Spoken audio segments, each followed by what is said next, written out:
Here's Murph and Marcus. Brian Murphy and Marcus the Waterboy Boucher. Streaming live at twitch.tv/The Sports Leader. Sponsored by Bigelow Tea. Grab a mug and tea proudly. All right, happy Friday. God, you start every week on a Monday and you're like, are you going to get there? Can we get there? Can we get to Friday? And with each passing day, you get there, buddy. You just got to keep clocking in. So happy Reggae Friday, everybody. Happy Friday.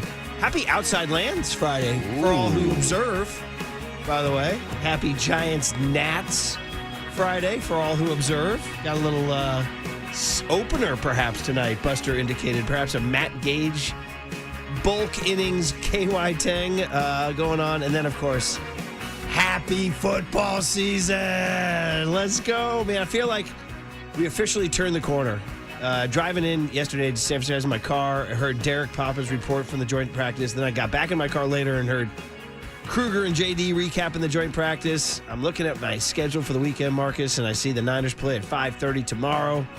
There was Raider football on TV last night. It's arriving, buddy. That big old bird is taxiing on the tarmac. The NFL bird is taxiing, not to mention college football. So anyway, it's a long way of saying good morning, brother. How are you? I'm doing fan-freaking-tastic on a Friday morning. You laid it out perfectly. It's a full smorgasbord of events going on in the Bay Area this weekend. You mentioned 49ers joint practice yesterday down in Santa Clara. I was just in San Jose watching some San Jose Giants games earlier this week. But this weekend, I'll be back out in San Francisco with the Giants coming back to the Bay, taking on the Washington Nationals tonight. So I'll be at the ballpark today and then at Golden Gate Park tomorrow for Outside Lands. I'll be there Saturday. Okay. But don't worry, young Tony will have us taken care of Friday, Saturday, and Sunday from Outside Lands. I was going to jump in when you were saying, I'll be at the park. I'm like, no Outside Lands for you? But there is an Outside Lands for you. I will be at multiple parks this weekend, starting at Oracle Park tonight. Not going to Outside Lands today, but I'll be there all day on Saturday. Wait a minute. Saturday, I'm looking at my schedule here. The Giants are 105. Can you do both? I thought about it, but also my guy LaRussell is coming on stage at like 2:30 at Outside Lands on Saturday. So I might have to choose my own adventure. Perhaps, I know LaRussell does his afternoon shows or whatever, his daytime shows in backyards, particularly in Vallejo, et cetera, et cetera. Tell me he prefers this because is that a diss that we're putting my man on at 2:20 in the afternoon? No, I don't think so. And that's a good question to ask when it comes to festivals and who's the guy that has to be performing at 11, 12 a.m. Who's my cleanup hitter? But I've told my story. Like the first concert I ever went to was Rock the Bells 07 or 08. It's when Tribe Called Quest was headlining the entire event. But I walked in at 10 a.m. to Shoreline, was one of the first people out there on the lawn. And there's Wale, the pride of D.C., the DMV's own, flyer than the rest of them, still in my Nike boots. Wale with an empty crowd, but then Wale blows up to a superstar. So you never know who you're going to see early because LaRussell might be performing midday, but he could be a headliner in a couple of years. Seeing Wale at 10 a.m. is like going to a San Jose Giants game and seeing Gavin Killeen single. Exactly. I love going out and seeing all the prospects, whether they're talking about the rap game or the baseball games. Yeah, but I just still feel like LaRussell should have gotten a little closer to the evening slot, especially. But you know what? He's such a happy guy. He'd be like, man, 220's perfect for me, man. It's so awesome. Thank you so much. I'm so blessed to do. Guy's the most positive guy of all time. And you're right. He does like to put on these afternoon shows for himself in his backyard up in Vallejo because he likes the full family environment. Okay, he likes the kids out there dancing and getting on stage rapping. So looking forward to seeing LaRussell this weekend. My kid, Big Deck, 6'5.5" of him, is going out with his buddies, his first ever. And let me tell you, parents are gripping. Parents are gripping on. I'm not.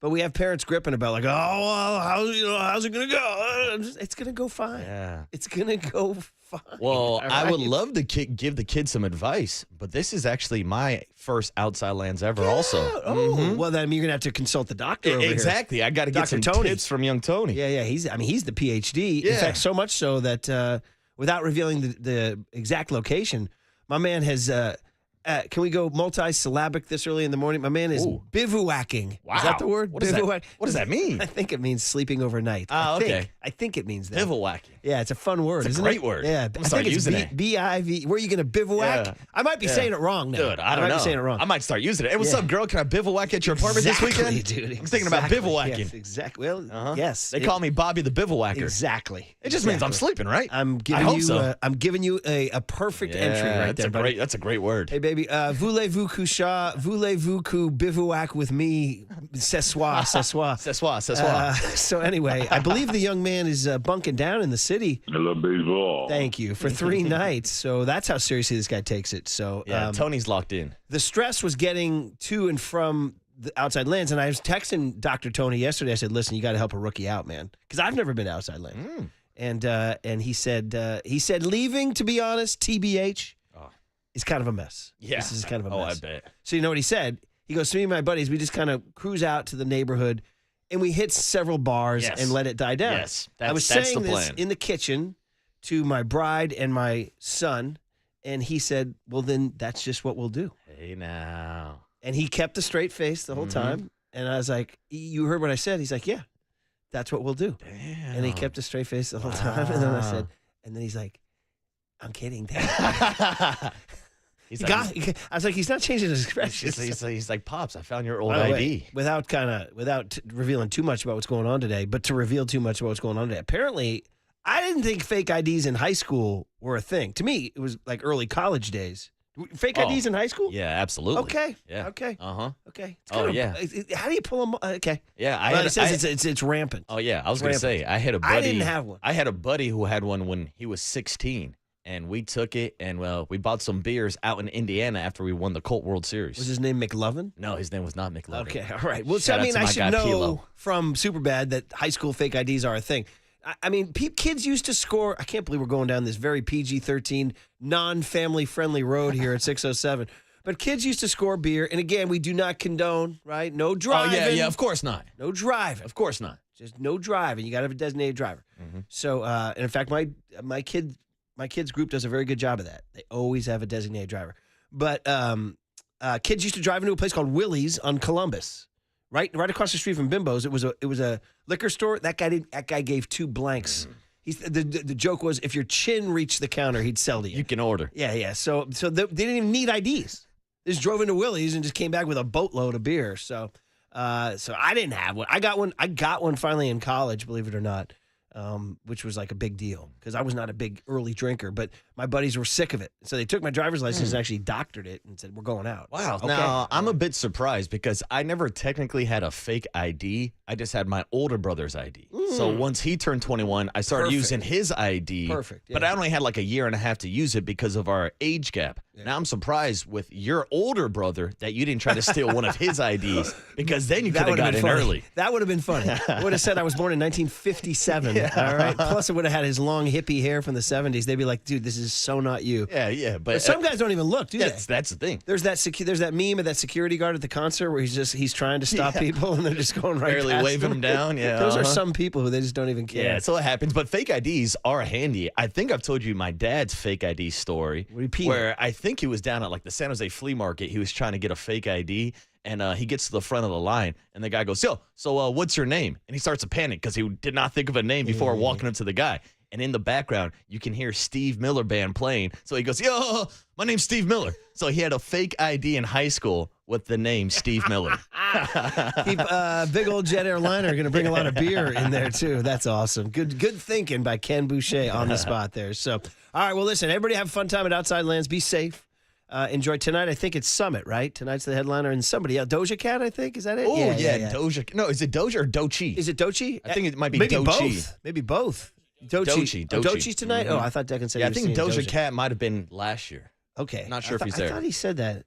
Okay, Outside Lands, line Okay. up here. Outside Lands. Doja Cat might be the headline on Sunday. Outside It's Lands. Dochi, then Doja Cat, then John Summit. Sorry for speaking. Okay, here we go. Yeah, come on, dude. Yeah, you're you're not breaking allowed our to talk rhythm in the here, first buddy. segment. What are you doing? Let's see here. Interact Daily lineup Friday. Let's go right here. Friday, August 8th. Doja Cat. Okay. Yeah, there it is. And Doishi. Oh, Dochi. Dochi. Pardon me. Dochi and Doja. John Summit, Dochi, and Beck Oh, with a symphony. Beck. Beck with a symphony. And then you get to the second level. Still Woozy, Thundercat, Marina, Role Model. Then third level, Floating Points, Nico Moreno, Fuji Kaze. I don't know. Yeah, you lost me there. Fourth level, Bunt. Gotta get Bunt. Oh, can we lay down You the know bunt? what? That's my favorite guy there. That's it, dude. Can Grant McRae use it a little bit more too? Murph's out here looking for a bunt. Mannequin Pussy's playing today. Oh, wow. Mannequin Pussy. Yes. I can say that. Right? Yeah, Jessica Pratt's playing. Van Sire, Destroy Boys. Midriff. Oh, Midriff. You know why? That's it. Midriff. They're a Tam High band. That's why all the kids are going tonight. Tony, go check out Midriff when you're there. They're like a Tam High band. They're Midriff, huh? They're actually pretty good. Okay. Yeah. They're not Reggae Friday. Is there a reggae group playing that we can play for our Reggae Friday? You know, I did not see any reggae bands on the list this year. They don't really generally do reggae, do No, they? which is weird because it's a nice collection of different types of music. Yeah. Why are they leaving out reggae? That's a mistake. And on a reggae Friday of all days. So we'll have to fill the void is what we will. All right, listen, we'll get into the joint practice. It sounds like, shall we say, mixed reviews? It's funny, anytime you use the phrase mixed reviews, that means negative reviews. Yeah. You know what I mean? How was the review? How was the movie? Mixed reviews. No, that means negative, right? So there was some negative stuff that came out of the joint practice. Some positive, but some negative too. And so we'll get into that. And, of course, Giants tonight, and it's going to be, like we said, an opener against a guy named Jake Irvin, a righty, who's 8-6 with a 4.89. Yeah, that's right. Your boy Brebbia is back in business, man. Sure. All right. So maybe somebody will hold the ball away from Bob Melvin today when he comes out to yeah, let's get a wrestling match maybe out Matt on the bump. Gage will wrestle with Bob Melvin out on the bump. There you go. All right. We'll say good morning to young Tony a second time on the other side and get the guest list on a Reggae Friday on The Sports Leader.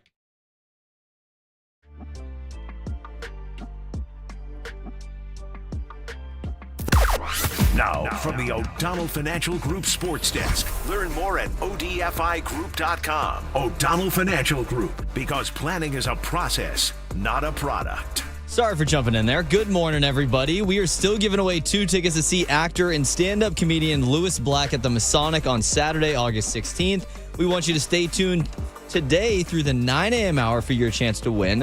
When you hear the cue to call, the number to dial is 415-896-KNBR. And if you're caller number 10, that means you win. It's all brought to you by Live Nation, and you can find official rules on thesportsleader.com.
And now it's time for the Protect Your Assets Business and Technology Report with me, David Hollander.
Now back to Murph and Marcus on The Sports Leader. Streaming live on thesportsleader.com and KNBR.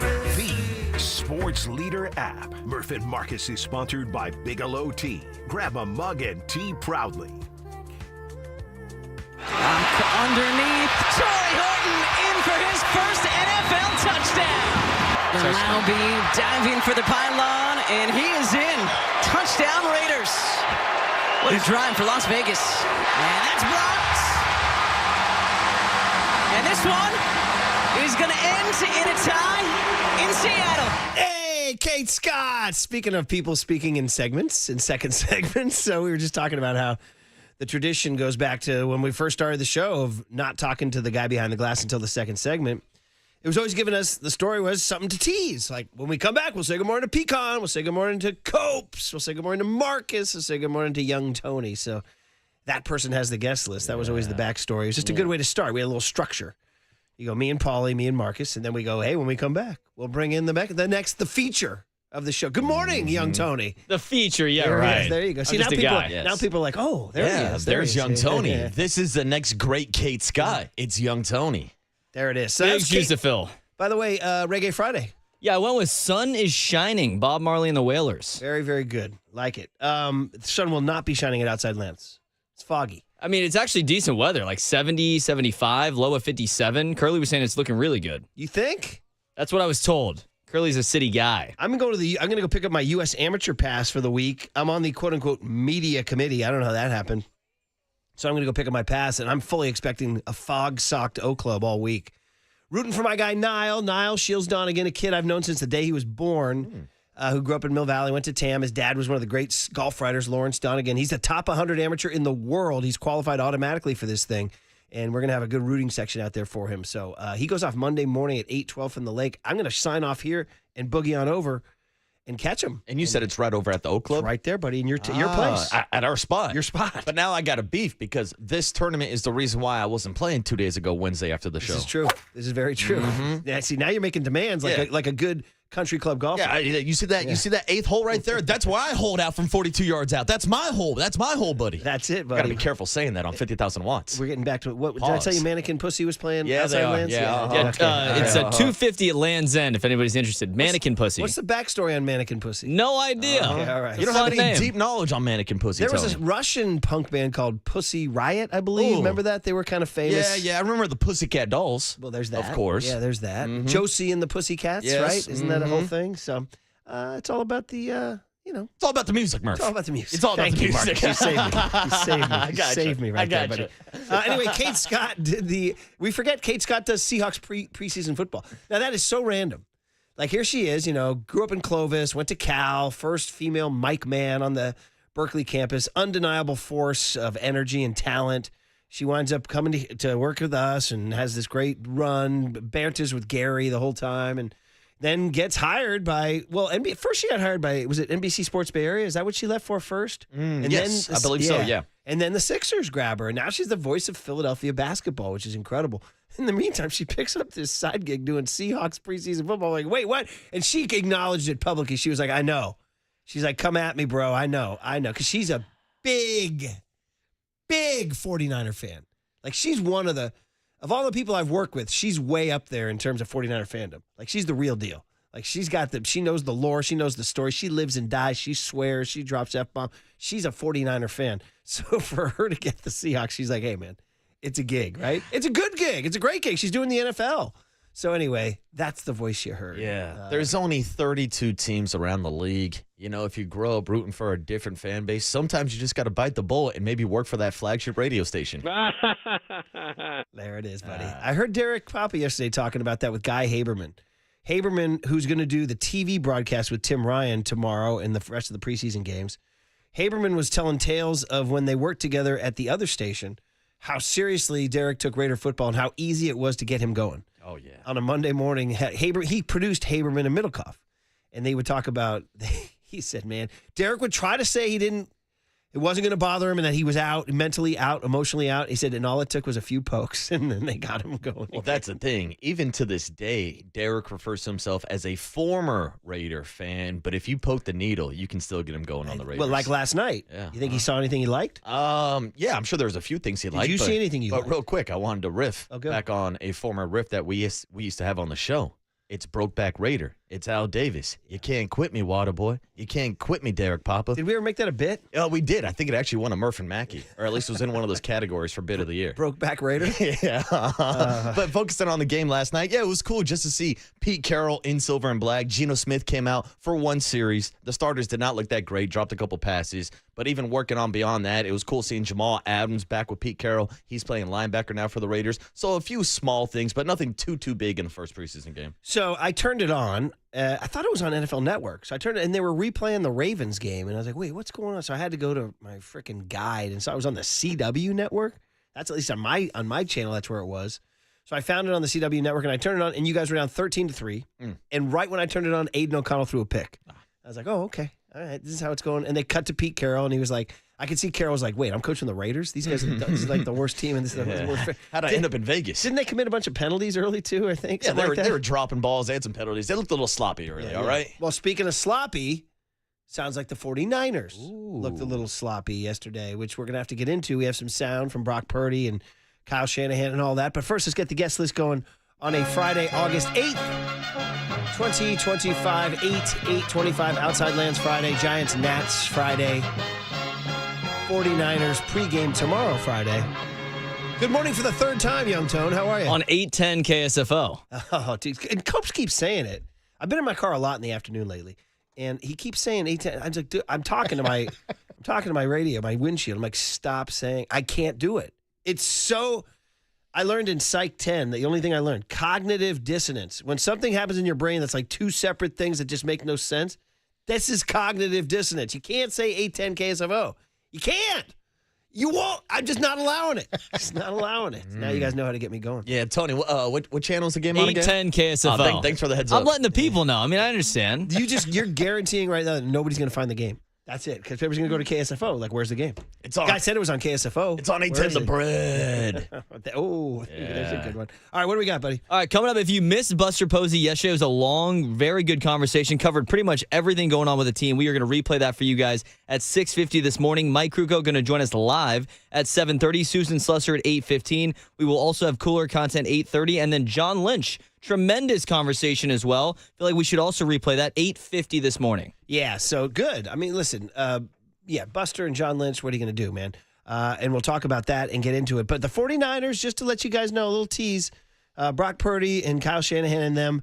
And I got to be honest, I'm trying not to let it affect my view of the team because it's just a joint practice. It's August 8th. They're going to be back in a month. And, they're not – but it was a little discouraging to hear that the Broncos jumped them early. And it made me start thinking about – and this might wind up being my jock blog, but like – since that season ended on January whatever, I've gone through multiple iterations of how I feel about the Niners. My first one was, thank Christ that season's over, refreshed, refueled revenge, right? Then they got Bob Saleh. You're like, oh, all right. Then the hemorrhaging in March, the bleeding, losing everybody, particularly Dre Greenlaw, and a guy who played well yesterday, apparently Talanoa Hufanga. Yeah, he did. And then you name them, everybody. They lost everybody. Javon Hargrave, Leonard Floyd, on and on. Then you go to so you're like, this team's going to suck, right? Then they get to the draft, and you're like, oh, there's some young blood coming in. Then they sign Purdy, and you're You're like, oh, okay. Then they sign Kittle, then they sign Warner. You're like, oh, okay. And then they get to practice, and everything's okay. Now Juwan Jennings, and now they have sort of a so-so day against the Broncos. So I don't know. You can't read too much. It's like getting upset at a Logan Webb getting lit up in Scottsdale or something like that. Yeah, you can't read too much into it, but I believe we said this yesterday.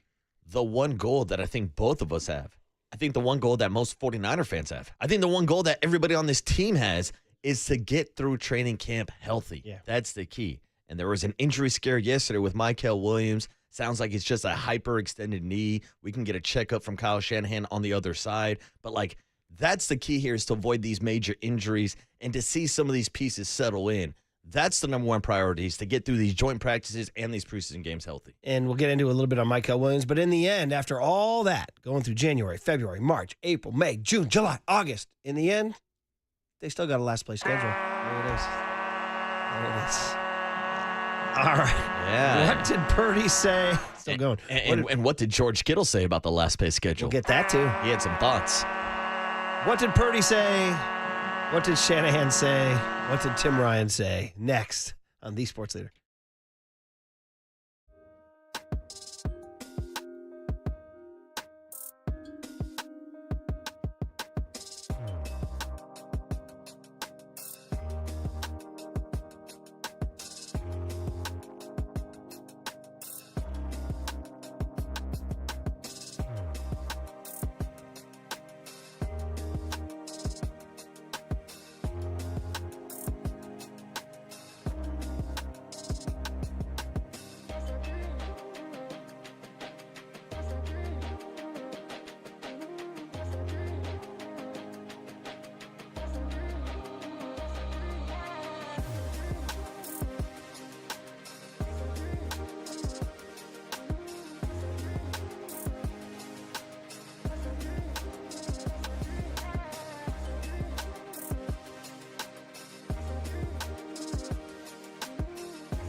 Now back to Murph and Marcus on The Sports Leader. Streaming live on thesportsleader.com and KNBR. The Sports Leader app. Murph and Marcus is sponsored by Bigelow Tea. Grab a mug and tea proudly.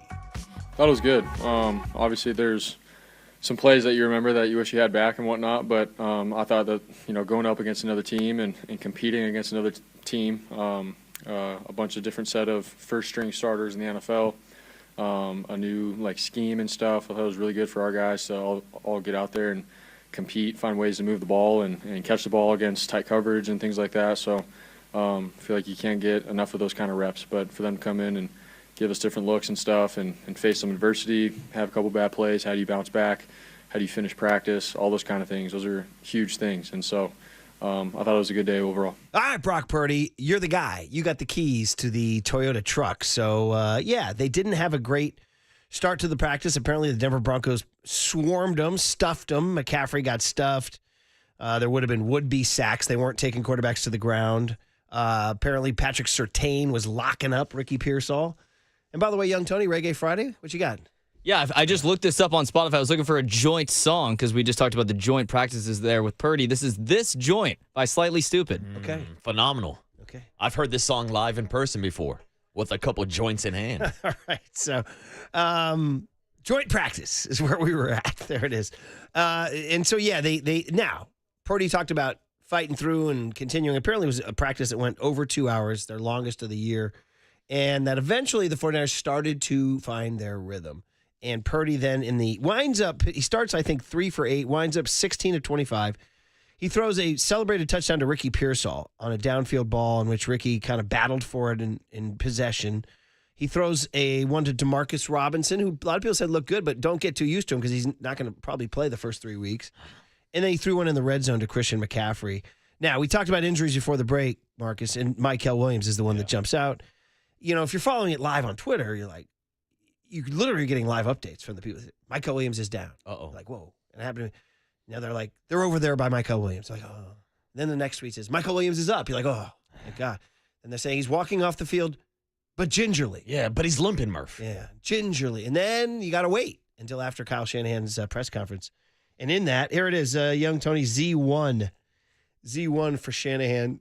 They asked him about the big first-round draft pick. What happened? He had a good exam.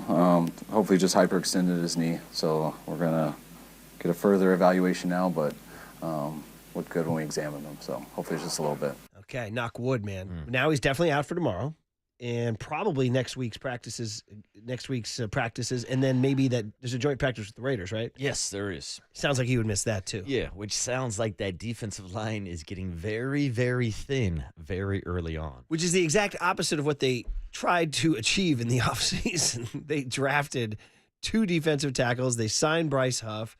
They're trying to do everything they can to beef it up. And right now, Evan Anderson out with a knee, Kevin Givens out with a pec, Jordan Elliott out with a back, and now Michael Williams out with a knee. Yeah. So, not good. So, no, it's not looking good in the trenches right now. And I'm curious to read some of the reports on how the Broncos ran the ball against the 49ers yesterday. But vice versa, what you were talking about with Brock Purdy being pressured early on, we should point out that Trent Williams did not participate in the actual team activities. So that means you're talking about a 49er offensive line without Trent Williams. And we've talked about what this offensive line looks like without Trent Williams out there. And they are going against a Denver Broncos defense that was one of the best defenses in the NFL last year. I think as a team, they were top 5 in total sacks. Yeah. So they'll put some pressure on you, that's for sure. But Murph, think about the way we talked about this 49ers offensive line without Trent Williams last year and how they really didn't make any improvements going into this season. Yeah, they did not. It's literally, they didn't. I mean, they drafted that kid in the 7th round, Connor Colby, I think his name is, but I don't think they expect him to step in and affect the depth chart right away. They literally just did nothing. Yeah. They're like, we're just going to keep it. You know what I mean? So what's your plan? I got no plan. Yeah. That's my plan is to run the same guys back. You noticed yesterday during the John Lynch interview, which you'll hear again at 8:50, when he was talking about the leaders of the team, he mentioned Jake, and he called him Brendel, is what he called him. Brendel. He mentioned him as one of the leaders, like with Kittle and Trent Williams and all those guys. So anyway, here's Purdy on getting jumped early on, cut V, Tony, and then settling down and then finally throwing some touchdowns. I think they came out, ready to roll, man, to compete.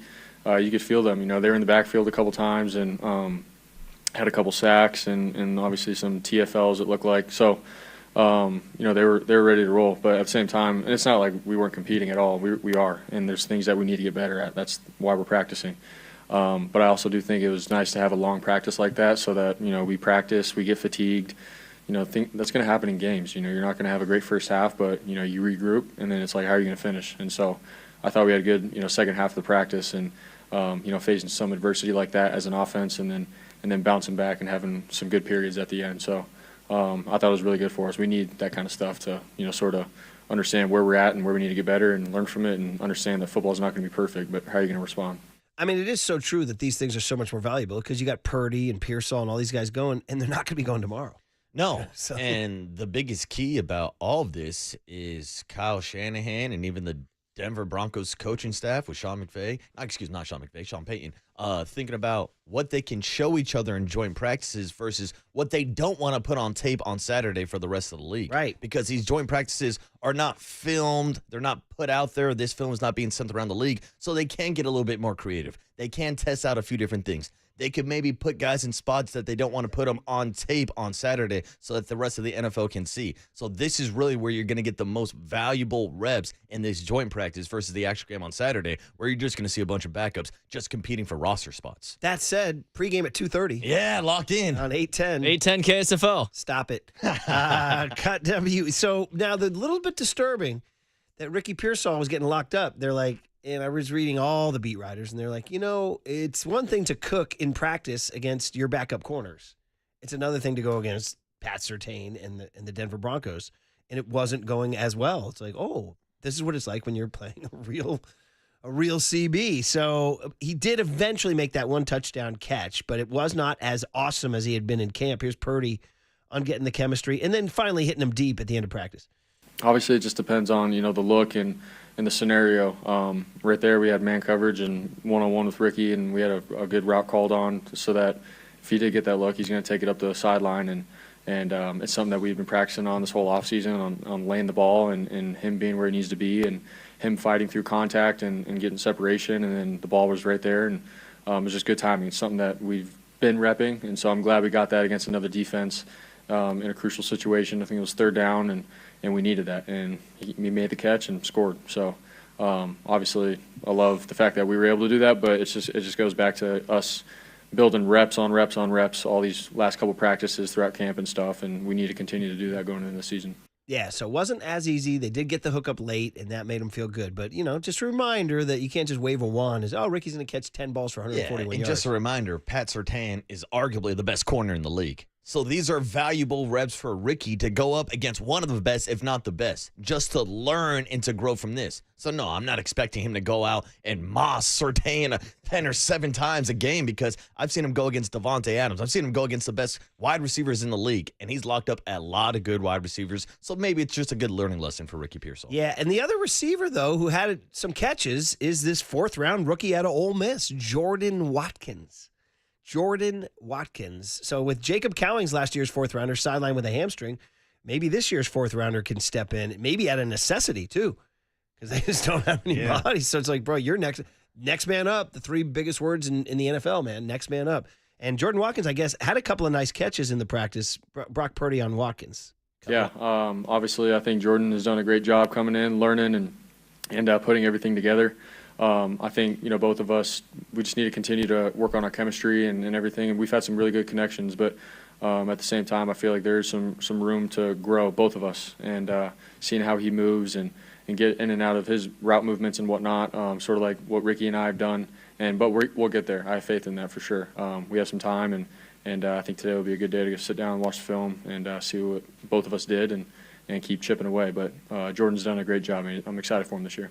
All right, so certain milestones in the season, and now that they opened camp, and we kind of went through that excitement, then they hit the doldrums, and now they had the joint practice, and now you're going to have your first game tomorrow, and then next week. So we're getting closer and closer. What are we at now? 30 days until the opener in Seattle, September 7th. Over under, will Jordan Watkins catch a ball in week 1? Oh, I would say fun yes. one. Yes, Because okay. of the uncertainty surrounding everybody in that wide receiver room, starting with DeMarcus Robinson's potential suspension. Maybe a prize pick. Maybe a prize pick. Stay tuned. More or less. All right, just half a catch. A little bit from Shanahan on the practice that, it was good to be out there. They did have 2-minute drills. I read this one disturbing stat from Matt Barrows. The Niners didn't score on 14 consecutive red zone plays. Uh-oh. Then they hit McCaffrey for one. I was going to say, McCaffrey's supposed to solve those red zone issues. Actually, we should go to the Purdy quote on McCaffrey, that he finally got him one-on-one. Cut you, Tony. Here it is. I mean, it's awesome. Obviously, to get Christian the ball in space, in that situation, it's the 2-minute drive. And so to be able to have him come out of the backfield, catch a couple balls, run the ball, get the first down, move the chains. Obviously, he's a guy that the defense has to be accounting for. And the minute he goes into a one-on-one situation, I'm drooling over that. I want that. And we got to capitalize on that. So today I thought we got some really good work out of that. And then obviously, I think by him being there, you get other guys that open up as well. So that was really good. Yeah, again, McCaffrey healthy, knock on wood. McCaffrey catches a touchdown in red zone. That's good stuff, man. So just a little Shanahan for you guys before we get out and get to the Buster Posey replay here. Shanahan on the 2-minute drills, listen, apparently the Niners had a really good 2-minute drill. That was one of the positives, Z3, Tony, where they actually marched the ball up and down the field. So, that, like I said, mixed reviews, some bad, some good. This was the good. I thought it went well. I mean, you got to always see, like, with sacks and stuff like that, but I thought we moved the ball offensively on both of them. We got a touchdown and a field goal on them with both groups, and we finished fast enough that I got to see the end of the defensive ones and looked pretty good. But that last play on 4th down, they completed a post, and we're supposed to have a middle third player, so I got to find out what happened there. Okay, so there you go, some film to watch. By the way, he mentioned field goal. Yeah. Apparently Moody made everything. I saw he went 7 for 7, which is good. But I also read some of the reports that he banged one off one of the uprights, but still went in. I mean, you still got to make them, right? I was thinking about that. Like, they were like, off the upright. I'm like, did it go in? Yeah, exactly. It's like a putt that kind of lips it, circles the cup and goes in. It went in, buddy. Yeah, exactly. A blooper over the second baseman's head is still a single, just like a line driving the gap is a single. No pictures in the box score. No pictures on the scorecard. There you go, buddy. Unless it's freaking 18 birdies. They got too many pictures. Facts, yeah. Which was discussed at dinner last night. Maybe, I'm not so sure about 18 birdies. Hey, it's all sponsored by Marin Health with top physicians, surgeons, and clinicians right here in the North Bay. Marin Health puts you closer to your best health. World-class care, closer than you think. Giants hit with Andy Bagley joining Papa and Silver at 10:50 this morning. Before I get to Buster, just 1 minute of serious talk. I know we're riffing on a Friday. I just want to acknowledge Tyler Walker, the Giants pitcher. We've known about this since July 5th or 6th. We haven't talked about it on the air because Tyler Walker's a friend of ours, right? You guys remember Tyler, right? Yeah. The reliever in the OOs. Yep. He's been in studio. He brought us Taco Bell. Remember that? Were you here for that? I was not. Okay, all right. Well, anyway. I was disappointed I missed out on He the opened Live it- yeah, Moss 'cause Cantina. He's just one of those guys. He's a local guy. He grew up in Marin. He went to University High School. He went to Cal. Okay, and then he got drafted by the Mets, and he pitched for the Mets, and then the Mets, he wound up with the Giants, got traded, I think. But anyway, he was with the Giants from 04 to 09. Then he was with the Phillies and the Nationals. Pitched 8 years in the Bigs. So he's always been a friend. We have a lot in common because, we're both North Bay guys, and he's always texting me. I've shown you his text during, he gets pissed during Giants games. He's like, what the blank's going on out there? Well, we've known about this for weeks, but haven't talked about it a lot because Tyler wasn't literally requesting privacy. It was just such an unspeakable thing. But the flood in Texas on the 4th of July swept away his brother, Mark, his best friend, his sister-in-law, Sarah, who's married to Mark, and his 14-year-old nephew, Johnny, who everybody in the North Bay knows, outstanding pitcher for Ross Valley Little League, Bombers baseball, CYO basketball, Kent Middle School, the whole thing. There were no words about this. On top of all that, their 16-year-old daughter, Ellie, who's a junior at Marin Catholic, was at a camp 7 miles away. She survived. I can't even put into words any of this other than to say that yesterday was the service, the public service. And I want to do two things. One, say the Giants, very classy of the Giants, whether it's Greg Johnson, Larry Bear, whoever, the whole ownership group. They just gave Tyler, they said, the park is yours. And we needed it. It was a big crowd out there. They gave him the club level for a reception. And again, it was the single saddest thing I've ever seen in my entire life. It was the single most gut-wrenching thing I've ever seen in my entire life. I just want to say to Tyler Walker, we love you. Whatever you need, brother, anything, friendship, presence, whatever, we're here. And as he spoke so eloquently about having his world shattered into a million pieces and picking up the pieces one by one, especially for Ellie, his niece, who spoke, summoned up unbelievable courage to speak at this thing and gave the most gut-wrenching eulogy for her mother, her father, and her brother you will ever see. It was an overwhelming event. I just want to thank the Giants for doing it, and I want to tell Tyler that we love him and whatever he needs, man, whatever he needs. That's it. Yeah. That's all I wanted to say. All right? Buster Posey next on The Sports Leader. Time for traffic on The Sports Leader.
time for KNBR's Opening Bell Report. Sponsored by Protect Your Assets with David Hollander. Concerned inflation will ruin your dream retirement? Learn more. Listen to David's show every Saturday morning or call 1-866-PROTECT.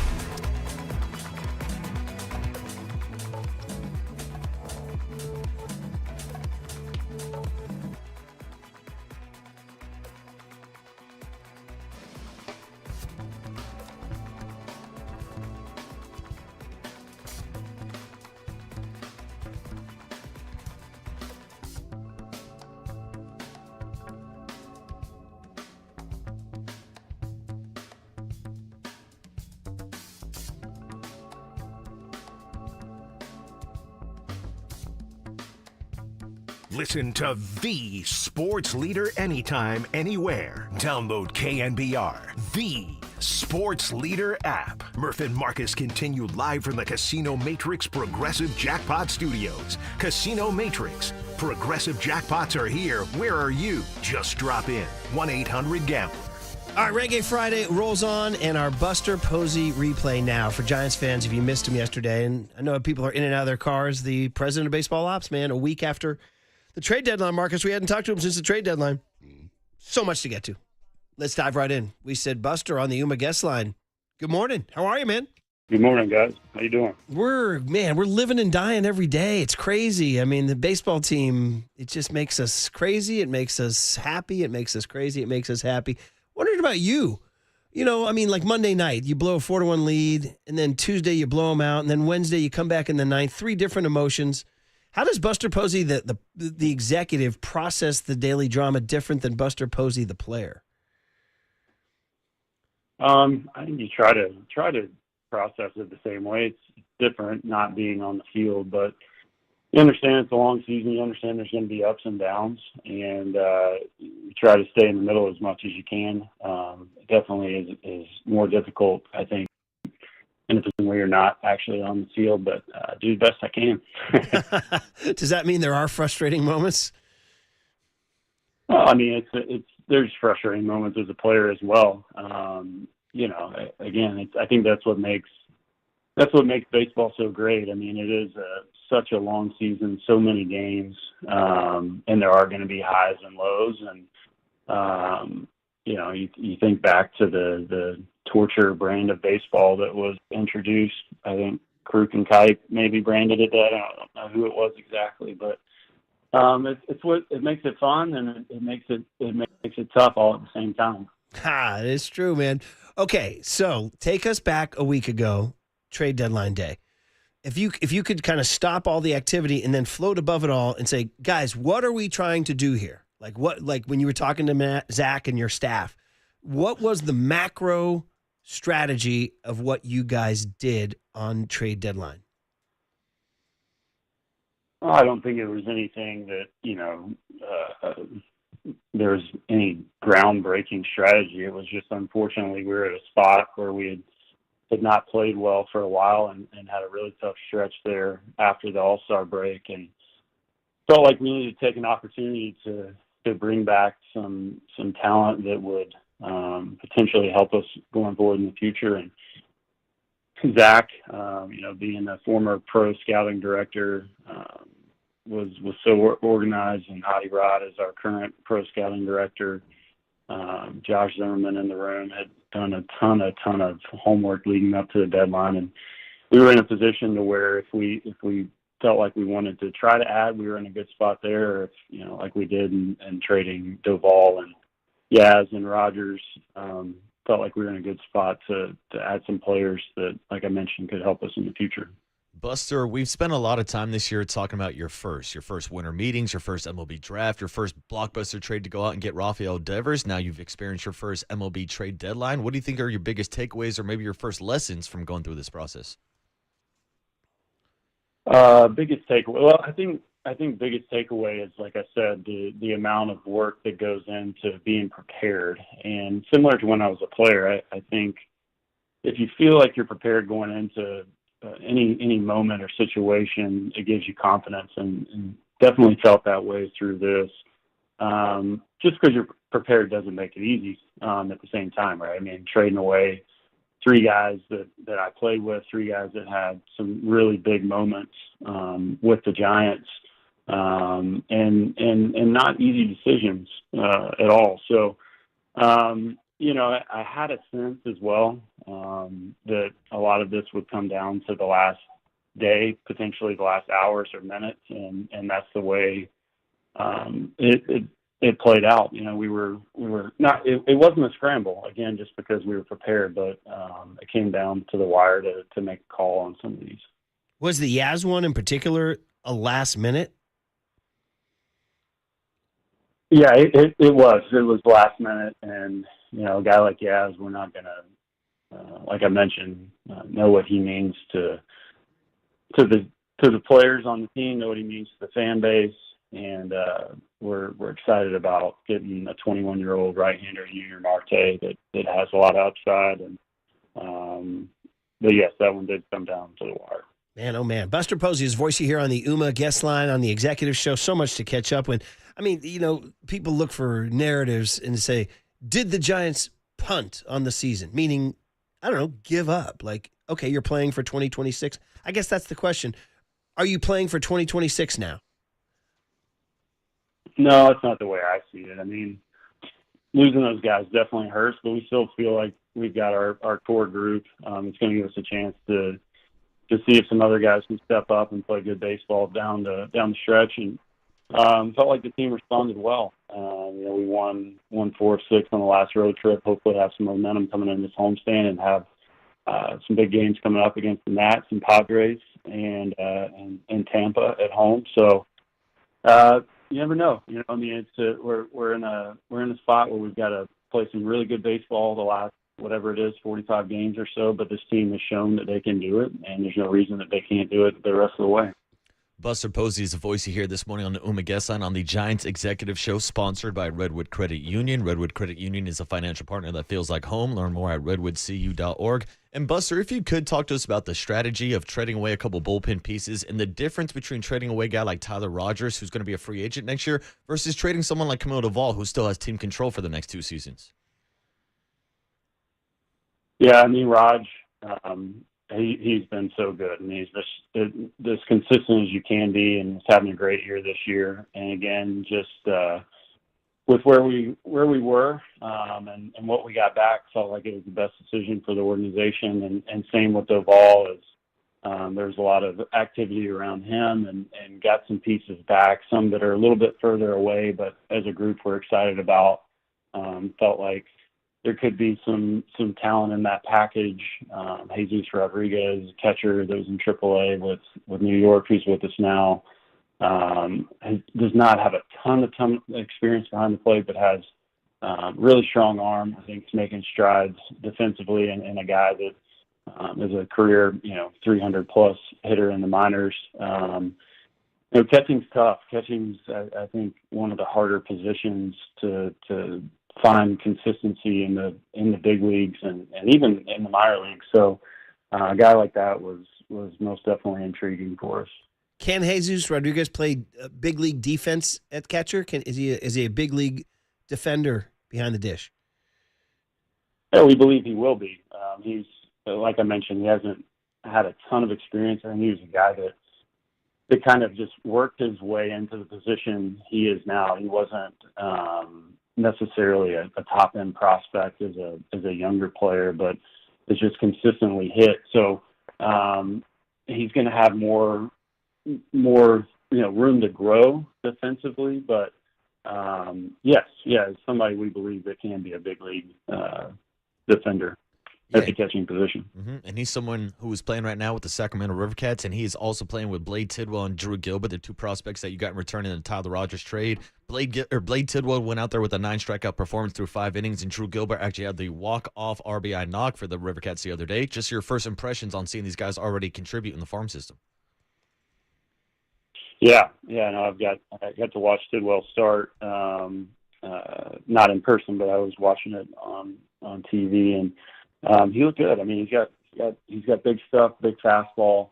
As you mentioned, 9 strikeouts, ability to get some swing and miss. I think for him, like most pitchers, the next step is consistently being in the zone and knowing when you need to be out of the zone.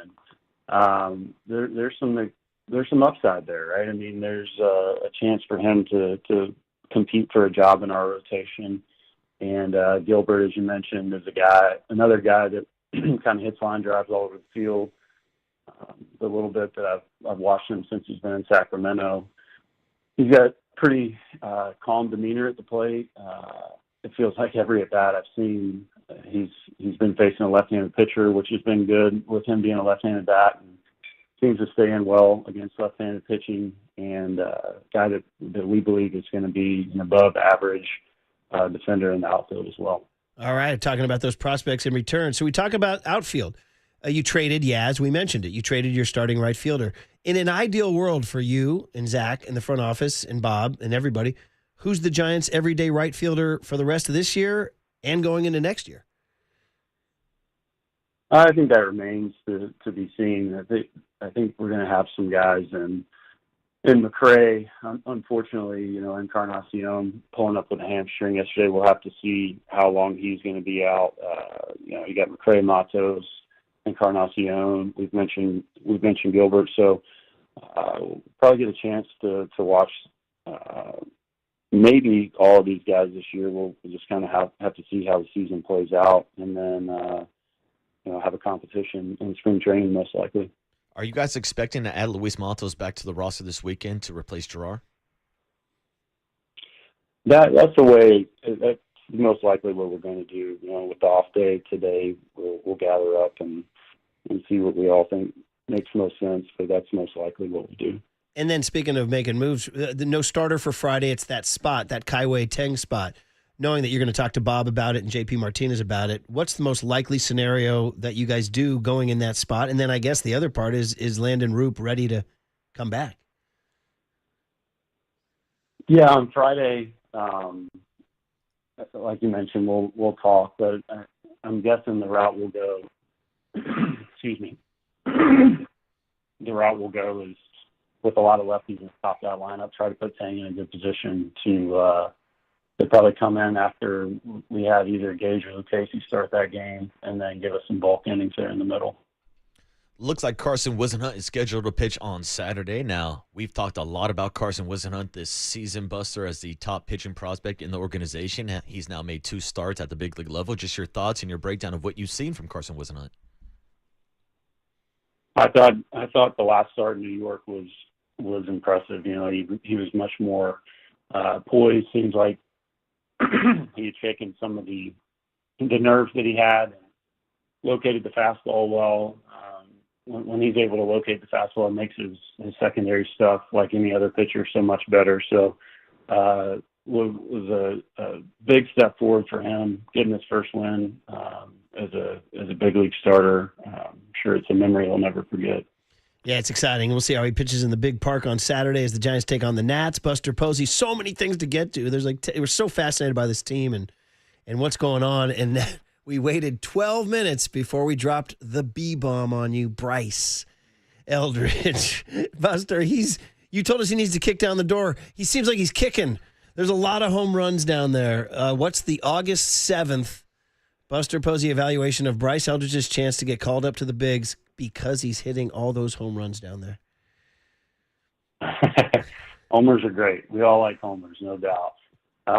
No, he's been on a tear. I think what's been really fun to watch with Bryce is the way that he's hitting the homers. He's hitting a ton of homers to left center, and that plays really anywhere. That plays at our ballpark, any ballpark, and he's continuing to make strides, and we're going to keep watching him and see where we are as we continue to move forward. Nothing's etched in stone. Is there anything specifically that you guys want to see from Bryce Eldridge to maybe make that call? It's the total package as we've continued, as we've said all along. It's not, there's more to obviously being a big leaguer than just hitting, and Bryce knows that. It's continuing to make progress defensively. It's how you run the bases. It's all of it, and he's continuing to do that. So like I said, we'll keep watching and see where things are, and we're in a good spot. I mean, Bryce, again, probably have said it 50 times at this point this year. He's still just 20 years old, hasn't had a ton of reps, and we want to make sure that when he does get that call, he's going to be in the best position he can to get off to a great start in the big leagues. So as we try to pin you down on this, are we leaving the door open that by game 162 he could get called up? Yeah, I think there's a chance, but there's a chance he doesn't as well. So that doesn't really give you an answer. You're learning the job very well. I want to circle back on that because I put it into two questions, and I should have put it in. I put it into one question. I should have put it into two. Landon Roop, is there a chance he comes back? Yeah, he'll be back. He threw a live session a couple of days ago. Came out of it feeling good. So we'll get him out there again. And but he's progressing well, and I think his I think it was a flexor strain is what he had. Seems like they caught it early, and all signs are positive there for him. Now, Buster, what can you tell us about Hayden Birdsong? We know that he's focused on throwing strikes right now in Sacramento. Is there a plan down the road to maybe have him rejoin the rotation, or maybe to even use him as a bullpen arm like we saw in the beginning of the season? I think it could be either. Yeah, I mean, for him, I think it's just to gain a little bit of that confidence back that he had at the beginning of the year. Being in AAA affords him that to probably go work on some things differently that he can at the big league level. And we still have a ton of hope for Hayden Birdsong being an impact arm in the big leagues with us for a long time. And Buster, we got to ask before I let you go about in trading Rogers and Doval, the 8th and 9th inning become open. So I'll take them one by one. Randy Rodriguez, 9th inning. He's your closer now, and what's your evaluation? You're a catcher. He had a bad outing on Monday. He had a public pratfall in the All-Star game. He closed the game yesterday. What's your scouting report now of Randy Rodriguez as your closer?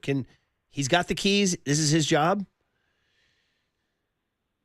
Yeah, I mean, I think Randy, my scouting report on him is that he's shown since he's been in the big leagues that he has tremendous poise. And, being a closer, it's a high pressure situation, and I think he's got the right personality to do that. Obviously, tremendous fastball, tremendous slider, and I think the more opportunities he gets to understand who he is in those situations, he's only going to get better. The save in New York and the first game after the trade deadline, I thought was a great step in the right direction for him to come in and get those outs in that environment against that lineup, just to give him some confidence going forward. So somebody we're really excited about. And then, we'll have to piece together the other innings.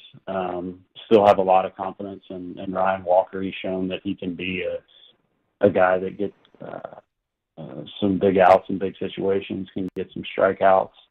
And then, there's going to be some different arms that are pitching in some more high-pressure situations than they have in the past. And it's an opportunity for them to step up and help us win some games.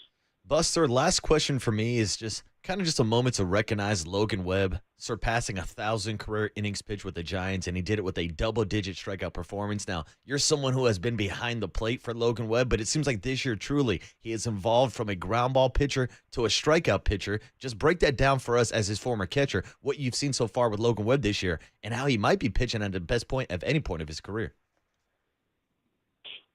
Well, that's what you hope. You hope a guy that as the top of your rotation continues to get better and better, and he's definitely done that. The biggest thing for me with Webby is he has elite movement on all of his pitches, and I think what he's done this year that's allowed him to strike more hitters out is just being able to pitch to all four quadrants. We're in a day and age where a lot of pitching is just rip everything as hard as you can, throw fastballs at the top of the zone, try to spin breaking balls in the zone and below the zone. And he's got the ability to go out there and be an artist, really. I mean, he can sink it to both sides. His ability to elevate the fastball this year, I think, has taken him to another level. And just his, I think, understanding of who he is as a pitcher, his preparation going into the games gets better and better. And I think it's given him confidence to go out and execute pitches. And he's also a guy that when he gets in trouble, he's always one pitch away from getting a double play. So he's got a lot going in the right direction, and we're lucky to have him at the top. It's just the milestones are great. It's awesome. He's just becoming a beloved Giant every year. Speaking of beloved, a guy you only got in June, but man, Dom Smith. And I'm just wondering, is there any path to keeping this guy? Because he's a left-handed hitting first baseman, and you're gonna have a lot of them. But the Buster Posey breakdown of the Dom Smith effect and how you can keep him on the roster going into next year. Dom's been great. I mean, he's a pro. He's a pro in every facet. The way that he plays defense, his at bats. I think there's a case to be made that when you need a guy to have a big at bat, whether it's putting the ball in play or a big hit like yesterday, there's a case to be made that he's the guy you want up there. I think he just has a tremendous understanding of situations in the game and what's called for in those situations. And I know that his teammates have taken to him fast, and we're thrilled that we were able to have him on the roster. He's the type of Giant we want. Yeah, he's great. So that's it then. Deadline has come and gone. And did you get any more gray hairs when it was all said and done? Probably, but that's four kids more than trade deadline. Was it fun at all, like the movies, or was it just one big stress bomb? Fun. I don't know if I'd say it was fun. I mean, I think if we were adding, it would have been more fun. Yeah. But it was the nature of where we were. So I don't know if fun's the right word, but we felt like, again, that being prepared is fun. So that side of it was good, but trading away guys that have been here for a long time, not necessarily a fun task. Right. I guess that was the wrong word. Maybe adrenalized. I don't know, but you're right. Buying is more fun than selling. Were you guys that close to buying? Like, was there a plan on the grease board? There was a plan to buy too. I mean, like I mentioned at the beginning of the call, we were prepared to go either way, and ultimately decided to go the way we did. There it is. You got the two grease boards. You flip over one side for the other. All right, we peppered you with a ton of questions because we're fascinated by this team. That's the good news. We have tremendous amount of interest, and so do the listeners. And so you gave us a great overview, Buster. We appreciate it, and we will see what happens, and then we'll talk to you a few weeks down the road. Yeah. And by the way, Buster, we're also lunatics. We still believe. We still believe, Buster. The lunatic. We got to have them. We like lunatics. It's funny, when you said that to Pavlich, you said, am I a lunatic for thinking there's a lot of ball left? I was like, did you steal that from Brian Sabian, the lunatic fringe, right? That was Lunatic Fringe was Flan. That was the name of his band, Tim Flannery, for a while. So that's right. Probably. He stole that from Sabian. It was. Did you know the history on that? Yeah. Did you know that there was Sabian after the? Oh yeah, it was back in the '90s. Sabian was getting very upset with the criticism, and he was on KNBR with Ralph Barber. He goes, "I'm not going to sit here and listen to the Lunatic Fringe, Ralph." That's what he said, and so Flannery stole that for his band. Got it. Oh, that's good. I like that. Just remember, Buster, the Lunatic Fringe is out there. Oh man. Well, we like the Lunatic Fringe. Well, they're the ones who buy the tickets, right? So there you go. All right, fun stuff. Thank you, Buster. Have a good day. Yeah, thanks, Buster. All right, guys. Take care. All right, we're back live. Appreciate it very much, Buster, giving all that stuff, particularly the Lunatic Fringe stuff. And by the way, it's been settled. I think it comes from a interview with Henry Schulman in the Chronicle, not KNBR. Once again, got something wrong, Marcus. You just stay tuned. Every segment, I'll get something wrong. But I was close. Yeah. I was really close. In fairness, Brian Sabian and Ralph did butt heads a lot, and young Tony found You were blown away, right? You had no idea. So it was an interview from October of 2004. Ralph Barbieri was doing a show. Ooh. Tommy T was out of town. So Murph sat in. First time, Marcus, I've ever heard an interview where Murph said like 3 words. And Wow. Ralph Yeah. was like, Those are rare. Stay over here, rookie. Let me do my thing, dog. He got like 3 words. He tried to riff and then just cut it off. I always tell the story when I got started and when Jen would tell me to come in. And full disclosure, she said $400. I was like, $400? Righteous bucks. And I didn't really say anything. Yeah, you got about $100 per word. Pretty much. And I did try. If I did try to riff, he just swatted it down. Yeah. But the best part was when the show ends at 7 o'clock. That was great. You want to do another one? I was like, yeah, I'll do another one. Absolutely. Sure. So anyway, I did remember sitting there feeling, wow, I'm watching Ralph and Sabian go at it, and I just kind of enjoyed the heck out of it. So anyway, it was the Lunatic Fringe was in a Henry Schulman interview in the Chronicle. Oh, Henry, that's my favorite There he candy is. bar. So let's talk Giants. We haven't done Giants. Let's get ready for Mike Krukow. I need to know where our heads are at going into the Washington Nationals series on the Sports Leader. All right, listen, I appreciate you taking the time to listen to us, Brian, and I appreciate your participation in the show all year long.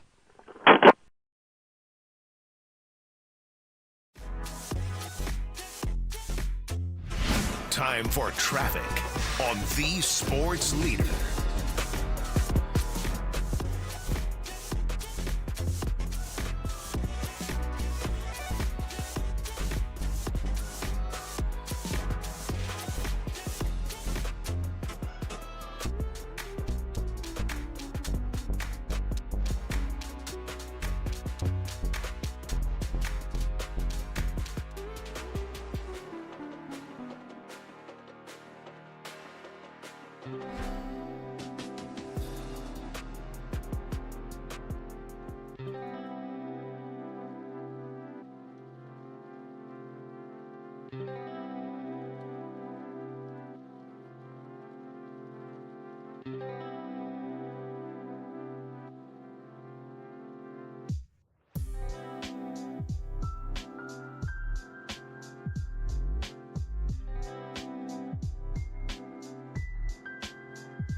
And now it's time for the Protect Your Assets Business and Technology Report with me, David Hollander.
Now back to Murph and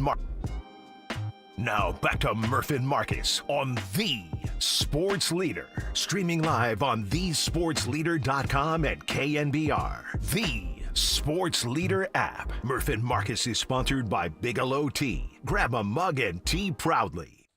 Ooh, this Reggae Friday has a different little R&B to it. What's going on here? This isn't really Reggae Friday. What's going on here? I'm just dancing. I don't know. What is it? Well, this was a Waterboy request. That sounds great. Because earlier this week, we were talking about our conversation with Buster Posey, and we were trying to find an explanation to why they've been so bad with Rafael Devers. And I snuck in a Booyah Tribe transplants reference to you saying, Murph, it's what I can't describe. And shout out to, I believe, one of our texters on the text line. I pointed out, did Waterboy just drop a Booyah Tribe reference? And here it is. Here's the big payoff. This is why you listen 4 hours a day. Booyah Tribe and the transplants. It's not reggae. What I can't describe. Is it reggae? I mean, I'll count it. I'll allow it. We're going to go wide. It's under the umbrella here. I'm allowing it. Yeah. Sounds fantastic. It makes my reggae rotation. That's for damn sure. You might have the best cookout music playlist of all time. I was just telling young Tony, like, this is like my perfect barbecue, camping type of music. So give me the name again. So Booyah Tribe, also the Transplants, two different groups from down in SoCal, I believe. Damn. Does this come from your bro? This just comes from the homies hanging out at cookouts and barbecues growing up. You said your brother's the guy who knows all the music. Yeah, right? My brother's the music producer, so he's usually the one that puts me on game. But I'm not sure if he put me on Booyah Tribe or not. And his second group is who? The Tribesmen, you said? The Transplants. I'm sorry, the Transplants. Either one of these playing at Outside Lands tonight? No, I wish they did. All right. Yeah. I'm for kind the of YouTube crowd, disappointed. it's called What I Can't Describe, just like the Giants, right? Yeah, exactly. Absolutely perfect. Great Friday vibe. And Buster Posey, thank you for a long talk. Okay, man. Well, we've talked Niners for the first hour. Let's get back into the Giants here. Hosting the Washington Nationals, who are skidding. They've lost 7 of their last 8. They just finished a 6-game homestand, Marcus, where they got outscored 61-23 by the Brewers and the A's. Now, the Brewers are beating everybody. Yeah. You ready for a Brew Crew in the series? Dude, you ready for the Brewers in the Crew. Fall Classic? Shout out to young Tony's friends and family members who are part of the Brew Crew. Shout out my guy Pat Murphy, my cousin, managing the Brewers. That guy's I love the cut of that guy's jib. Have you checked that guy out? What's up, cuz? Hey, that guy's a pugnacious SOB, man. He fights for his team every day. I would say this. I have always been a Bob Melvin supporter, but we have brought up a couple of times this summer, is it working? We're questioning Bob, and is the team, we've seen the team have sometimes such sloppy performances that you wonder, are they even really listening to the staff right now? So we've questioned Bob. I tell you what, Pat Murphy, that's the kind of guy, he's like the anti-Melvin in the sense of he's in your face. You see him, he wants to beef with an ump every day. He wants to beef with somebody every day. He fights for his team. He's like, when people want Melvin to be more energetic, I think they want Pat Murphy. Yeah. And he's like older guy too. I think he's north of 60. And I actually thought we would see more of the red ass from Bob Melvin. A little bit of red ass from Matt Williams over as the third base coach too, because we kind of expected that tone to shift moving away from someone like Gabe Kapler. Really? Is that what you imagined? Because we know how peaceful Gabe liked to keep things in the clubhouse. But I thought there would have been some more fired up moments, but it seemed like a couple weeks ago we played sound for Bob Melvin. He goes, yeah, look, we're done with the meetings. We're done with the speeches. We just need to play better baseball. That's what it comes down to, because the Giants, for the last couple weeks, leading up to the trade deadline and even the first couple days after, we're just playing some bad baseball. Yeah. So, by the way, Pat Murphy is 66 years old. Guy looks great. Guy hits the gym. He's got a square jaw to him. He won Manager of the Year last year, and they're going great. They So got anyway, a squad, yeah. So the A's just spanked the Nationals, too. So, again, I mean, dude, we've done this before. Giants should beat this team. And then they don't. 0-6 homestand against who? The Marlins and the Mets. Yeah. But, lost 2 out of 3 of the White Sox, right? Blew a Verlander game against the Rockies. By the way, the Nationals, the only teams in Major League Baseball with records worse than the Nationals are the Rockies and the White Sox. Yeah, which means the Giants should win this series, but nothing's guaranteed in baseball. It's funny. We actually have some sound we'll probably play later in the show from George Kittle talking about the last place schedule in the NFL. And he goes, guys, these are all NFL players. These are all NFL teams. It's the same thing for every sport. Like we joke about like the last guy on the roster on an NBA team or, oh, this guy just got called up. Like Matt Gage is the opener. Like these were guys that were better than you in high school, better than you in Little League, better than you in college. Just because they're not the elite superstars doesn't mean they're nobodies. Like we can talk here and talk about how bad the Washington Nationals have been this year, but I'm still kind of scared to face Mackenzie Gore this weekend. I don't want to see James Wood step into that box. I mean, everything you're saying is correct, and it's been proven by the Giants losing series to the Marlins, who actually aren't that bad, and the White Sox and all that. That said, Major League Baseball has played the Nationals this year, and the Nationals are 45-69. So somebody's whipping these guys. Yeah. So somebody's kicking them. these guys around. And that's the thing. The Giants have to beat teams like this if they want to be a playoff team. But right now, they haven't been beating these teams, and that's why they're not on track to make the playoffs. It's been fair to say that they have played down to their competition. And I know they're all big league players. I get it. But the fact of the matter is some teams are better than other teams, and the Giants play better against better teams. Just took 2 out of 3 from the Mets, right? In New York. And I know the Mets are skidding a little bit right now, but this is time to frickin' finally turn that script and beat up a team that theoretically is checking out mentally. So Friday night, Jake Irvin, he's 8-6 with a 4.89. He's a righty for the Nationals. Saturday afternoon, 1:05, guy named Brad Lord is pitching. My sweet Lord is pitching here against Wisenhunt at 1:05. But then Sunday, Mackenzie Gore. But you mentioned Gore hasn't had as many good starts lately. Yeah, he's been struggling a little bit lately. Has not been as hot as he was to start the season and actually cooled down some of the trade rumors. I was shocked to even hear his name pop up as a trade piece, but the Washington Nationals decided to keep him at the trade deadline. But he's not pitching the ball at his peak right now, but still one of the top left-handed pitchers in the game. And what was that hand you said? Left. What was that hand you said? Left. What was that hand you said? Left side, strong side. They can't freaking hit a left. Well, here's good news for you, Murph. He's not a soft tossing lefty. That's true. He's a hard throwing lefty. lefty. That's very true. And you know what? I'll take pump that. up some cheese. I will take that. I don't know if that's better or worse. He is 4-12 with a 4.29. And his whip is 1.36. Yeah, so. but earlier this year, Young Tony, I believe, has him on his fantasy team. Yeah, he was one of the National League leaders in strikeouts. On opening day, didn't he pitch like a 7-inning shutout or something like that? Double-digit strikeouts. Yeah, he was dealing early on. All right, well, we'll talk about it with Mike Krukow. You know how Mike feels about that stuff. Mike talks about, Mike will never take another Major League team lightly. But we'll talk to Mike about finishing up that road trip in Pittsburgh, coming back from that Monday night heartbreak and winning the next 2. And what can they truly accomplish? Did the Giants punt on the season? We asked Buster Posey that, and we will talk to Mike Krukow about that next on The Sports Leader.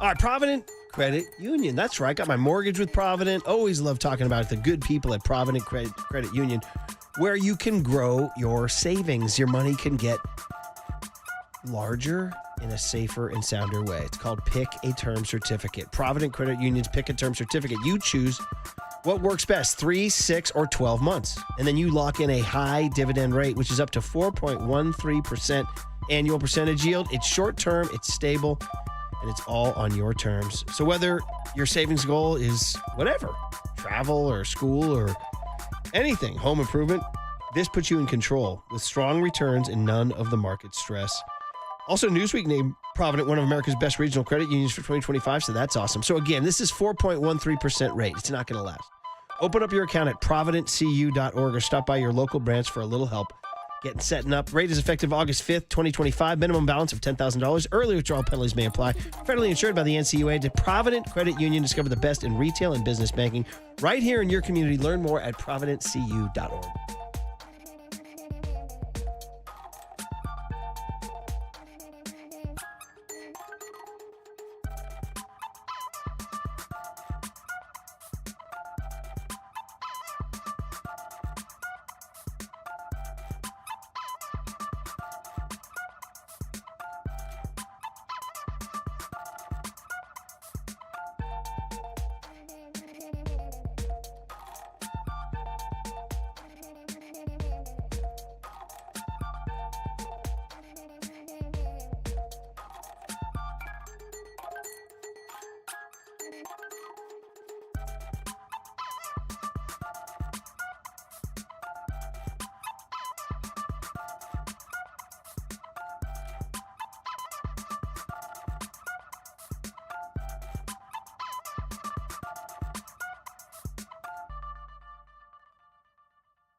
There's no question we've got the best in the booth. That's why Murph and Marcus catch up with Kruk right now. On KNBR 104.5 FM and 680 AM.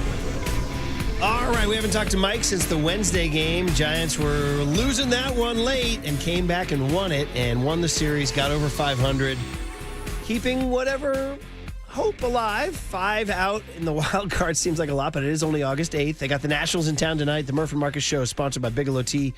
Grab a mug and tea proudly. We talked to Buster Posey yesterday. We can talk to Mike about that. So many different things to talk about with Mike.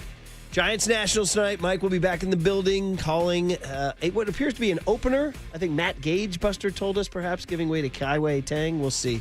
Good morning, Mike. How are you? Hey, morning, Mike. Yeah, good morning. I'm looking forward to the homestand. This is a pivotal part of the season, so I'm excited to see it. The Bats woke up. This was an incredible road trip they're coming up of, considering they got swept by both teams. So they go into New York, win that series, and then they go into Pittsburgh and win that series. I can't explain the Pittsburgh phenomena. This has been going on for 20 years. They just don't play well there. Pittsburgh's tough. And for them to win a series there, especially being down, I mean, and drive away thinking, damn, we should have won all 3 of those games. Well, that's a good thing. And so I'm looking forward to this homestand. Well, it is interesting, Mike, to talk big picture. We just mentioned talking to Buster. That was their first 6 games since the trade deadline. They trade Camilo Doval. They trade Tyler Rogers. They trade Mike Yastrzemski, who's beloved. Even Jung Hoo Lee said he got emotional about losing. Yes. So, Mike, their response to the trade deadline was to go 4-2 on the road. Does that say something? Well, yeah, it does. It says, look, when you go into the trade deadline, normally you come out of it going outhouse or castle. You're either going for it or you're not. Well, Buster Posey declared that they were going for it back in June when they brought Devers in. And they assumed the responsibility of that contract. And they gave up a bunch of bodies to get this guy. I mean, when you get down to the trade deadline, you forget about the things that got done in June. But that was a pretty big statement. And then they didn't play well. And then there was some frustration. And basically, you know, what happened during the trade deadline was not what we all envisioned. But what happened was a head slap to everybody in that room. And the head slap simply said, play better. We are better. You want to play here next year? You better get off the dime.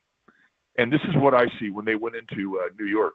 New York, they had nothing to lose, and they played their ass off. That game on Friday night was unbelievable because nobody in that ballpark thought they were going to win that game.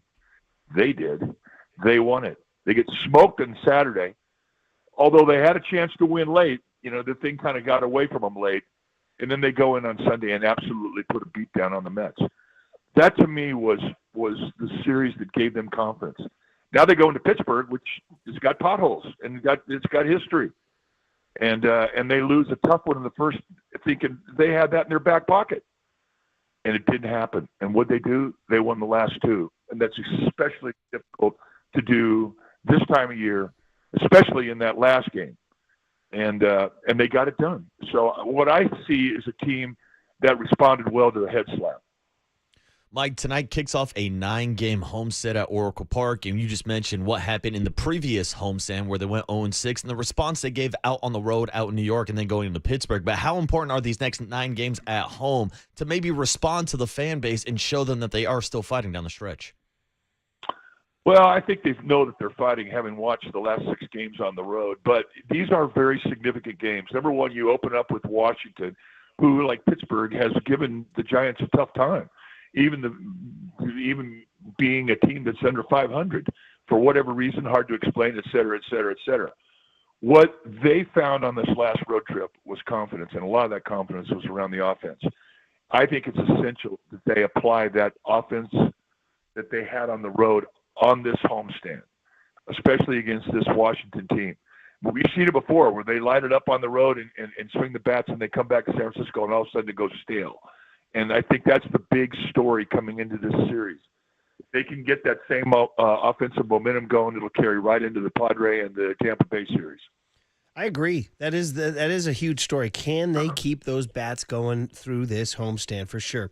Now tonight, Buster told us he anticipates, it's not official, but they anticipates an opener. Matt Gage, we haven't seen that much. It's sort of out of necessity, and then maybe Kaiwei Teng gets the bulk innings. Anyway, that's that spot that maybe Landon Roop would take, hopefully next week if he comes back.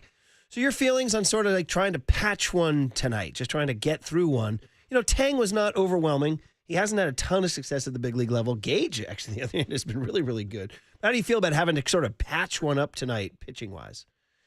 Well, I think it's an issue when you're tired as a team. In August, you can be a tired bullpen, and I don't sense that they are.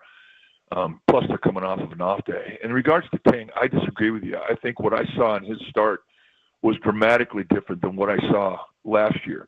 I saw a guy who had like 5 or 6 different type of movement, and he was in command of them. So I mean, that was a start. I mean, he was geeked up for that, and through all of the geek, he really, to me, showed that he had a nice command of his stuff and he used the strike zone well. So I'm really interested to see how he comes into this game tonight. I like the guy.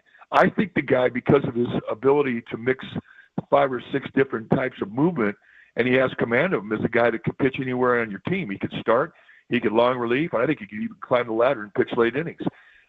You have to get him to where he's comfortable, obviously, and he's got to be able to find calm and hold and maintain that adrenaline. But I'm looking forward to his start. In regards to the bullpen game, they're ready for it, and I think you could only do that when you've had good contribution from your starters, which they got this last road trip.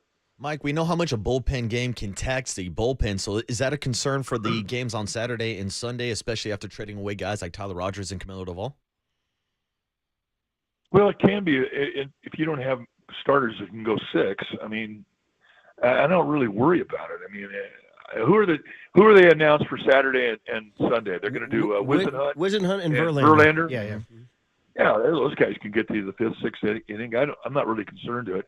Plus, again, you got another off day midweek this next week, which is another nice little island of safety to regroup your bullpen. So I think they're in a pretty good spot. Yeah, we're talking to Mike Krukow on the UMA guest line. Giants get over 500, 58 and 57, 5 behind the Mets of all teams, who've slid down, 6 behind the Padres, who come in on Monday, and that definitely will be something we talk about on Monday. Mike, in fact, actually, and I know we've asked you this through the years, but a chance to sort of revisit it. But, the Padres are coming in Monday. It's the start of, I think, 7 with the Padres in a 2-week span. So I know you have to take the Nats and James Wood and Mackenzie Gore very seriously, but, man, is there any concern about looking ahead to the Padres? No, none whatsoever. I mean, not this time of year. This time of year, you got to come in and 100% of your brain's got to be on who you're playing. The minute you look forward to the next team coming in, and the minute you take any percentage away from the 100 of your concentration, you're vulnerable. And this is we've got rookies on this team, but you've got a pretty healthy veteran base, and you won't see that, especially with Melvin at the helm. This is where managers and coaching staffs earn their paycheck in August and September.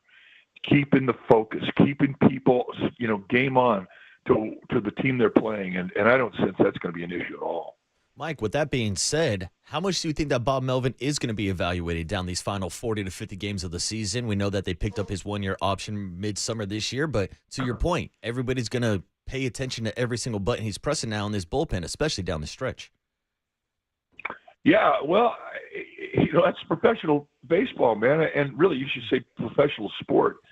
You never stop getting evaluated. Nobody. Everybody who suits up and has a number on their back is being evaluated every day. And I don't care how long you've been in the game or how many all-star teams you made.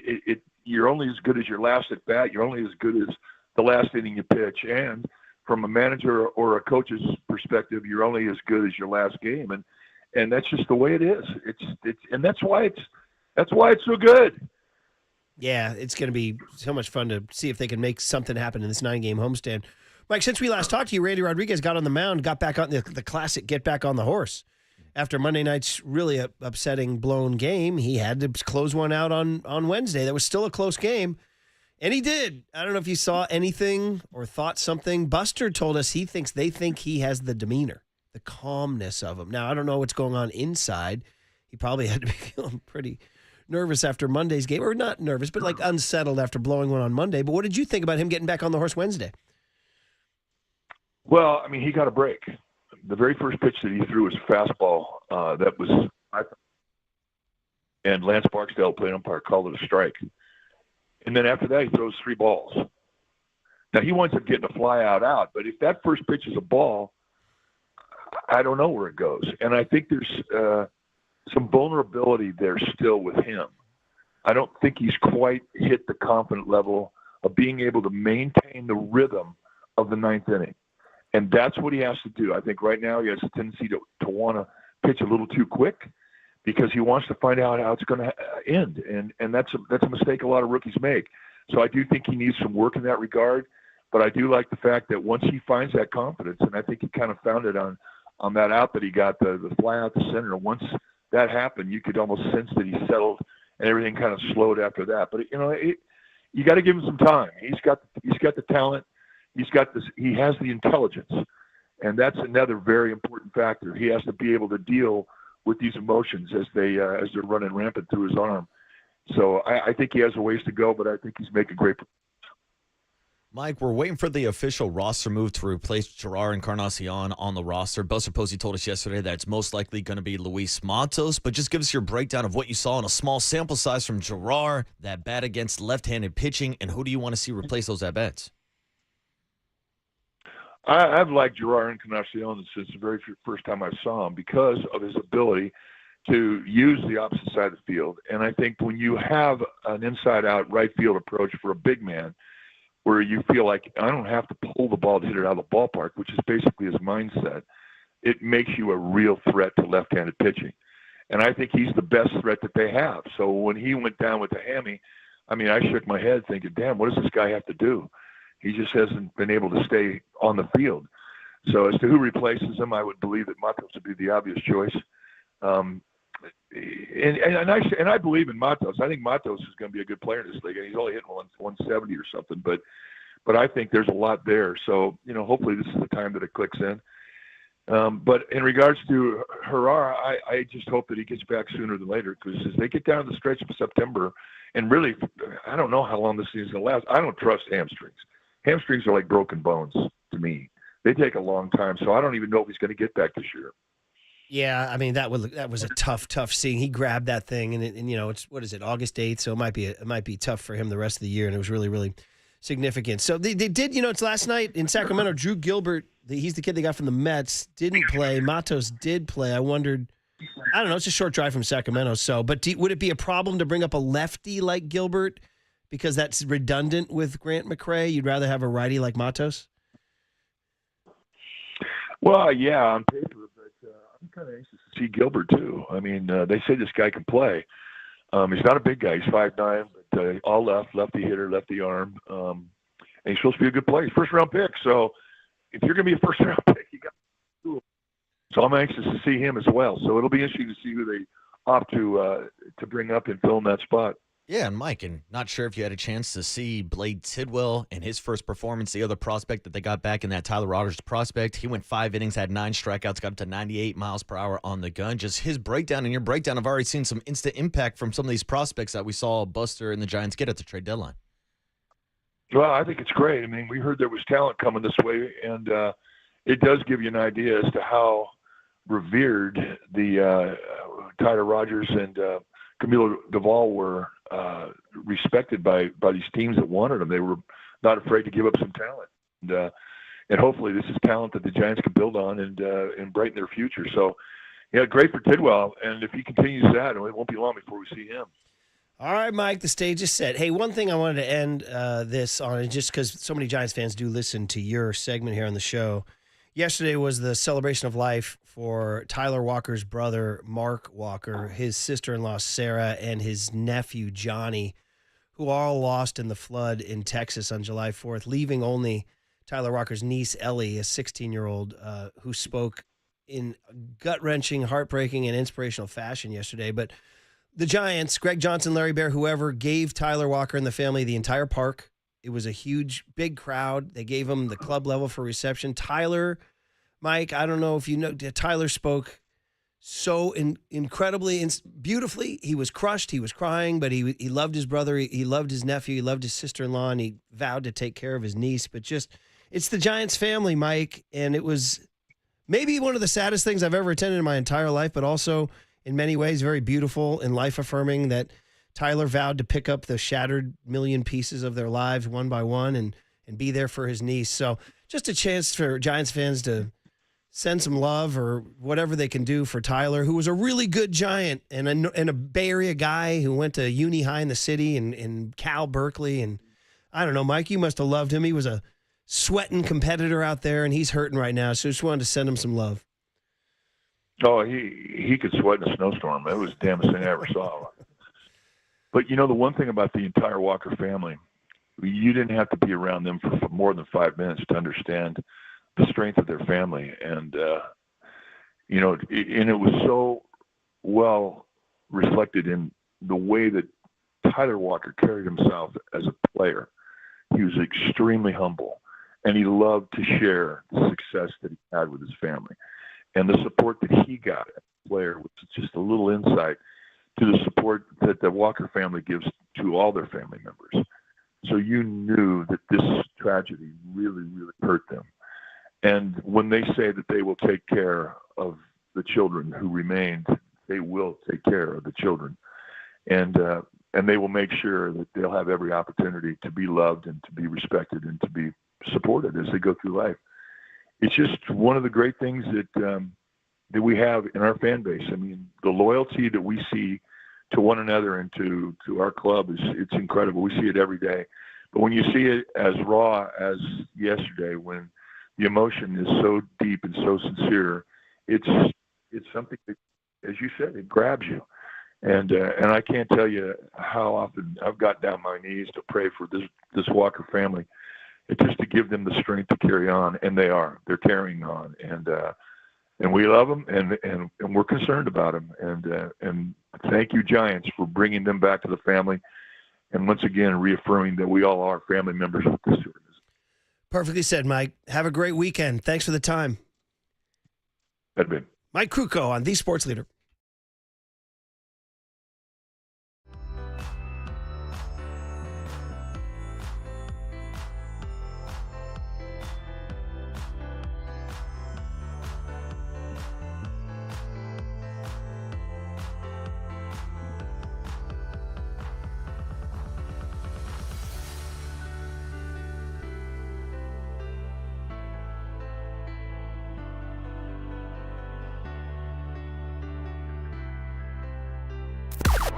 Now, from the O'Donnell Financial Group Sports Desk. Learn more at ODFIGroup.com. O'Donnell Financial Group, because planning is a process, not a product. Good morning, everybody. Happy Friday. We are still giving away 2 tickets to go see actor and stand-up comedian Lewis Black at the Masonic on Saturday, August 16th. Stay tuned through the 9 a.m. hour for your chance to win. When you hear the cue to call, the number to dial is 415-896-KNBR. And if you're caller number 10, That means you win. It's all brought to you by Live Nation, and you can find official rules on thesportsleader.com.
This is The Big Hit, sponsored by Benjamin Moore Paints. Experience the Benjamin Moore retail difference at our independently owned authorized retailers today or at benjaminmoore.com. Murph and Marcus continue live from the Casino Matrix Progressive Jackpot Studios. Casino Matrix. Progressive jackpots are here. Where are you? Just drop in. 1-800-GAMBLER.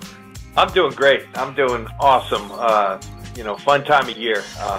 Everyone's excited. Everyone's eager. Everyone's trying to figure a lot of things out as to who their team's going to be comprised of. And I just love, I love training camp because what it represents, people, the players, out there striving, and there's guys that are going to make your team, but you're excited to see where they're at in their career. And then there's guys that come out of nowhere every year that end up making it at least really interesting for you. And that's just the really, I enjoy it. Hang on, let me hit these smelling salts. Hang on. Whoa. Let's go, the big hit. Let's go. By the way, how long does a ammonia smelling salt hit last? Like 5 seconds? Yeah, maybe a play or two. Okay, all right. It'll wake you up, give you a woo type of feeling. So I'm going to go hot for like the next 10 seconds and then die out in the big hit here. Happy Reggae Friday, everybody. Shout out. Iration Time Bomb is sort of the Frank Sinatra, like My Way of white boy reggae, isn't it? It's like the iconic, the one everybody plants their flag on, He's right? a time bomb. Yeah, well, How do we transition? Did the Giants' mixed performance? Oh, Here we go. I Did got the one for Giants' you. mixed performance yesterday against the Broncos reveal there's a ticking time bomb of mediocrity on the season? 808 KNBR is the phone number. Well, that'd be impressive if the Giants were playing the Broncos. 49ers Broncos yesterday. That's I the say question. Giants? You did. Snuck that one in real quick. God, I'll do that. I got you, Murph. I got you. Yeah. But here's the question. Is the 49ers trenches a ticking time bomb with the injuries on the defensive side and the lack of depth on the offensive side? Yeah, that's better, particularly because you said 49ers. Yeah, that works. That's even better, yeah. By the way, you're listening to KNBR AM and KNBR FM San Francisco, the sports leader, a Cumulus media station. Yeah, I mean, mixed reviews. We said it yesterday. 808 KNBR is the phone number. That is if you guys want to check in on the 49ers and their joint practice with the Broncos. I mean, I know many of us weren't there, so we can't tell you, but when you read about it and you read that it was, some good, some bad, mezza, so, 50-50, all that ish stuff, you know what I mean? When you do that. Somebody says, like, hey, you went to that new restaurant the other day. How was it? Yeah, ish. So. Ish, you know what I mean? How's that new movie? It's okay. Mixed reviews. So that generally means bad reviews, right? So the Niners got jumped by the Broncos early in practice. But it's not all bad because they did achieve things. Apparently, Nick Bosa dominated his old teammate, Mike McGlinchey. And apparently, C.J. West had some good performances in one-on-one, too.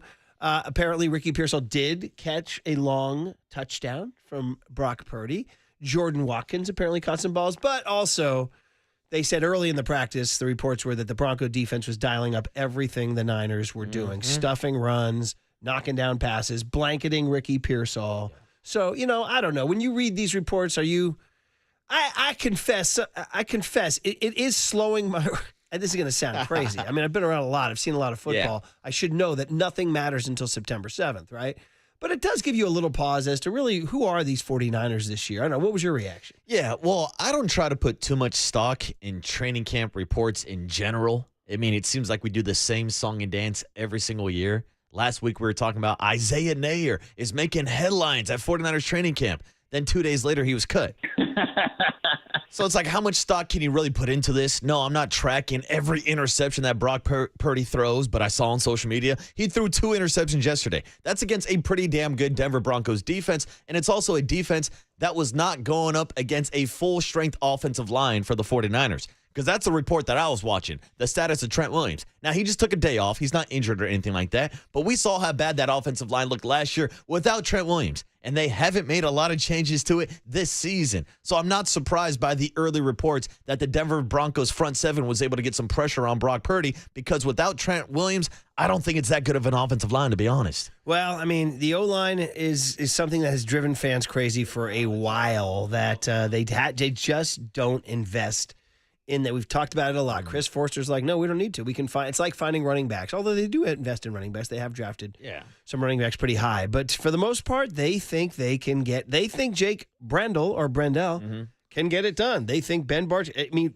time will show how well they do. Yeah. But you are nailing a frustration for many Giants fans. It's been very frustrating for 49er fans because of Brock Purdy, his height, protecting your franchise quarterback, and getting pressure up the middle on guys like Brendel, even on the outside against someone like Colton McKivitz.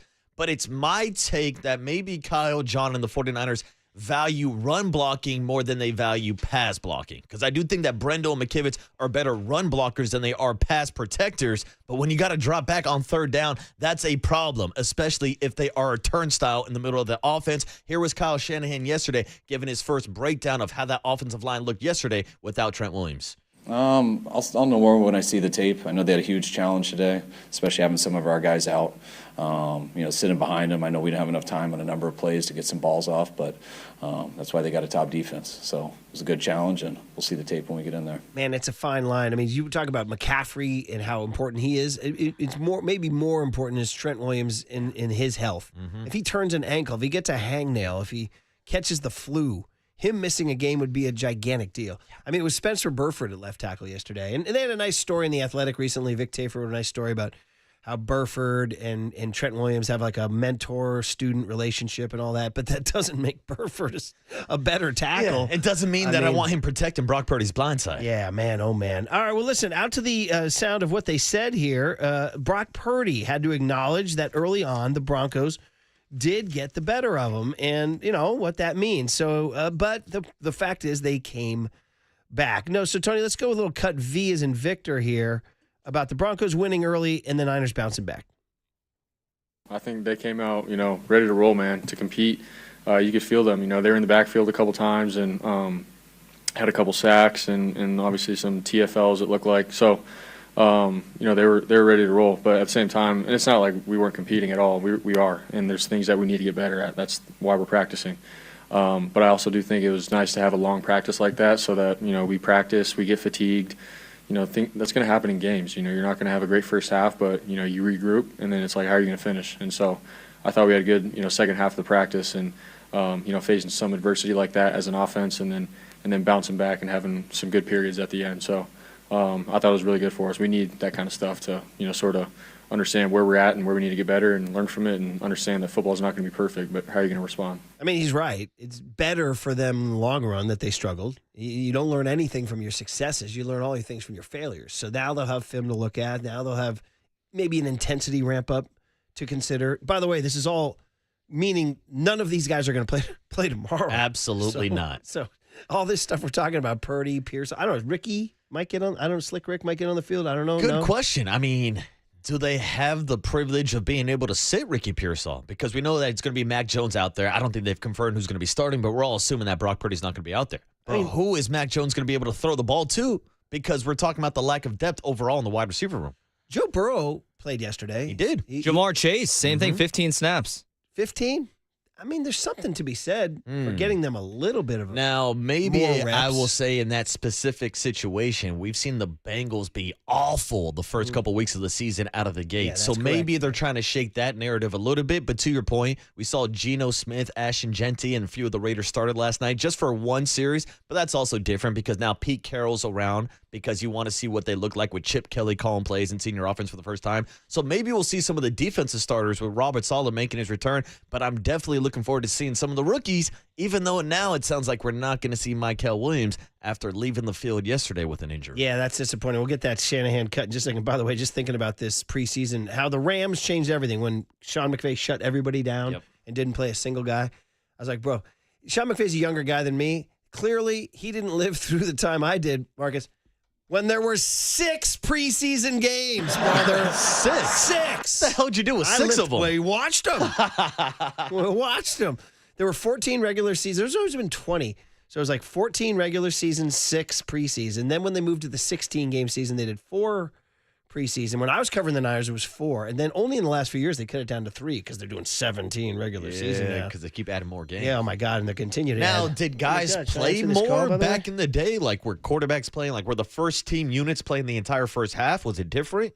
You're going to test my memory here. I'm going to go ahead and say that the first string did play. Wow. Now, anybody who remembers the 78 Niners, call me and let me know if there's a box score. 808 KNBR. I mean, seriously. So anyway, getting back to Michael Williams. I mean, there is something to be said for getting out there, getting in the routine, put the pads on, go through your warm-up. There's something to be said for that. Then go play a series or 2. Yeah, but I feel like they get that feeling more of these joint practices where you actually get that first taste of just hitting somebody else, seeing a different color for the first time after staring at the same shimmy all summer long, to finally get your hands on another man and drive him down to the ground. Whoa. That's a different type of feeling, Tony. Pause? Yeah, you can hit me with the pause Is if that you want. okay? All right. Yeah, but I'll say this. Young Tony doesn't know what it feels like to be able to pancake a grown man and put him on his back. Pause? Yeah, no. I'm talking straight pancake, and this is a conversation for me, George Kittle, and all my tight ends out there. All right, good man. There's good a man. different kind of feeling staring a man down in his eyes, Tony.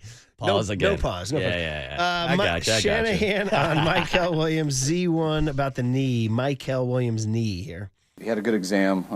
Hopefully just hyperextended his knee. So we're going to get a further evaluation now, but looked good when we examined him. So hopefully it's just a little bit.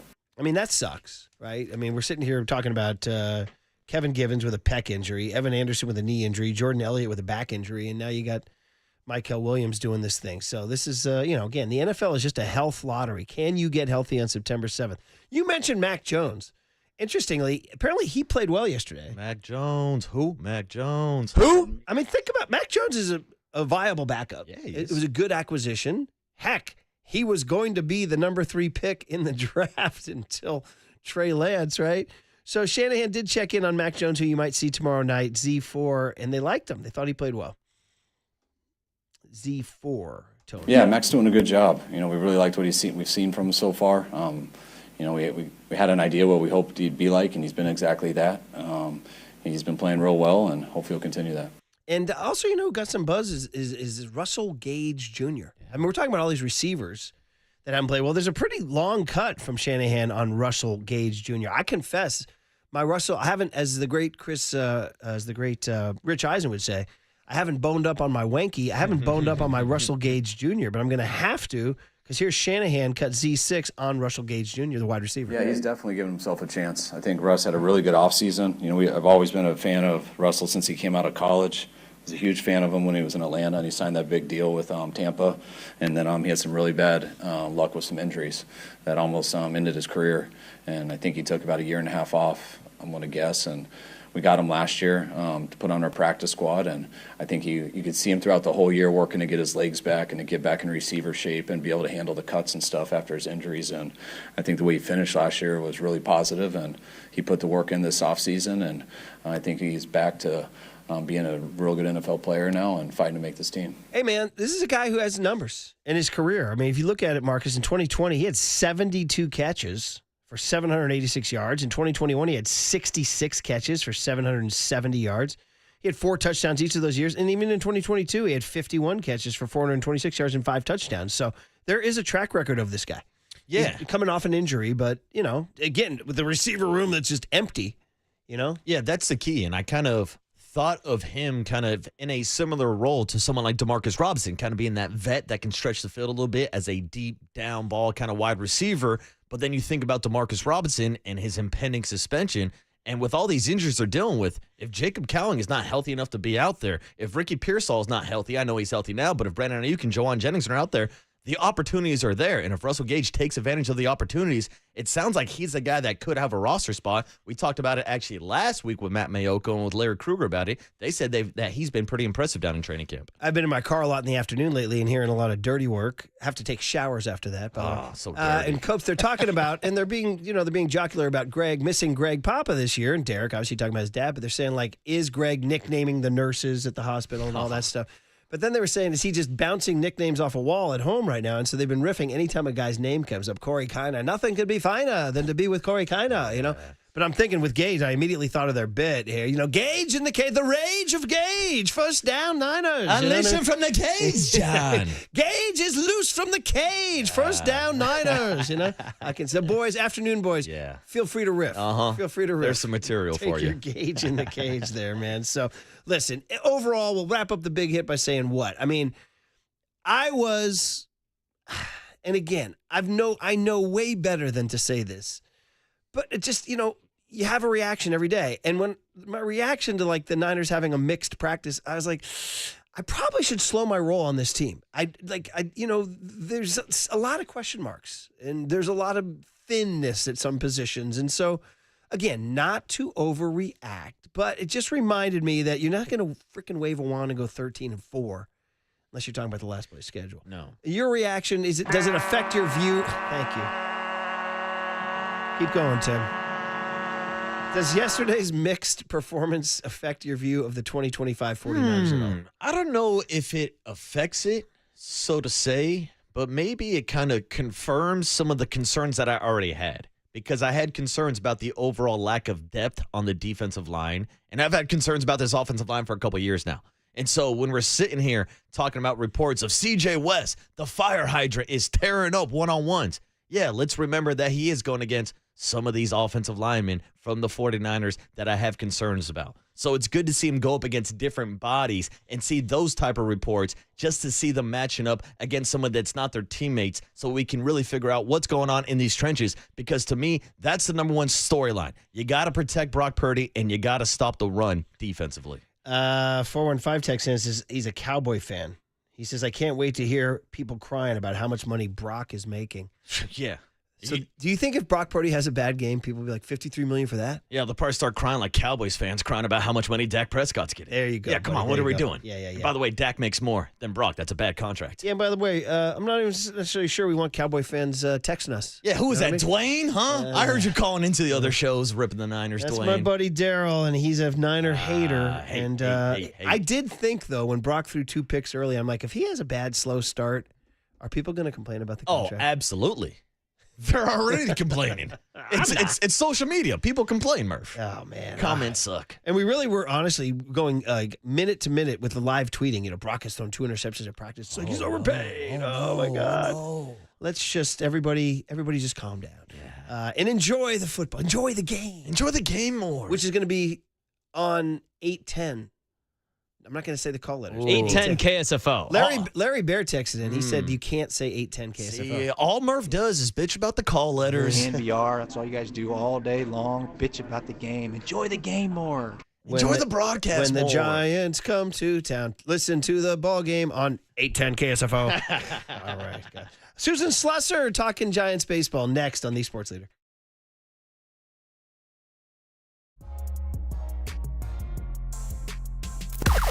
Now, from the O'Donnell Financial Group Sports Desk. Learn more at odfigroup.com. O'Donnell Financial Group, because planning is a process, not a product.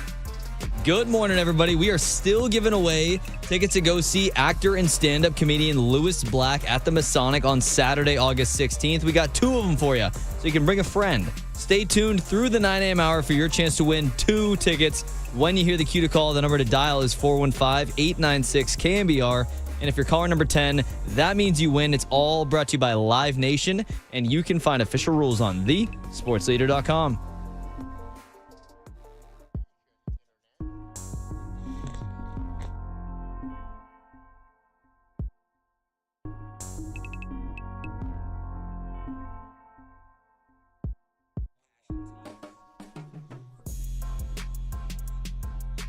All right, you've heard a bunch of attorney ads on the radio. We're keeping it local here. There's one call to make when you get into an accident. That's the giant lawyer, Ted Ray Vaughn, because we're talking about a 415 area code. When you have an accident, call 415-888-1045. Once again, 415-888-1045.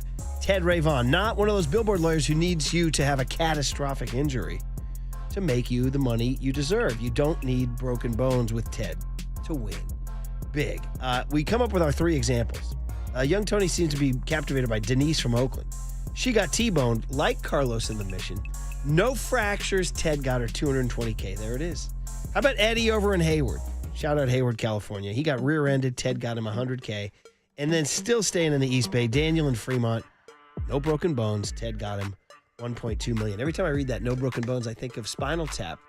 When Michael St. Hubbins or Nigel Tufnell, one of the two, says he wants to get into tuna fish in the can. No bones. No bones. See if you can find that, Young Tone. Ted's not the type to disappear after you sign. He's local. He's aggressive. He's a fighter like the orange and black. It's your one shot. Don't wait. Every day could cost you money. Call 415-888-1045. Again, 415-888-1045. Or visit thegiantlawyer.com. Fast, free, confidential. What are you waiting for?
And now it's time for the Protect Your Assets Business and Technology Report with me, David Hollander.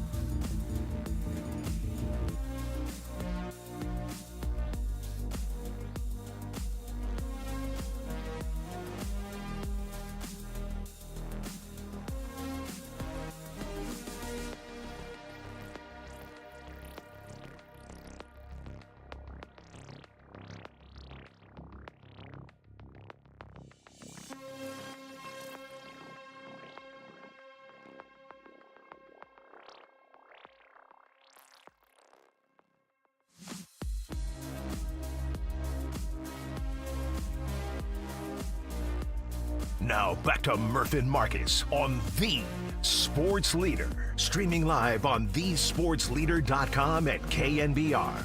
The Sports Leader app. Murph and Marcus is sponsored by Bigelow Tea. Grab a mug and tea proudly. All right, we need style counsel at Outside Lands. That's what we need, man. Susan Slusser's theme music is playing, which means we're going to talk Giants baseball. Susan Slusser, San Francisco Chronicle baseball writer extraordinaire. She's sponsored by River Islands. Come home to River Islands in Lathrop and discover the San Joaquin River lifestyle with its lakes, parks, and schools. Start your tour today at riverislands.com. And Susan's also sponsored by Bigelow Tea. Grab a mug and tea proudly. Live music queen, Susan Slusser. Good morning on the UMA guest line. Are you going to Outside Lands, Sluss? Hey, morning, Susan. I don't think this time of year is kind of tricky. And hi, Marcus. A little tricky to get to live music for me, but hey, maybe I can sneak over at some point. Well, 105 game Saturday. I don't know if it's you or Shayna on it, or you'll both be there. You wrap up, send that tight copy in, 5:30, and then you got a whole evening to head to Golden Gate Park. Yeah, that's true. You make a good point. You've inspired me, Murph. And you are a live music. You're the you could just go and just wander around and find the music you like. Oh my gosh! Well, that's the beauty of Outside Lands. There's just so many good acts. You're going to find something. Have somewhere, you been? You know? You've ever gone? Oh yeah. Oh, of course, yeah. Okay, Yeah. I have not. So it's Oh. I know. What a It's great, nerd, and right? it's not just music. You know, the food. There's good food. There's Oh, all yeah. sorts of merch and great stuff. A big old honkin' celebration. Just like you were, by the way, just in New York, right? You were enjoying New York. You posted from the museum, the Metropolitan Museum of Art. Yep. Yeah, I try to get to at least one of the museums every time we're there. Sometimes, like, again, a little tricky, but that was very worthwhile. The 4 p.m. game time Eastern on Saturday helped me out with that. Now, we know you weren't the only one taking a couple trips to a museum. Sounds like the Giants took a family trip to the Roberto Clemente Museum, right? Last week when they were in Pittsburgh? Yeah, which is great. And I know the Pirates have really been doing a lot with that too.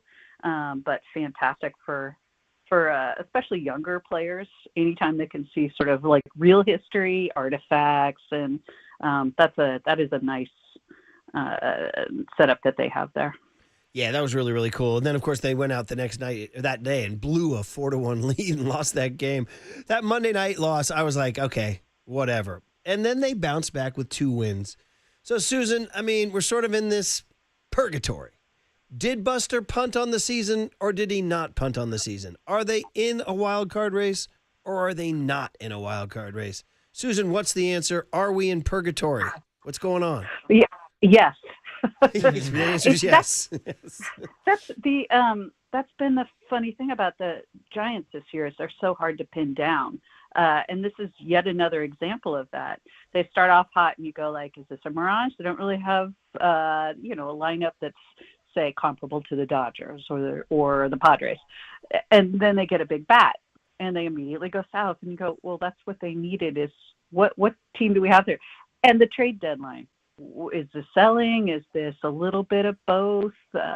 Which maybe. I don't think you can get rid of relievers like Tyler Rogers and Camilo Duvall and go, you're not selling. But they could have done more, and they didn't.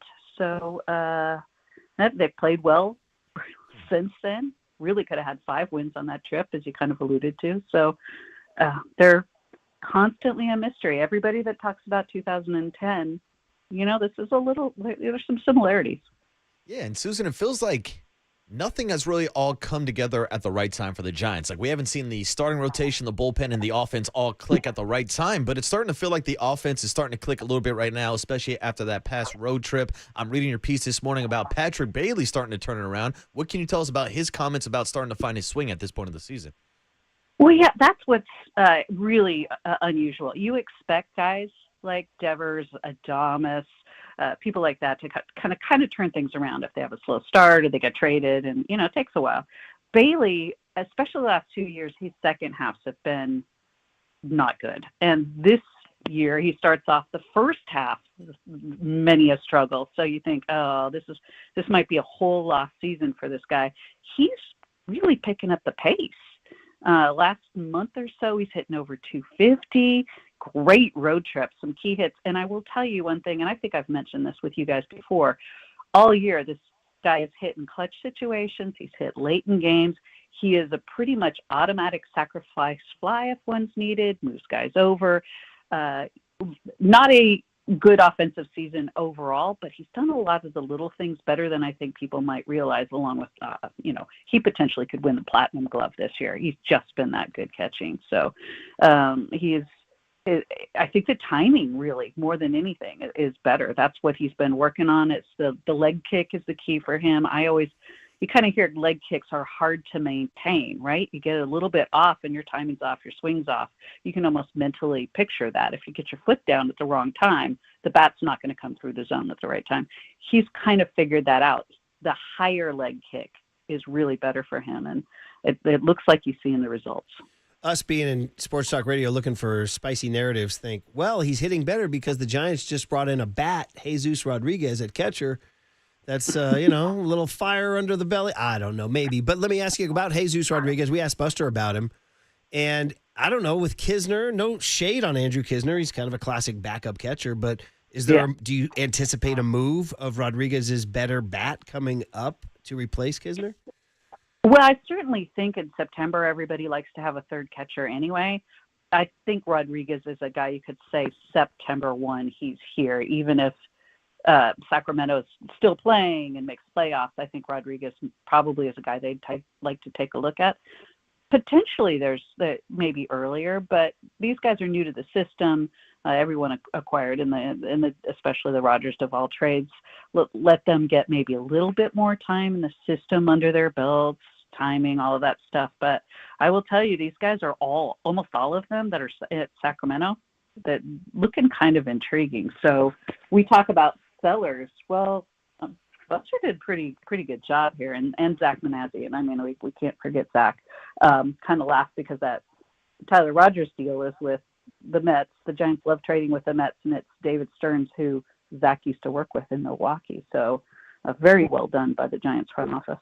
Yeah, and one of those names is Drew Gilbert. He was one of the pieces that the Giants got back from the Mets in that Tyler Rogers trade. And we were actually looking at the Rivercats lineup from last night, and Drew Gilbert was not in it. Now, we all assumed that it would most likely be Luis Matos to replace Gerard Encarnacion on the roster. But what do you think, Susan? Could it be Drew Gilbert, or do you expect it to be Luis Matos? It really could be either. It's hard to handicap. We expected, maybe Matos or Luciano might have an upper hand there because they really need a right-handed hitter. They could be making two moves. Wilmer Flores hasn't played for a week at this point. The hope had been that he would be able to hit, that he'd be able to hit at least. We didn't see him in the game, which means that the legs really probably bothering him a lot with that hammy. He did a little bit of running the middle game, before the middle game in Pittsburgh, and he did not look very happy at the end of that. And Wilmer's not a guy that usually you can read quite that well. So I suspect he is certainly at least a possibility for the IL. Now, they've been waiting a week, a few more days if he's close, but it's kind of been in that situation for a while. So if you've got two guys to replace, heck, call up, Matos and Gilbert. Could be. We'll wait for today's Bob Melvin dugout session, so it'll be very eventful. We'll hear it. Maybe one move for sure, maybe two. Susan, there's so many different things to ask about, but one of the ones I just kind of want to get out there is Dom Smith. We had him on the radio, and when he came, he was just a fantastic interview. We met him in person. He gives off a great energy. And then you watch the baseball. He's just a really good player, and you want him on your team, right? Well, that glove is sensational. The clutch hits, the two-strike approach, everything about him. But I'm looking ahead to 26, and I'm thinking, well, if Bryce Eldridge is coming to the team, and I anticipate he will be on the team in 26, and Rafael Devers is there, that's 3 left-handed hitting first basemen. Is Dom Smith? Yeah. Is this path blocked? It might be. And Dom Smith makes me always kind of go back to one of those great baseball questions. How many good players are being blocked by great players? I mean, he comes in and you go, where has this guy been? Well, he was stuck behind Pete Alonso. He just wasn't going to get time in New York. It's had that kind of career. It might wind up, you're very right, being the same thing for him in San Francisco. You kind of wish maybe somebody in that equation was at least a decent outfielder so you could have a little bit more variety. Bryce Eldridge, of course, had played some in the outfield, and the Giants didn't think that was going to be his long-term position. He's still learning first. But he's got to be coming soon. Maybe not this year, although I really hope at least we see him in September. He's been swinging the bat so well. They're so big on rewarding guys. I would hope that he would get a shot. Anyway, you're right. That this might squeeze Dom Smith out, but he has really helped them this year. Solid in all areas. I was surprised by his defense, which I did not know was as good as it is. And he basically said that's because I was playing behind Pete Alonso. I was coming off the bench. Susan, we got to ask you for an update on two important arms missing from the Giants staff right now, if I can get that out. Landon Roop in the starting rotation and Eric Miller in the bullpen. What can you tell us about their updates on their rehab assignments? Yeah, I think they're both getting really close. I would be surprised if Eric Miller, this is assuming everything goes well. I would be surprised if Eric Miller wasn't back sometime next week, mid to late week maybe. Roop maybe just a step behind that. They both need to get, some innings. But Eric Miller said he thought maybe just 2 rehab games at SAC and he'd be ready to go. He's so close. So that's exciting. And you know what? I've got to say that Gage and Lucchese have not been bad at all. Could they wind up with 3 lefties in the bullpen? When was the last time that happened? That would be, wow, what a luxury. Particularly because they were just like, we're gonna get by with 1 all year, and now you're talking about maybe 3. Wow, that's pretty amazing. Speaking of which, we'll leave it at this, Susan. That 8th inning. I mean, Tyler Rogers. There were Giants fans who got frustrated with him, but those were ridiculous because this guy was a lock in the 8th inning, and he had a 95% success rate. Anyway, point is, they don't have an 8th inning guy, and we've asked Buster, and we've asked Ryan Walker's name has come up, but I don't know. Jose Buto has looked like a guy. I don't know. Susan, who's their 8th inning guy? Buto's look good. Hey, Eric Miller can, get his numbers, obviously, against lefties are great, but he can get righties out. This is a guy who's pretty polished. I think it might be a little like the old closer by committee. This might be set up by committee, which I have no problem with. You don't need one setup guy necessarily. It could be a mix and match situation, and any of those guys I think could do the job well. Ryan Walker's looked better too. He looks like he's kind of starting to get back more where he was when he's been really good. I mean, it was a little iffy. He did strike out O'Neal Cruz, but it got hairy. You know what I mean? It's still not all settled. I think he looks fine. Okay. He every reliever goes through one of these stretches. The fact that he got out of it tells me a lot. All right, Sluss. Well, Saturday night, Tyler the Creator, Vampire Weekend, Gracie Abrams. I feel like you'd be a Gracie Abrams, Sluss. Not to gender profile there. Kid. Yeah, it is J.J. Abrams' kid. Does that mean that she's not talented and she's got a big break because her old man was a Hollywood producer? You always wonder that, but she's good. So she's legit. Ludacris, Royal Otis. Aren't they one of yours? Royal Otis? Isn't that one of yours? I don't know them. I'll go check them out now. Any indie band I associate with you. Well, that's kind of you. Yeah. And also Susan LaRussell, who did the Giants song Like this It. year. Nothing like it. He'll be at Outside Lands also. Yeah. And he's a positive. He's a positive vibe for sure. All right, Sluss, we've convinced you. We'll see you out in Golden Gate Park Saturday night. Okay. That's the plan. Thanks, guys. See you, Susan. Thanks, Susan Slusser, San Francisco Chronicle. Yeah, I mean, you're going to be out there Saturday, and you're mainly going to see Tyler. Yeah, I'm going for Tyler. And LaRussell and Ludacris. But I'm more of a rap fan than an indie band fan, but I'm a fan of good music. You've seen me on top of Mount Tam Sound Summit. Yeah. That's when I got introduced to Faye Webster. Dude. And, I listen to the John Mayer channel on SiriusXM. Yeah, I am that demo. I'm that guy. You're I'm that the guy. white suburban dad who listens to sort of the easy listening of a John Mayer playlist. He'll play Faye Webster. Oh, will he? He plays Faye Webster. Wow, and I Yeah. told you, Tyler, the Creator, had Faye Webster, like, before he came out on stage as, like, a warm-up song. So, dude, you and Tyler are both Faye Webster heads. That's it, dude. We have the same Are you serious? Venn diagram. I swear, yeah. And, like, and I heard, like, girls behind me, like, oh, wow, Faye Webster. I was going to say, the standard stereotype would be if you're going to see Tyler, the Creator, you're not going to see Faye Webster. See, But that's what people think. Well, but I'm wrong. Tyler will get into his bag. He's a great producer, also not just a rapper. He'll throw in some French horns and some real creative music, but he got like some smooth jazz tunes that I'll also listen to. So staying on the music, just to bring it back, and I've mentioned it a couple times, and it's hard for me to talk about because I'll get too emotional, but yesterday's Walker family celebration of life for Tyler Walker's brother, sister-in-law, and nephew who were lost in the flood, which was such a gut-wrenching, unbelievably heartbreaking, but ultimately loving ceremony yesterday. And there were laughs amid the tears, and there were a lot of tears, but there were a lot of laughs. And one of the Sarah mom, who we lost in the flood, was a Texas gal. She was a proper Texas gal from a proper Texas family. She was like totally put together. She was the perfect Texas gal who hosted and everything. And she dressed right, and she called everybody y'all and sweetheart, all that stuff, right? It was revealed by two different speakers that she was down with late 80s, early 90s hip hop and knew the lyric to every Too Short song. Hell yeah. Straight out of Texas. I mean, her pictures were like, she looked like from the Junior League where she was hosting a little luncheon or something. That's awesome. She was a debutante and all that stuff. But two different speakers said, in fact, Tyler said, and I can vouch, she knew every Too Short lyric. Yeah, I've got to guess what her favorite word was, Murph. Well, there you go. Yeah, why you got to say it like short? Just goes to show you That's awesome. the Venn diagram. See, that's the thing. Good music is good music, right. regardless of what genre it's in. All right, good stuff, man. All right, hey, cooler of content, and then John Lynch on The Sports Leader.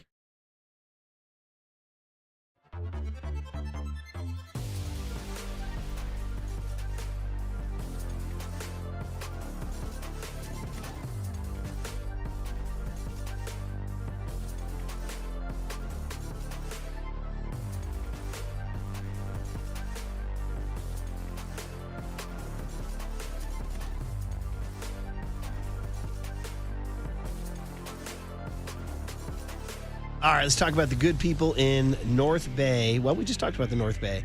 And, of course, Marin Health. World-class health care right there across the bridge. It's not just the closest medical care, it's the best. With a cardiology team that delivers treatment twice as fast as the national average, a world-class maternity care center with doctors and midwives available 24/7, an accomplished orthopedic team to get you back on the trail, and a partnership with UCSF that expands our world-class capabilities. It's all right here to get you closer to being at your best. Marin Health, world-class care, closer than you think.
All right, everyone, chill. This is the cooler He's bitten a cooler of content.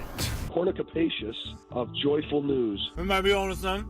Yeah, baby! Murph and Marcus is sponsored by Bigelow Tea. Grab a mug and tea proudly. All right, Reggae Friday has those vibes. Moneyball accurate. Bangers now. You're just going for the big hits. Not one scene actually happened. Really, that's a great song. I remember one of the first Reggae Fridays we did. I had not heard this song. I was like, damn, Marcus. They was like, our leader has arrived. Here he is. I'm coming in 7 World Series. And me, I've been trying to... I'd watch some Cops. I was just actually riffing with our guy Shep, our engineer out here in the bullpen, and we were riffing about the lights, how they were shining in, and I felt like I was in the middle of a police interrogation. And I walked out, and I was like, yeah, Shep, can you read your ABCs backwards? And we both agreed. I can't do that when we're sober. I totally agree. Like, let alone, like, what kind of test is that to figure out if you're drunk or not, if you can do the ABCs backwards?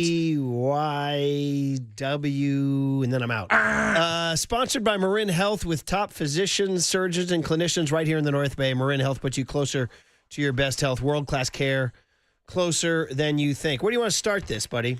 What do you think here? Oh, well, I think we should start with George Kittle, who had some thoughts about media schmucks like us talking about the 49ers' last place schedule, a bit that we've been running all 49er offseason long. So, young Tony, let me know if you can dial this up. I believe this was George Kittle on the Richard Sherman podcast yesterday talking about the idea, said by Murph, about the 49ers having a last place schedule. That's what's crazy. It's like the Niners have the easiest strength of schedule this year. It's like, it's the NFL.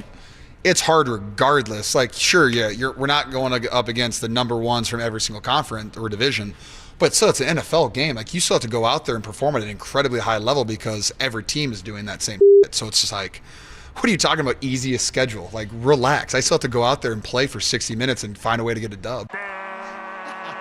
Doesn't he know? That's that's our entire reason for waking up in the morning is the last place schedule. So, thank you very much. Yeah, it's the calling card of the 49ers this season. The fact that as somebody wrote in on the text line, they said, come on, man, we earned this last place schedule. Thank you. So, embrace it. Embrace it. In fact, what is this? I was thinking about that. Do they play the Broncos this year? No, I don't believe they do. Yeah. If anything, they would be playing the Raiders because they were the last place team in their division. But no, they don't play the AFC West this year. Okay. So, listen, Seattle, week 1, and then what do we got here? Where's my Niners schedule? I don't have it right in front of me. There should be one on the wall. Yeah, there should be. Yeah, but it's like... Tony, you got one there, buddy?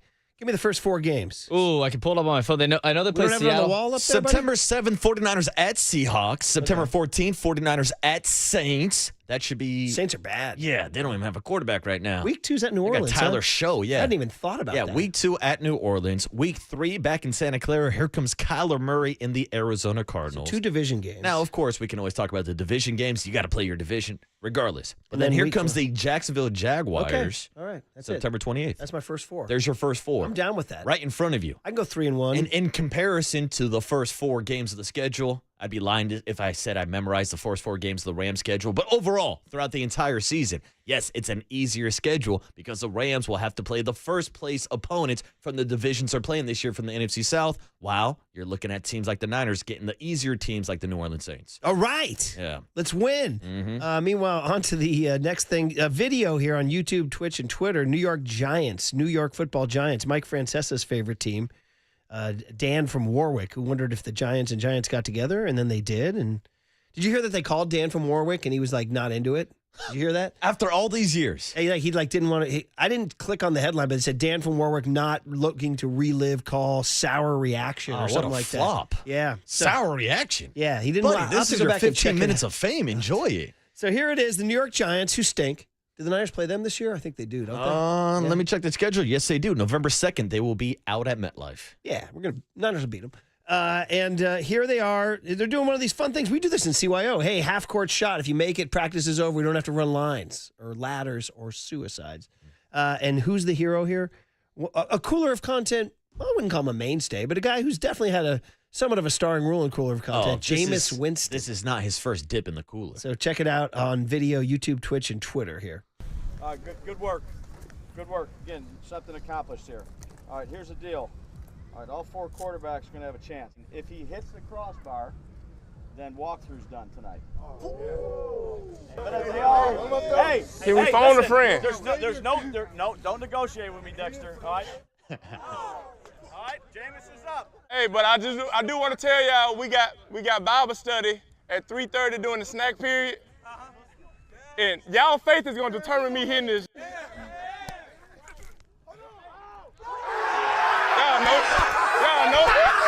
know what time it is.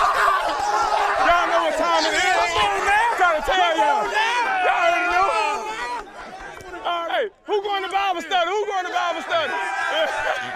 He's amazing, man. He is a content machine. Y'all know what time it is. He did it, by the way. If you couldn't see it on the Twitch, he drilled from 30 yards out. He nailed the crossbar. Good. I loved it. We got Bible study during snack time at 3:30, and your faith is going to determine whether or not I hit this. I tried to tell you, he said. I tried telling you. Y'all know what time it what is. a content machine. But like, I know what that reaction is like. We used to do this like football practice too with like our field goal kicker. If you hit this field goal, no conditioning today. Or like on a special team still, like if you down this ball on a punt drill within the 5, you don't got to do extra conditioning. Stuff It's a like great that. one, and then everybody's like, "Come on, man!" And then everybody relies on that person. It's great motivation. So listen, we had Buster yesterday. We mentioned him saying, "Am I a lunatic for thinking that there's a lot of baseball left?" We said, "Hey, way to use the L word, lunatic." It's a word that's big in Giants history because Brian Sabean called the fans who were calling for changes the Lunatic Fringe. Tim Flannery adopted the band name, the Lunatic Fringe. And I said to Tony, I think it came in a Sabean Ralph KNBR interview. So Tony searched in the archives, and this interview was labeled Lunatic Fringe. Now, here's the irony. He doesn't say Lunatic Fringe in the interview. So it actually came from a Henry Shulman San Francisco Chronicle interview where Brian Sabean said, I'm not going to sit here and listen to Lunatic Fringe. So it became a running joke in the early OOs. But in doing so, Tony found the interview. It was one of my first ever sit-ins before I became a full-timer here. I was sitting with Ralph, and we were doing the Brian Sabean show. Now, Tony, you want to tell me, you listen to this. What's the best way to start this thing? Because this is going to be Ralph and Sabean. Start with A, because this is the only comment you get in, and then the rest you can just play wherever. It's just Ralph and Sabes going at it. Okay, so and you hear a little bit of young me, and apparently gets shut down. Check it out. Praise Mr. T, Ralph Barbieri and Tom Tolbert. Tommy is out today. Brian Murphy is in. We are, I guess, it's our last Brian Sabean show of the year. Brian, it's kind of hard to watch this postseason play without the Giants in it. For me, I'm sure it must be exponentially harder for you. Tough question to answer, Ralph. What do you expect me to say? That you're really enjoying watching the playoffs. Well, I figured I have no interest in any of these teams in the playoffs, except that I want to see the Dodgers lose badly. Oh, that was me?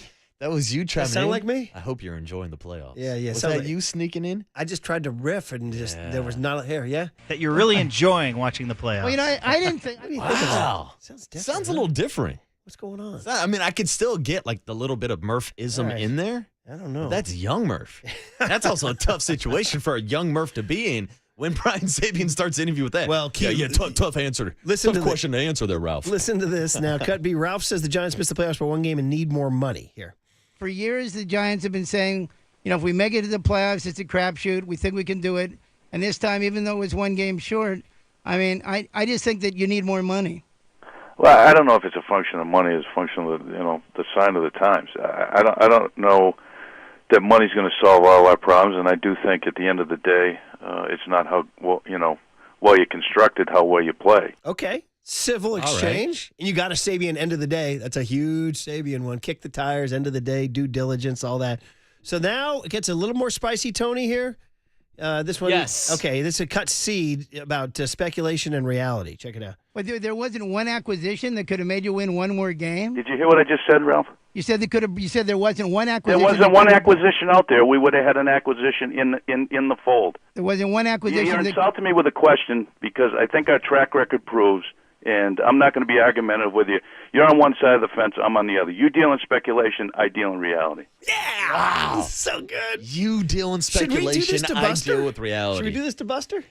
No, we shouldn't. I want to keep this relationship with Buster. Now Ralph quotes the great Bruce Jenkins, who's my favorite of all time, in the Chronicle. I guess he reads him some Bruce Jenkins and Sabes doesn't like it. Here, check it out. Here's what Bruce Jenkins said. He said, the Giants got a resounding wake-up call. You can't arrogantly pass up the chance to go after Guerrero. You can't let Tim Worrell change teams or bank on a Miracle Rob Nen comeback. You can't get by with a cheapskate payroll expecting Michael Tucker, Nafi Perez, Matt Herges, and Felix Rodriguez to carry the day. And you could throw in Dustin Hermanson. You know, I mean, there are a lot of people. I mean, you're the one. You want to talk about how the hell did we win 91 games then, Ralph? If we were so horse. I didn't say you were horse bleep. Okay. Well, we've already been through everything you're throwing at me. We've been through 10 times over. So it's revisionist history. You lament things. There's not a damn thing I can do about Brian, it. we haven't been through it 10 times over because in previous years Have we not explained the Guerrero off-season transaction or lack thereof? But in previous years... So let's not have any more run-on questions. Get to the point, and I'll answer your questions, but I'm not going to be argumentative over stuff that we've rehashed 100 times over. We won 91 games. We weren't good enough. I'll take the blame. The players don't have to take the blame. Ownership doesn't have to take the blame. The manager doesn't have to take the blame. This is so good, man. Oh, man, oh, man. Ralph and Sabes, this is gold. It requires Ralph's particular needle and requires Sabes' East Coast no BS. Oh, dude, and you can tell it's a perfect match. They've done his interview 100 times before. By the way, I'm in the room. Yeah, you're just sitting back in the corner. By the way, that was lead bearer. They won 91 freaking games. Which is a great response. How the hell did we win 91 games if we were so horses? We would kill for 91. Oh, dude, I've been begging for 90. And they didn't know there was only one wild card, so they didn't get it. So they didn't get it. 91, dude. Sabian should be getting lauded for winning 91. More now, Ralph. How the hell did we win 91 games then, Ralph? Okay. If we were so horse. I didn't say you were horse bleep. Cut E, Tony. Ralph on being a lunatic, and Sabes goes at him again. Check it out. I mean, you're talking about insulting, Brian. You're the ones who call people like me lunatics. I don't think this is a lunatic position to think that you should spend... We finished second and Wait run a minute, scored. Brian. Let me finish, please. There are a lot of people. There's not just myself, Tom, Bruce Jenkins, a lot of people out there, thousands of season ticket holders, you know, Ted Robinson, Chris Russo, who think that spending a lot of money to get a complimentary player for Barry Bonds is not lunacy, and that, in fact, you owe it to the fans to do that instead of seeing this guy walk 231 times. Now, I mean, if you disagree with that position, that's fine. You're entitled to disagree, but it's a legitimate position. I disagree respectfully within the context. We know that we are challenged by what we do with the payroll because how we own and operate things. But I can't apologize for $80 million. If we can free up the monies to do what you've just requested or what's possible, it will be done. But it wasn't possible this year, and I can't hold hope that it's going to happen this year. Man, oh, man, this is great. He mentions Chris Russo, back when Russo cared, all that stuff. Oh. I can't get 231 walks, by the way. Radio gold. Yeah, it's unbelievable. Oh, yeah. Yeah, Ralph was, listen, Ralph didn't give a blank, and Sabes didn't give a blank. And Ralph held his ground there and got his take out and said, look, it's an actual argument that the lunatic fans have right now. What's your response? So now we know why, because he mentions lunatic at least 3 times in there. So it is a big word in Giants history. Lunatics. And we need to play Billy Joel. You may be right, I may be crazy, but it just may be a lunatic you're looking for. And then finally... last one. This is awesome. And I was sitting here, man. I was like, oh, because Sabes just hangs up on him here. Check it out. All right, listen, I appreciate you taking the time to listen to us, Brian, and I appreciate your participation in the show all year long.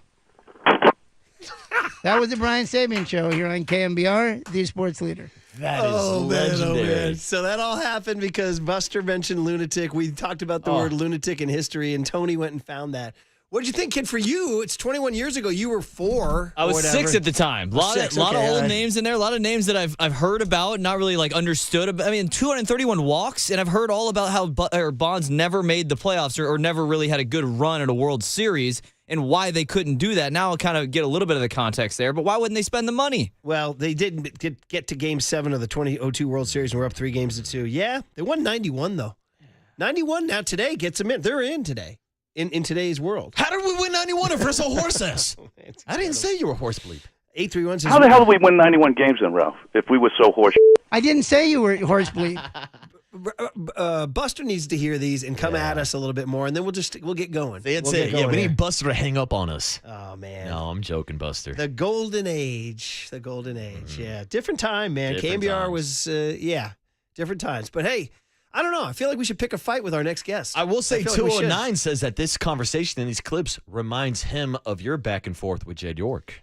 Well, yeah. God, that was 11 years ago. Wow. It's been a while since we had good beef on the radio. No, what's the Maybe we should latest go one pick we had? Jim Crane, Pebble Beach, when you talked to him Harbaugh- about having an asterisk Yeah. on his T-shirt. Harbaugh was after Jet. No, those were around the same time. My bad. I think you're trying to provoke. Was there anything with Farhan? No. Gabe? No, we barely got to talk to those guys. Gabe and Farhan? No, Maybe? no, they were friendly. No. Larry? Did we get anything with Larry? I don't think so. John Lynch? No, I don't think we've ever had anything Kyle? negative. I kind of feel like you're trying to provoke.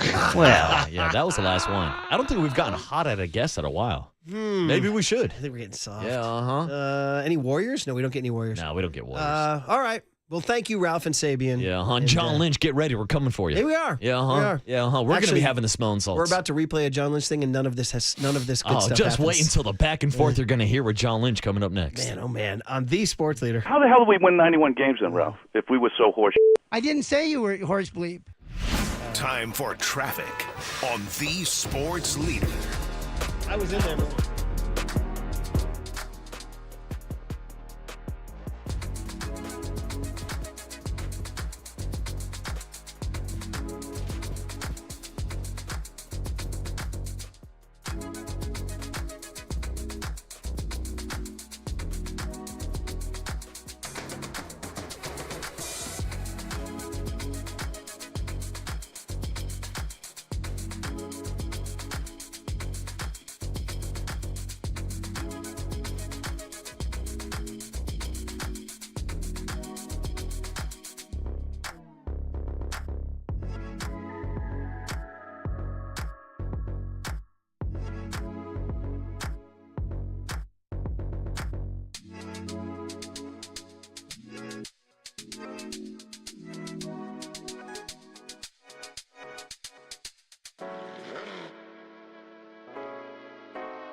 All right, real talk, life insurance, serious stuff. You got to take care of your family.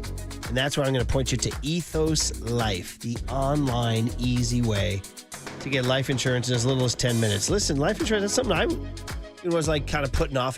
Do not, especially if you have a family. Ethos has rates you can afford. If you're a 40-year-old male, for example, $500,000 term life policy starting at just $30 a month. That's $1 a day. Okay, so that's there. How about answering a few questions online, health questions online? No medical exam. You can get up to $3 million in coverage all online. You have to ask yourself the question, what if something happened to me? Who would pay the mortgage? Who would pay the kids' education? Who would pay all the other bills? Then forget your excuses and check out Ethos Life, the better way to get life insurance. So for your free quote, visit ethos.com/leader. That's ethos.com/leader. Not available in all states. Rates vary.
Listen to the sports leader anytime, anywhere. Download KNBR, the sports leader app. Murph and Marcus continue live from the Casino Matrix Progressive Jackpot Studios. Casino Matrix. Progressive jackpots are here. Where are you? Just drop in. 1-800-GAMBLER.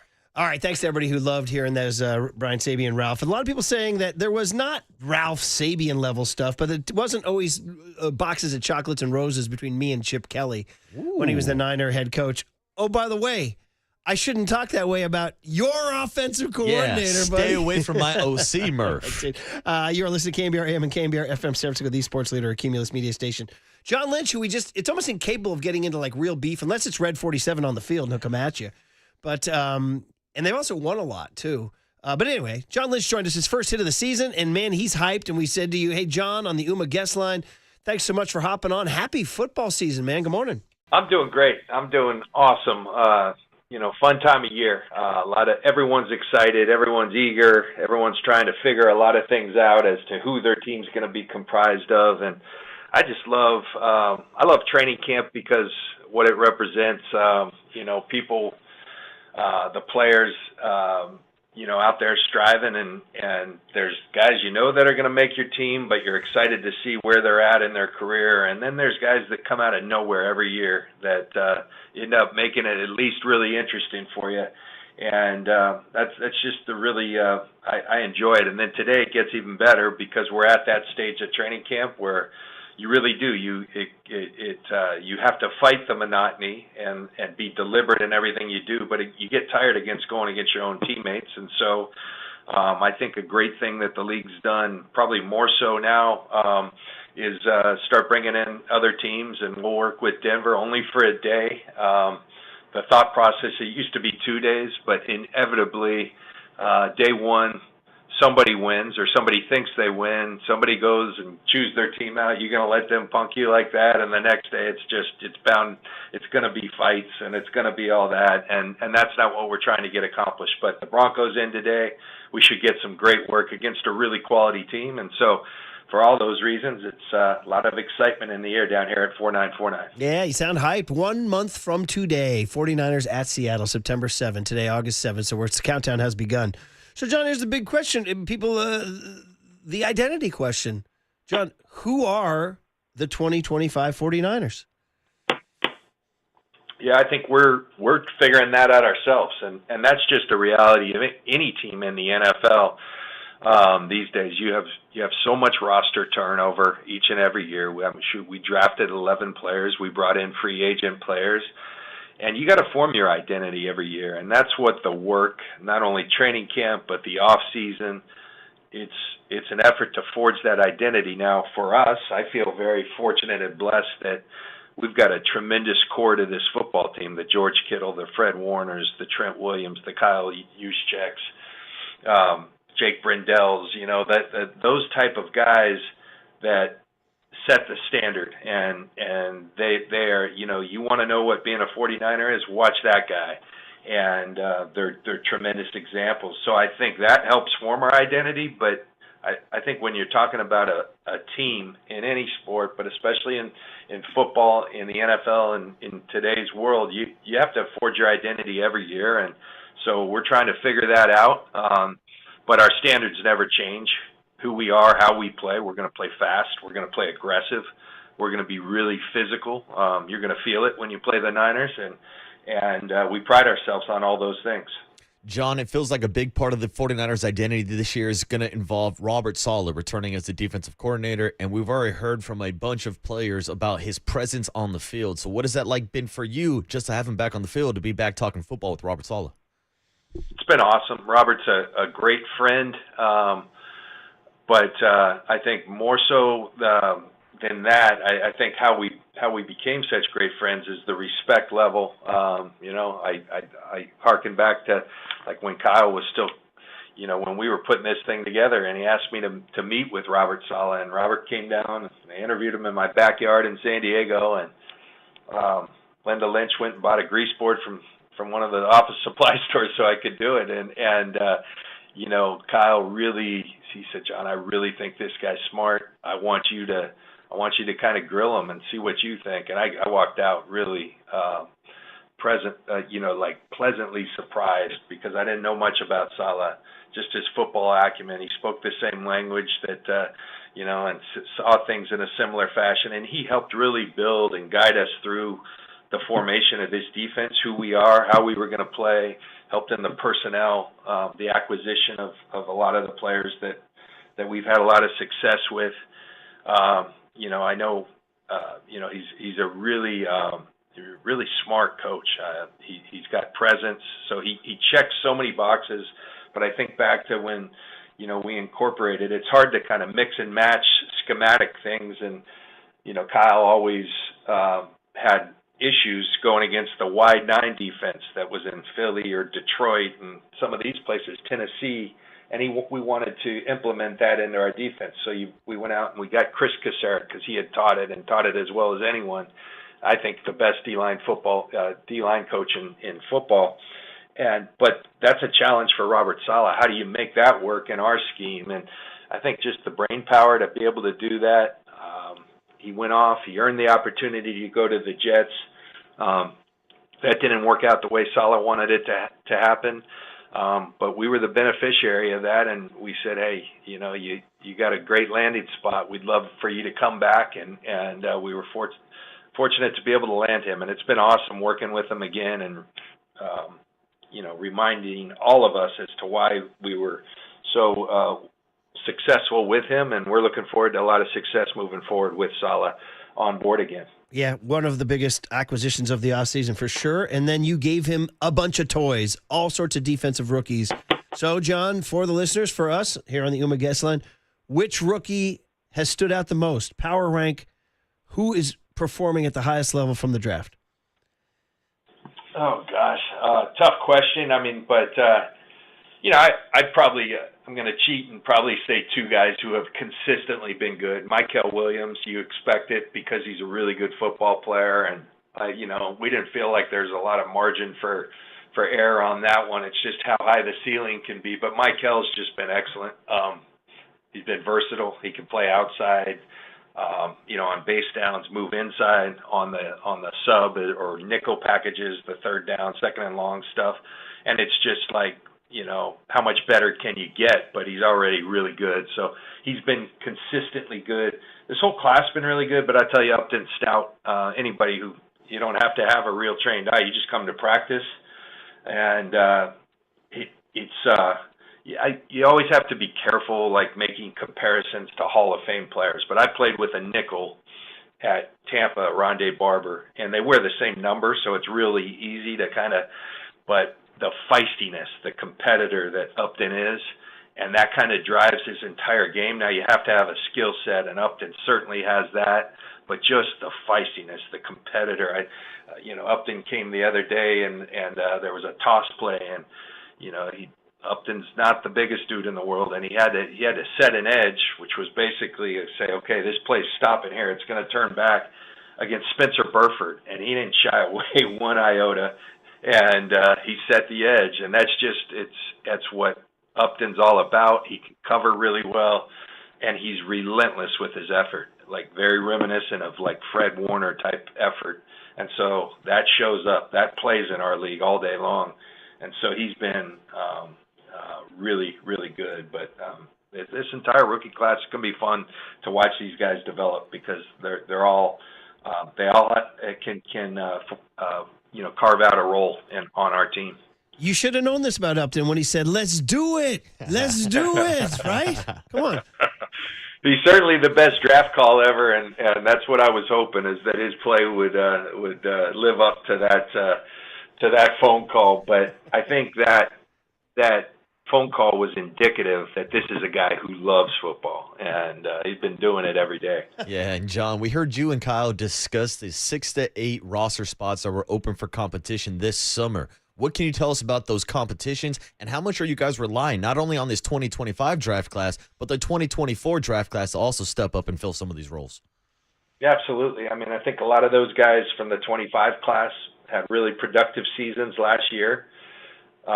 This whole league's about, okay, what have you done for me lately? What are you going to do next? And so they need to take the next step. And then these rookies, everyone is competing out here. Are there some spots that are set? Yeah, Fred Warner will be our starting Mike linebacker, George Kittle, Trent Williams, those guys. But other than that, this whole thing's about competition, and you're fighting for how many touches you're going to get. That's what this whole league's about. So there's tremendous competition going on. We've worked extremely hard. We've had physical practices. We have this theory and all this sports science about building a mountain that gets you calloused and ready to play football. And there's always a fine balance. We could do walkthroughs all day long and try to get to the season just healthy. But we're not only trying to get there healthy, we're trying to be better. And I think we've been pushing that, and hopefully we get a lot of the guys that have been missing some practices back next week.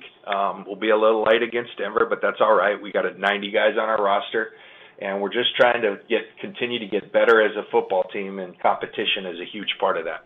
Ricky Pearsall is one of those names from the 2024 draft class that a lot of 49er fans are watching this summer. What can you tell us about his development and maybe the increase in his role in Kyle's offense this summer? Well, Ricky was slowed down by a hamstring injury when we first got back. I think he was smart. Ricky is a very prideful young man. He had put so much work in, and he kind of sheepishly came in and said, "Man, away from here, I was working." And that's one thing. You can see that he put the work in. I kind of got my hammy, and so I thought, it was hard to do because we were so eager to get him out there. But you have to be smart.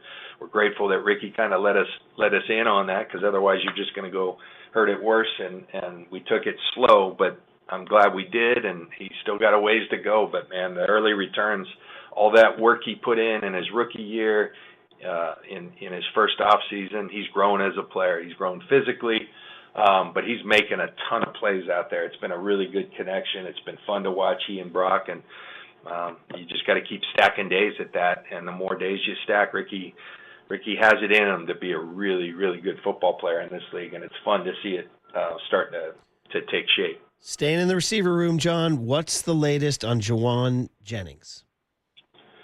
Well, Jawan's working with our health and performance staff, trying to get back out on the field. Jawan got his calf in the off season, strained it, and calves can kind of linger, unfortunately, and came out, practiced some, and wasn't feeling great, and so we've kind of put him off to the side. But Jawan's working hard like he always does, and don't have any timetable, but we'll see. Looking forward to getting JJ, as we call him, out there on the field. He's such a big part of who we are and what we want to be. It's eager to get him back, but won't do it until he's ready. Are you guys actively trying to work out a new contract for him? We keep that stuff behind the scenes, but Jawan's a big part of who we are, like I just said, and I think if you watch him play, you can see why. I mean, when you're throwing, blocking people and they end up in the Gatorade table, that's a good thing for us, and he kind of embodies a lot of who we want to be, and so we love having JJ around here. I know a few weeks ago you guys said there was no concrete feeling on Brandon Ayuk, but a few weeks have passed. Is there any news, or is there a concrete, more of a concrete schedule? It's there's just steps you have to continue to hit, and I'll continue to say that Brandon is doing very well in his rehab. Do we have an exact date right now? No, I don't think it will be week 1, but hopefully I'm surprised. So we'll see. And continuing to try to watch him work his way through this rehab and see where we can. But again, we want him fully healthy, and he had a significant injury, and so you have to do a significant rehab, and he's doing a really good job of that, and we got to continue to do so. But you're not going to put any dates on this right now. No calendar on it. No. Okay. Hey, listen, we're wrapping up here. I know. Listen, I was very close with Dwight Clark, like so many were. Today is August 7, 8/7, and a special day. You guys continue to honor him. You want to share with us what's going on? Anything special today for 87? Yeah, 87 day on 8/7. It's one of the cool traditions we have here. One of my coolest days as a being part of the Niners and getting to feel, what this place is all about. Keena Turner grabbed me one day in the off season years ago and said, "Hey, let's go down to Capitola and I forget the name of the restaurant, but they were having these lunches with Dwight as he was going through his challenge and struggle with ALS." And Dwight came down in his wheelchair from their place and going through, my mother-in-law succumbed to ALS, so I know how brutal it was. I was in store, but to see Dwight as cheery, as funny, such a stud. I mean, it was just so cool. And to see the love of his teammates. A number of the teammates were there, including Keena, and huge group of guys. And I just got to sit back and be a fly on the wall. And I'd always heard, when I played for Coach Walsh up at Stanford and been around the Niners, they've always talked about what Dwight meant to this place. And so it's a day to honor him and his struggle and the fight against ALS. And there's some great, organizations, the ALS Network, Augie's Quest. People are doing great work. Today we got a bunch of alums, Ronnie Lott, Brent Jones, Keena Turner, Jesse Sapolo. There's a whole list of them that are going to be out here today. Dwight's wife Kelly will be out here with us to honor Dwight, a great player and character in the Niners championship teams, and so it's all about that and continuing to raise money to take on ALS and hopefully someday find a cure. Man, that's just fantastic. So beloved. And speaking of beloved, before we let you go, I know he's listening. We know our buddy Greg Papa, our dear friend, our leader, our teammate, he's out. He's fighting right now. And anything you want to say publicly about the voice of the Niners, who I'm sure is tuning in, he's taking notes right now, I'm sure, as he's listening about everything you said about the roster. But a shout out for our friend, John. Yeah, we love Pops. I mean, he's out here all the time. I've got many jobs as a GM. One of them's keeping Papa out of the huddle. I mean, it's like, come on. We love giving you access, Papa, but could you stay out of the huddle? We've got 12 in there, but we love that about him. He wants to do his job so well that he's around here, and we give him that access because we trust him and we love him. And he's got a fight going on right now. He's still kept his sense of humor. When I reached out a week ago when it became public, I had learned that he was going through this challenge. He asked if he was going on PUP or NFI and a couple of the designations, and so he's kept his sense of humor, and we're just pulling for him. We're praying for him, and we're looking forward to seeing Papa when he's in better health, and we'll be there for him throughout it, and we're sending our best wishes for sure. Perfect way to end it, John. We'll let you go. We look forward to the hits. Hey, man, I know you got a lot of fun today. Football in front of you, joint practice. The old helmet. You see the old helmet? You get a little stirring when you see that Bronco? Oh, yeah. Yeah, I've got one right back here in my desk somewhere. A lot of old friends there. And they're the biggest thing, Murph. They're a really good football team. I mean, they've done a really nice job, and so it'll be a good challenge for us. And looking forward. That's how you get better. You go up against really good quality opponents, and you compete, and that's what we'll do. Yeah, it's going to be fun, and Saturday will be more fun. And watching this team forge its identity, as you said. So 1 month away. You sound fired up. It sounded like you might have hit a smelling salt. Did you hit a smelling salt before you came on, Joe? I got to go get them. Even GMs use those occasionally, and I got to go to Amazon, I guess, because we can't give them out anymore. So the story is that they could still use them. They just got to get them on their own. At first I thought they were done, and there were a lot of people. I mean, everybody jokes, but when you're used to doing some, George Kittle, was like, I don't know what I'm going to do. It kind of wakes you up, and I don't know when in all the science they sent out a memo. We thought they were done. Breaking news that they're not done. You just can't be provided by the team. So we'll see what goes on with that. But you used him as a player. I use them as a GM, to be honest. I put them in my sport coat, and right before the game, I hand them out to all the person. At first, they thought I was nuts, but you get a little whiff, and it wakes you up, and you're ready to roll. That sounds like our coffee here on the morning show. Yeah, exactly. All right, man. Good stuff. John, go have a great practice. We enjoyed it. Yeah, thanks, Sean. Okay, thank you, guys. All right, 49ers fans, lot to discuss from that and from the joint practice. But 831 says, after hearing Ralph and Sabian, that was way too non-confrontational. So we got to pick a fight next time. Pick a fight. Hey, John, why are you guys going to suck this year? John, tell us why you're not going to go undefeated with the last place schedule. I mean, seriously, just coming out of them. And the draft picks, they're not working out, brother. Did you see how good Trey Lance looked the other night with Jim Harbaugh? Hey, listen, if the Niners win the equivalent of 91 games, then that'll be a good thing. I'll take that. All right, well, lots to discuss from that discussion with John Lynch and from the joint practice, 49ers fans. 415-808-5627 is the Golden State Lumber and Showroom text line. 808 KNBR is the phone number. Yes? Yeah, just checking in real quick. Got to give a shout out to 831 on the Golden State Lumber and Showroom text line. How did we win 6 games if we were such horse ass last year? That's good knowledge. John, we never said you were a horse ass. Good knowledge on the Sports Leader. I use them as a GM, to be honest.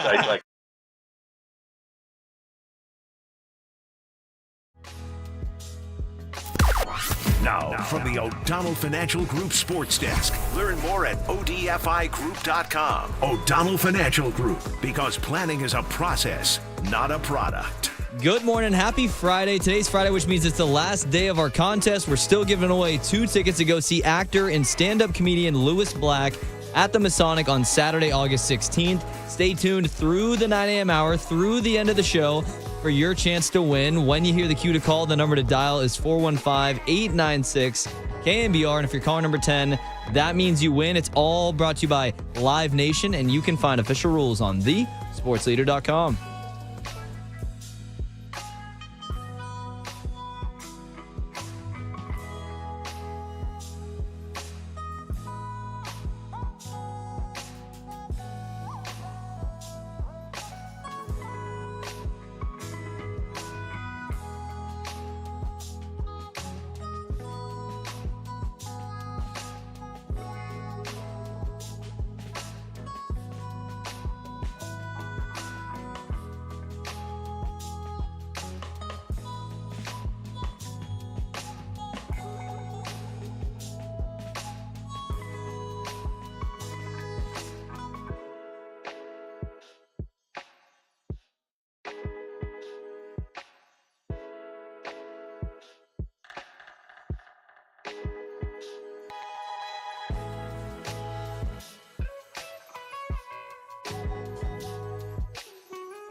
And now it's time for the Protect Your Assets Business and Technology Report with me, David Hollander.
Now back to Murph and Marcus on The Sports Leader. Streaming live on thesportsleader.com and KNBR. The Sports Leader app. Murph and Marcus is sponsored by Bigelow Tea. Grab a mug and tea proudly. All right, Reggae Friday continues on a night that the Giants host the Washington Nationals. Pre-game 6:15, first pitch 7:15. Jake Irvin, righty for the Nationals. Time to tee off on Jake Irvin, 8-6 with a 4.89.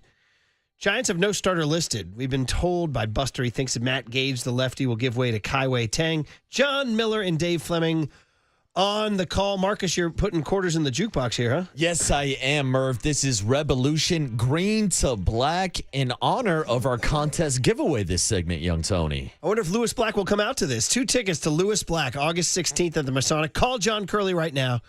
Caller number 10, 415-896-KNBR, 415-896-KNBR. 2 tickets to see Lewis Black at the Masonic. Lou Black.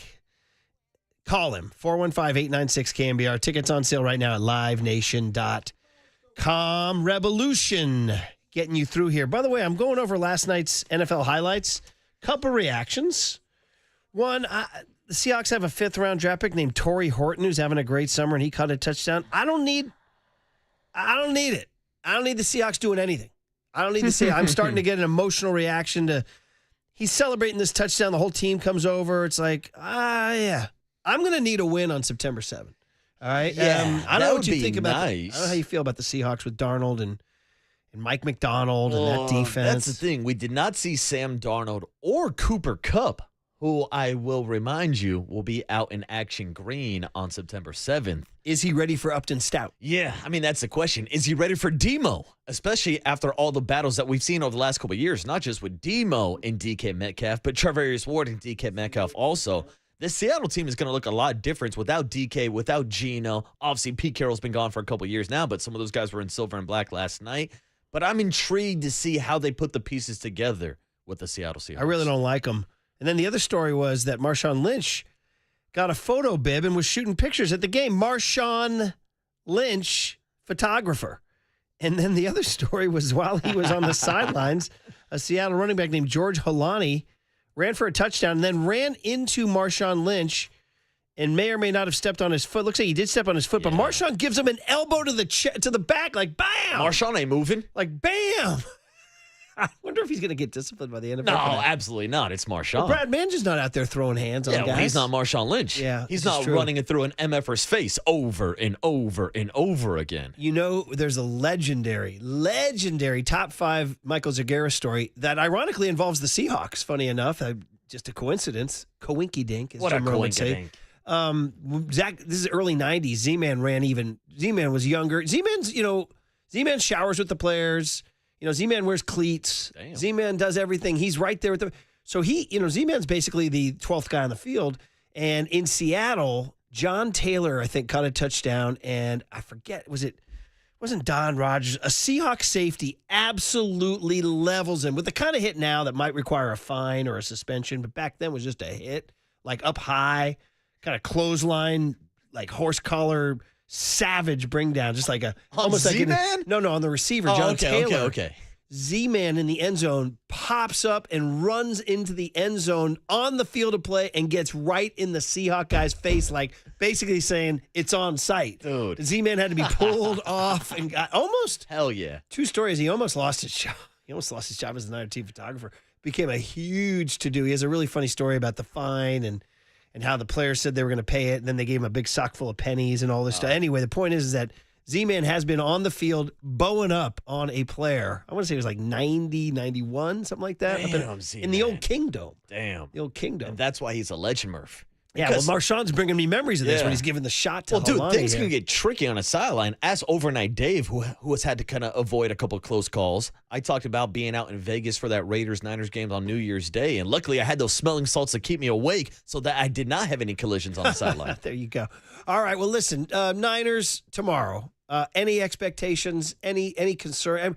Upton, rookies to me, number one. Rookies. Rookies to me, number one. Sounds like Michael is not going to play on Saturday, so I want to see more Alfred Collins, more C.J. West, just really what they look like in the trenches and how deep they can go in the rotation with some of these injuries. Any free agent receiver who wants to make a move, Tariq Owens, et cetera, guys like that. Rookie receivers, Jordan Watkins. I mean, Mac Jones is probably going to be the one. I wouldn't mind seeing Purdy for a series or two. It doesn't sound like it's going to happen. I mean, the Bengals played Joe Burrow yesterday. Raiders played Geno? Geno started, but Sam Darnold did not start for Seattle. Okay. And then you got, is Aiden O'Connell your backup? Aiden O'Connell, backup quarterback. Anyway, 2:30 pregame on 8:10. Is it also on 107.7 The Bone? Yeah. The Bone. Okay. And then 5:30 kickoff. Bone crushing tomorrow FM night to do the radio. thing. I mean, John Lynch talked to us before the joint practice. It was a mixed review on the joint practice. You know who they said did play well in the joint practice was Upton Stout. Again, even after all that hype that John Lynch had given him, he got more hype, which I would say that calls for a jukebox here. Yeah. Do it. Do it. Let's do it. Let's do it. Do it. We're ready to do it, man. Do it. Let's. Come on. I love it. Do it. Do it. Let's do it on three. 1, 2, 3. Let's do it.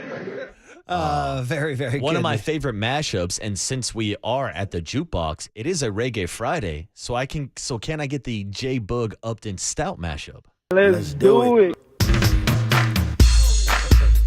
Oh, this is Let's do it. Let's do it. Let's do it. Let's do it. We did it on a one night stand. Girl, I wanna be more than a friend to you. Nice to know you. Let's do it. This guy's the gold, man. Upton Stout's our favorite Niner. I forgot we had the full 3-piece mashup with Waka Flocka thrown in there. That one's underplayed. We got to play that more. Let's do it. He made the Rondé Barber comp, which was, wow, dude. So John Lynch went there. And he went there when I asked him to rank the rookies. I was surprised. I thought he would say, hey, listen, but he ranked them. He said Michael Williams and Upton Stout have been the stars so far. So 49er football tomorrow, man. We'll look forward to it. Everybody stay healthy and have some rookies flash. All right. Niners and or Giants to close out the show on a Reggae Friday. Feeling good on the Sports Leader. Nice to know ya. Let's do it. Again.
Now back to Murph and Marcus on The Sports Leader. Streaming live on thesportsleader.com and KNBR.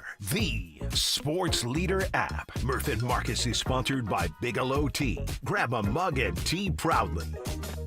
Yeah, on Friday, like you mentioned, we'll talk, but I'm guessing the route will go with a lot of lefties in the top of that lineup, try to put Tang in a good position to probably come in after we have either Gage or Lucchesi start that game and then give us some bulk innings there in the middle. There it is. Buster Posey on our show on a Reggae Friday, closing it out. What do we got here, Tony? This was one of your requests a couple weeks back. Chapter a Day by Jacob Miller. That was a long time ago. I heard that on the radio, and I wrote it down. God, that was weeks ago. Sounds good. Let it play. Well, perfect, buddy, because this 3-game series is 3 chapters. In the book. It's a 662-chapter book. In the book of baseball. Great job, good. I had forgotten about this request from a long time ago. Each chapter, they get better and better until the climax. It's orgasmic. Shayna Rubin reports Matt Gage will be your opener tonight. I hated to hear... Are you going to hit me a Brebbia? For sure. I hated to hear... the word opener? Yeah, no, I hated to hear bulk innings. Oh, I hated to hear. Yeah, we got some bulk guys here. Listen, what are you going to do? I mean, you can't knock the Giants. They've avoided the opener at all costs. They've done an amazing job of fielding a rotation this year, but right now they're up against it. Birdsong's in the minors. Kyle Harrison's in Boston or in Pawtucket, where he had a nice outing. Did he? Really good outing 2 days ago. Wow. Okay, Kyle. I asked my Kyle Whisperer, who knows the family, he said, call up? He said, maybe September. So Harrison's in Pawtucket, Birdsong's in Sacramento, Roop's on the IL. Mm-hmm. I mean, they're short right now. Yeah, they went from going into the season with about 7 or 8 different options in the starting rotation, and then we saw after the Devers trade, after some of these injuries, after Hayden Birdsong forgot how to throw a strike, you're really down to 3-4 options now, and that 4th option is already your top pitching prospect, who you called up, Carson Whisenhunt, who's throwing on Saturday. Let me ask you a question about Blade Tidwell. Blade. Might we see him at some point? You know, I've only seen one of his outings, his last outing in Sacramento, where he went 5 innings, had 9 strikeouts, got up to 98.5 miles per hour up on the gun. So instantly I started thinking to myself, like, there's a guy maybe knocking on the door. I know there's a couple other options maybe to eat innings, but I don't know if anybody's built up as big as Blade Tidwell currently is. I mean, the guy was a get. I think the Mets liked him. Mets fans were mad about this trade. Not only him, but Drew Gilbert. Like, these were 2 guys who were regarded as top 15 prospects in the Mets system who have a top 15 farm system in all of baseball. I'm actually a little surprised they didn't take a chance on Tidwell. Well, they'd have to make a roster move. Yeah. You'd have to ding a guy out. 40 man. Yeah.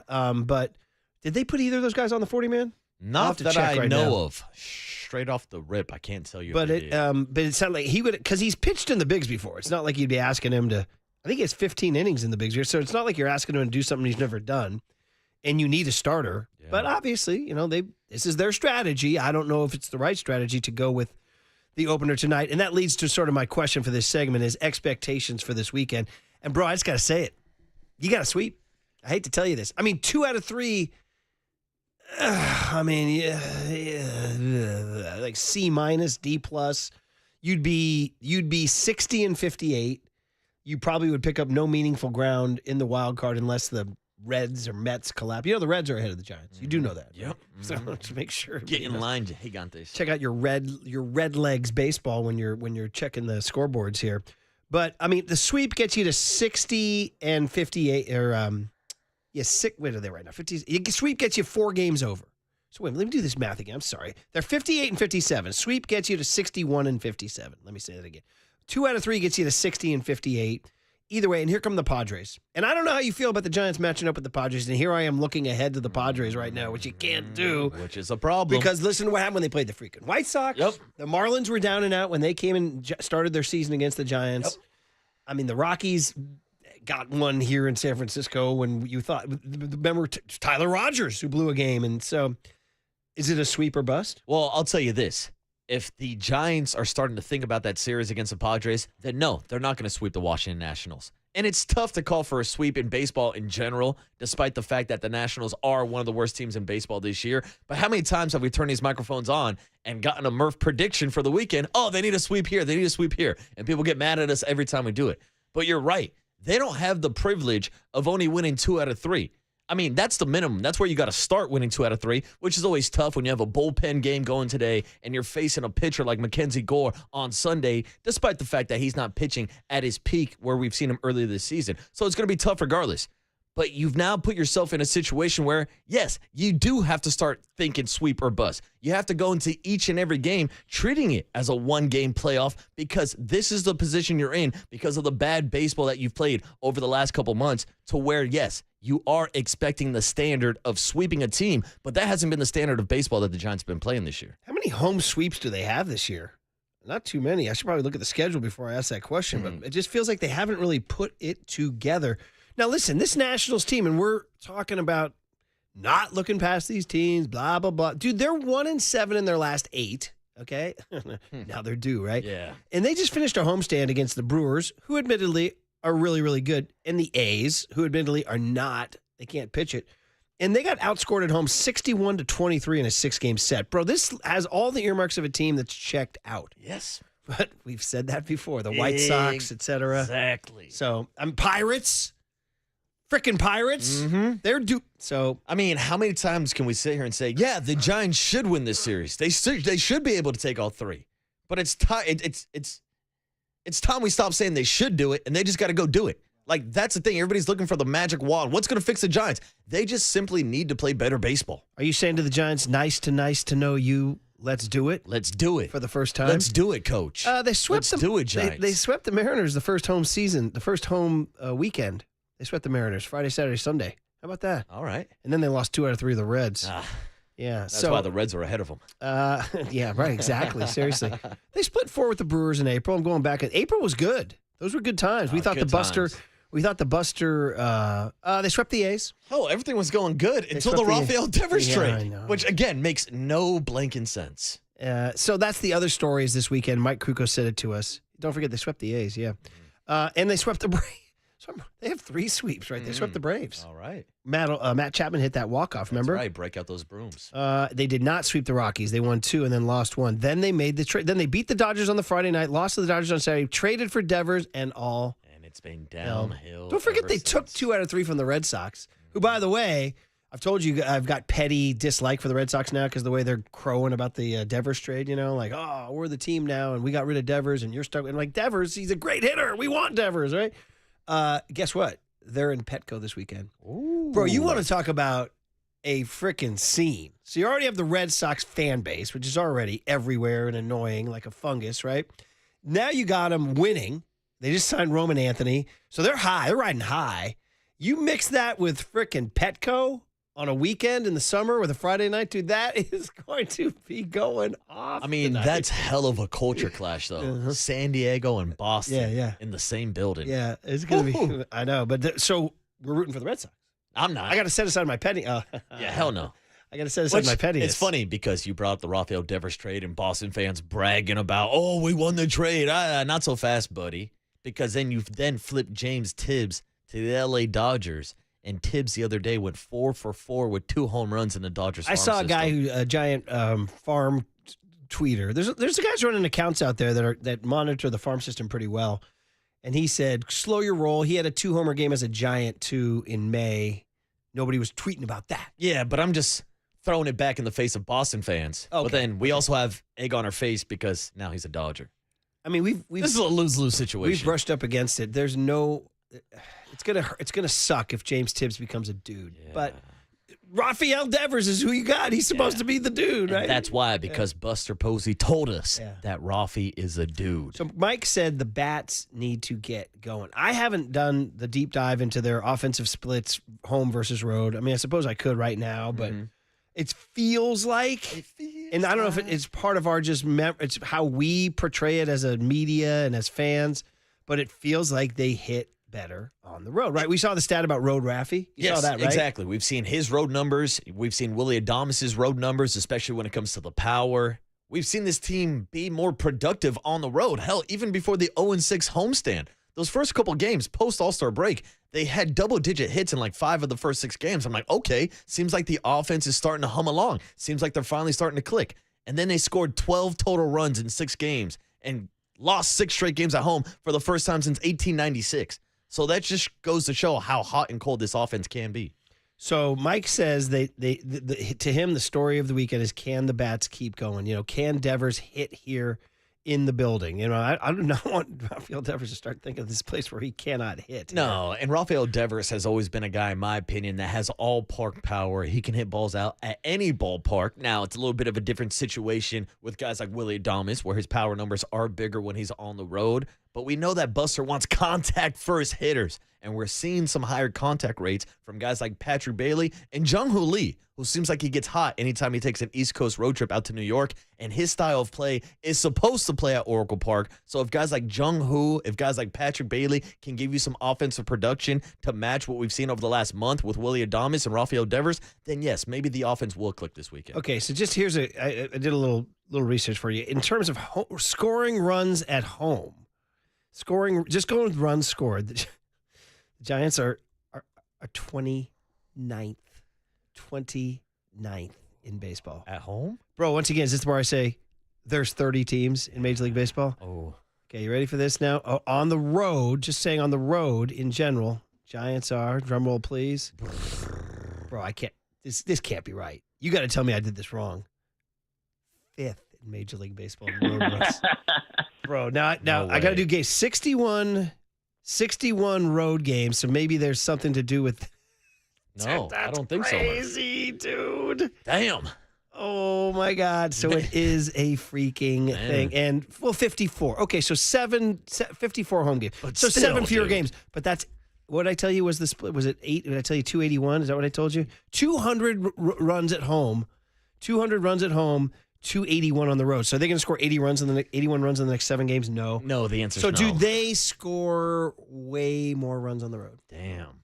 Hate to tell you that. That means we do Am I speaking this into existence right now? Yeah. I mean, this leads to the conversation that we've had about Oracle Park for years. Do they need to change the dimensions? Pitching and 808 defense. KNBR. Pitching and defense, right? Yeah, but that's the thing. You're supposed to build a team that can take advantage of that ballpark, that can spread into the triples alley and get on base and actually steal some bags and have some speed on your roster. Well, that's who you saw, Gavin Keelan. Yeah. That's who you A saw. lot of those guys, Gavin Keelan, Johnny Level, even Trevor Cohen, a lot of like scrappy 5'9" Jose Altuve body types down in San Jose right now, but they're guys who all had more success in college hitting the ball than actually striking out. The San Francisco Pedroias, is that what we're going with here? Yeah. Uh-huh. So 4.6 runs per game on the road. Here, let me do the math here. 200 divided by 54.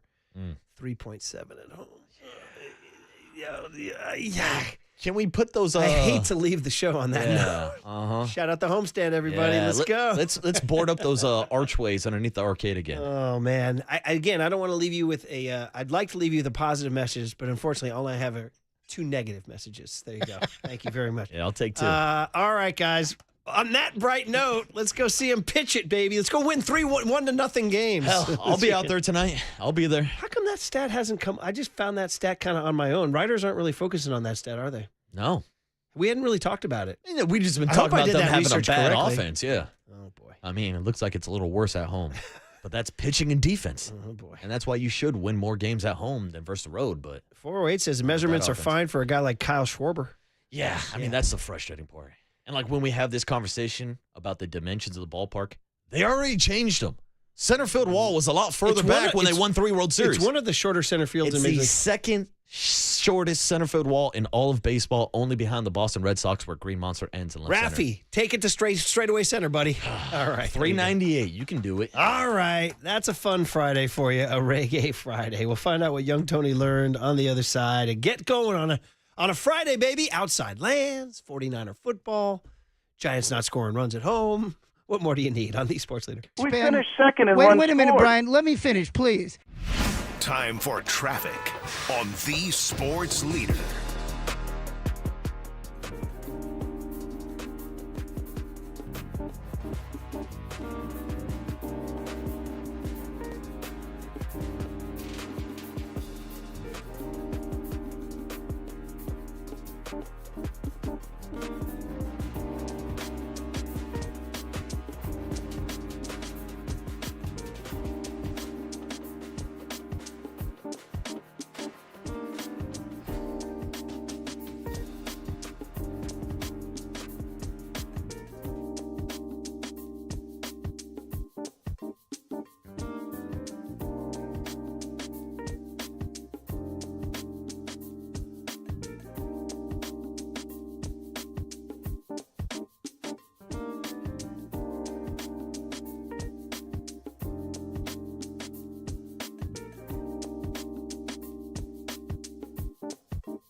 Listen to the sports leader anytime, anywhere. Download KNBR, the sports leader app. Murph and Marcus continue live from the Casino Matrix Progressive Jackpot Studios. Casino Matrix. Progressive jackpots are here. Where are you? Just drop in. 1-800-GAMBLER. Ah, the tradition. The K-Fog tradition. Smoke 2 joints by the Toys. Shout out John Capone. We miss him every day, and we shouldn't occupy these airwaves. We are not worthy. We are not worthy. By the way, I just want to give a free plug to Lazy Dog. They brought us this food, this Chinese chicken salad. I've been killing this thing. I'm woofing it down. Probably getting Chinese chicken on the mic right now. Sometimes you get hungry at 9:45, you know? Yeah. This is like lunch, you know? So thank you. Yeah. Greg Silver's about to walk in with chicken Caesar salad all over his microphone. Do we need to play the Jim Healy media hog? Did we save that one? About the media hog? Anytime he'd be like, Dateline Westwood, Terry Donahue held a media press conference, and then he'd play the sound of pigs at the trough. Because that's all the media does, just line up and eat the free food. Yep. Bunch of freeloaders. You've seen it. Yeah, I've seen it. Hell, I've seen it here when we get food sent in by like Amici's or somebody like that. The sales team especially. They come in like some hawks looking for some free food. I'm getting a lot of afternoon show because I'm in the car a lot lately. And they were talking, somebody dumped some free food yesterday. And there was a big debate as to whether Copes would save some for Derek. Huh. That was a segment, which was, that passes for a segment. Yeah. I'm okay with it. Curly's not. Well, tell me, what happened? Did he save some food for Derek? I think ultimately Copes said... I need to know. Did you find it? Oh, that's me. No, that was me. After the Giants open house media, I saved this because I couldn't find the Healy. Is that me? Yeah. That is you, yeah. Go to the Jim Healy tribute site and see if you can find... Because we found bad team, man. Bad blanking team. Copes ultimately was saying he couldn't save it because it wasn't their food. It's like this was given to us by Greg. Would you go in there right now into Greg's studio, plug out 2 sandwiches, say, yeah, I'm saving these for Mike Connell. Yeah, I can't say one's for me, one's for Thin Tim. Yeah. I feel like you got to be in the building when the food is offered. So there it is. Yeah. That was the resolution. That's a little then they went radio to break. etiquette. Yeah, then they went to break. All right, guys. Did you find it in the media thing? What's it labeled? You know? Well, you'd have to just find it. It probably just says like media hogs or something like that. Or is it not on there? Why don't you play the Young Tony thing, and I'll figure it out here. Murph and Marcus want to know, what did young Tony learn today? Well, so the joke is he's very, very young and innocent. Hey, I know that now, okay? All righty, every day at this time, something happens that young Tony doesn't know. It's sponsored by Bigelow Tea. Grab a mug and tea proudly. Sometimes it's me, but this is a good one, buddy. This was you discovering the Ralph Barbieri, Brian Sabian fireworks. Is that it? Yes, and if anybody missed it, we played a lot of them in the cooler content at 8:30. Go back and listen on the podcast. But I was listening to this old interview, October 7th of 2004. Razor and Mr. T, the legends. Mr. T was out of town. Murph was filling in. And this is before I was a full-timer. 14 minutes of just gold. And Murph got like 3 or 4 words. He got one riff on the playoffs. This was my favorite clip of Razor and Sabian.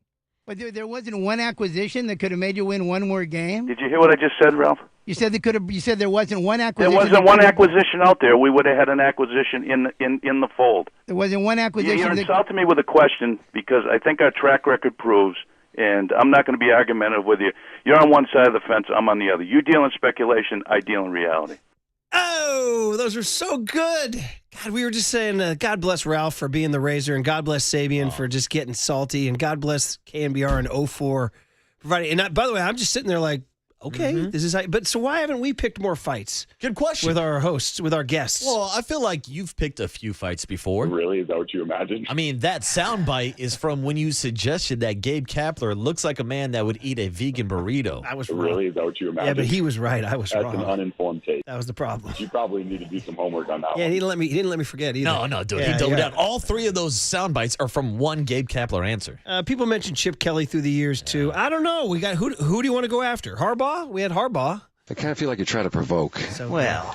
See, I learned from the best. I've tried through the years. What's the closest you've come to picking a I fight? don't think I've ever really picked a fight with a guest, to be honest with you, because I'm a professional. That's why. Who's most likely to be our next fight? Is it Buster? No. It might have been earlier, kind of like mediocre fight when you guys were like, "Yeah, what's going on? You're struggling." Hey guys, we're 16-9. Yeah, well, those were days. Those were the days. You asked Bob Melvin earlier this year if Tyler Rogers should be pitching the 8th inning. He said, "Well, when would you pitch him, Murph?" Yeah, Bo Mel might be the most likely because Giants fans are getting frustrated. And we might bring some.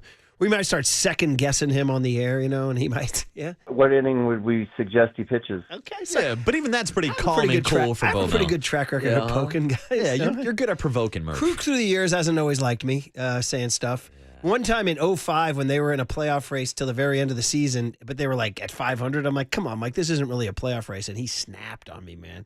So, yeah. Sure. It happens. Sure. But man, oh man, we've came a long way from the Razor and Brian Sabian to talking about whether or not Copes will save some food for Derek Papa. This is all very true. It's all part of the defanging part of the game. Part of the media. game. All right, everybody, have a great weekend. 49ers fans, enjoy your day. Giants fans, enjoy your weekend. Outside Lands fans, enjoy your outside lands. Tony, I'll see you there. Tyler, the Creator, LaRussell, Ludacris, and make sure you stop by to go see Mannequin Pussy. Danny.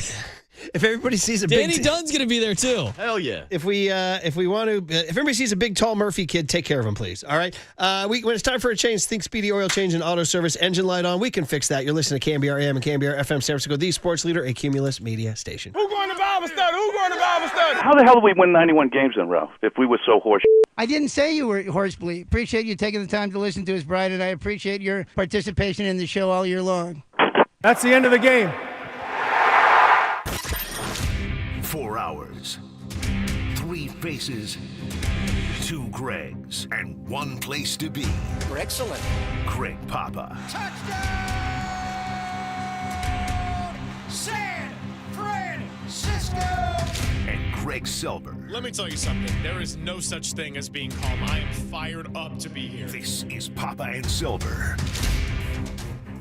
That was good. Obviously, there's some plays that you remember that you wish you had back and whatnot, but I thought that going up against another team and competing against another team, a bunch of different set of first-string starters in the NFL, I thought that was really good for our guys. So I'll get out there. And he had a good exam.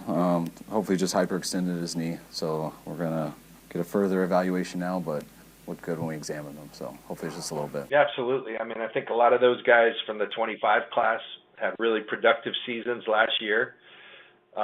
This whole league's about, okay, what have you done for me lately? What are you going to do next? And so they need to take the next step. And then these rookies, everyone is competing out here. Are there some spots that are set? Yeah, Fred Warner will be our starting Mike linebacker, George Kittle, Trent Williams, those guys. But other than that, this whole thing's about competition, and you're fighting for how many touches you're going to get. That's what this whole league's about. Especially all the teams that are at the bottom of the division, no one likes to lose. No. So they're all usually the teams that didn't play well last year are usually the most hungry to go out there and do it again anyway. So you're getting the most hungry damn teams every single year. I didn't want to start the show with a little laughter, but I got young Tony in my ear asking me 5 seconds ago, hey, you ripped smelling salts before this? No, I haven't done it yet, but apparently they're available on Amazon. So as we get through the football season, hey, never say never. You just heard your favorite 49er voices, Kyle Shanahan, Brock Purdy, John Lynch, George Kittle. Lots to get into and react further from yesterday's joint practice with the Denver Broncos. Giants get going against the Washington Nationals, look to build off of that 4-2 road trip.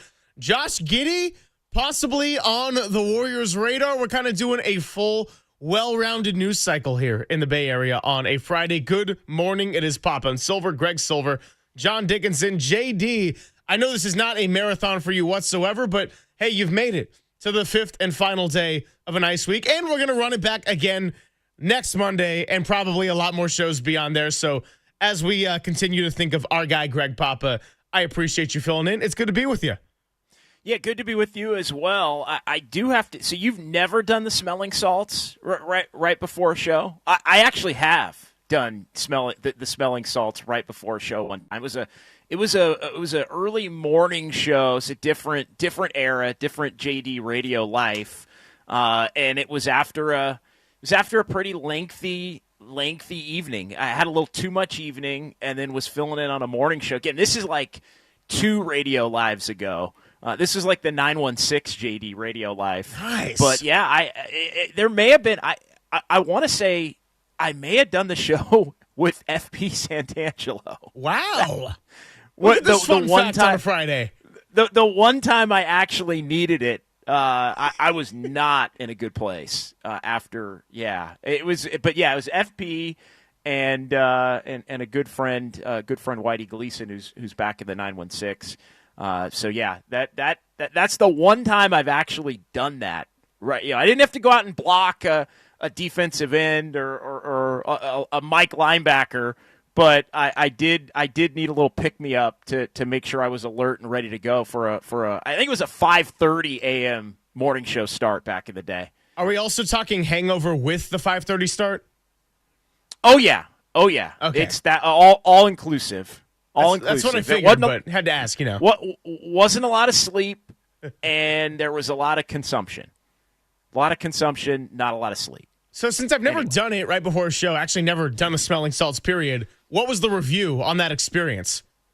It kept me going. It woke me up. It got it just a little pick me up at the beginning of the show, and then probably slammed a couple of rock stars on top of it. It was not a healthy life for your guy JD back in like 2009.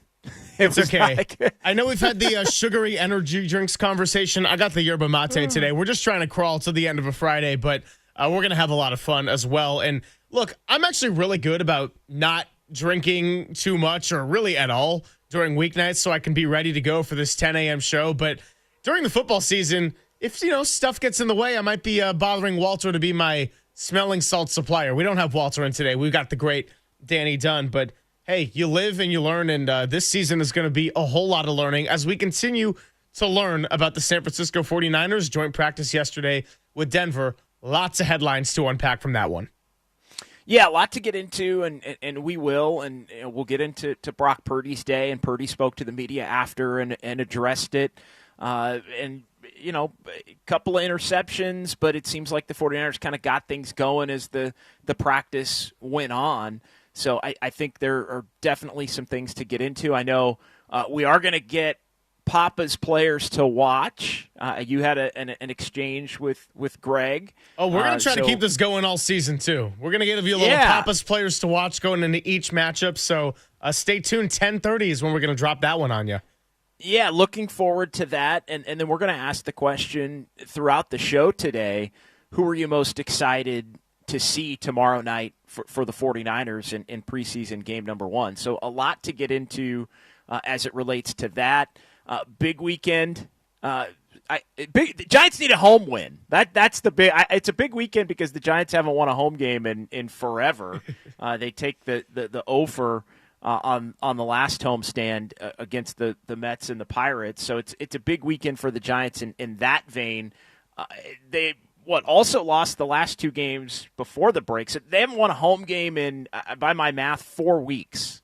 If they haven't won a home game in 4. July 11th on a Friday, it was the last time they won a home game. So we'll see if they can do that against the Nats. Yeah, it was the exciting Dodger game where Logan Webb actually gave up the 6 earned and still got the win. Yeah, the Friday night, and they hung on for the win. They got the big lead, and wow, maybe they're back. Right, this is when they were taking 2 out of 3 against the Phillies and kind of gotten things going after that first little slump, and then couldn't get the final 2 of the Dodger series, and then things got a little bit ugly coming out of the break. But that homestand, 0-6, huge homestand if the Giants are going to get back to being in the race legitimately, right? The Padres coming in as the second series, the Rays and the Nats bookending the Padres. But we talked about it the other day. Maybe the Giants are actually. Maybe they're actually chasing the Mets as much as they're going to be chasing the Padres, but they are going to be facing the Padres in a couple of series, one in San Francisco coming up, and then the 21st to the 24th, they're going to be the 18th to the 21st, they're going to be in San Diego against the Padres as well. So kind of keeping tabs on that. And then this story about the Warriors, which we will get into, it's not really the daily Kuminga, Greg. It's the daily Josh Giddey, but there is a Kuminga angle to it. Those two obviously picked one after the next. Giddey went 6 in that 2021 draft, and Kuminga 7 in that 2021 draft. Right, Giddey's part of those restricted 4 that have just been hamstrung by restricted free agency here. So, yeah, at an impasse. The Bulls at an impasse with him. The Warriors at an impasse with Kuminga. Could there be if you think doing a deal with Kuminga and a sign and trade is convoluted, wait till you hear all the things that would need to be done to do the double sign and trade, which would have hard cap ramifications for the Warriors, and they'd have to probably involve 3-4 teams to be able to make the logistics work. But I do think it's interesting because I'm under the impression, Greg, going back, and I know we're going to get into it, but going back to 2021, had Josh Giddey been available, had it been a choice between Josh Giddey and Jonathan Kuminga, it wasn't, because Oklahoma City took Giddey 6th before the Warriors were on the clock at number 7. The Warriors, my understanding is, would have taken Josh Giddey over Jonathan Kuminga, and how would that have changed things? Point being, they were high on him at the time when they had that pick, but Oklahoma City ultimately took him. So could there be some semblance of a reunion over a couple of guys that were picked side by side and the Warriors had interest in, and maybe allowing for Kuminga to go spread his wings in Chicago, which I think is much more of a conducive environment to his wants and desires moving forward here in his career. So a lot to get into. Lots to get into around all 3 Bay Area teams. And, of course, we're going to start it right here with the 49ers. We'll react to some of the biggest headlines, the highs, the lows of training camp yesterday, joint practice with the Denver Broncos. At 10:30, I'll give you our first of a new season as we look to continue to involve our guy Greg Papa in the show, and we are thinking of him every day. Papa's players to watch. We'll give you a couple of big names on his radar. And then Andy Baggerly going to be joining us at 10:50. We'll also have Matt Mayoko joining us at 12:50. Normal Friday guest list here on The Leader. It's Papa and Silver with John Dickinson and Danny Dunn on The Sports Leader.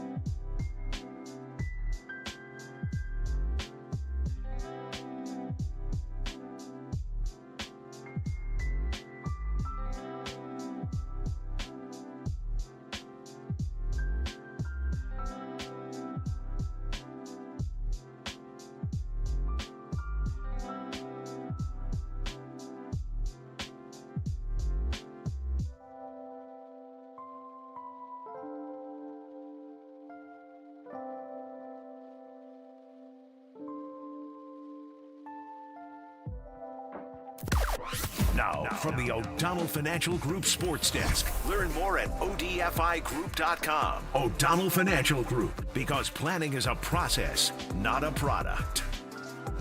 The Warriors are reportedly interested in Bulls free agent Josh Giddey. That could potentially bring an end to the Jonathan Kuminga saga. Let us know your thoughts on the YouTube chat and our socials at KNBR.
This is Papa and Silver on KNBR, the sports leader.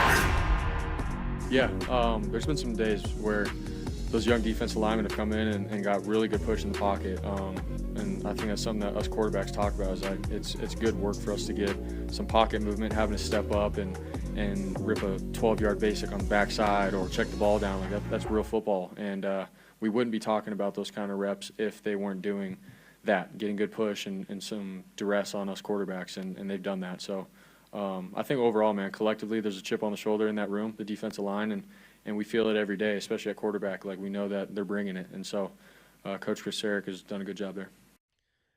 That, of course, the voice of Brock Purdy after the joint practice yesterday between the Denver Broncos and your San Francisco 49ers. Preseason game on Saturday. You can listen to pregame at 2:30 on 810 KSFO.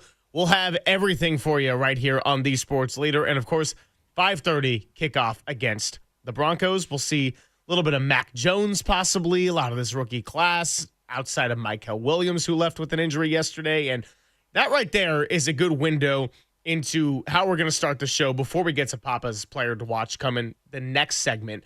A lot of the primary headlines, JD, we weren't out there. We were in the studio at Tasman at Levi's, but we got to have a lot of people stop by, have some good conversations afterwards, and we're kind of reacting to headlines in real time.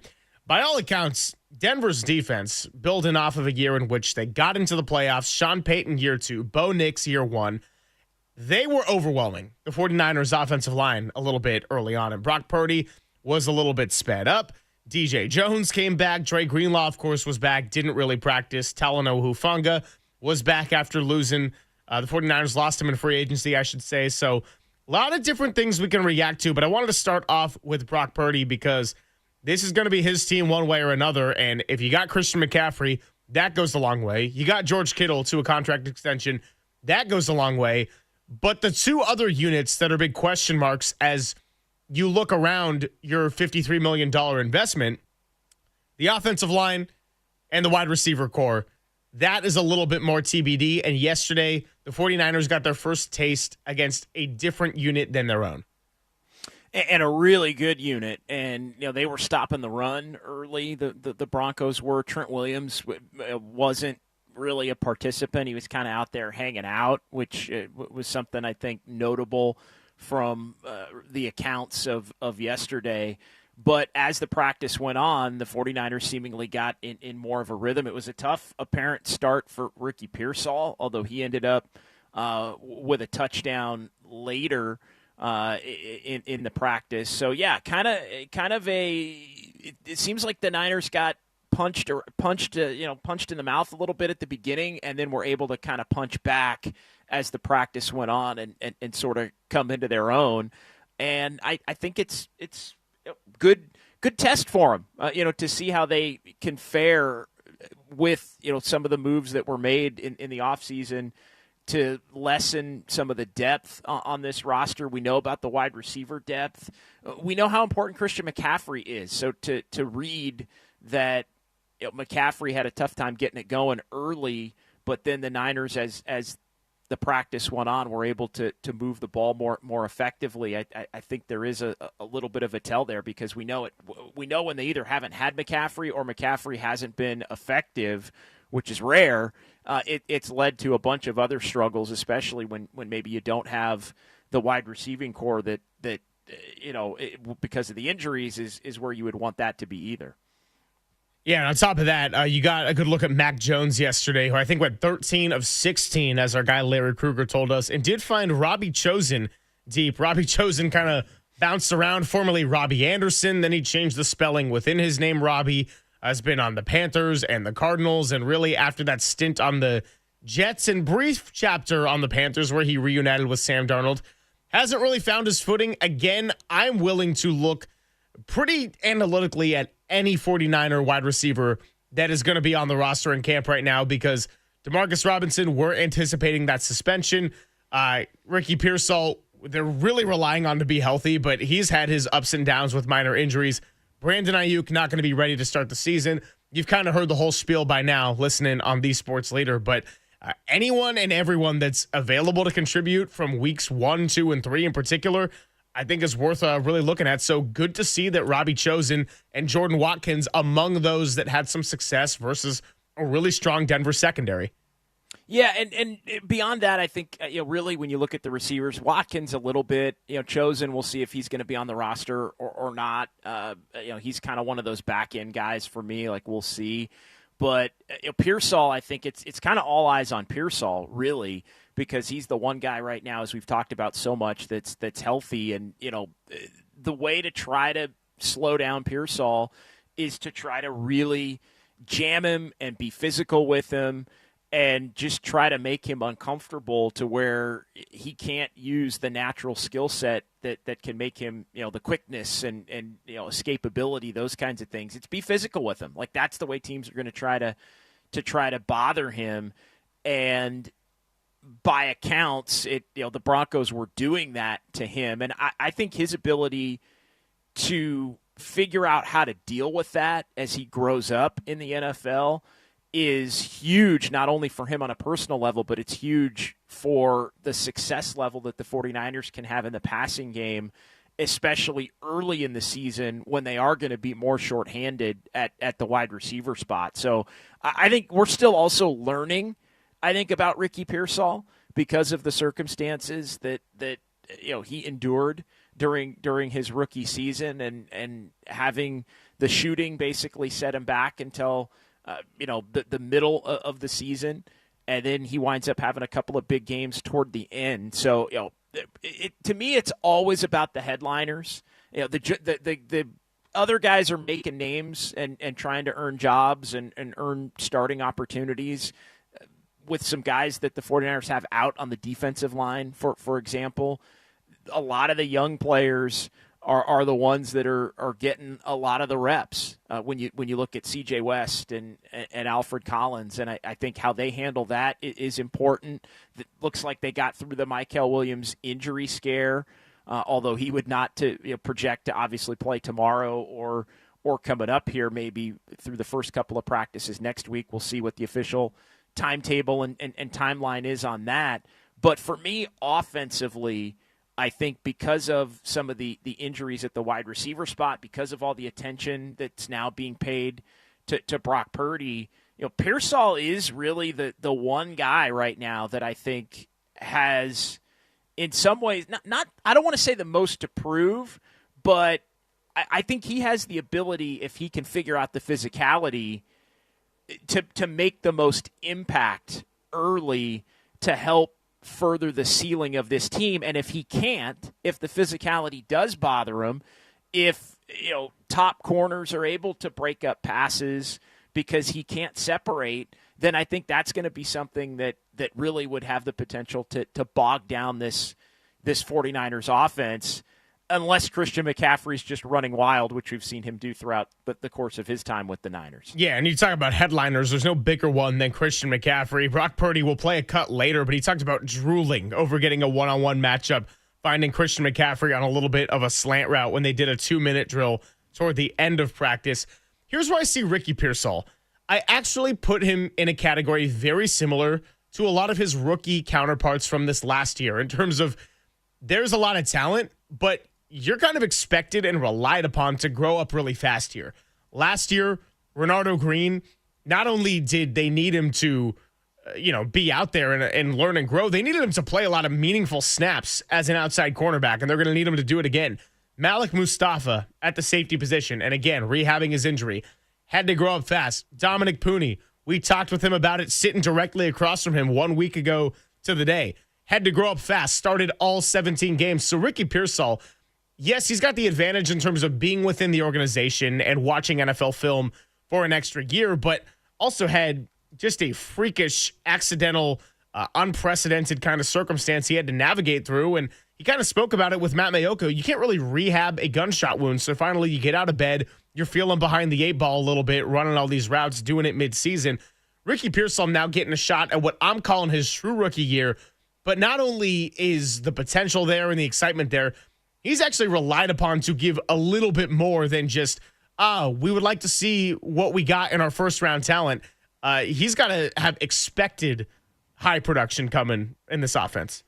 Yeah, and especially at the beginning of the season when you look at the injuries and potential suspensions and all of that, and Jennings, being out with the calf, and is part of that the contract? Will he get the contract? So they're in all eyes there, I think, on the offensive side, on the wide receivers, and obviously keeping everybody healthy and making sure that Christian McCaffrey can be a huge part of setting up everything that the 49ers want to do. We also do need to get into Brock Purdy here over the course of the show. I think it's important. What kind of year does Brock Purdy need to have was a lasting thought. It was kind of a Brock Purdy day, right? He does the post-practice press conference, as a starting quarterback does once a week. And, what kind of a year does he have to have? Is there more on him? It feels like we've talked about there's going to be some pressure maybe from the national standpoint because of the deal that the 49ers gave him and he earned with his play to this point. But we could talk about McCaffrey and all of the unknowns, but they paid their franchise quarterback. The 49ers did this offseason. And so I think, between now and 2, we got to get into what kind of a year Brock needs to have for the 49ers to win 10 games. What kind of year does he need to have if they're going to win more than 10 games? It's obviously all complimentary, and the defense plays a role in it. And what kind of weapons does he have? The relationship with Kyle Shanahan and the play calling and the rhythm and all those things. But he is still the starting quarterback, and I think he will go as the Niners will go as far as Brock Purdy truly, I think, will take him, in addition to Kyle Shanahan and the 49ers offense. Fair or unfair, I think he knows that burden of expectation is on him. It seems like he's been the same guy. I know we asked Trent Williams about it last week, but the quarterback is something that, I don't know, maybe he's been a little bit under-discussed by us here the first couple of weeks in training camp. And I don't know, maybe that's a good thing. Maybe that's a tell that everything's just so steady and they're so confident in him that they believe that end of 2022 or all of 2023 Brock Purdy is the guy that the Niners are going to get here moving forward. I think there's also an element to that where, yes, Brock Purdy needs to have a better year than he had last year in a lot of regards, right? But of all the things that went wrong last year for the 49ers and all of the issues you can point to heading into this year, Brock Purdy is pretty low on that list. And so, yes, that is an important question that we will be getting into, not just today, but in the coming weeks. What do you need from number 13? You paid him a lot of money. That's not an excuse of, he's not the problem. You got to go and earn that $53 million. All that being said, it is a lot of pieces around Brock Purdy that need to function at a high level from top to bottom. Coming up in a bit, we're going to give you the first of what we're hoping is many Papa's players to watch, and that's actually going to take me out to the phone lines where our favorite pot stirrer on the Sports Leader, Dwayne in Stockton, just wanted to check in and give a shout-out to our guy, Greg Papa. What's up, Dwayne? Hey, good morning, fellas. Happy Friday, man. Hey, listen, I've been listening to Greg Papa for a couple decades, literally. And his 49er touchdown call is nightmarish for me. It's like a recurring nightmare. But I'm going to tell you something. That guy is a legend, and that guy is the GOAT, and that guy's a champ. And you don't become the champ without winning a few big fights. So I just want the Papa family to know that Dwayne and his family and everybody up here in 209 is with him. You know what I'm saying? We're with him all the way. So wanted to say that for sure. I got to say, as far as the 49ers go, man, this Super Bowl hangover is still going. It's still been nothing but drama. It hasn't changed. And I got to tell you, you guys have got to stop breastfeeding Ricky Pearsall, man. Stop breastfeeding that guy. I mean, he's a grown man. Hey, look, I think Pearsall and Cowling are two of the worst wide receiver picks in the history of 49er football. It reminds me of when they drafted Derek Hamilton and Rashawn Woods, two of the scariest wide receivers to ever touch a football field. So that's all I really got today, fellas. I only got one thing to say after that. How about them Cowboys, baby? Let's go, let's go! Oh, Dwayne, you're killing me, man. We love you, man, and we appreciate the kind words on Greg Papa. I do love it, though, from the Cowboy perspective of Dwayne. about Greg Papa's 49er call giving him nightmares. So a little bit of Dwayne's normal spice and fire, but also we appreciate the love very much. And coming up, we will give you our guy, Greg Papa's players to watch ahead of preseason game number 1 against the Denver Broncos. It's Papa and Silver with JD on the Sports Leader.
Greg and Greg, Papa and Silver. This is KNBR, the sports leader.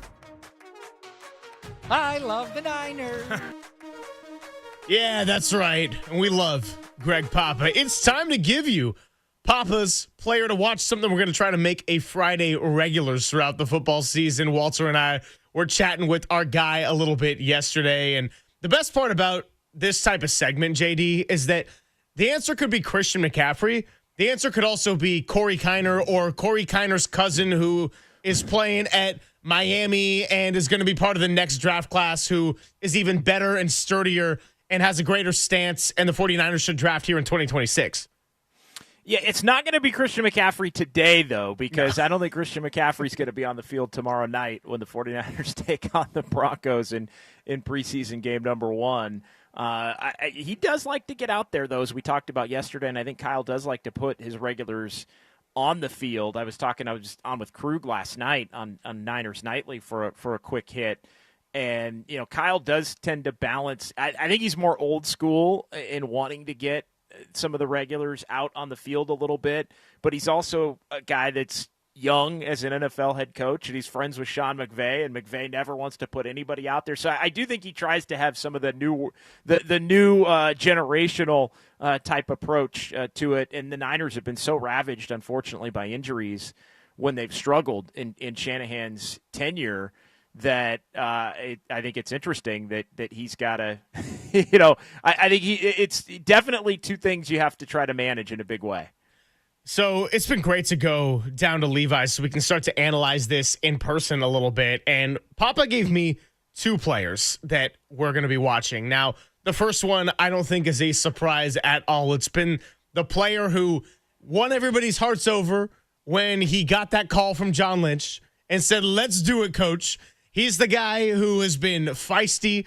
He is a nickelback from Western Kentucky. And, of course, I'm talking about Upton Stout, the guy that's just been a wrecker all around, is just relentless with the energy. He is small but mighty, and it seems like if he's able to go and win that nickel corner starting job, you can put Renardo Green on the outside when he gets healthy. You can put Diamador Lenore on the outside fresh off of his big extension. And how could you not have Upton Stout right at the top of your list of players to watch here on this 49ers defense? Yesterday, the first chance to do it against an opposing team, had an interception in team drills going up against Denver. So Upton Stout, let's do it. We had him on the show. I'm going to call him a friend of the program and hope he's a friend to a lot of 49er fans coming forward. Also been seeing that he has been staying behind after practice for long stretches to sign everybody's stuff. So already gotten a lot of popularity off the field. And I think that what you're starting to see on the field, and by all accounts and what everybody has said is him part of that locker room in the new mix, how could he not be a player to watch? He's been, I think, the most highly spoken of player, maybe on the entire roster, certainly of the rookie class, when you've listened to whether it's been the coaches or teammates, in particular teammates on the defensive side of the ball, and also just somebody that stood out in the time that we have been able to get out there and watch practice, and an interception yesterday and one-on-ones that was kind of making the rounds. Like, he's somebody that, for all of the discussion about would there be a camp battle at a lot of these different positions, Upton Stout's going to be the nickel corner. And I think Demo Lenore is going to end up, consistently on the outside. And he's somebody that, of all of these guys, Mykel Williams ceiling, Alfred Collins, who started well, then struggled, and maybe he's coming back around here the last couple of days, CJ West, and just the power, Sebastian Valdez, somebody that's maybe farther down the depth chart, but trying to work his way up with the brute force and physicality. All of that rookie class that's been discussed here, really, since the end of April, early May, but more so as training camp has started here in the last couple of weeks. No rookie has flashed more or really projects to be more ready, even including Mykel Williams. Upton Stout at his position, I think, is the most ready week one to have the greatest impact. At least it's looking that way with a month to go before the season. How does he look in real games, live action? Makes a lot of sense why Pop would have him on that list. Yeah, I think he should be at the top of everybody's list. He's been wearing number 20, and John Lynch compared him to another nickel who wore number 20, ended up getting in the Hall of Fame. Of course, we're talking about Rondé Barber, so we'll replay that soundbite for you coming up in a bit. The second player on Papa's player to watch list, again, nothing too crazy and out of the box, but how could it not be Mac Jones? And here's the deal with the 49ers, and Papa knows this very well in his time being the play-by-play voice. Whether you like it or not, backup quarterback matters a lot. The 49ers have had quarterback controversies. They've had the whole quarterback cycle. They've had quarterbacks getting injured, and then Brock Purdy, the reason he got paid $265 million is because not one, but two guys got injured, and by the time Brock Purdy got injured at the end of that season, you had a concussed Josh Johnson and then Christian McCaffrey playing quarterback himself there in the NFC Championship. We're not going to bring up those bad memories. But the point being, it goes back to the 2021 draft. They trade up to the number 3 pick. A lot of speculation that it was going to be Mac Jones. It ends up being Trey Lance. Now Kyle Shanahan does reunite with Mac Jones here in the backup capacity. And I heard Nick Wright actually put out this clip yesterday. And he was talking about his expectations for Denver and Bo Nix in year 2. And he compared Bo Nix to Mac Jones and essentially said, I think there's going to be a regression like you saw with Mac Jones. Now, I disagree on that front, and I'll tell you why. Well, Bo Nix is going into year 2 with probably a better roster than Mac Jones had. And more importantly, going into year 2 with Sean Payton, one of the great offensive minds we have seen in this generation of football.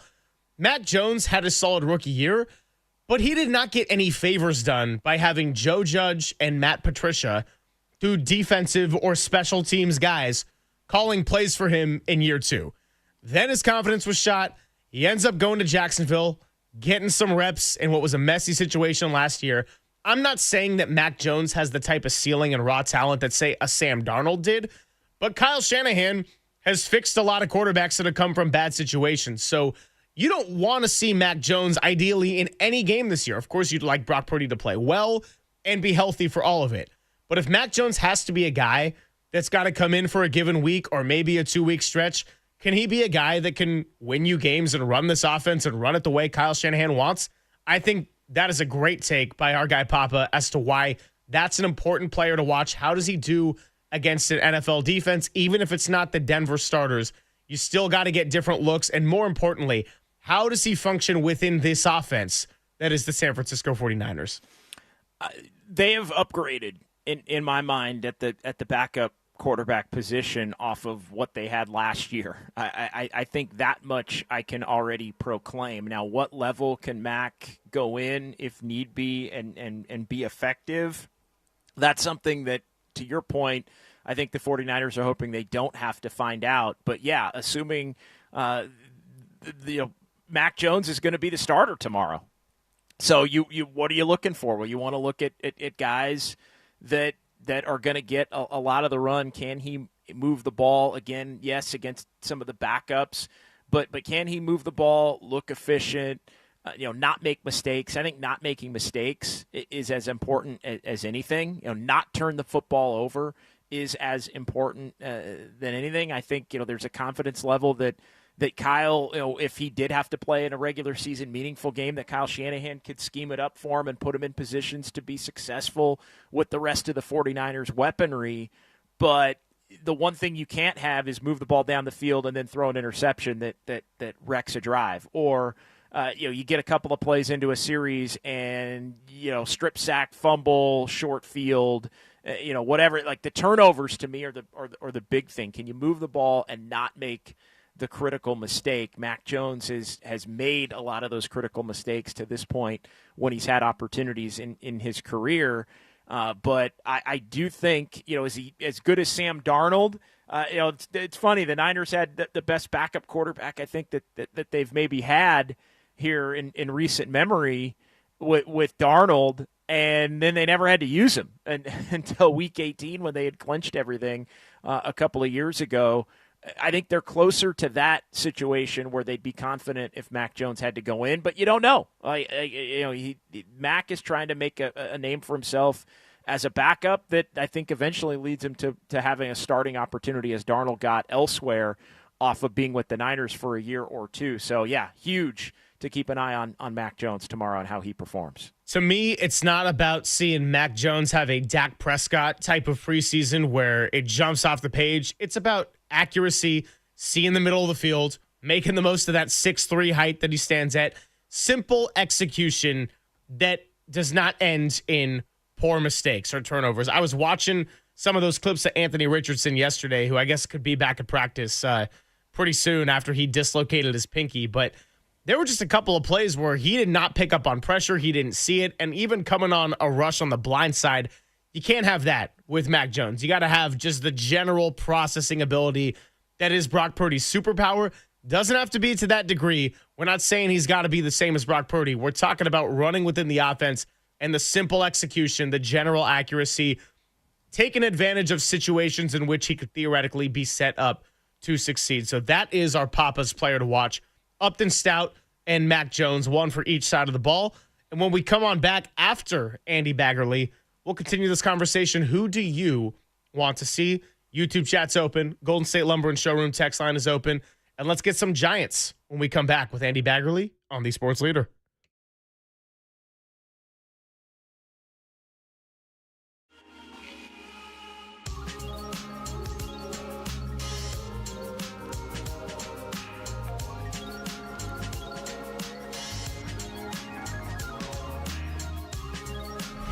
Time for traffic on the Sports Leader.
Papa and Silver now continues live from the KNBR Casino Matrix Progressive Jackpot Studios. Casino Matrix. Progressive jackpots are here. Where are you? Just drop in. Please play responsibly. 1-800-GAMBLER. And the pitch is a swing, ground ball to first, diving to his right. Smith has it from his knees, throws to first. Rodriguez covering, and they got him. And the Giants have won it 4-2. Dom Smith, why not? The go-ahead hit in the top half, and then the play at first that ends the game, a diving stop. Joe Rizzo on the call. Giants got their 4th win out of a 6-game road trip, took the series at Citi Field against the Mets, and then got a little revenge on the Pittsburgh Pirates as well, taking 2 out of 3. We do it every Friday, and that is bringing our good friend of The Athletic, writing for the San Francisco Giants. You can read all of his columns. Andy Baggerly joins us on the Yuma guest line. What's up, Bags? We appreciate you. Hey, appreciate you guys. Thanks for having me. Yeah, absolutely. Always good to catch up to end the week and kind of get set for what's ahead for the Giants. And I guess I'll start with something you were writing about, and that was Patrick Bailey and the importance of him executing. Now, I don't like doing the type of, I don't know, hot take sort of questions of who's under the most pressure to execute down the stretch because, look, they're all under pressure, except for maybe you could make a case that the guys who are committed to long-term contracts, maybe a little bit less or so. But all that being said, when you think about these final 40-something games, would you say Patrick Bailey comes to the top of your mind as most crucial for the Giants, particularly at the plate? ABS system will certainly mitigate some of the pitch framing effects, and over the last 36 games, he's actually picked it up. I saw Susan Slusser put out there that he's hitting 252, but if he's not hitting if he's hitting rather the way he was leading up to the All-Star break, that's going to put a lot of pressure and thought on this front office as you look to make changes and try to build this thing up in 2026. Yeah, well, it's all about the context. For a couple of years there, the Houston Astros, just had a great lineup. Just threats up and down the lineup, and they could have Martin Maldonado catch, and he hit 189, and they were fine with that because they could turn around their lineup without having a guy really hitting ninth. But when you have multiple guys struggling in a lineup, when your 6, 7, 8 guys aren't hitting either, then it sticks out more. It's tougher. And, I think that, like Bob Melvin said the other day when we were talking to him in his office in Pittsburgh, you get to a point where you're deep enough in the season, you're like, okay, these numbers, there's no rescuing them. They're going to not look great when I look at the scoreboard for the rest of the year regardless. And in a funny way, you almost take the pressure off and you start competing better. But, I think we all kind of noticed that Bailey's at-bats get better late in games. I think when he really tends to hone in, he has had some big hits for them this season and had a couple really big hits for them on this last road trip, driving in 6 runs over the 6 games. So, I guess it's kind of an open question. The framing thing is interesting. Like you said, and like I wrote, I used that word mitigate the effects because it's still going to be really important because you only have a couple challenges. And in fact, I've talked to some people around the game who think that in some ways, maybe it could even enhance his value because when you have a catcher who's really good at that and whether to challenge or not becomes a strategic part of the game, his ability to fool an opponent, maybe an opposing hitter, that might work to even further to the Giants' advantage. So, it is kind of going to be interesting to see how that will play out, assuming it does become part of the baseball landscape next year, that challenge-based ABS system. So, I think ultimately you just want to feel good about yourself as a player, and Patrick Bailey knows he's got a lot of value defensively. He knows he helps the pitchers out a ton. A guy like Carson Wisenhunt needs to get strikes on the periphery. He's gotten them in his last start. So, but you still have a lot of pride. That it's a part of your deal. And I marvel, frankly, that a Patrick Bailey can, go weeks without batting right-handed, and then he's in there facing a tough lefty and batting right. I don't know how you do that. That to me seems really, really tough. So he juggles a lot in that role. And I think that there's an understanding that the things he's good at, he's really, really good at. Wouldn't it make sense, as you laid it out, you can, for his defensive skills and how good he is defensively, he brings a value clearly to the team. Wouldn't it, in your mind, as you sort of look toward the offseason, like the Giants are going to have to lengthen the lineup anyway, right? So wouldn't it play that lengthening the lineup, kind of goes hand in hand with sort of salvaging the things that he does really well to keep him in there? Wouldn't that be more of a priority anyway, I guess, is kind of what I'm getting at when you look at which direction they go? I'm not sure I follow you, but when you're looking to lengthen your lineup, when you're looking to add offense, teams don't usually go, oh, yeah, the catcher position, let's add offense there. I mean, you have guys who are offensive catchers in the league, but even some of them are having down seasons, like an Adley Rutschman. So, the guy that they got, Jesus Rodriguez from the Yankees, as part of the Duvall trade, they think he's really hitterish. They like his bat-to-ball skills. They think he can stick at catcher short term, and we may end up seeing him later on this season. And if he becomes maybe a big leaguer and a good offensive player, maybe he becomes a really nice sort of partner for Bailey, and you can have that change of pace. And on a given day, if you want more offense out of the position, you might have someplace you can go. So it'll be kind of interesting to watch that kid develop and see how he becomes part of the plan. Talking to Andy Baggerly here on the UMA guest line. Giants have not won a home game since July 11th. Now, I get that there was the All-Star break and a couple of road trips mixed in there too, but they're looking to avoid their 9th straight loss at Oracle Park. Why do you think they have struggled so much at home the last couple of months? I know that there's everything about the ballpark dimensions and yada, yada, but you think there's some of that too to just the expectations and fans that are a little bit eager? This is generally a crowd that doesn't boo, and we were starting to hear some boos toward the end of games in this last homestand. Yeah, I mean, well, they played some pretty good teams. I mean, the Pirates obviously are not a very good team, but the Mets played them tough. You go back to prior to the All-Star break, the Dodgers and Phillies on that homestand. Ultimately, when you win games in that ballpark, you usually win them 3-2 or 2-1. They're low scoring, and the rotation had a couple of really ragged turns, and that include Logan Webb having 3 bad starts in a row, which he's human. But he's looked very much dialed in his last 2 outings. Robbie Ray has looked really good as well. They have to get through the back end of this rotation, as unscathed as they can. While Lyndon Roop is out, and and they're going to use the opener today with Matt Gage, and probably Kai-Wei Tang will be a little bit of a bulk guy, but it's essentially a bullpen game.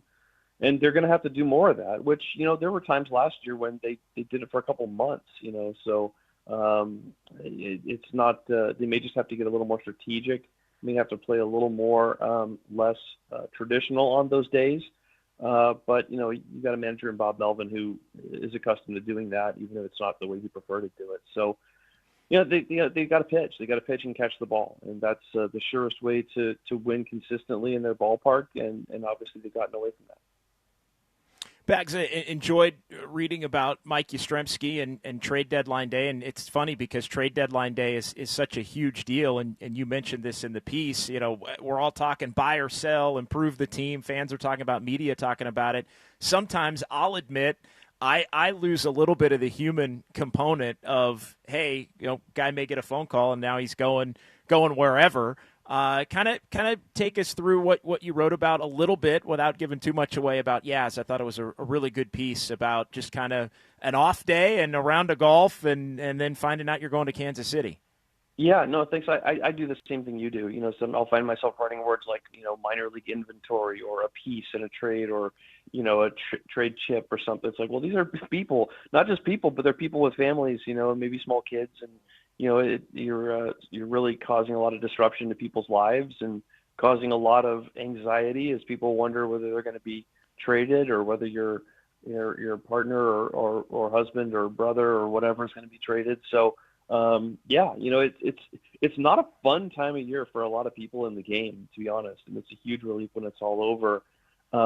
But it's always really interesting to me how a deal comes together.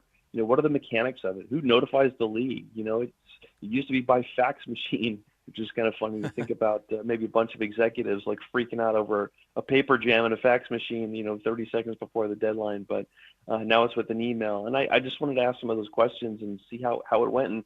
And then it was really neat to listen to Dave Fleming sort of tell me about what it was like to basically be the only person there when Mike Yastrzemski got the call from Buster or had the conversation with Buster, and they're off playing Shinnecock Hills in New York and having a great off day, and all of a sudden, boom, your off day is over, and you got to get in the car and go, and you're going to be a Kansas City Royal tomorrow, and you have a billion things that you have to take care of and that people are going to swoop in and try to help you take care of. So I kind of wanted to capture that, and also maybe, have a little moment to reflect on just what a cool 7 seasons this was for Mike Yastrzemski, who, came over in a very, very minor league trade, and he was really just a novelty because of his last name, and he gets a cameo in the big leagues, and you think that's better than anything ever, and that's his wildest dreams come true. And then you look up 7 years later, and it was way more than a cameo. He was a really good player for this team for a long time, created some incredible moments, and I don't think any one stat really encapsulates that better than the fact he had 5 walk-off homers as a Giant, and his Hall of Fame grandfather, who played 23 years in the big leagues, only had 4.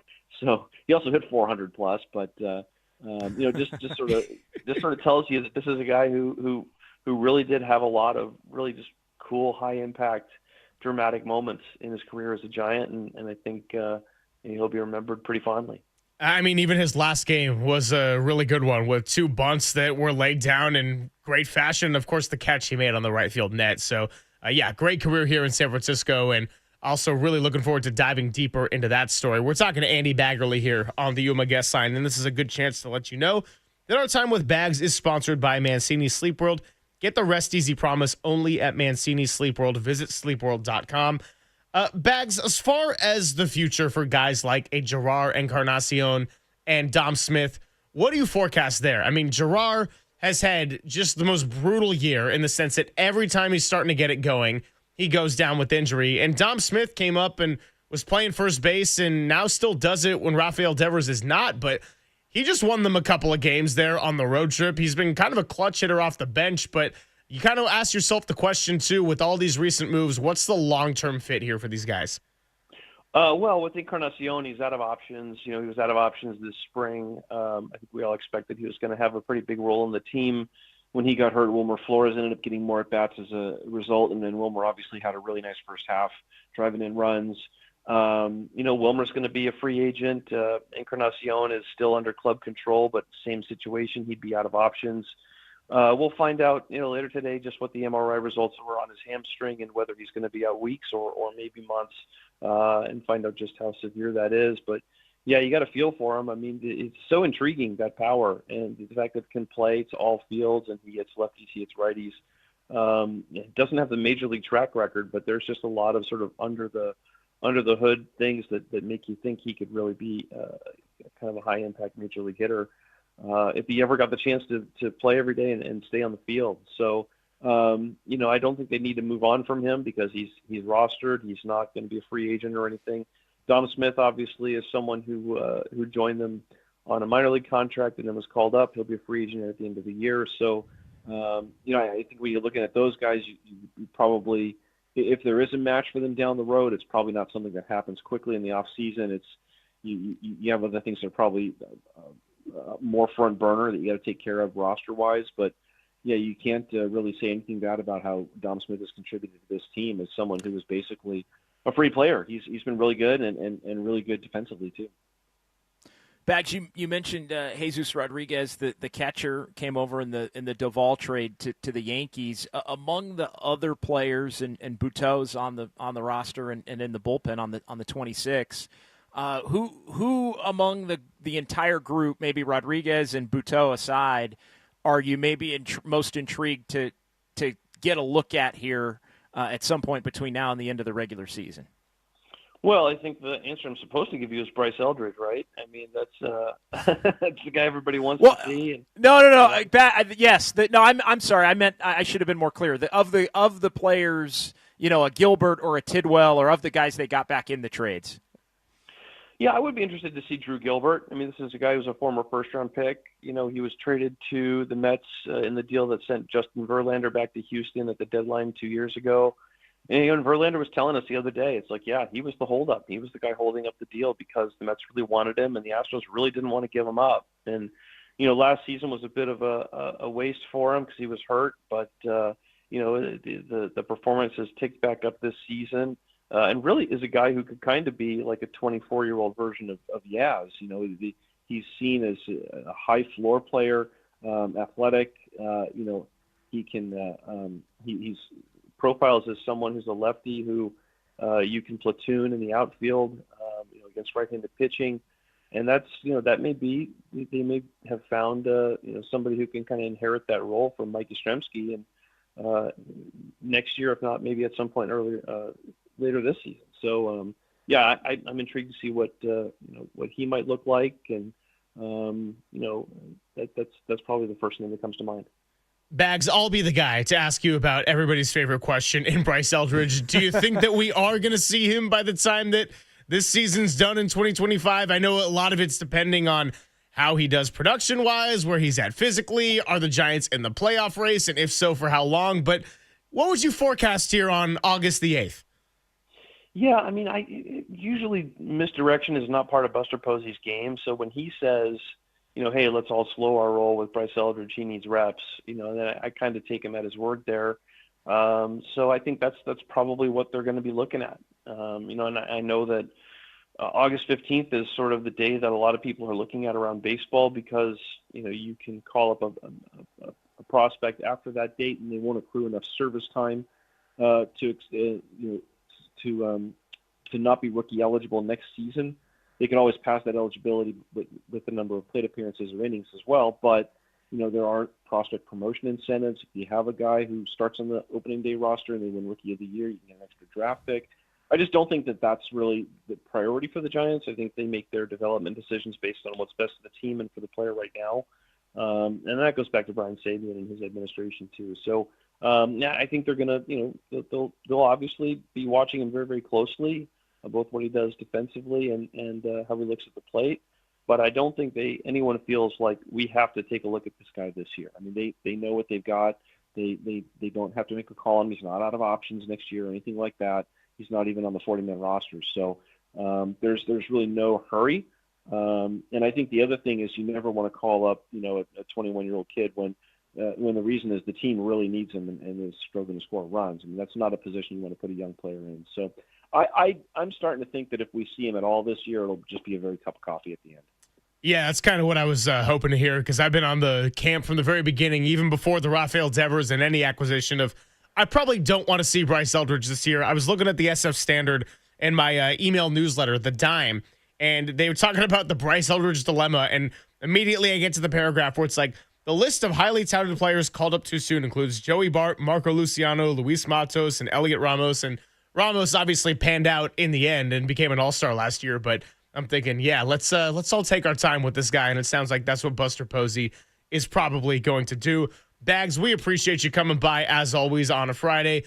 By the time we talk to you next, we'll see how it's going on this homestand. A lot of important games coming up on this 9-game homestand, and so we'll catch up with you soon with a lot more information the next time we talk.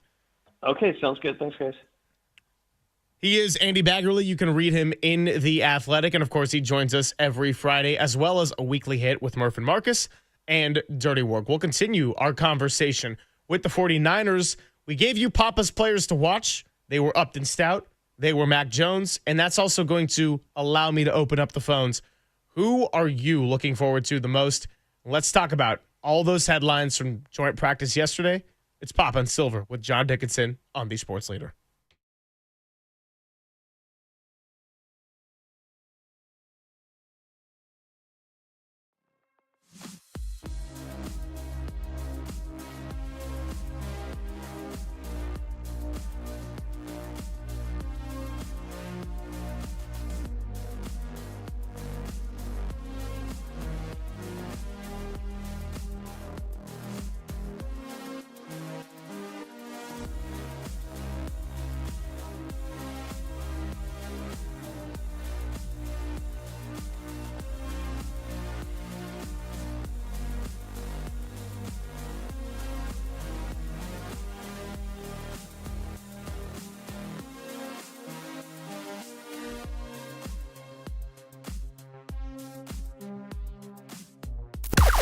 Now, from the O'Donnell Financial Group Sports Desk. Learn more at odfigroup.com. O'Donnell Financial Group, because planning is a process, not a product. Rich Aurelia joined Dirty Work yesterday and discussed the Giants' 4-2 road trip and how they can keep that hot streak alive this weekend against the Nationals at Oracle Park. Check out that podcast and more on thesportsleader.com.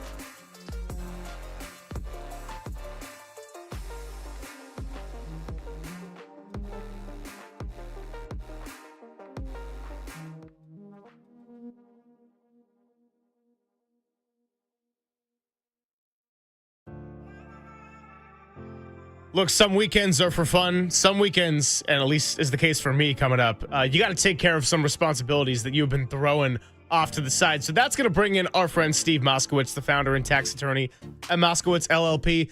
Steve, what do you do if this is a weekend in which you're going to be responsible? And you ask yourself the question, what do you do if you can't pay your taxes? You call us. It's a real common problem. People just can't pay the taxes. You're not a bad person. You just can't pay your taxes. So what we do is we talk to you, and the first thing we say is, well, wait a minute. You actually owe the taxes. A lot of times you don't. That's especially true if you haven't filed returns. Because when you don't file returns, the government makes up punishment returns. They're called SFRs, substitute for returns. A lot of times way more than you really owe. If you can't pay them, we want to make a deal for you. There's all kinds of good deals. We want to give you your life back. This is what we do for a living. We're very familiar with it. Don't stick your head in the sand. We have a free consultation. Talk to us. Let us do everything for you. The only thing you have to do is pick up your phone and say, hey, Steve, take care of this for me. There he is. Steve Moskowitz can take care of you, and all you got to do is give him a call at 1-888-TAX-DEAL, 1-888-TAXDEAL, or go to MoskowitzLLP.com.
Now back to Greg Papa and Greg Silver on KNBR, the sports leader.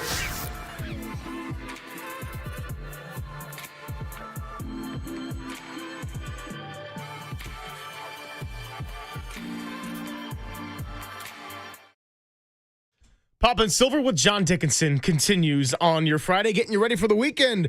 Great to catch up with Andy Baggerly. The Giants taking on the Washington Nationals. It's a late one tonight, 7:15. first pitch, and then a pair of 105s over the weekend. And JD, we asked the question heading into the break, players you are most intrigued by. Of course, we are not going to see Christian McCaffrey. We are not going to see Brock Purdy. In all likelihood, we will not see Ricky Pearsall, but still a lot to analyze here as they get ready for their first preseason game against the Denver Broncos. 49ers on your radar. Who do you got? Yeah, and 808 KNBR, 415-808-5627 to jump in and join the conversation. The Golden State Lumber and Showroom text line, and also via the phone lines. We can take people's players to watch in the YouTube chat as well. Or if you got any questions on guys, feel free to shoot those too. Yeah, and we did this earlier. I know you had chatted with Papa a little bit, and this kind of gives us the hook to get into this. We did Papa's players to watch, and it was Upton Stout, and it was Mac Jones. For me, I'm gonna go CJ West to keep it different. Upton Stout's on my list as well, but we'll let Papa have that'll be a Papa one, and I'll go CJ West. The defensive tackle who has impressed just with his motor and physicality and just willingness to just get dirty, get down and dirty on the field. How does he hold up? And I think he's going to get an opportunity to play. Obviously, a lot of the veterans and some of the big names probably not going to be out there for the 49ers tomorrow. But a lot of the young players are going to get opportunities to play. So on the defensive side of the ball, one, I would go CJ West. Two, on the defensive side of the ball, I'll give you two each, but I'll let you jump in after this. D. Winters would be my other on the defensive side of the ball because I don't think he's quite established enough to where he's going to get the night off, although we'll see.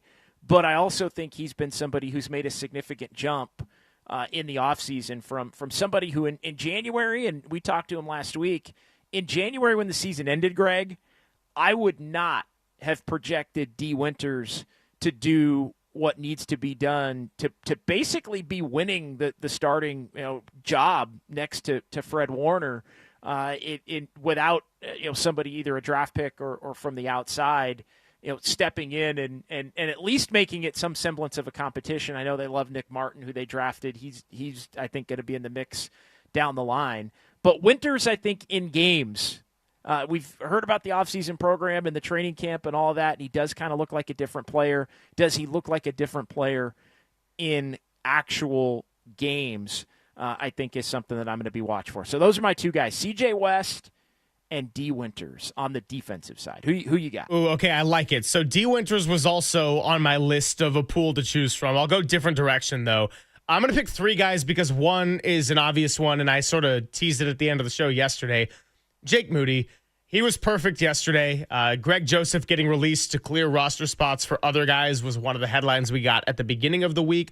And we're going to talk to Matt Mayoko coming up at 12:50, but when he was on with Dirty Work earlier, he said, look, Jake Moody's been in a competition with himself. That's been the case the whole time. So every kick he takes in the preseason, regardless of whether you got Greg Joseph as an option or not, is going to turn a lot of heads, make or miss. And if it's a make, what kind of make? If it's a miss, what kind of miss is it going to be?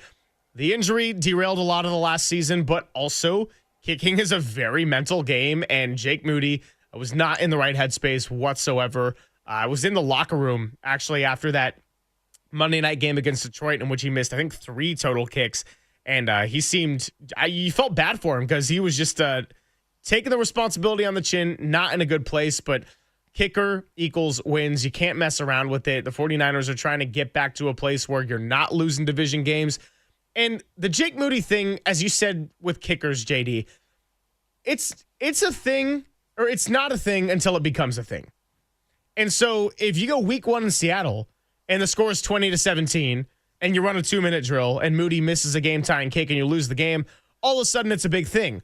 Now, if you go 6 for 6, like you did to open the season last year, okay, see if you can build off of that. So every kick he takes, I'm going to be watching.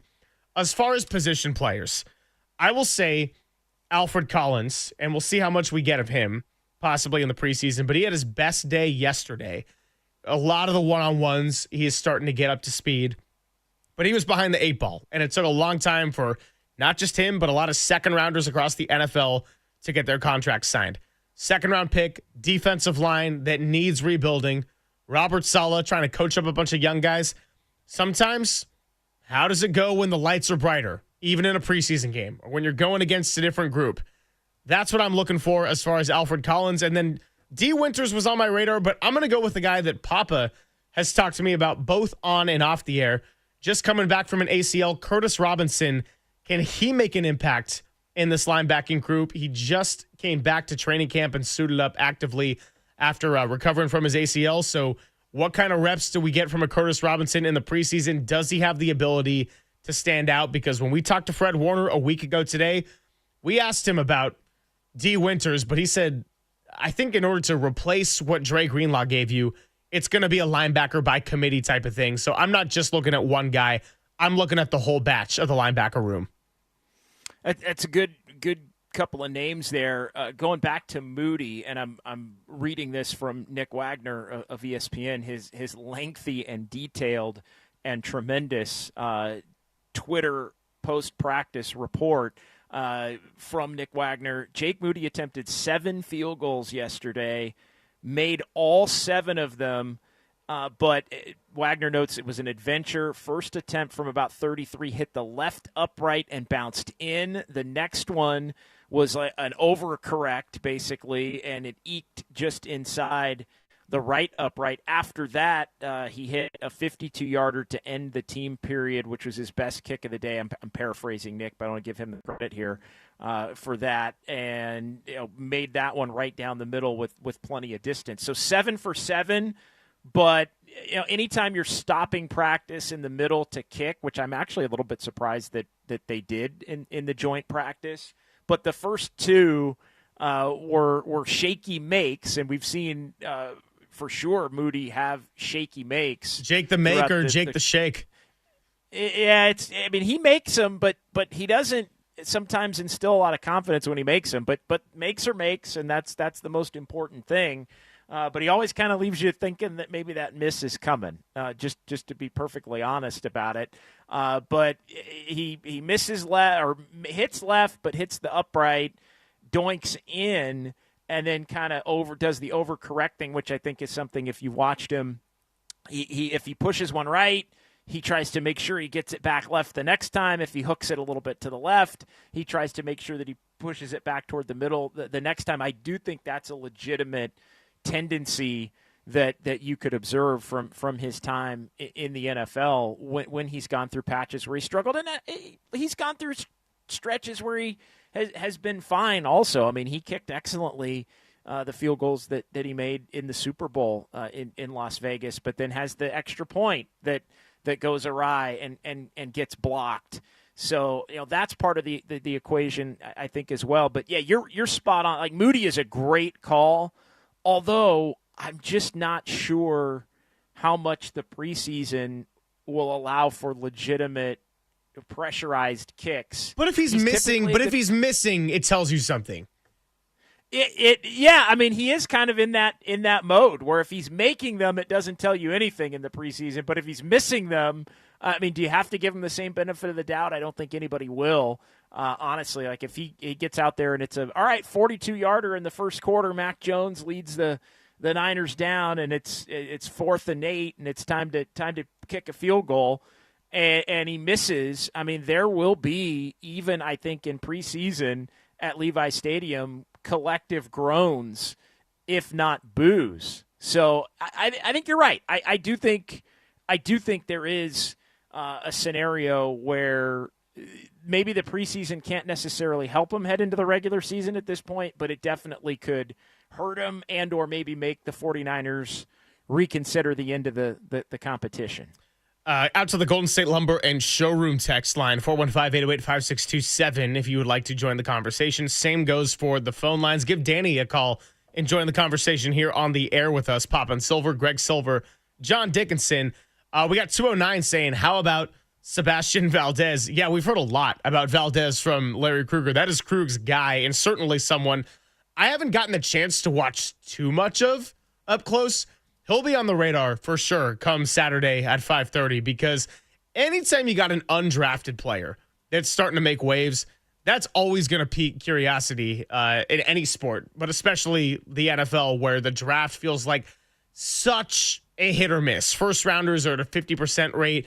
It's not quite the same as, say, the NBA, where there's 2 rounds and a lot of second rounders don't necessarily pan out. A lot of first rounders, you at least know there's enough raw talent to where they very well could be difference makers. In the NFL, you got 7 rounds, and 49ers, some of their best picks have come in rounds 5 or 6. Or, by the way, their starting quarterback, pick number 262. So, of course, I'm going to be looking at Sebastian Valdez. 415, a great text, which I think just kind of sums up where the 49ers are at right now, heading from 2024 to 2025.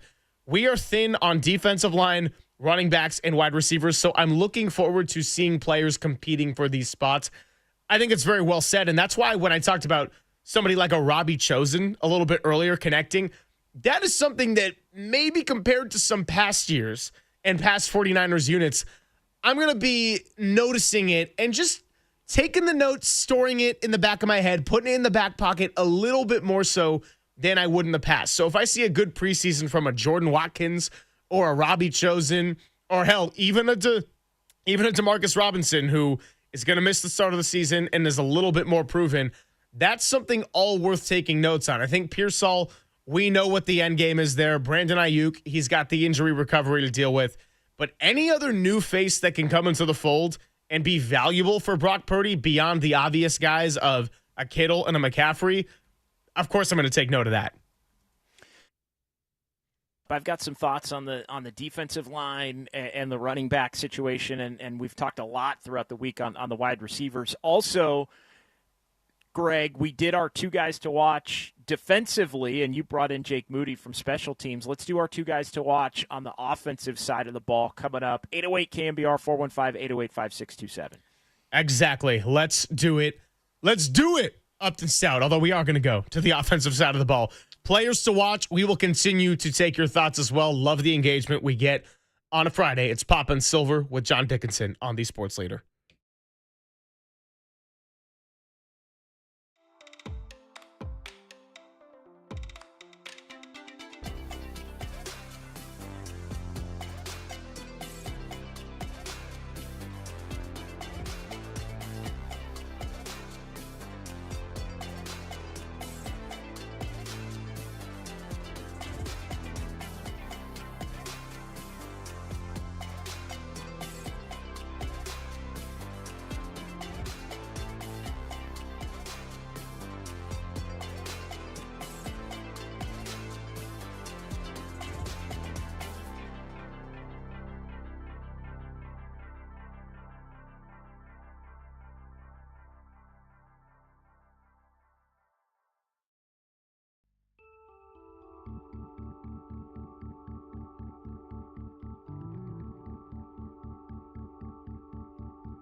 This is Papa and Silver on KNBR, the sports leader.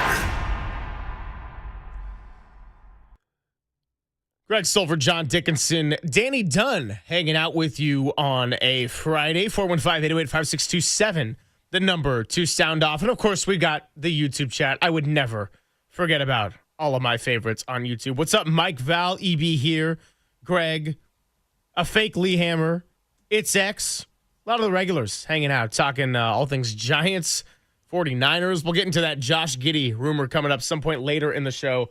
We've given you our players to watch, and we gave you Papa's players to watch here at 10:30. He went Upton Stout and Mac Jones, two pretty excellent selections that come to the top of the mind here. And we just went through some of our favorites looking ahead to Saturday at 5:30. JD, you specifically wanted to get deeper into the offensive side of things here. Mac Jones likely going to be getting the start. Alongside Mac Jones, who are the names that are sticking out to you here? Yeah, well, I also wanted to get into a little bit of the defensive line, but running back and wide receiver are two of the big roster points and where the depth is constant. And D-line is in there as well, as the texter mentioned. But you look at Isaac Guerendo out a couple of weeks now. Jordan James is injured, and as you look at the running back depth chart. We all know what Christian McCaffrey can bring to the table. I'm not sure Patrick Taylor, although he's somebody that's been in the NFL for a bit, inspires a lot of confidence in the 49ers fan base that he's going to be able to be productive as a backup if something were to happen to Christian McCaffrey. He's never really had to be a workhorse type of back in this league. Yeah, and it's like he's a guy that I think you like having on your team, but you also hope that you maybe don't have to use a ton. I think from a professionalism standpoint, and so he's in that mix as a vet with Guerendo and Jordan James. So you look at that, and then so your other running, you've got Abdullah, but to me the guy is Corey Kiner. Corey Kiner at the running back spot. And this is actually, I'm going in reverse order. The undrafted free agent, he is somebody who has flashed at different points in training camp. And again, I think he has the opportunity to play a lot and to look good. I think in the preseason, to me, if you said JD, who's one guy on offense that's going to be the preseason MVP of the 49ers, I think it has the potential to be Corey Kiner. But if he's going to have a shot to work his way up the depth chart with some of these injuries and potentially be an impactful or needed player as a reserve, it's going to start, I think, for him tomorrow night. So because of the injuries, we know Guerendo's the guy if he's healthy. We know they like Jordan James. We talked about Patrick Taylor. I think Corey Kiner, somebody to watch and somebody that could be primed.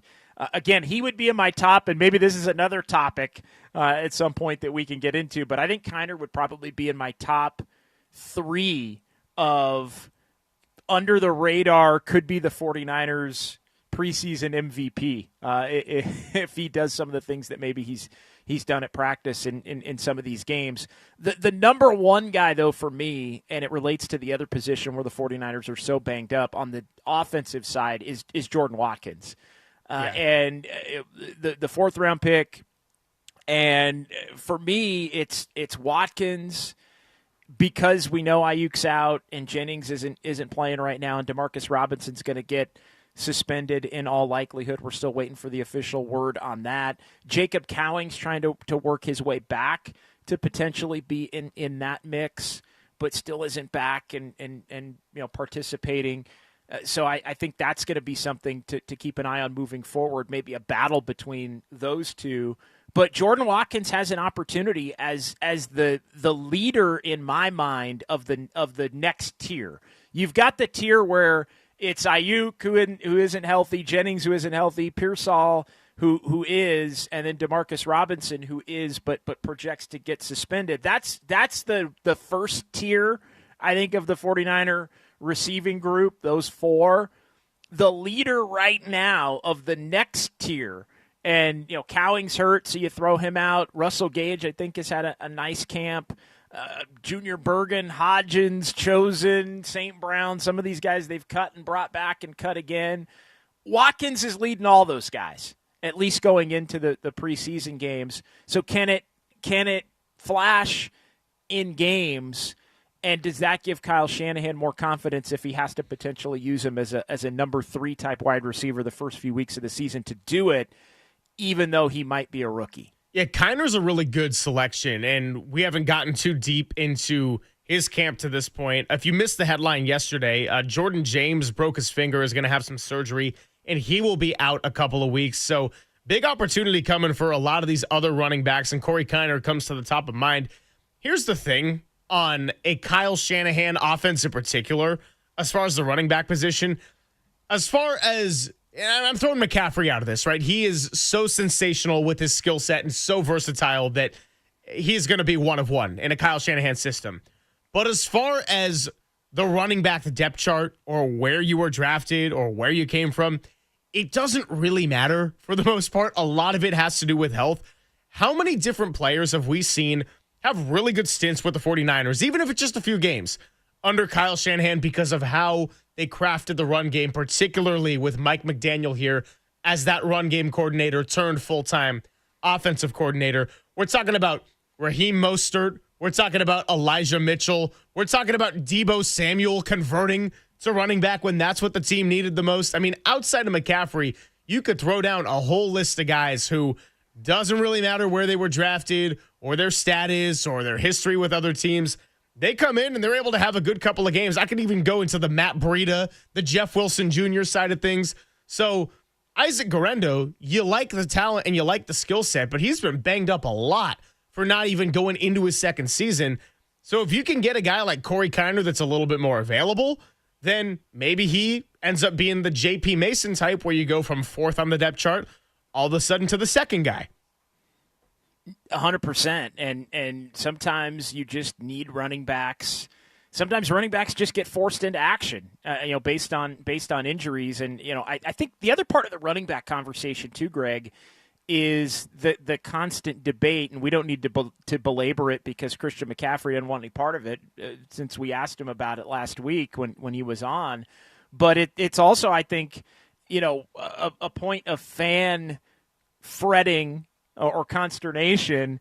How do you keep McCaffrey fresh? And how do you how are you going to do that if Guerendo and Jordan James are out and you don't really want to play Patrick Taylor a lot? You don't know what you have in Corey Kiner, although he's an interesting prospect. And then Amir Abdullah, by all accounts, was not really productive in his touches going up against the Broncos yesterday. I mean, he's somebody that again, he's kind of a – He's in his own bat. Like, you can't have an Abdullah and a Patrick Taylor on the roster. Like, you can't have both of those guys who are kind of vets that have been around the block. Maybe you could carry one of them by necessity, but I think that's the other part of the concern over running back.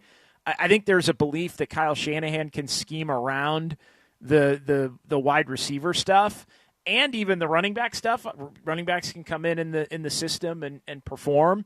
So it's not so much that as much, I think, Greg, as, oh my God, how do you keep McCaffrey fresh? How are they going to do it if it's only Patrick Taylor who's going to be taking a couple of carries a game?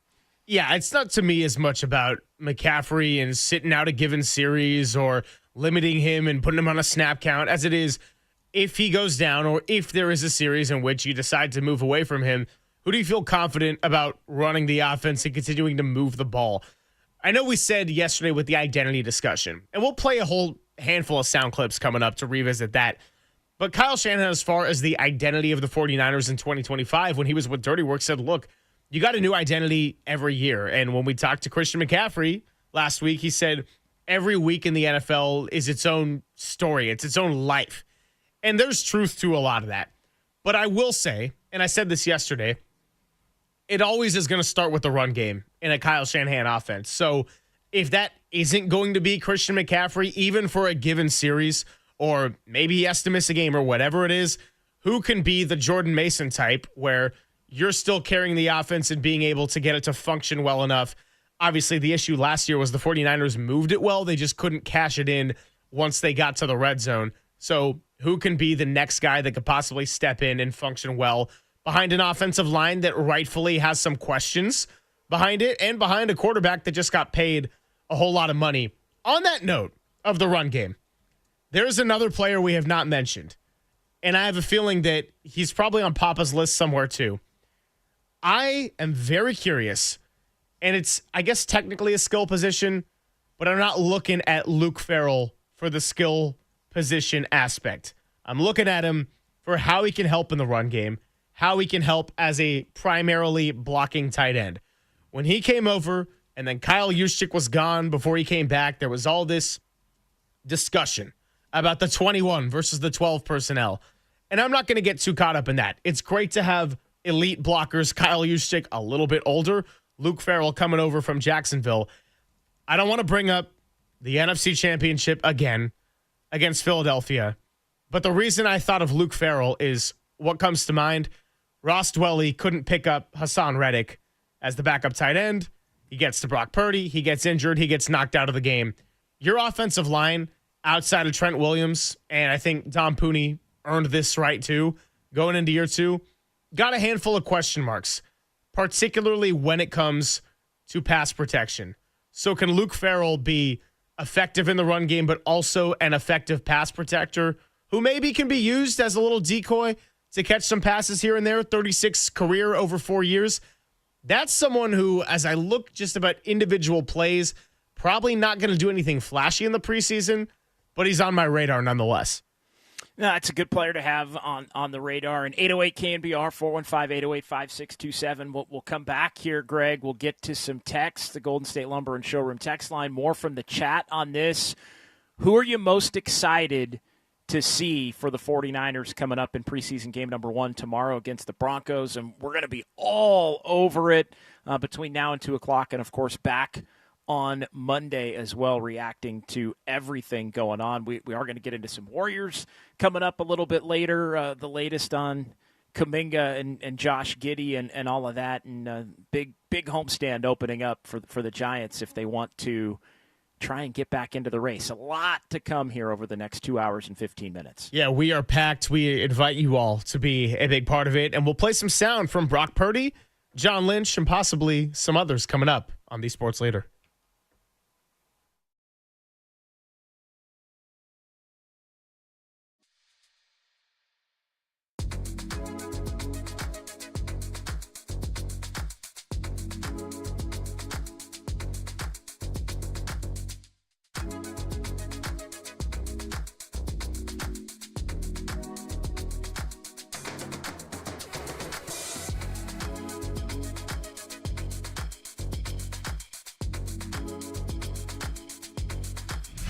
Time for traffic on the Sports Leader.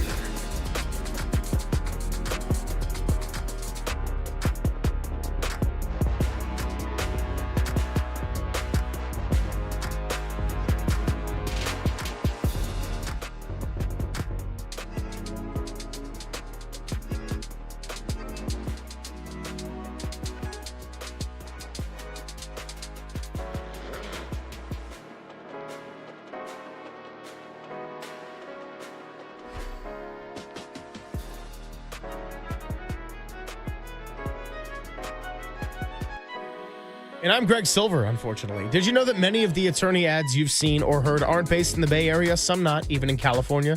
Chris Dolan and his law firm have been based right here in the Bay for more than 25 years. Award-winning personal injury and employment attorneys fighting for you where you live. So if you've been discriminated against at work, wrongfully terminated, or sexually harassed, your rights matter. So go to dolanlawfirm.com where you can learn more about them.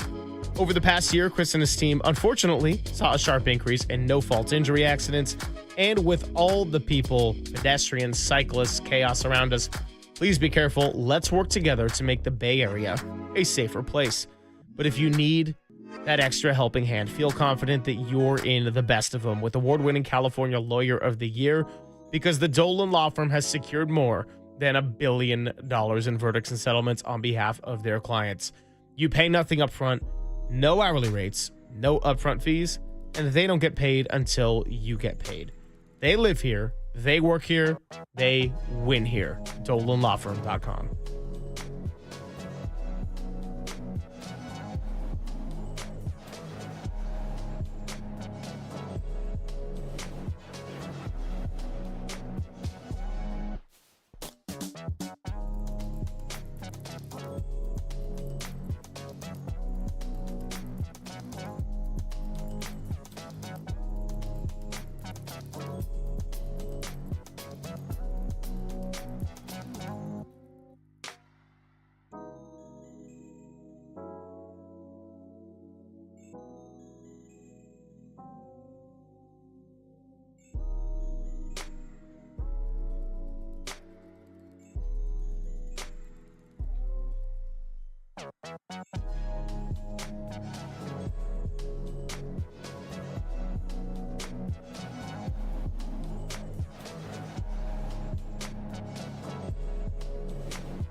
Papa and Silver now continues live from the KNBR Casino Matrix Progressive Jackpot Studios. Casino Matrix. Progressive jackpots are here. Where are you? Just drop in. Please play responsibly. 1-800-GAMBLER. He had a good exam. Hopefully just hyperextended his knee. So we're going to get a further evaluation now, but looked good when we examined him. So hopefully it's just a little bit.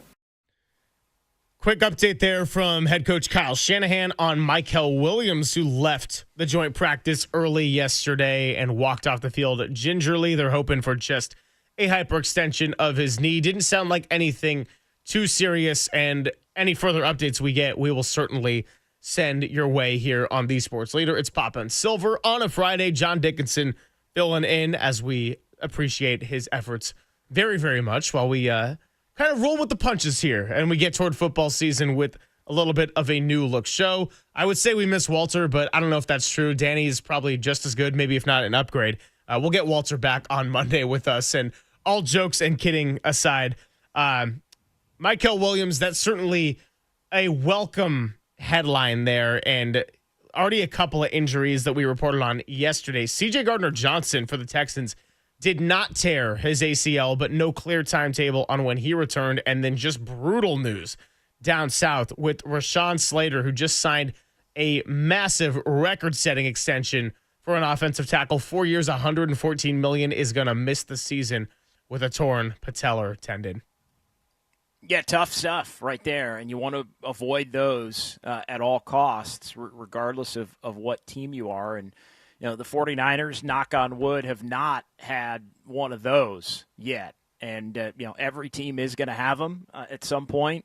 You hope that you mitigate them, and you hope that you can overcome them if they do. But I think that's the one thing that I keep coming back to, and I think you probably know where I'm going as I look at the 49ers depth chart and I look at who's performed well in training camp, and we're steering toward this matchup against the Broncos and guys able to get more productive reps against an opponent.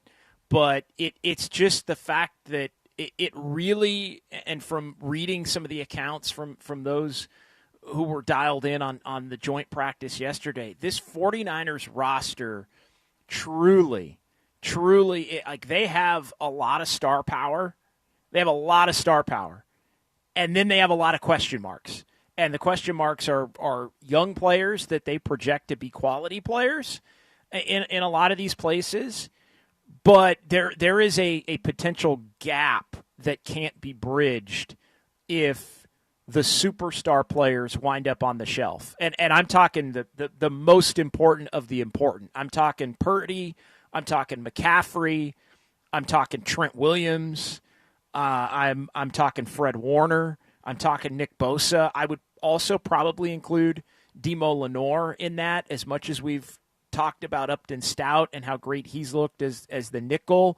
The 49ers have some big-time question marks in the secondary at the second corner spot with Renardo Green working his way back in to practice here after being banged up and missing a little bit, to all of the free agent kind of veteran guys and young players in the mix. Like the safety and corner spots under discussed. We've talked a lot about the defensive line.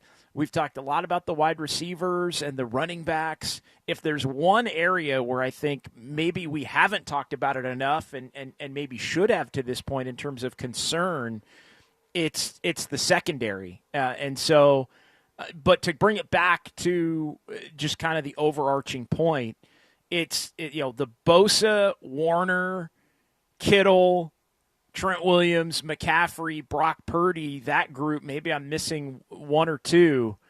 Those guys are going to have to stay healthy, because there are a lot of question marks even with those guys healthy. You lose a couple of those guys, the guys that are the headliners, the guys who have been to Super Bowls, the guys who are the guys that you chose to build around to bring along the young players that you've picked and brought into this organization as far as what the 49ers culture is all about. They really, really, really, I think, more than other years, cannot afford to lose one or multiple of those. It is certainly a top-heavy roster compared to some of the recent years where, it was top-heavy, but they also had a very large top and a lot of depth there. And now it's a smaller top and a lot more question marks when you go down the depth chart here. Let's go to Brock Purdy from yesterday when he did talk about the one-on-one matchups with Christian McCaffrey that they ran in the 2-minute drill as they started to settle in on Denver's offense here a little bit. Talking about CMC, the value of him as a receiver, opening up some other targets. I mean, it's awesome, obviously, to get Christian the ball in space. In that situation, it's the 2-minute drive. And so to be able to have him come out of the backfield, catch a couple balls, run the ball, get the first down, move the chains. Obviously, he's a guy that the defense has to be accounting for. And the minute he goes into a one-on-one situation, I'm drooling over that. I want that. And we got to capitalize on that. So today I thought we got some really good work out of that. And then obviously, I think by him being there, you get other guys that open up as well. So that was really good.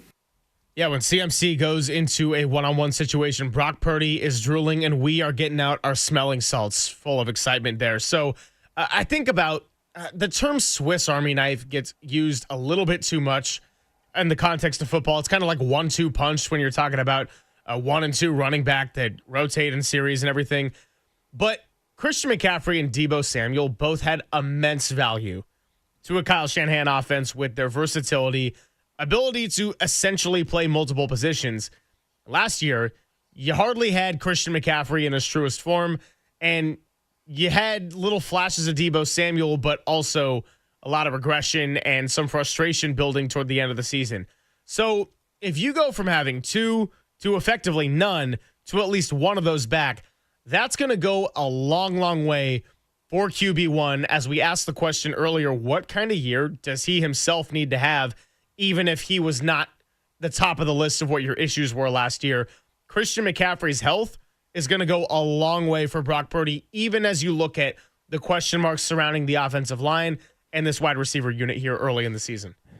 It's just the great equalizer for the 49ers. It really is. It's when he's healthy and available, he's always productive. And when he's productive, the 49ers are among the best teams, if not the best team in the NFL, top 2 team in the NFL. I mean, that has legitimately, almost regardless of what's gone on around the roster and the time in which Christian McCaffrey's been on the Niners, which is crazy. I always think about this. He hasn't been on the Niners. He is short because he came over in October of 22. He is short of 3 years with the 49ers. But you look at the 10-game winning streak right after he joins to end the regular season in 22, the 13-4 in 23, even just him, coming back before he went out in Buffalo, the big game there that ended up getting away. Like, when he has been on the field, the 49ers have looked formidable at the championship contender level. Now, they've had a lot of other really good and great things about their roster. There are far more question marks to this roster as we've laid out, but nobody has had a greater positive impact singularly than Christian McCaffrey has. So yes, I think he is. Like, if you said, JD, you got to rank the top, the top guys in terms of importance, can't afford to lose them. I think McCaffrey, it might go McCaffrey. For me, it might go McCaffrey, Bosa, Warner, or McCaffrey, Warner, Bosa in that order. But again, I'm not. You can't lose Brock Purdy either. I don't think for a lengthy period of time. We've seen how that has the potential to completely wreck a season for the 49ers in the past when they go through the quarterback injury issues. But if you said, pick your top 3 in terms of most important of the most importance, McCaffrey would without a doubt be number 1 on that list. And then we can have the debate about Warner and Bosa and Purdy and Trent Williams. And I think I'm putting Trent in my top 3, to be honest. The 6 games he missed last year versus the 10 he was there. Even a Trent Williams that is a 70%, that's still a pretty damn good offensive lineman. Yeah, no, he is, and he might be my 4th if I really had to. JD, you got to do it. He might be. I mean, it's crazy. This is crazy to even discuss in some vein, but he would probably be, because I just feel they've shown at some points when they haven't had Trent Williams that they've been able to get by, and so I think that's something that you certainly wouldn't want to do. When they haven't had Bosa, their pass rush has been completely non-existent. And regardless of what you think about the linebacking core and some of the young players and Nick Martin coming up and D Winters, you lose Fred Warner. We saw what it looked like when they didn't have Dre Greenlaw last year, and nobody was equipped to step in. D Winters was still too far away. Maybe he's made close the gap now. But we've seen you take Greenlaw away from Warner. And we also had it was fractured ankle Fred too. It was, but yes, and I think that is fair to note.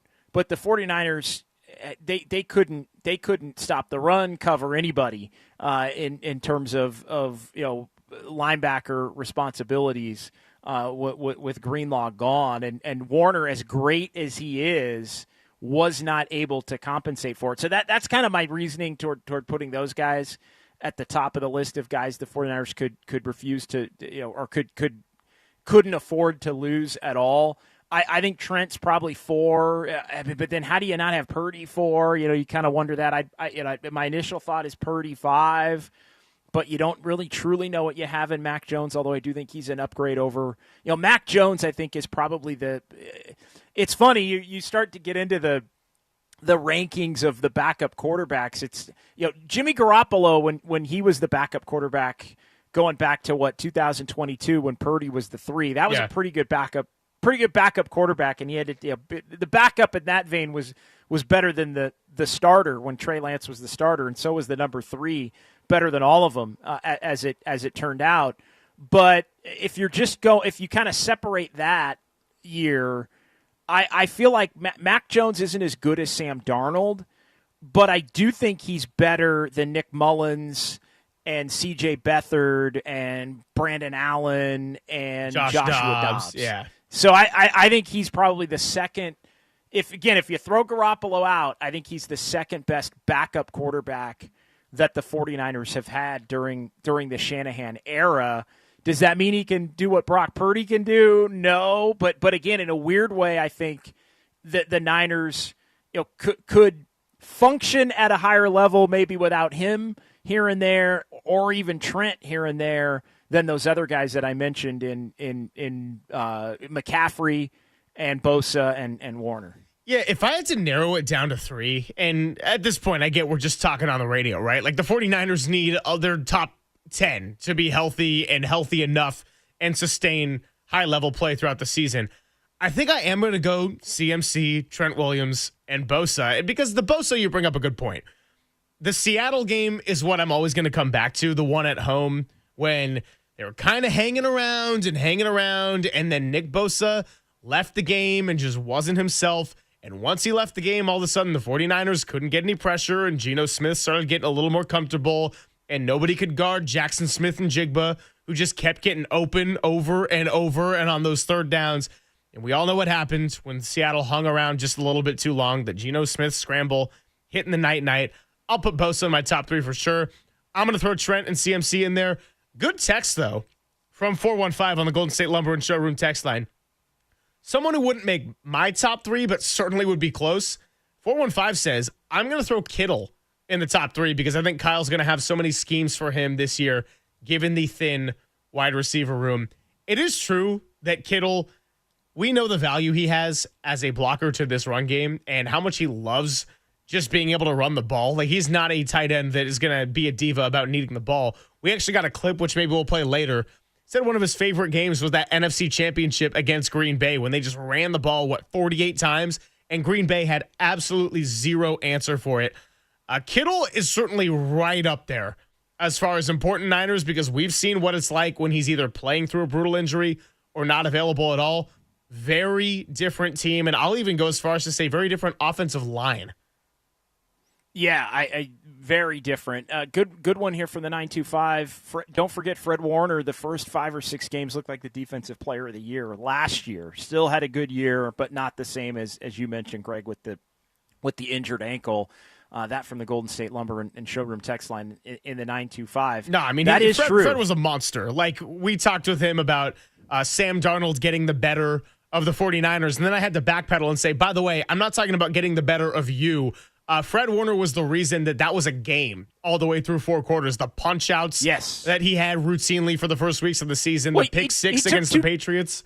He took 2 touchdowns basically off the board from the Vikings. And that game still, I think, ended up being a 2-score game. But the Niners were somehow hanging around in that game remarkably because Warner was able to basically take a couple of touchdowns off the board himself with the forced fumble recovery and I think an interception as well. He did take away 2 touchdowns, and you're right. It did end up being a 2-score game as the 49ers got their first loss of the year before things started going a little bit further south. Danny, I don't know if we have this one pulled up, so I'll give you a chance to do so, but I wanted to replay, as the Upton Stout discussion got going, what John Lynch had to say about him yesterday, and said, I know I want to be cautious with making comparisons and a long way to go, but to have a Hall of Famer in John Lynch talk about Upton Stout reminding him to another nickel that he played with in a Rondé Barber. And look, Rondé, his rookie year, wasn't anything all that sensational, but once it clicked and he figured out the game, I mean, that is pretty damn high praise as far as it goes from your general manager, who is a Hall of Famer himself. Here's what he had to say with Murph and Marcus yesterday on the 49ers third-round selection. This whole class has been really good, but I tell you, Upton Stout, anybody who you don't have to have a real trained eye, you just come to practice. And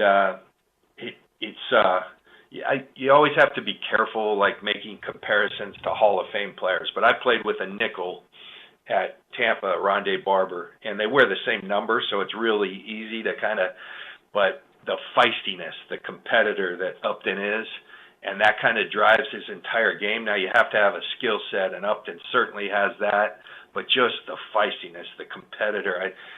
Upton came the other day, and there was a toss play, and Upton's not the biggest dude in the world, and he had to set an edge, which was basically say, okay, this play's stopping here. It's going to turn back against Spencer Burford, and he didn't shy away one iota, and he set the edge, and that's what Upton's all about. He can cover really well, and he's relentless with his effort, like very reminiscent of like Fred Warner type effort, and so that shows up. That plays in our league all day long, and so he's been really, really good. But this entire rookie class is going to be fun to watch these guys develop because they all can carve out a role on our team.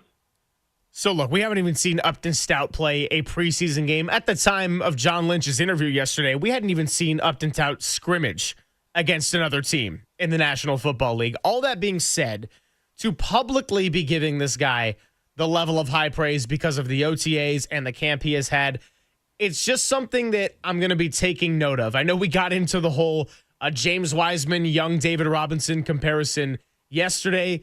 That obviously, in hindsight, did not age very well at all. But again, for John Lynch to be going out on the limb and giving that kind of praise to just comparison in terms of the edge setting, the effort, the relentlessness, that tells me a lot about what they think of this guy internally in the organization. It does, and it's high praise, and it really, I think, has made him the most anticipated player. I mean, it was Papa's guy to watch. I took him off my list only because Papa got to him first, and it is his show. Even though I'm fortunate enough to be filling in for Pop, but yeah, he's somebody that I think everybody he projects immediately, like I said earlier, to have the most impact. I think here on this team. So among the rookies, Michael Williams get healthy. We don't have an update on him yet. We may not get an update on him until after the game tomorrow. We'll see if something kind of leaks through, but the 49ers don't have any kind of media availability today. I know we've had a few people asking on the text line about a Michael update, so there may be an update at some point, but it's one of those where the next time Kyle would provide that update to the media, unless it leaks out, would be after the game tomorrow, basically when reporters would sort of double back and say, hey, what did the MRI say, or what did the further evaluation say as it relates to Michael Williams. So kind of stay tuned for that update, so to speak. But yeah, Upton Stout, I think, again, among that class is the one. I mean, he projects, I think Michael Williams is a starter, but if you're just looking at, CJ West, I think has put himself in the conversation to potentially be a starter as well, Greg. But Upton Stout is the one guy who right now I think, wow, he's won the spot, and now it's just a matter of let's see if he can do it in games. Yeah, and that's really what the preseason is all about, and week one is going to be all about for this sophomore class, but especially the rookie class. That is a big part of the 49ers' philosophical change, getting rid of a lot of money off the books, resetting, getting younger, following suit of teams like the Eagles and the Rams that they were behind in the NFC last year. YouTube chat, always love to see them popping off. EB here, just win the first game in Seattle. That's all I ask. Then maybe the second game. Then maybe the home opener. That's all I ask. I like that philosophy. Just get greedy one at a time. Tacky is going to be going all the way out to New Orleans. Wow, that's going to be a lot of fun. He's going to be wearing a Spencer Rattler jersey. I better see I'm going to be messaging Tacky after this one. I better see a picture of him in a Rattler jersey, whoever the Saints QB is going to be. Tyler Shuck. Yeah, New Orleans is great. New Orleans, I mean, it's really the top two destinations for the 49ers on the road. The top two destinations are the first two games of the season. Yeah, and as Papa said in the promo that we've had playing, Niners have had great success when they start with two road games, but see if they can come back with a 2-0 before they even have to face a game at Levi's against a divisional opponent. Arizona coming in week 3. We'll keep it right here on the Niners. Continue to read your texts, your chats, take your calls. Who are you looking forward to watching? It's all coming up next. It's Papa and Silver on the Sports Leader.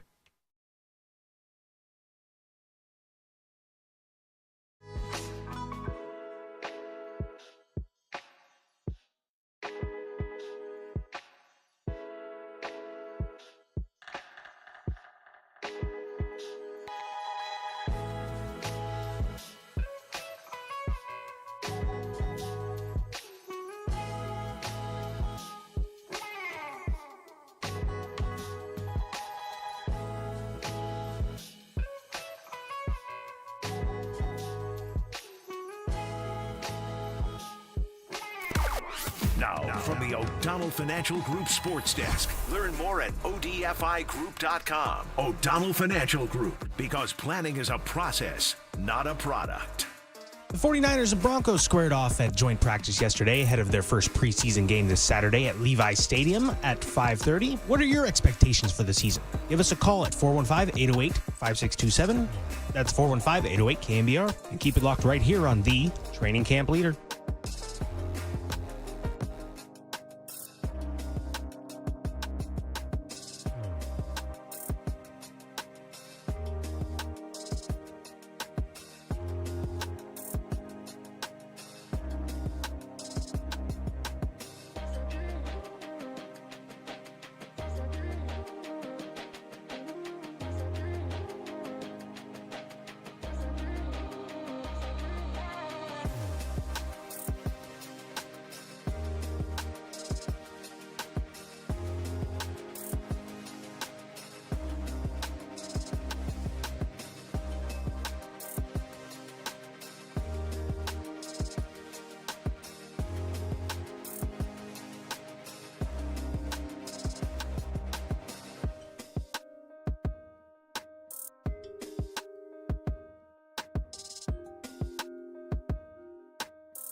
And now it's time for the Protect Your Assets Business and Technology Report with me, David Hollander.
Greg and Greg, Papa and Silver. This is KNBR, the sports leader.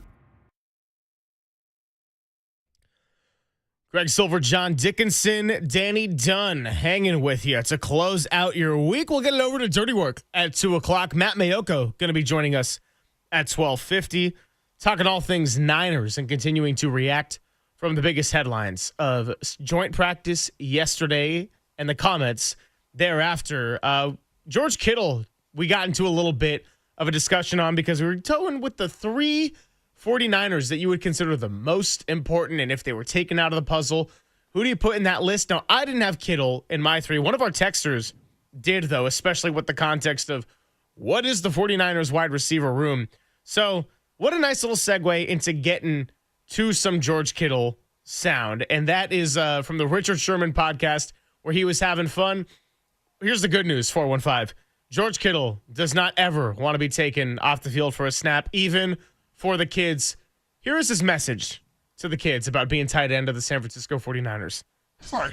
Hey, everybody. I'm here with Richard Sherman. Your beard looks amazing. Thank you. It's pretty thick and grizzly right now. So honestly, I only trim it when my wife tells me I need to trim it. So whatever she wants. You thought he was just an all-pro tight end. You thought he just, a beard. Stone Cold Steve Austin, but he's a great husband as well. I try my best. There are hundreds of thousands of kids who would love nothing more than to be the starting tight end for the San Francisco 49ers, and it is my job to ruin all of their dreams. So basically, them kids, excuse my language, everybody. Taking a little page out of the book of Les Snead with F them picks and that meme that was going around when the Rams were refusing to hold on to their high draft picks. Yeah, George Kittle, not even doing it for the kids, huh? Yeah, that's pretty funny. I mean, one of a kind, truly, Kittle, and yeah, good conversation had there with Sherman and Kittle as well. Kittle would be in that. I think it becomes more clear if you get into the top 5 guys that you would say are the most irreplaceable 49ers, or at least could afford to lose over the course of a season. I think if you go 5 in any order, it's probably CMC, Bose, Fred. Maybe not. Brock, Trent, Kittle, Brock. Yeah, that's 6. That's 6. So even that's 6. So it's still a difficult conversation. I'll put Greg Joseph as number 7. There. Yeah, I probably Lenore 7. I think. I mean, Kittle's probably 6. Lenore 7. If you really go through. But the point is, the Niners are really, really going to be having to rely on those guys that they've chosen to pay, that have been a part of the program, that have helped get them to a Super Bowl, and in some cases with a couple of these guys, Super Bowls with Kittle and Bosa and Warner. I mean, Kittle also last year, if you look at bright spots compared to 2023 and what you were able to get in 2024, George Kittle is on a very short list of a bright spot for the 49ers. I would say Jordan Mason makes that list, but that was also a product of the number one dark spot, Christian McCaffrey not being healthy for almost the entirety of the year. You could say Deommodore Lenoir in the year he had getting the extension, certainly something nice to build on. Jawan Jennings, obviously, being 25 yards shy of 1,000 and the production that he had. I'm probably missing a couple others. The point being, George Kittle comes to the top of the mind on a very short list of great example of a locker room presence and a leader, but also the production he gave during a year when very little went right coming off a Super Bowl. Yeah, that's a great point. Kittle had Kittle was people were kind of wondering about Kittle coming into last year, right? Like it's funny, we forget now because of the year that he had, and I think in some ways because it was a forgettable year all told for the 49ers when they end up going 6-11. But I think if you look at it, people were kind of wondering, like, George is starting to get a little bit older.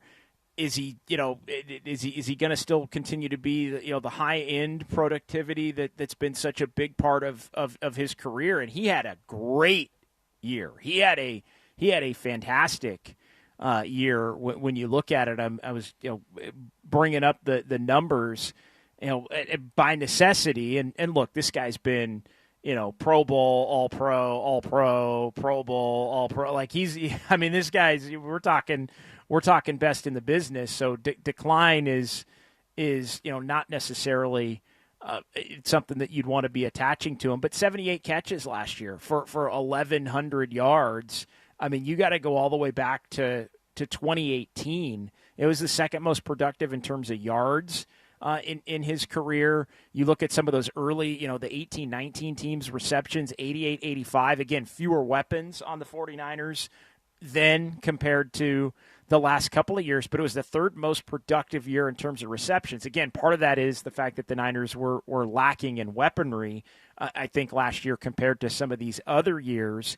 But 22, only 60, 23, 65, and now he's back up, pushing 80 and getting into the 80s. When I think, it was, some were kind of wondering, just exactly, and ends up playing, 15 games out of 17.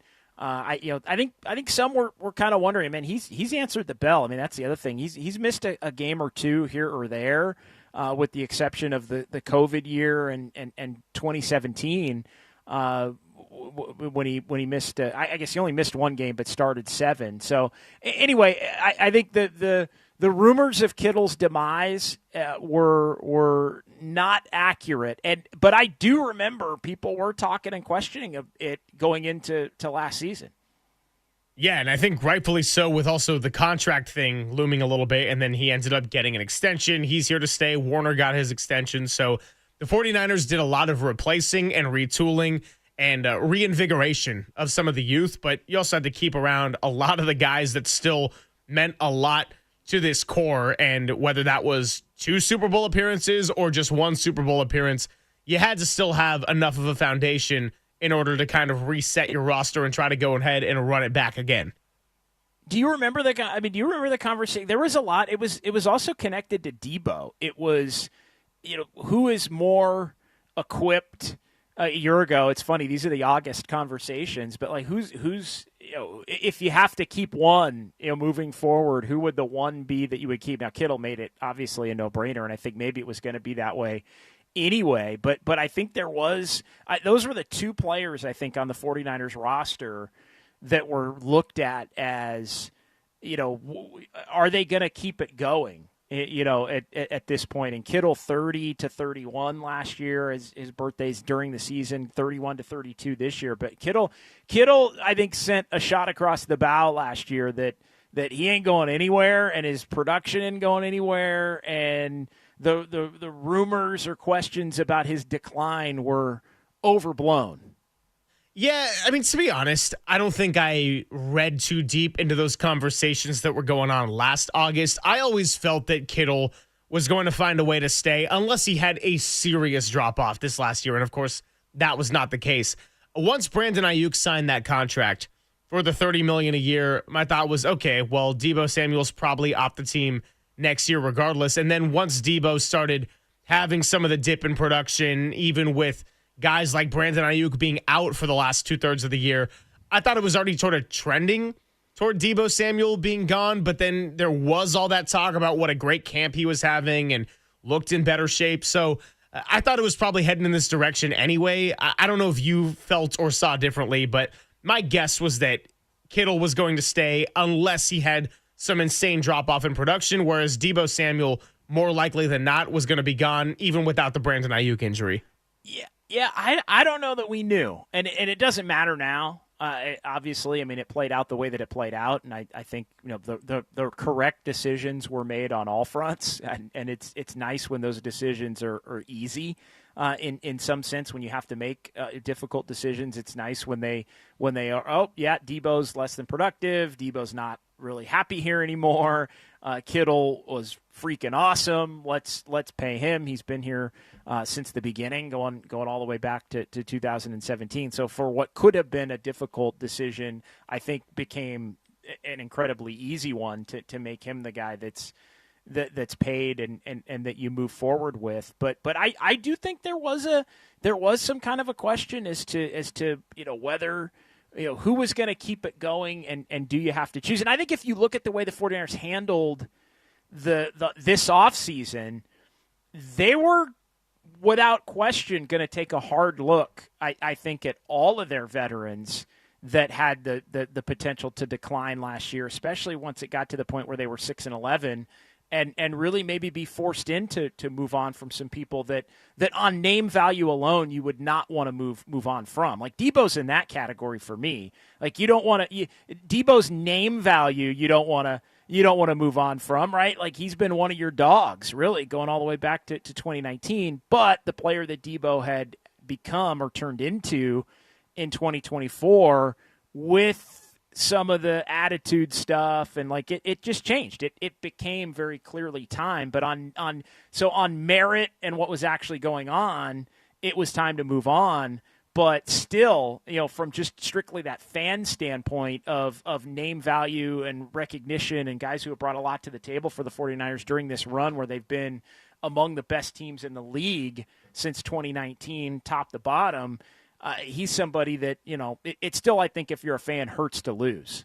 Yeah, and look, I'm not saying this to throw massive shade at Deebo. And that run he had in 2021 was one of the greatest runs of a non-quarterback player I had ever seen in the sport, both in my historical archive, watching and growing up and seeing things in real time. But the fact that he ended up getting traded for a 5th-round pick to another NFC competitor and potentially contender in the quickly rebuilt Washington Commanders, I think probably shows you a little bit about what they felt Deebo was at.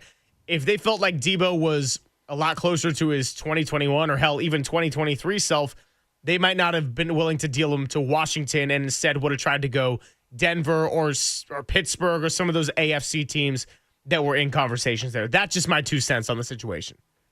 Yeah, no, I think it's fair. I think that's more than fair.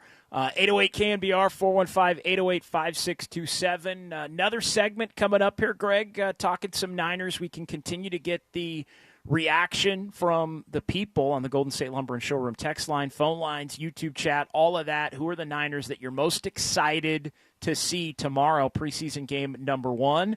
And then we got Matty Mayoko, Greg, who's going to join us at 12:50 to continue the Niner conversation. Little Warriors in the 1 o'clock hour, and we'll get things closer to dirty work and the Giants' weekend against the Nationals. And since today is August 8th, we got a fun little feature coming for you at the very end of the show. Some George Kittle sound next, then Matt Mayoko at 12:50 on the Sports Leader.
back to Greg Papa and Greg Silver on KNBR, the sports leader.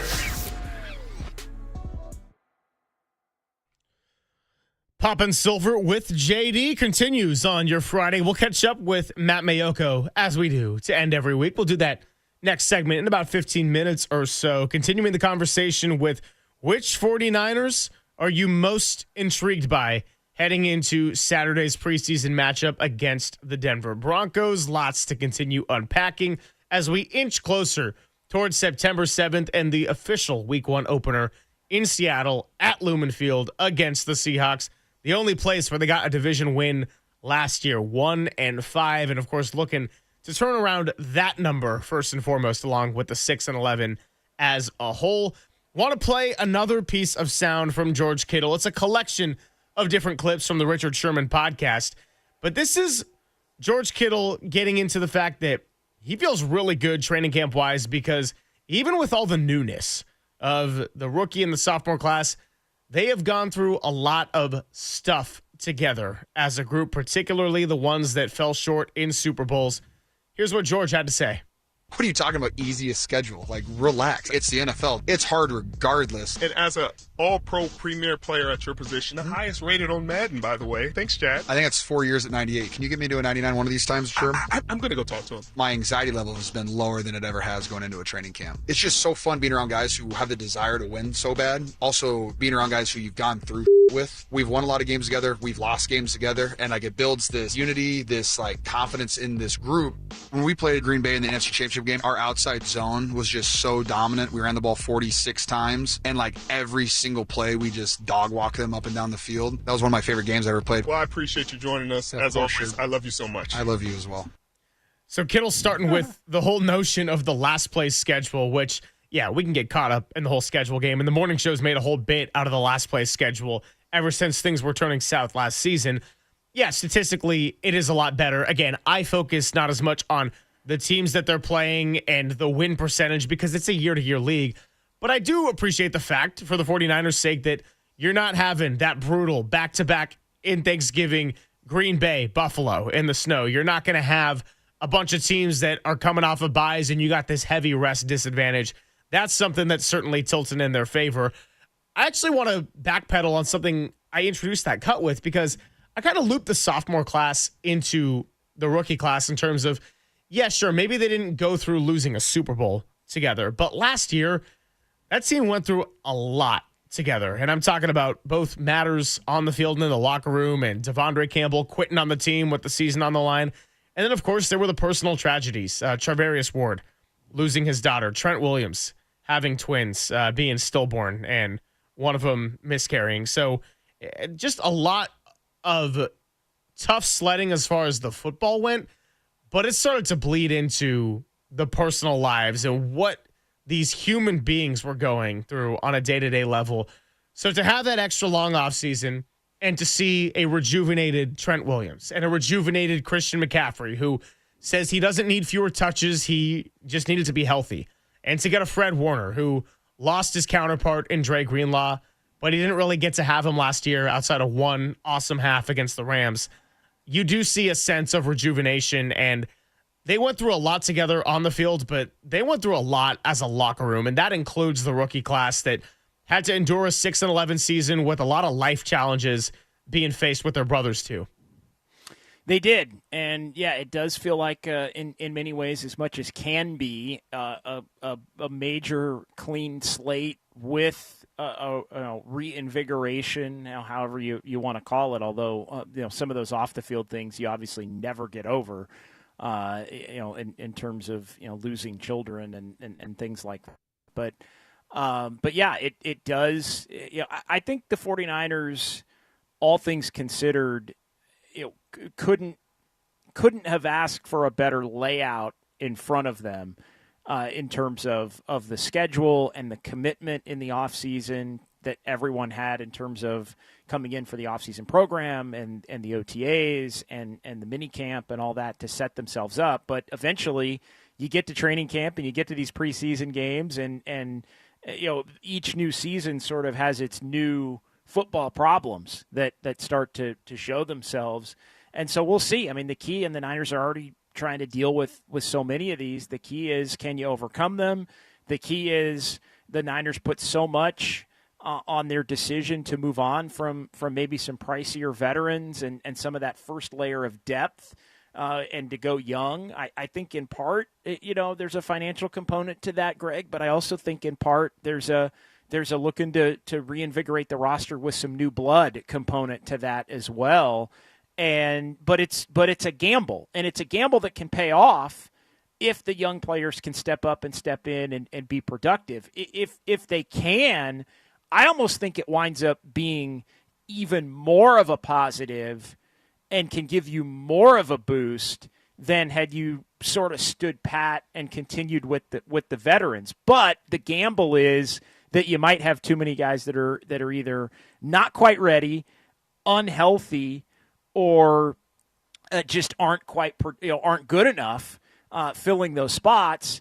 And then at that point, you find yourself almost right back where you were if you get a certain level of injury like what you had a year ago. But I think that the gamble in many ways is worth it, because if you hit on those guys, I think there's an added boost that comes with young players, especially draft picks, who infuse themselves with a group of veterans that's got this get to the Super Bowl, win a bunch of games every year experience. And it's the kind of thing that can allow for a team to unexpectedly get back to prior levels of success, and maybe even in a slightly different iteration, be able to get over the top in the next year or two. Well, here's something I want to get to, and it's a serious comment about the 49ers' last place schedule, because it brings me to the Golden State Lumber and Showroom text line, where 209 says,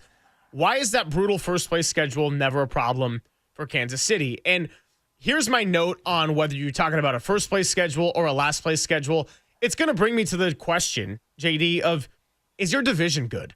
Kansas City, as far as being a dynasty, they have not been challenged by their division. The Chargers had a year, that first year with Brandon Staley, but have largely underachieved. The Broncos were not up and coming until last year, and the Raiders have kind of been a mess for the most part during Patrick Mahomes' entire time as being the Kansas City starter. Now, if you look ahead to the coaches that are in that division and the potential you see, it might not be so easy what they got going forward. So for the 49ers, it's a good point. You got to take advantage of the games you have relative to what the Rams and the Seahawks and the Cardinals get for finishing in a higher place in the division last year. But a lot of it comes down to, what is your division? And the NFC West, to me, actually is a pretty big question mark. Arizona and the Rams probably have the most continuity in terms of their core pieces, but the Rams had issues with the run defense. Matthew Stafford is older. If he stays healthy, I would say they probably go in as the favorites. The 49ers, again, a lot of the same core intact, but a lot of youth and more questions. Seattle completely reset with a wide receiver change from DK Metcalf to Cooper Kupp, and quarterback change from Geno Smith to Sam Darnold now. So I don't look at any of the NFC West as potentially bad teams, but I don't know how good we're looking at with the other three. And we can talk fourth place schedule, third place schedule, first place schedule, all we want, JD.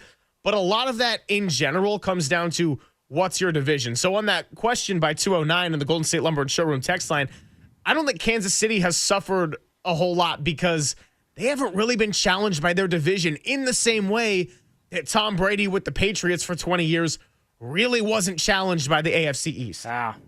That's a great call. No, I think that's a great point. And the division for the Niners, Seattle, I think Seattle has a pretty good defense, projects to have a pretty good defense. We'll see how Darnold helps them. Obviously, moving on from DK Metcalf is something that I think they're maybe counting on, that being a little bit of addition by subtraction, somebody that as time wore on was less happy maybe there, and somebody that's always pouty if he's not getting the ball. Arizona, we'll see. Arizona, I think, could be a year where they maybe put it together a little bit. Could be a year where it's like, oh wow, like they need to maybe go into a further rebuild.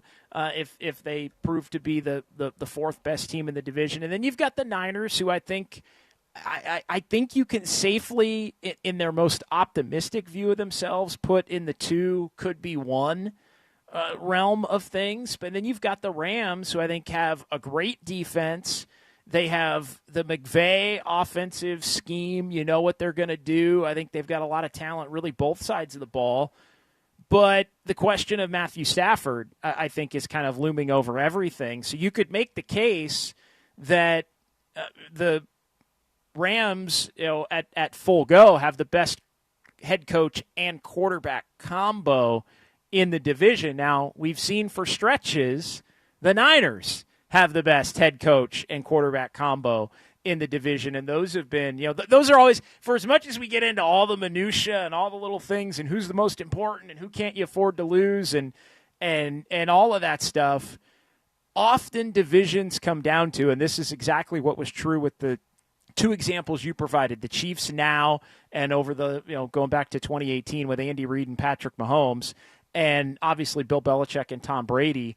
A lot of times, as much as we can overanalyze it, Greg, it comes down to who's got the best quarterback, who's got the best head coach. And I think that is something that has been in flux at times in the NFC West, which has decided it either in the Niners' favor or decided it in another team's favor. Well, and look at the AFC playoff landscape, how there has been a lot less turnover than your average year in recent years. We're seeing a lot of the same head coach quarterback combos make it into the second round. DeMeco Ryans, CJ Stroud in the last couple of years. Andy Reid, Patrick Mahomes, John Harbaugh, Lamar Jackson, Sean McDermott, Josh Allen, and maybe Justin Herbert, Jim Harbaugh get there eventually. Maybe it's Zach Taylor, Joe Burrow making their way back after they got to a Super Bowl. I think you bring up a really nice point as we tie that all together. Matt Mayoko joins us every Friday, and we will get all of his thoughts on John Lynch's comments on our airwaves and what he saw out there at joint practice next. It's Papa and Silver on the Sports Leader.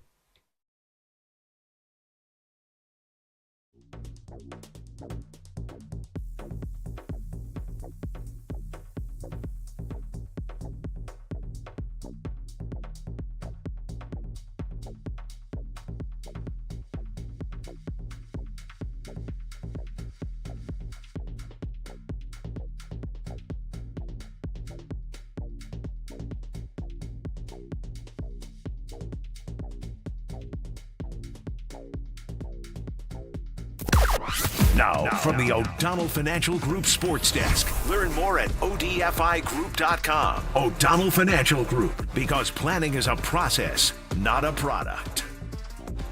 The Warriors are reportedly interested in Bulls free agent Josh Giddey. That could potentially bring an end to the Jonathan Kuminga saga. Let us know your thoughts on the YouTube chat and our socials at KNBR.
Papa and Silver now continues live from the KNBR Casino Matrix Progressive Jackpot Studios. Casino Matrix. Progressive jackpots are here. Where are you? Just drop in. Please play responsibly. 1-800-GAMBLER. It's Friday. It's Papa and Silver. Greg Silver, John Dickinson, Danny Dunn hanging out with you for another hour. And Friday also means it is time to catch up with our good friend who we're going to be talking to a lot more with the content rolling in every Friday. Matt Mayoko, NBC Sports Bay Area. You can also catch him on NBC Sports Bay Area 2:30 on Saturdays. The 49ers get ready for their first preseason game against the Denver Broncos, fresh off of the joint practice yesterday. And Matt joins us now on the Yuma guest line. What's up, Matty? Nothing too much other than a day off, I guess, for the people who cover the 49ers. But back at it tomorrow, coming off of the big joint practice on Thursday. So, yeah, we are heating up, and the weather was nice and hot out there. It felt like training camp on Thursday when the 49ers and the Broncos were out there in Santa Clara. Well, let me just start with some housekeeping here because, you said it was hot out there at Levi's. It certainly is. Definitely nothing like Daly City here. I've seen some of the pictures you've been posting of you wearing the nice sun hat, good protection. Do you have any extra hats for Derek Papa, who seemed very concerned about getting his head burned yesterday? You know what, Derek? I told Derek, show up, bring a hat, put on the sunblock. And then I kind of gave him grief, and I said, Derek, I gave you advice. And he goes, I took your advice. I have sunblock. And I go, no, what about the hat? And so he took half of my advice. So, he's young. He'll get it, but it's a work in progress. It's training camp for Derek Papa as well. I mean, you tried, and that's all. That's all really you can. That's all you can do as a veteran of these training camp experiences. You know what? You try to coach up these guys, but at some point you have to just let them go and let them spread their wings and let them go on their way and find their path to greatness. And Derek's a work in progress. He'll get there. That's it. If you get burned, you learn that lesson. You learn that lesson, and now especially when you have the exactly. That's the saying, JD. You get burned once, shame on the sun. If you get burned twice, shame on you. And if you get beat a third time, it's GFY. But we'll leave that one alone for another day. We started the show today, Matty, with Greg had a little interaction with our buddy Papa and asked for his players to watch for tomorrow in the first preseason game. He gave Upton Stout and Mac Jones as two to watch. If we ask you the same question, two of Matty Mayoko's players to watch, who would they be? You know what? I think I would go. Well, I think Corey Kiner will probably end up being the 49ers leading rusher this training camp. So I think, especially with the injuries, there will be a lot of Corey Kiner to watch. A guy that, granted, not going up against the number one offense, but Jacob Robinson, cornerback, he's been fun. He's been not as active necessarily as Upton Stout, because Upton Stout's a lot of times running with the ones, but he would be somebody to watch as well. I think that with the 49ers lack of depth on the defensive line, and Alfred Collins, it's kind of an easy one there, 43rd overall pick, but somebody who you could really tell the first 2 weeks of training camp, it was kind of rough as he tried to make that adjustment, having not participated in the offseason program. He was behind, but I think he's starting to catch up a little bit, so he would be another one to watch. So those are some of the names that kind of jump to mind. Jordan Watkins also. To me, he's in the top 4 as far as 49ers wide receivers based on what we've seen in training camp. Just go ahead and pushing Juwan Jennings to the front of the list. It's been Ricky Pearsall. He's been really good. I think Russell Gage has been good, and then and Jordan Watkins. So those would be some of the people that I would expect to see. And I do like the Mac Jones call, because I don't think Purdy's going to, I don't know if he's going to suit up. He might go through warm-ups and maybe a series, maybe not. But this really is, whereas I think Thursday's practice was for the starters, the veterans, the mainstays.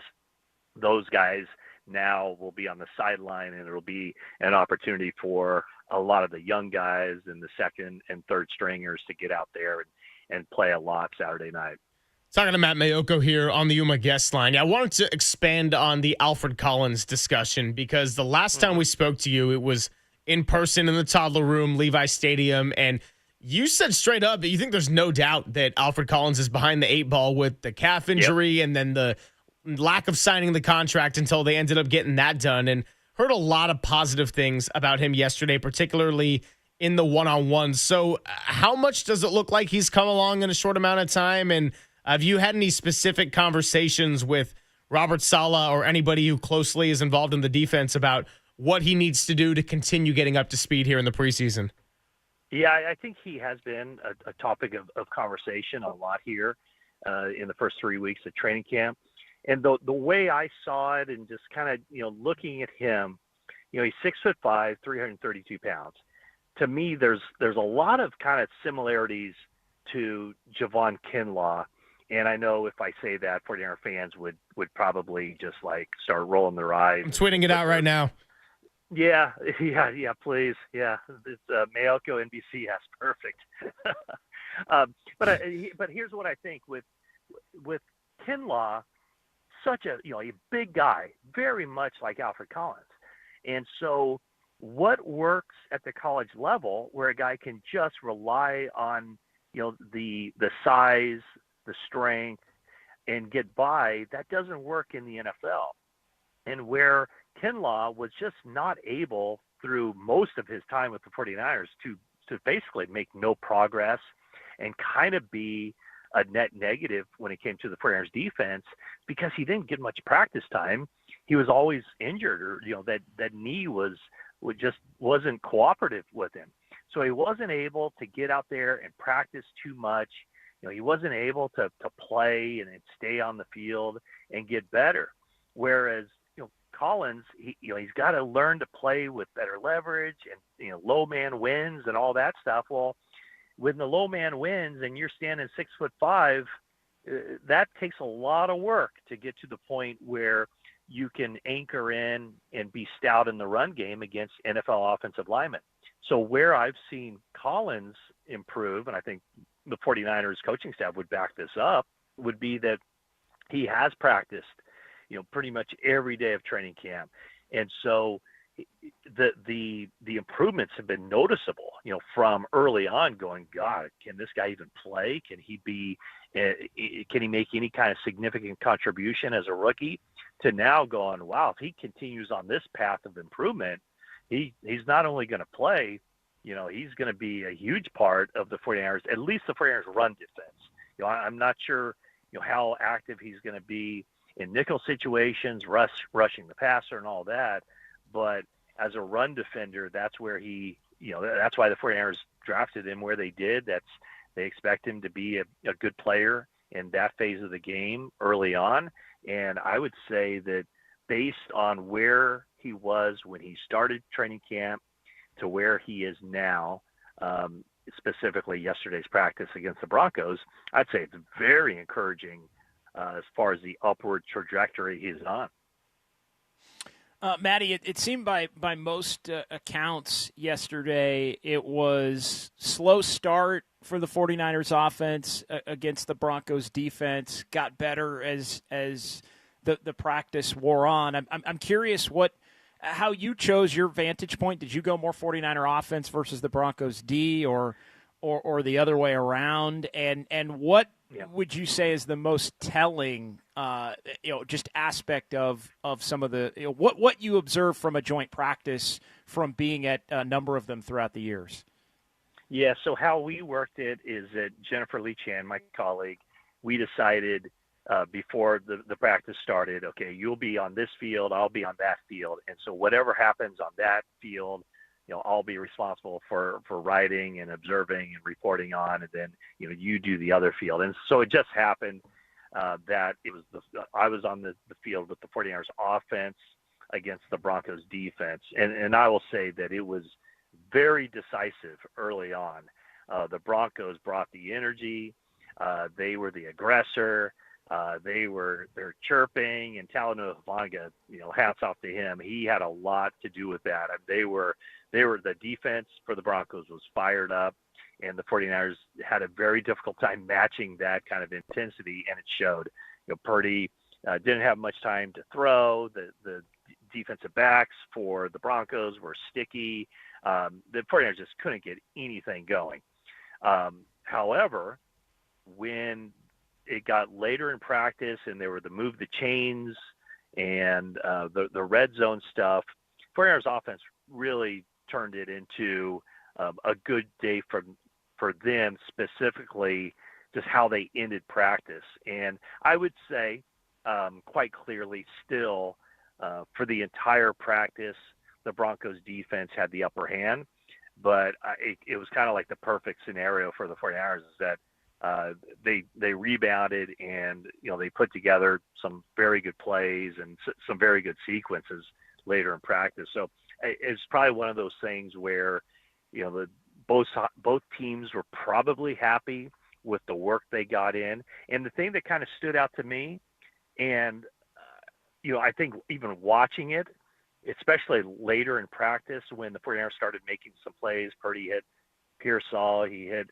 Demarcus Robinson, he hit Christian McCaffrey, Jordan Watkins made some plays, Robbie Chosen made a deep play with Mac Jones.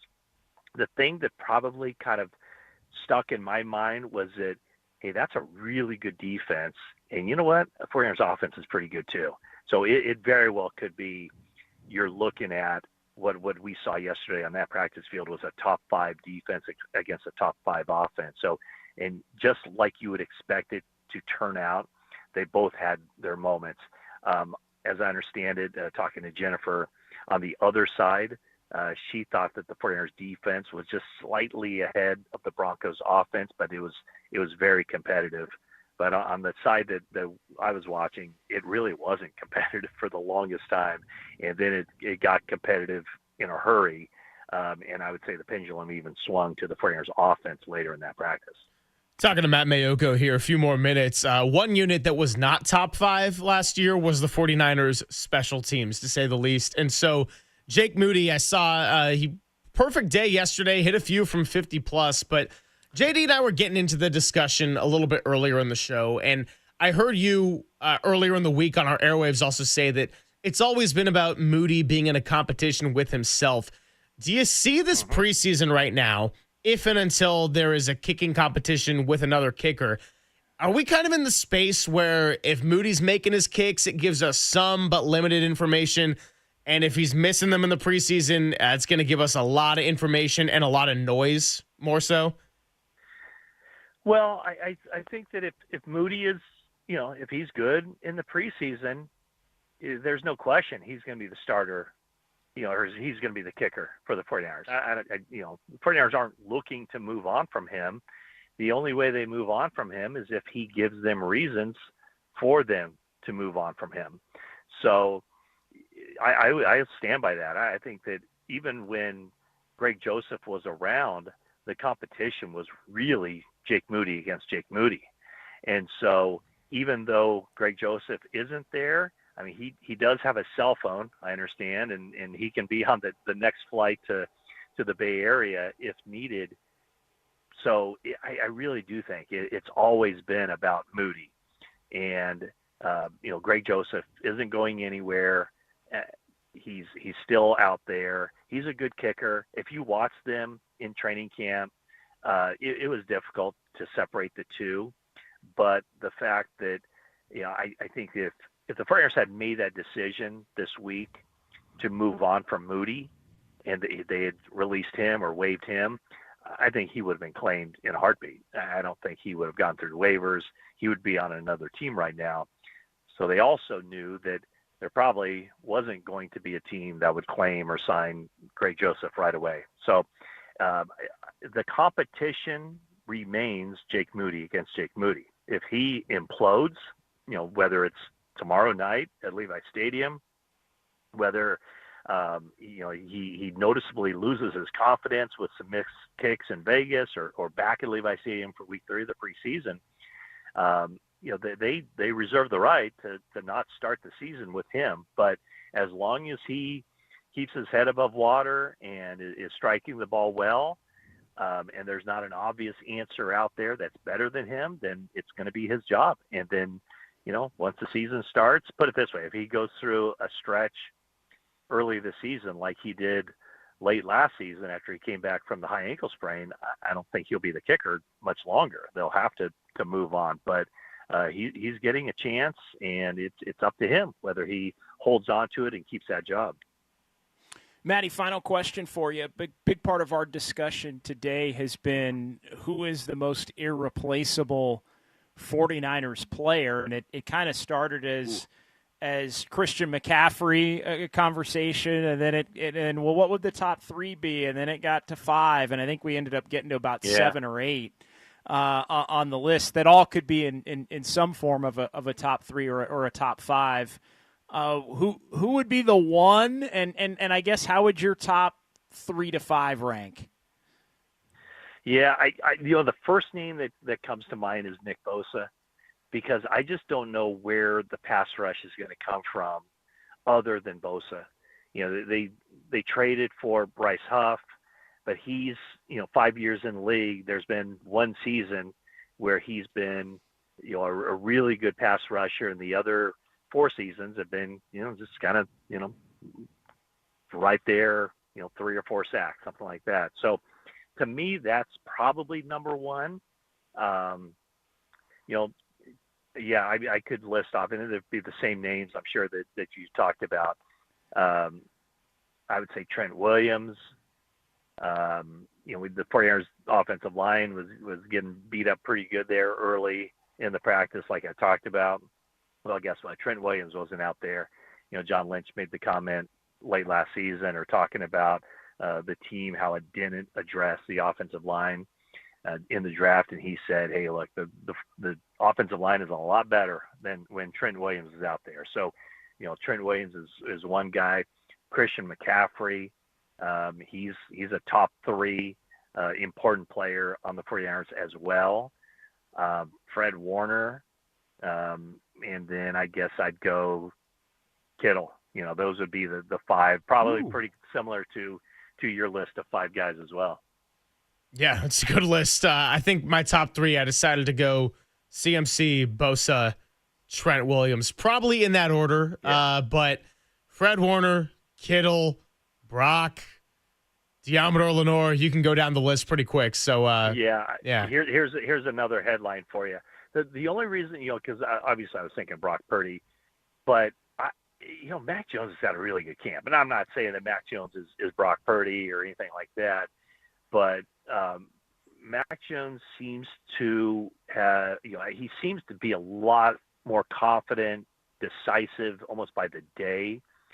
We'll see how he plays tomorrow night. I'm assuming he'll get extended playing time, but I would say that all those other positions you mentioned, there's a really significant drop-off from that top guy to the next guy.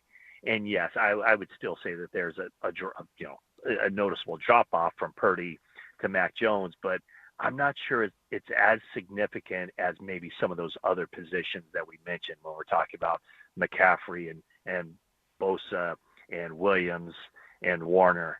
So that's kind of why I would I wouldn't necessarily put Purdy. I'd certainly consider him, but I think those other guys are. I mean, look at it this way: you'd be replacing, in the case of Purdy with a first-round draft pick. So yeah, that's why I would kind of lean toward those other guys first and foremost. No, I hear you. I've got a similar thought process, and that's why Brock didn't crack my top 3. But then again, a $265 million investment is not a cheap one, and they are relying on him desperately if they want to get back to where they're trying to go. Always great to catch up with you to end our week. Have fun on Saturday, preseason. It's happening. We'll be watching you, NBC Sports Bay Area. And until we talk again, going to be monitoring everything you put out there on your socials.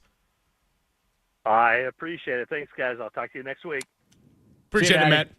He is Matt Mayoko. You can give him a follow on X at Mayoko NBCS. And then if you take the Threads Instagram route, it's just his name, Matt Mayoko. We'll continue. And Blue Sky. Blue Sky as well. Is that still a thing? Blue Sky? I think it's still out there. You know, was one thing I don't like about Blue Sky is that when you 800. I know you're a Threads guy. It's crazy. I think I had.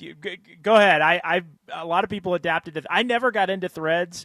I got a little more into Blue Sky, and now it feels like they've both kind of fallen. It feels like Threads is making a third comeback. Yeah, Threads definitely has more daily users than Blue Sky by a long shot. I was just going to say that when you tag someone on Blue Sky, it's like you get their name, but then it's like .bsky.social. Too long of a username for me. It's one of those TLDR, I'm part of a Gen Z short attention span kind of things, but I digress. Have they come up in 808 KNBR and the Golden State Lumber and Showroom text line? We're going to get into some Warriors coming back here, but the latest, the Daily Kuminga, and a little bit actually with a Josh Giddey focus. Have they come up with the app yet, or the the browser option where you can basically put the same message out on Twitter, X, Threads, and Blue Sky? Because that's the app I want. Not all of them at once. Where I can do the same message on all of them at once, and then I'll let the people decide where they want to follow. That's what I want. That's what I demand. Give me my X, Threads, Blue Sky dashboard where I can just send my deck, my X, Threads, Twitter, Blue Sky deck. Give me that. Coming up next, we'll talk about the Warriors' latest interest in Josh Giddey. And in the meantime, while we got some time between now and then, go give JD a follow on Blue Sky. It's Papa and Silver on the Sports Leader.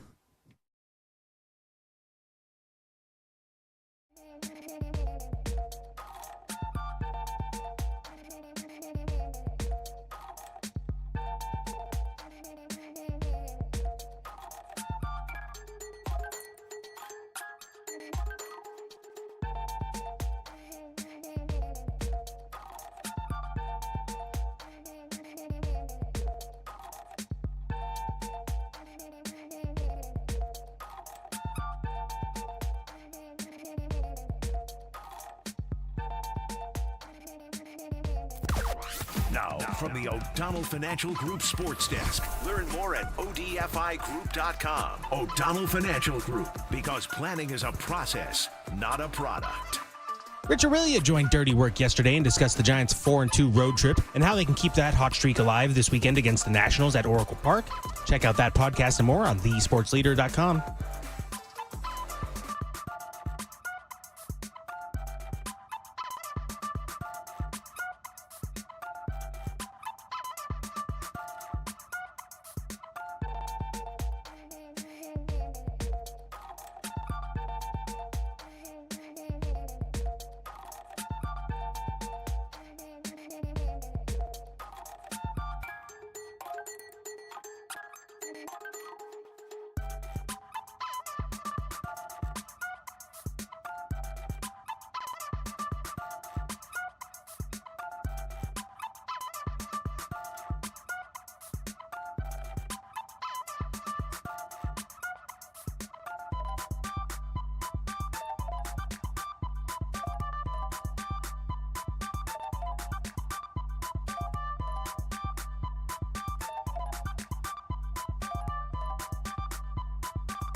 And now it's time for the Protect Your Assets Business and Technology Report with me, David Hollander.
This is Papa and Silver on KNBR, the sports leader. Bulls are out of timeouts. 2 seconds left. Giddy for the win. Go! My God! I cannot believe this! Elizabeth! I'm coming, baby! Oh, Lord!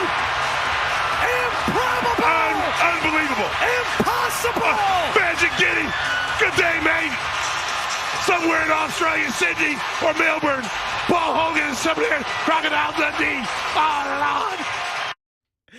That was one of my favorite calls, one of my favorite games of the NBA season last year. Josh Giddey half court with the Bulls to beat the Lakers in what was an absolute collapse. And Danny Dunn could feel the smile on my face through the glass over here. It is Papa and Silver, Greg Silver, John Dickinson here for another 40 minutes or so. Then we'll get it over to Dirty Work. A lot of great Niner talk today.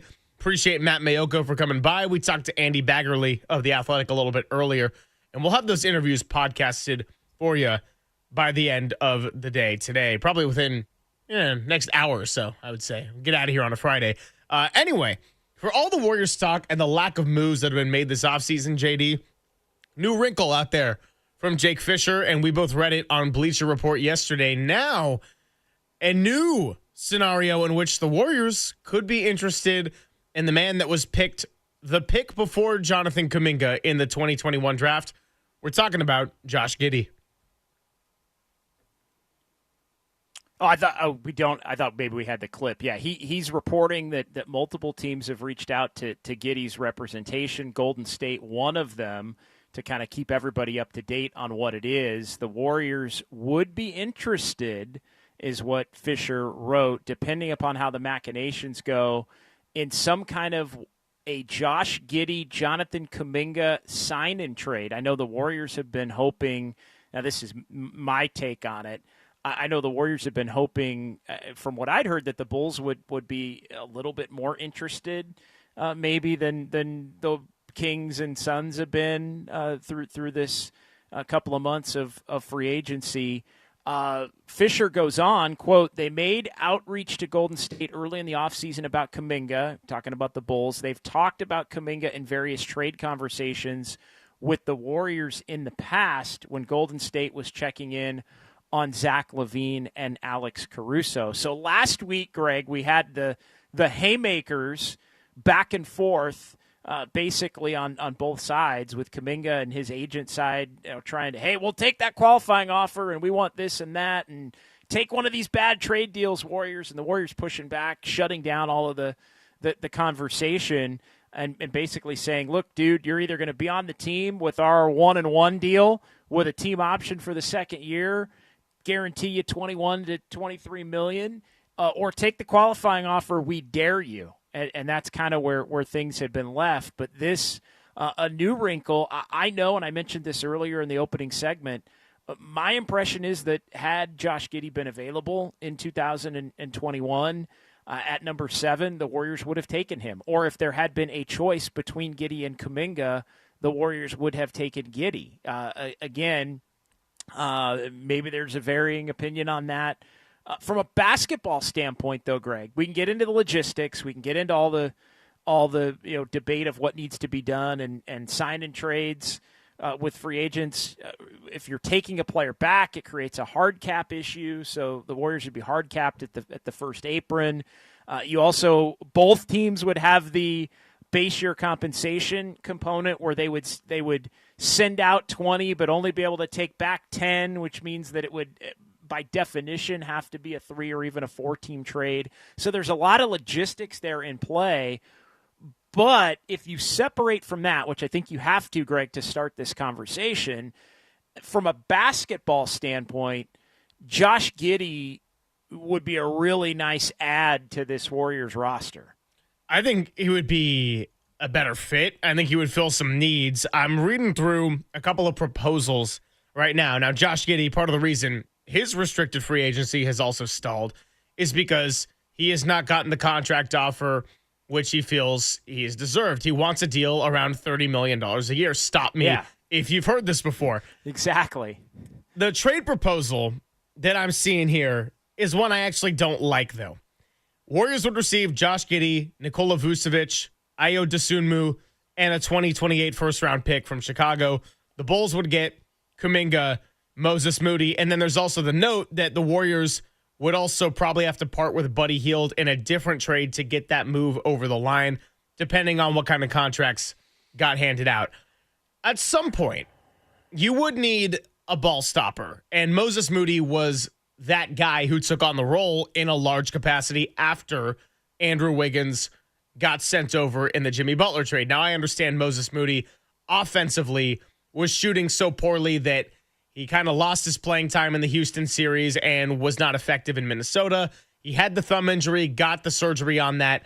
All that being said, I still look at Moses Moody as a bargain piece when you extended him for 3 years, $39 million in the last offseason. In order to part with Moses Moody, I would probably want something more than a Vucevic and a Dosunmu and a first-round pick in some sort of capacity here. Vucevic was someone in addition to Giddey. In addition to Giddey.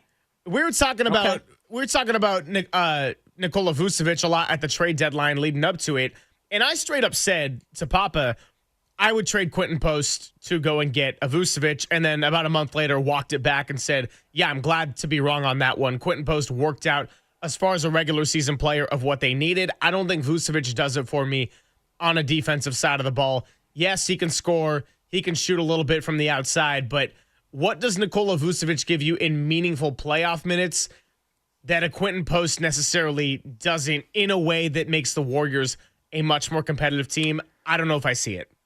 Let me get this straight, and we'll continue the conversation in the next segment before we get to a little crazy eights here on 8-8 to close out the show before 2:00. Let me get this straight, just so I can, because I want to think on it during the break and come back. Giddey, Vucevic, Dosunmu, and the Warriors get a first-round pick? Yes. And that's in exchange for Kuminga, Moody, and then they would have to trade Buddy Hield somewhere else. Yes, and to be fair, I don't know in this particular proposal if we're talking unprotected first-round pick versus lottery protected or top 10 protected or anything like that. I don't even care. I don't even care. I just wanted to make sure that's good. I appreciate you looking to clarify, but I don't even care about that part. Okay, I'm gonna. I don't know that I need to think about it during the break, but I'm gonna think about it during the break, and then I'm gonna tell you whether I would do that deal or not. Okay, and, I like it. And the biggest concern I would have with that deal, because I don't think it's gonna be maybe what Warrior fans think. All right, well, let's hear from JD next on that possible trade proposal, because I might have some thoughts of my own, and we can get a little back and forth going, and then we'll close out this Friday with a little crazy eights on the Sports Leader.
Greg and Greg, Papa and Silver. This is KNBR, the sports leader.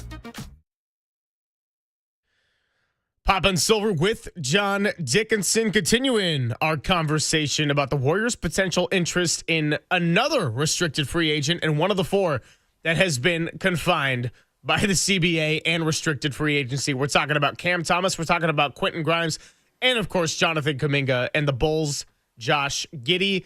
Before the break, we discussed a proposed trade idea of the Warriors receiving Josh Giddey, Nikola Vucevic, Ayo Dosunmu, and a 2028 first-round pick. Again, not specified if it's lottery protected, top 3 protected, whatever restrictions that picks may have in a trade discussion.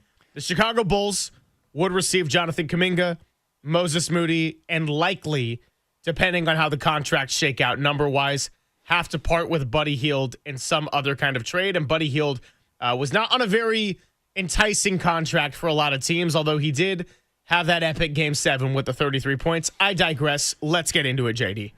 Wow. I mean, look, I think I would. I don't even care about the first round pick, and I just want. I mean, there's no way that's a real trade, right? There's no way that's a real potential. I'm not coming down your road here, Greg, but I would do it in a heartbeat. I'll just cut to the chase. I don't even love Vucevic that much. I do really like Dosunmu, and the first round pick is just extra. Like I said, I don't even care about that, and I do like Giddey.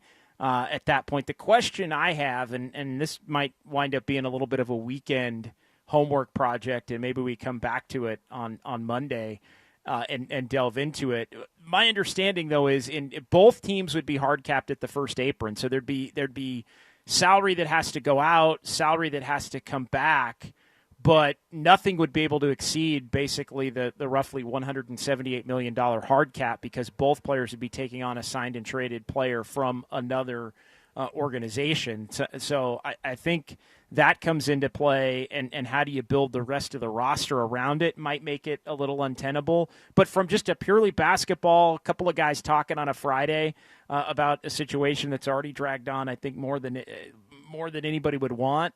I think I told Danny Dunn I would drive Kuminga to the airport on a tricycle, to get let's go. And Buddy Hield obviously was had a great series against the Rockets. Moses Moody I think is a important player, but if you could get Giddey and Dosunmu, I think you would do it. That would be a lot of talent coming back for Kuminga. The only issue that this creates, and to me the only downside, fair to play devil's advocate here, is you would be losing, not that Kuminga counts, because Kuminga, as we've talked about so often, was not part of the good Warriors, the 23-8 Warriors, but you would be losing a wing in Moody, and you're not really gaining a wing with Giddey or Dosunmu or Vucevic, obviously. Dosunmu's a guard, good defender.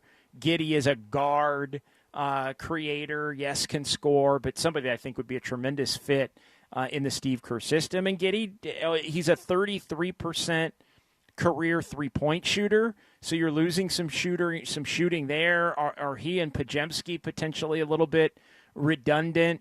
I think that's a question, although, again, Giddey did shoot a little under 38%, so he's gotten better from three each year, and he was at 38% last year. So if he can be a 38% three-point shooter, then I think all the better. But, yeah, he's a true ball mover in addition to somebody that can score, in addition to somebody who can rebound for his size. So, I think Giddey is a hell of a player. And while he's a guard, he is in that 6'7", 6'8" range. But so I think he's a guard you could get away with, I guess, playing as a wing. Unique talent, unique talent. I think I would do the deal. Okay, so I was trying to write down everything during the break of reasons that I had a little bit of a pause because there was a lot to chew on, and you actually brought up a couple of the points I wanted to get to because surprise, surprise, we actually had a lot of the same thoughts, even if we maybe disagree on the end game of what we think of this deal. Josh Giddey, there was no doubt he entices me with what we saw in Chicago last year. A better fit in the system, better player alongside Steph Curry, doesn't necessarily need the ball, can score on the nights that Steph Curry might be missing as he goes into his age 38 season in March. The word redundancy got me, though, and that was the first thought I had. So let's just play it out for a moment. And we talked about the Warriors' biggest needs going into the offseason.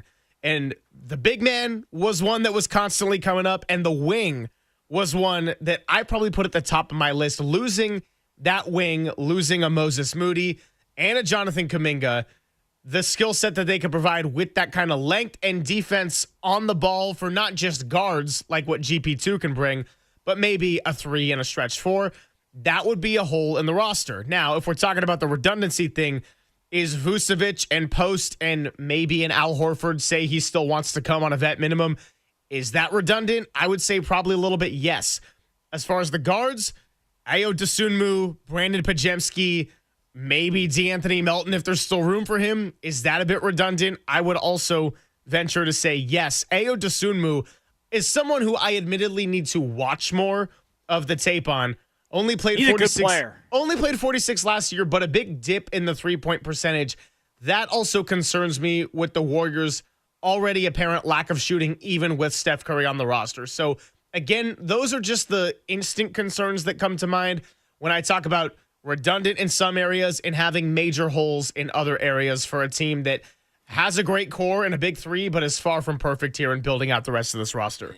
Yeah, Dosunmu can really defend on ball. I mean, it's interesting. You have to try to pencil it out. For me, it would be, and I don't think Melton. At this point, maybe you aren't getting Melton at this point. But Curry, Giddey, Butler, Draymond, and Horford would project to be my starters, and then obviously you'd have Vucevic and Post as a backup. Yes, there is some redundancy there, but I think Vucevic is somebody that really can help you in the regular season. He may be somebody that you're not going to wind up. I don't see how they'd be able to do all of that, and again, I don't want to get the calculator out at the risk of stopping the show, but I feel like maybe those would be the players that would have to go out, but maybe the Warriors wouldn't be getting all of those players. And that's another fair point, too, right? If we're talking about multi-teams involved, getting off of Buddy Hield's contract, it might be where those players leave Chicago, but not all of them necessarily coming to Golden State. Yeah, and I was talking to Krug last night. He actually he sent me the initial report about Giddey. I hadn't seen it. And he said, hey, would you do this? Or what are the ramifications of trading for him? Would they like to do it? I think from a basketball standpoint, the Warriors would love it. But there is the hard cap component, and Krug had said, well, JD, quickly explain to me the hard cap, and I said, think of it this way: if you're hard capped at 178 million, I mean, I did the quick math on, I think it was Steph, Draymond, Jimmy Butler, Moody, and Hield. I think those 5 are like at 160 of 178 right there. And again, it's a hard cap. You can't go over the cap, and you have to fill out the rest of the roster. So now you're adding Giddey at 20 to 25. So, yes, you're subtracting both Moody and Hield. That would have to be a part of it. That would check. But I also don't see how you'd be able to take Vucevic. And it basically led to you could do the Giddey portion with Moody and Hield and Kuminga going out, but you'd have $15 million, roughly $15 to $18 million left under the hard cap with five, 6 players on your roster to sign Horford, Melton. I think Pajemski's involved in that. GP2. He makes a little bit under 4, and anybody else you want. It would be, you could basically get four $3 million players, or 4 $3.5 million players was basically the way. And even if you did that, you still only have maybe 9 or 10 players on the roster. So I think something would have to give there a little bit. And maybe others would either be, not coming in among some of the veterans, the Seth Currys, the Meltons, the GP2s that have been reported. I think they would still definitely want Horford in that mix. But from a basketball standpoint, if you pencil it, Curry, Giddey, Butler, Draymond, Horford would work. I don't think Vucevic could be a part of it, which would clear out some of the glut. In terms of the redundancy, and I think the Warriors are comfortable with Quentin Post. The Melton, maybe Dosunmu doesn't come to the Warriors. Maybe he goes elsewhere as well, because the Warriors would be looking to sign Melton, and then you would obviously still have Pajemski, who would get kicked to the bench. The biggest concern out of all of this for me, because some of those added players that may not be capable to be acquired under what would be a hard cap situation, the biggest concern for me would be that you don't still have enough wings. Like, who's your backup? Like, if Giddey is a guard playing the wing and you have Jimmy and, Melton, Pajemski, and Dosunmu, assuming 2 of those 3 or all 3 are on the roster, let's just say 2 of the 3, those are guards. And so you don't, Guy Santos, does he become somebody that has to play? Like, you just still don't have you need at least 1, really probably 2 more wings to have some wing depth. Would you have to spend some of your veteran minimum slots on that? But again, you're not, if you get hard capped, I remind everybody, if you get hard capped, you can't just use infinite veteran minimums. If you're not hard capped, right, you can sign as many veteran minimum guys as you want and go over the cap. If you're not a hard cap team, you become hard capped and then you can't do it. So on the surface, though, I think if you could make the financials and the hard cap and send, I like the idea of Giddey.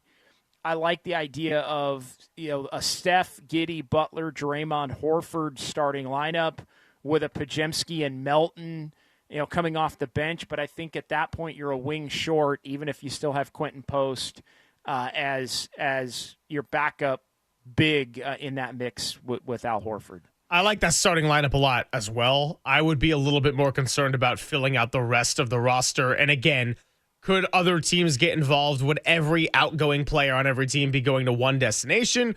Or is it not that simple? And this is something. But Giddey's young too. That's the other thing. Giddey, I love Giddey. You need, those regular season guys that can help you. I think he really, I really think he'd help in that. Get through that regular season where you can win enough games to make the playoffs matter. But then, do you have enough in other areas? Yeah, no question. It's something we certainly will revisit after the weekend to see if there's any more information or proposals or rules. And I'm gonna get my spreadsheet out. Yeah, I'm gonna start a Giddey sign and trade spreadsheet this weekend, and we'll report back on Monday. Put it out on your Blue Sky. I'm telling you got to go follow this guy. Yeah. By the way, as we're talking basketball, good reminder to everybody that the Valkyries Sparks game that was originally scheduled for noon tomorrow has been moved to a 5:30 p.m. tip. So if you want to watch a little Sparks and Valks, no more matinee. It is now a 5:30 p.m. tip at Chase Center. To wrap up the show, today is August the 8th. Yesterday was August 7th. And the 49ers honored Dwight Clark. So we're going to have a little Crazy Eights fun of our own, and then we'll hand it over to Dirty Work. It's Pop and Silver with JD on the Sports Leader.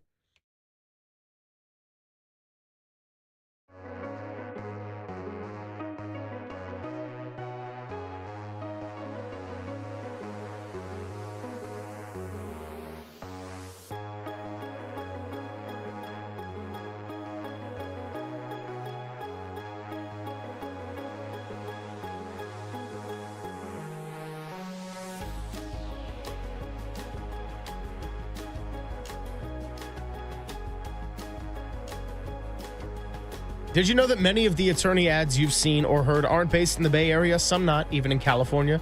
Chris Dolan and his law firm have been based right here in the Bay for more than 25 years. Award-winning personal injury and employment attorneys fighting for you where you live. So if you've been discriminated against at work, wrongfully terminated, or sexually harassed, your rights matter. So go to dolanlawfirm.com where you can learn more about them. Over the past year, Chris and his team, unfortunately, saw a sharp increase in no-fault injury accidents. And with all the people, pedestrians, cyclists, chaos around us, please be careful. Let's work together to make the Bay Area a safer place. But if you need that extra helping hand, feel confident that you're in the best of them with award-winning California Lawyer of the Year, because the Dolan Law Firm has secured more than $1 billion in verdicts and settlements on behalf of their clients. You pay nothing up front, no hourly rates, no upfront fees, and they don't get paid until you get paid. They live here, they work here, they win here. DolanLawFirm.com.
Papa and Silver now continues live from the KNBR Casino Matrix Progressive Jackpot Studios. Casino Matrix. Progressive jackpots are here. Where are you? Just drop in. Please play responsibly. 1-800-GAMBLER.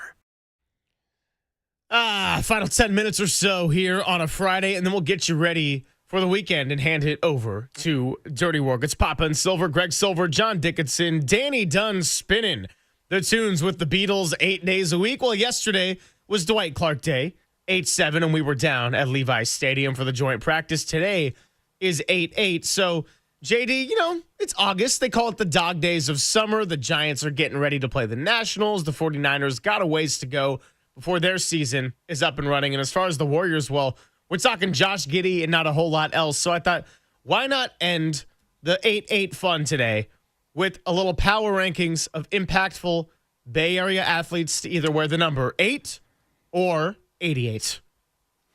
Yeah, I like it. I think it's a good call, and it made me think back every year on 8-8. I think back of I go back to 8-8-8, 8-8-08, and I know you were probably barely alive at that point. No, I'm kidding. I'm kidding. I was actually in a wedding. I had graduated from diapers. Okay, I no more pacifiers. Okay. I was actually in a wedding on 8-8-8, and it was a Friday that year. It was also the opening ceremonies of the Olympics. It just, again, this is the JD calendar, brain, right? The superior. It's called superior autobiographical memory. Look it up. I have a little bit of that. But again, we'll get to the 8s. But 8 I like, and there's also a Dwight Clark tie. Love 8 because I'm an 8. I'm an 8, 1-8, January 8. So I like the 8s. But there's also a Dwight Clark tie because I always feel an affinity to Dwight Clark because Dwight Clark also, you didn't know this, born on January the 8th. Share a birthday with Dwight Clark. He is a birthday buddy of a January 8 with Dwight Clark and Jason Giambi and others. But yeah, so I always have a special place in my heart for Dwight Clark since we shared a birthday. All right, so Danny, this is not the same year, but different. Yeah, this is why we did the segment, Danny, because even though I didn't know that fact about JD sharing a birthday with Dwight Clark and Jason Giambi, I knew that there was some kind of calendar connection he was going to be able to just pull off the top of his head. And Elvis Presley, Stephen Hawking. There's a lot of different ones. Anyway. I digress. Oh, so let me spit some honorable mentions out at you because I was having a great time texting Walter back and forth last night. He was laughing. We also got some submissions from Danny Dunn. So honorable mentions, we're going to go with one win, Carson Wisenhunt, currently wearing 88 for the San Francisco Giants. We're going to go Bryce Eldridge in spring training, wore number 88 this last year. We're going to go with DeAnthony Melton for 6 games this last year, wearing number 8. Yes. How about Nemanja Bjelica, 2022 Warriors Forever, number 8, stretch 5, playing in the finals? To quote Charles Barkley, Steve Young's rolling over in his grave. Oh, we'll get to him in just a moment. How about my favorite one of all, Gary Payton II, when he was reacquired at the 2023 trade deadline, Dante DiVincenzo had his 0. GP2 wore 8 for the remainder of that season before switching back. As far as the Sharks go, the only Shark to ever wear 88 is the great Brent Burns. And Ray Guy, Hall of Fame punter for the Raiders, wore number 8. Man, a lot of good 8s there. I'm trying to think if there's any we missed other than Steve Young, other than the greatest 8 of them all. Those are some pretty good names. Danny Dunn's submissions include Yorvit Tarialba. I'm trying to read this pharmacy handwriting over here. Kurt Manwaring. Wasn't Kurt Manwaring 8? I think Kurt Manwaring was number 8. Joe Morgan was another one, 81, 82. Isaac Bruce, when he was on the 49ers for a couple of years, wore 88. Brent Jones, his rookie year, by the way, was an 88, but we all remember him as an 84. Brian Johnson, who hit the big home run, the catcher in 97, hit the home run to tie the Dodgers in extra innings. He did not wear number 8. He wore 18, but to bring it back full circle, he also, with a January 8th birthday, Brian Johnson. Wow. The legend, which is probably why he wore 1-8. All right, so let's get to our 5 right here. Danny, we got a little countdown action. Hey, number 5. Thank you, Tim. We're going to go actually to the world of college sports. And regardless of what you think about this person today as a member of the Pittsburgh Steelers, Aaron Rodgers as the quarterback of Cal wore number 8. And the story is incredible in the sense that the head coach at the time, Jeff Tedford, was looking at tight end Garrett Cross from Butte College in Chico and ultimately liked both Cross and the guy throwing him the passes. Rodgers ended up setting school records for consecutive completed passes with 26, tied an NCAA record with 23 consecutive in one game. Set the Cal single game record for passing completion percentage, 85.3, and holds the Cal career record for lowest percentage of passes intercepted at 1.95%. Bottom line is, from Butte Community College to first ballot Hall of Fame, what a journey that is. Big time. You want me to comment on Aaron Rodgers? Yeah, you don't have to. No, let's keep going. Let's keep it going. Let's keep it moving. All right, let's go with number 4. Number 4. Monte Ellis. Got to give some love to Monte. Look, he gave life to a team that wasn't accustomed to winning, but still had a rabid fan base. Part of the 2007 We Believe team. Also led the league in minutes played in back-to-back seasons, 40 and 41. Dude was a workhorse. And even though they ultimately chose Steph Curry, rightfully so, always got love for Monte Ellis. I do have another, and Monte's great. I do have another obscure 8 to mix in here. I wasn't sure. I had to double check it. But Giants legend Eugenio Velez at one point wore 8. He wore 57, but he also wore 8 with the Giants. So shout out Eugenio Velez. Let's move on to number 3. Number 3. Number 3. I love the Golden State Lumber and Showroom text line, by the way. Everyone's reacting as if my honorable mentions were my top 5. Guys, I'm getting there. Freddie Solomon, wide receiver, 1978 to 1985. We're talking about 8 years in the Bay, 310 receptions, 4,873 yards, 43 touchdowns.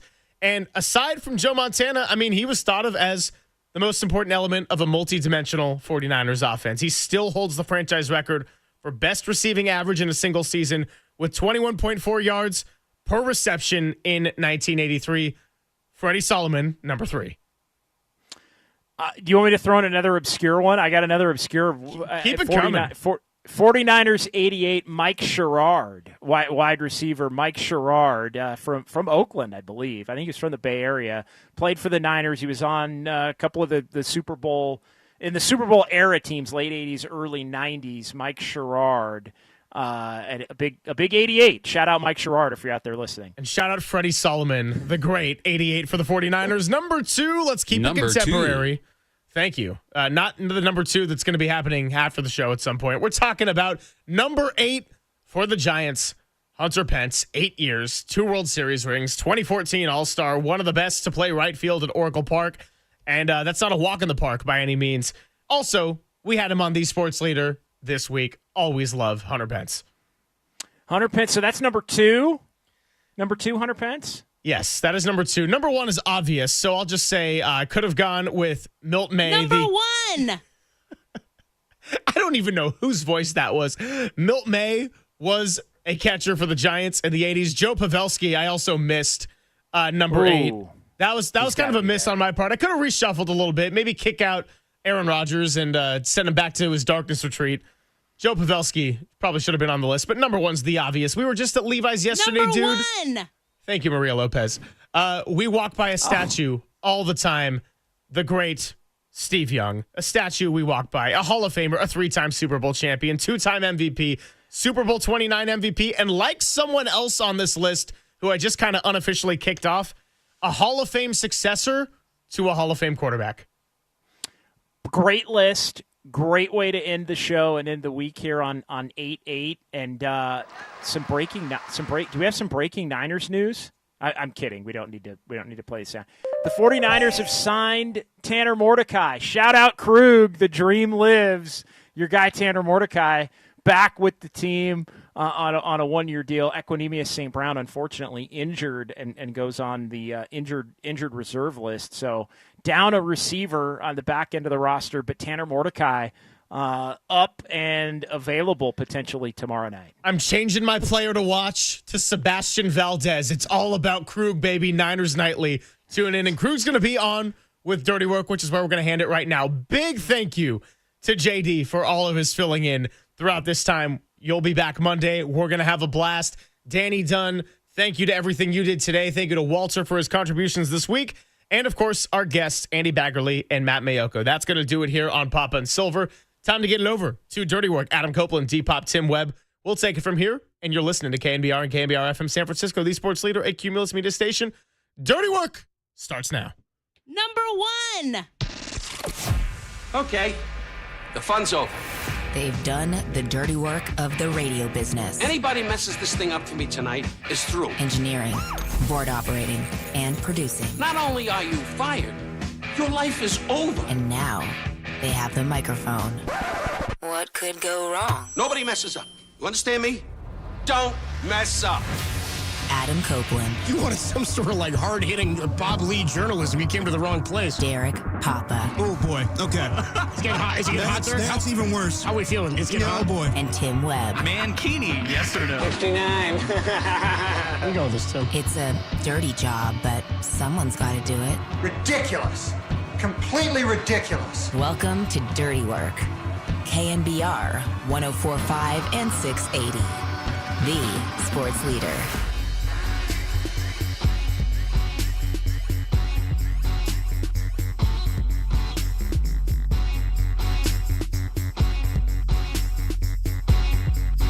It's Dirty Work on a Friday afternoon. Adam Copeland, D-Pop, Tim Webb, soon as Dan Dunn gets his ass out of the way. Out, Dan? Last thing Tim wants to deal with right now is Danny Dunn. Apparently, Danny just completely hosed Tim. Screwed him. Yeah, I don't know what he did. You know, Tim does a lot of things at the station, a lot of hats. He also does the schedules. And apparently... One of his hats, yeah. Apparently, Danny said, no, Tim, sorry, I can't work that day, or that day, or that day, or that day, or that day. Even though I guess Dan Dunn's side of the story is I emailed him a month ago that I couldn't work those days. Yeah. By the way, Walt ever working a 5-day week again? Adam Copeland, D-Pop, Tim Webb with you. It's a Friday afternoon. I'm just riffing on everybody now. Yeah, apparently. Hey, if you're not here, it's fair game. You know what I mean? I'm showing up. Derek, sometimes he shows up. Yeah, that was apparent when I was gone. Yeah. God forbid Loader works a 5-day week. Kidding me? Loader management. This is our Fridays. This is unbelievable. Airing of grievances. It's unbelievable. Who the hell's coming to work anymore? Dude, it's unbelievable. The amount of people who don't come to work anymore. I know. First and foremost, a Loader. Second, a Walter. Yeah. Third, everybody see Mike Holler around? Anyway, we got a God, you're mad. You're spinning. I got a hell of a Holler take for you. He said, hey, man, I got a special task for you. Oh, no way. What was your special Let's task? hear it. I'm having a day, right? And by the way, I'm sure you got paid extra for whatever it is, too, right? Oh, no. This is a great one. Can you go to the kitchen and look for a water bottle? One of our sales guys left it. Tim's running errands. I'm sorry, the sales guys who are here 1 day a week for like 3 hours.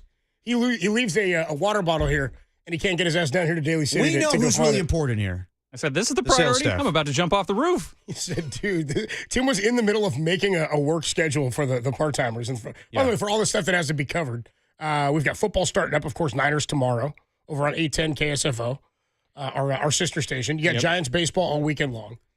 And I'm sure you'll hear about some of this in the Bay Area sports calendar that's coming your way. Might hear about all of it. We're still doing it? Yeah. Oh, yeah, we're still doing it. Hell yeah. Okay. Sponsor or not. Dude, here's the thing. The Bay Area sports calendar started because management told us, hey, we sold this thing where you guys, every show has to give the weekend sports calendar with a sponsor on it. So the sponsor wanted to do a segment like that where we give a calendar. And so then management just had to decide, hey, we're now going to make all the shows just give a calendar so that we can appease the sponsor here. Yeah. Now the sponsor's gone. And so they're like, well, you don't have to do the calendar anymore. And I go, oh, no. We're doing said calendar. No. The filth love the calendar. How do people know how to spend their week? I didn't do this because of the sponsor. I did this because we're a show of the people. Exactly. And the people need to know how to spend their weekends in San Francisco. By the way, supposedly going to be the nicest weekend of the year so far in San Francisco. Daly City did not get the memo. Not so much. Daly City didn't get any. Usual gloomy self. It's a crap day in the gateway to the peninsula. I was coming from the East Bay pretty early this morning. I can tell you there was it's about 45 miles. About 43 of them were stunning. Dude, I was hot as hell leaving North Beach trying to get over here. I get off last two. I had to get off board. I had to put a jacket on. I know, dude. The East Bay, beautiful this morning. Yesterday, beautiful in Santa Clara. Over here, not so much. Yeah, not so much. I love when I get to do the the diamond notes tonight. By the way, Giants baseball 7:15 against the Nats. It's a tough hype game for a Friday night. Yeah, that's why we're going to the patio on Monday. we're we opted out of the patio. Let's be real. Today. It's Giants Nats on an Orange Friday with Nats, not us. Giants Nats Tang Friday night. Is it Tang or is it Matt Gage tonight? Matt Gage is going to open. Okay, that's what I mean. The optics of the whole thing just are no good. I got Gage. I like Gage, but anytime they're rolling an opener at me, I'm not thrilled. Anytime they're rolling Tang at me, I'm not thrilled. Kawaii Tang. And it's like an Orange Fridays. They'll be in the bright oranges. Yeah. Just the whole thing feels weird. I do love the name, though. Do you love me, Kawaii Tang? Do you? Kawaii Do you Tang. think about me, Kawaii Tang? Why is that the spoof song? I don't know. Mary Jane Fitz with Kawaii Tang. Last Dance for Mary Jane. Last Dance for Kawaii Tang. But you're going Kawaii Tang. That's pretty good. Yeah? I'm actually a fan of that. Okay. I really do. I enjoyed that. I was annoying the crap out of Tim while we were in the bullpen. I was singing that. Well, Tim's annoyed anyway. So, Tim, did you find the water bottle? Oh, we found it. What'd you do with it? I threw it over the. So, wait, here's the thing. Tim found the water bottle, but then what? It's still here, right? Why did you have to go find it for this guy? It's not like he's here to pick it up. Yeah, then Mike will give it to whoever salesman needs it. Take credit for it, I have a task for you. That was the terminology. What did he say? He said a special request or something. Yeah. By the way, Tim. That's the way things are around here. He's like, the sales staff. He's in the middle of producing our entire 49er pregame for tomorrow as well. He's like doing the rundown for it. He's trying to schedule staff to work this weekend and next. Danny Dunn's over here screwing him. Hey, look. And then Mike's like, I got a task. We rip on Tim. Tim does a lot. Little round of applause for Tim for all he does around for KNBR. Hey, Tim, you do a lot of good stuff, dude. You do a lot of work, dude. Fine. Just don't want you to cry like normal. Anyway, or pee myself. Yeah, or pee. We got a full show. How about this? We do. 7:15 is Giants baseball. 6:15 Giants pregame, which means we have a little bit of a longer show today. Which means we're gonna get a little spicy at the end of the show here. We also have 4 guests today, which is very unlike us. Yeah, 4 guests and maybe even a 5th, if you think about it. What do you mean? Well, we got Tracy Sandler coming on at 2:50. Tracy Sandler, my new co-host for 49er pregame, and Todd Husak. They'll be on the pregame show with me tomorrow with Tim at 2:30 from Levi Stadium for a 5:30 kick over on 810 KSFO. And I assume we'll be on the video stream as per usual, Tim. The news continues over on KSFO. Lovely. We'll be on at 2:30. So Tracy Sandler joins us at 2:50 today. We got some Niner football. We got Marcus Thompson at 3:50. Love it. By the way, Marcus Thompson was one of the best tweets of the year. Oh, yeah. Last week after the second neon green dildo landed on a court at a Valkyrie game. I would say Shrek-like. Okay. No, green. Shrek-like. I mean, if you had to think of what Shrek's, dong would look like, that's probably on the basketball court of the WNBA. Why would we think that? I mean, you could have gone any route. You could have gone Kermit. There's a donkey joke in here. No, somewhere. that's Danny's There's a thing. donkey joke in there somewhere. There's a donkey joke. Get out of here. Shut up, Tim. Get out of here, dude. There's a Puss. Feel bad for the donkey. There's a Puss in Boots joke in there somewhere, too. Easy. That's his name. I know. You got Banderas out here doing Puss in Boots? Yeah, it's a kid's movie, Isn't too. it Banderas? What's up? Doesn't he do the voice of Yes, he does.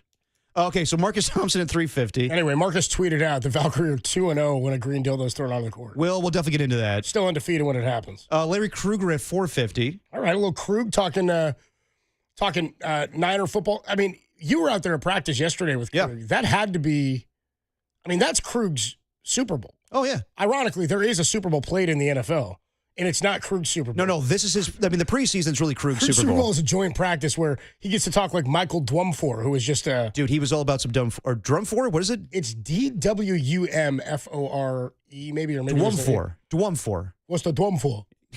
For making music. It's so dumb. Anyway, he played with the Niners back in 2022. He's a D lineman, and they're sort of thin in terms of the health right now. And Krug was jotting down notes, so we'll get his expertise for yesterday's joint practice. He was talking Dwumfor. Yeah, so we'll talk to Krug at 4. So Tracy 250, Marcus 350, Krug 450. And then we got Susan, who we weren't able to connect with on Wednesday. She's coming on at 5:30 today.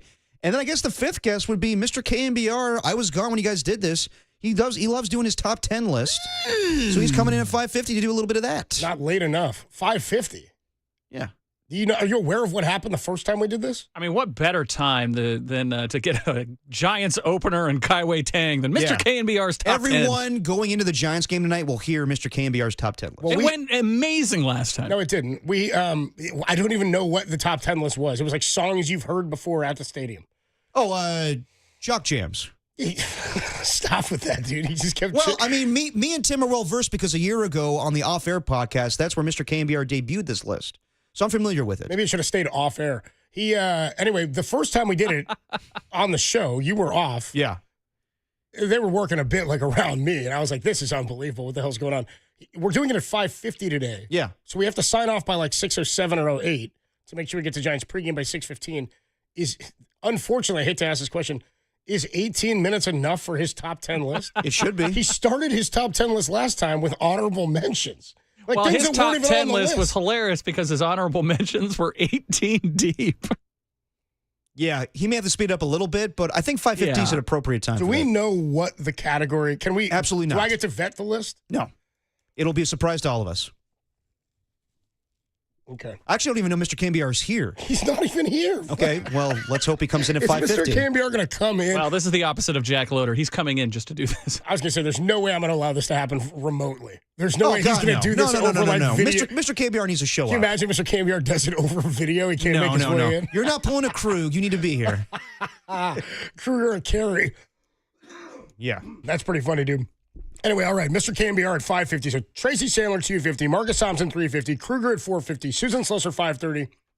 And then Mr. KNBR at 5:50 with his top 10 I'm list. excited. Plus, we've got a dirty work dial for you. We do. Anything else we're talking about today or doing today that's fun? We're getting ready for the 49ers preseason game. Yeah, we got the sports calendar. Yeah, we're going to get you ready for the 49ers preseason game. Yeah, get you ready. You weren't ready. We'll get you set. I don't know then what I'm doing from 2:30 to 4:30 tomorrow, but this is going to get you ready. Basically, you'll be doing how long's the pregame show now? 2-hour pregame. Oh, yeah, I know what we're talking about. We got a lot to get into. We got a little Matt Mayoko. We got a Larry Kruger. We got a Tracy Sandler. We got a Todd Husek. We got a Kyle Shanahan replay. This is tomorrow? We're loaded, buddy. This is all tomorrow. Yeah, so basically you'll be doing a 6-hour pregame show if you include today. Yeah, it's about how my weeks go now. Dirty work on a Friday afternoon. Adam Copeland, Depop, Tim Webb with you. We got some stuff to tell you about, too, because we're doing some fun stuff next week. We'll be at the patio on Monday, Monday patio for the Giants and the Padres. Tim's going to live Moss with me on Monday. And then we got to tell you guys again about how you can join us to go see the movie Dirty Work at the Alamo Drafthouse next Wednesday evening. Yep. We'll tell you more about that a little bit later in the show. When we come on back, what are you most looking for in this 49er preseason? What out of this preseason would make you as a 49er fan feel good entering the regular season on September 7th against the Seattle Seahawks?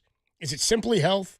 Is it Brock Purdy's play? Is it seeing Ricky Pearsall and Brock Purdy connecting? Is it D-line play? Michael Williams got banged up yesterday in the joint practice. We'll talk more about that. What are you looking forward to most for this 49er preseason? We'll do it next. Dirty Work, greatest show in America. It's only here on The Sports Leader.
Well, because it went so well last time, Dirty Work welcomes back Mr. KNBR with another top 10 list. Your life would not be complete without another top 10 list, so keep it locked in the 5 p.m. hour for this guy right here. Timothy Chalamet. Tasty. On the Sports Leader.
And now it's time for the Protect Your Assets Business and Technology Report with me, David Hollander.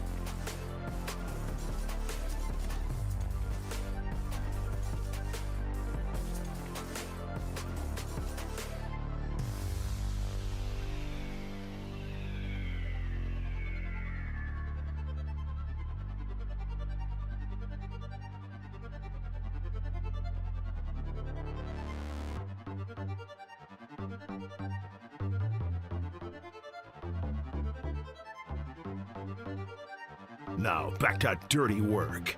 Adam Copeland and Derek Papa in the KNBR Casino Matrix Progressive Jackpot Studios. Casino Matrix Progressive Jackpots are here. Where are you? Just drop in. Please play responsibly.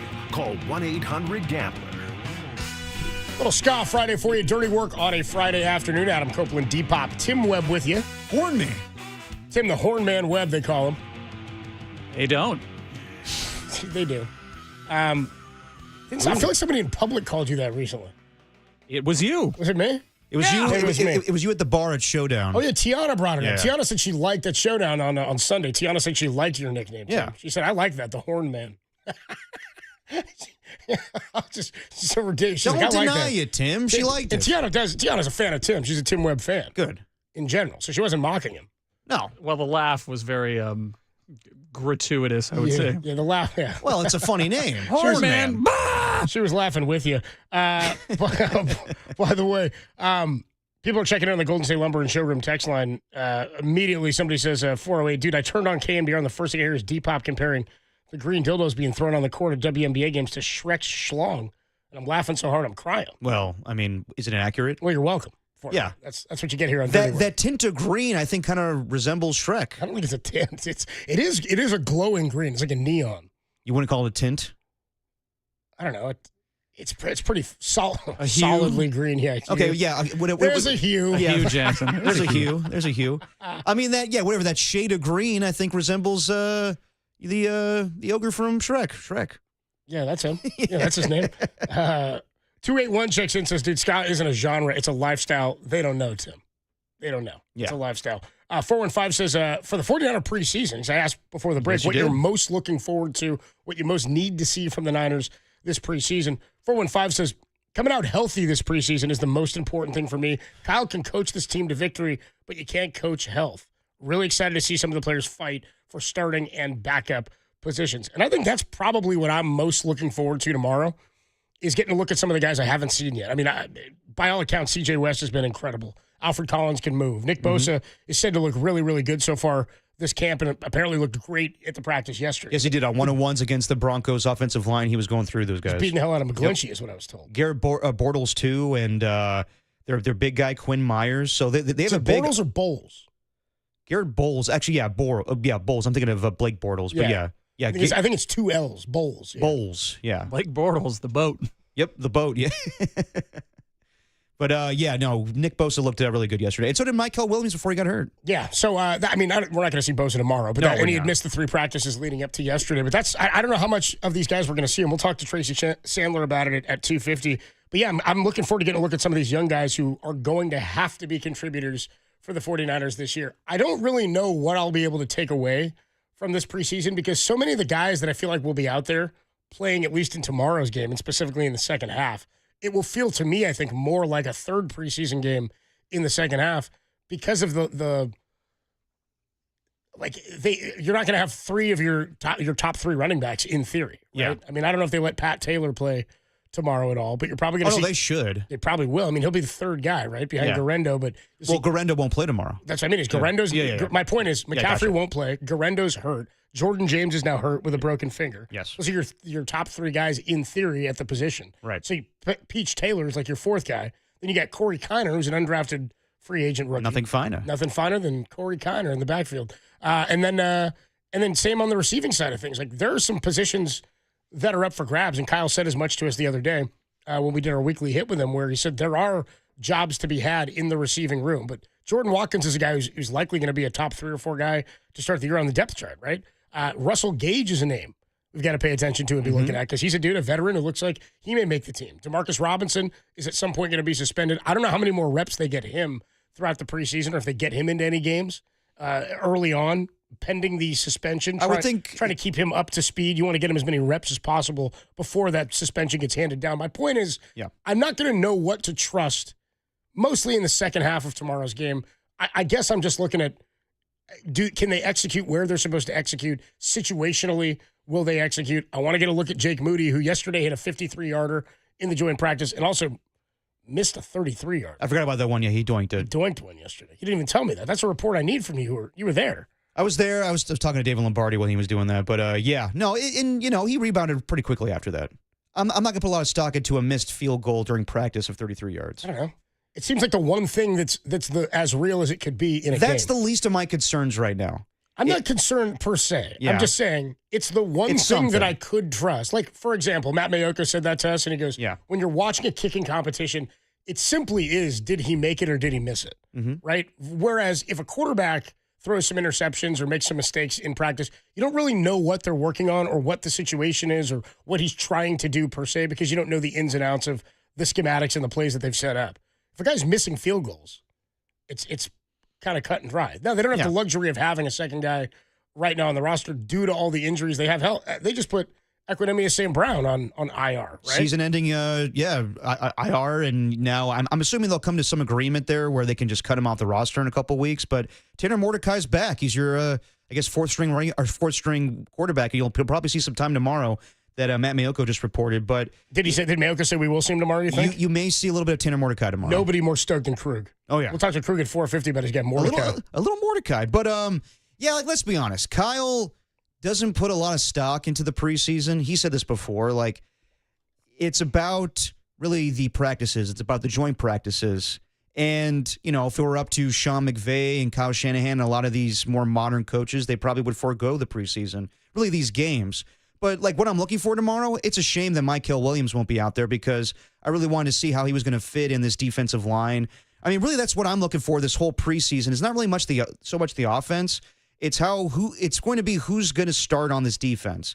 Can Alfred Collins and can C.J. West, get those starting defensive tackle roles with Kevin Givens' injury and maybe overtake Jordan Elliott? How Nick Martin's going to look in the linebacking core along with D. Winters? Is Upton Stout really this nickel cornerback that it's so with all the glowing praise that everybody's also cut Eli Apple now too? Yeah, Eli Apple's off the roster, but I mean, is Upton Stout as advertised? We'll see that. As far as the offense, I mean, questions about Brock Purdy. I don't know if we'll see Brock Purdy in the preseason. My biggest question mark is, will we see Ricky Pearsall in the preseason? He won't play tomorrow, but given what happened a year ago and the injury this, early in training camp and OTAs, the hamstring, should he get a little bit of reps in these preseason games in order to get acclimated and get to a hot start once the regular season begins? Well, the reports yesterday where he ran into a few problems early on with Surtain. Yeah, a little bit. With the Broncos' first team defense, and I guess Purdy started fairly slow as well. Yes, and then really picked it up, and they did well in the red zone. By all accounts, Purdy talked about getting.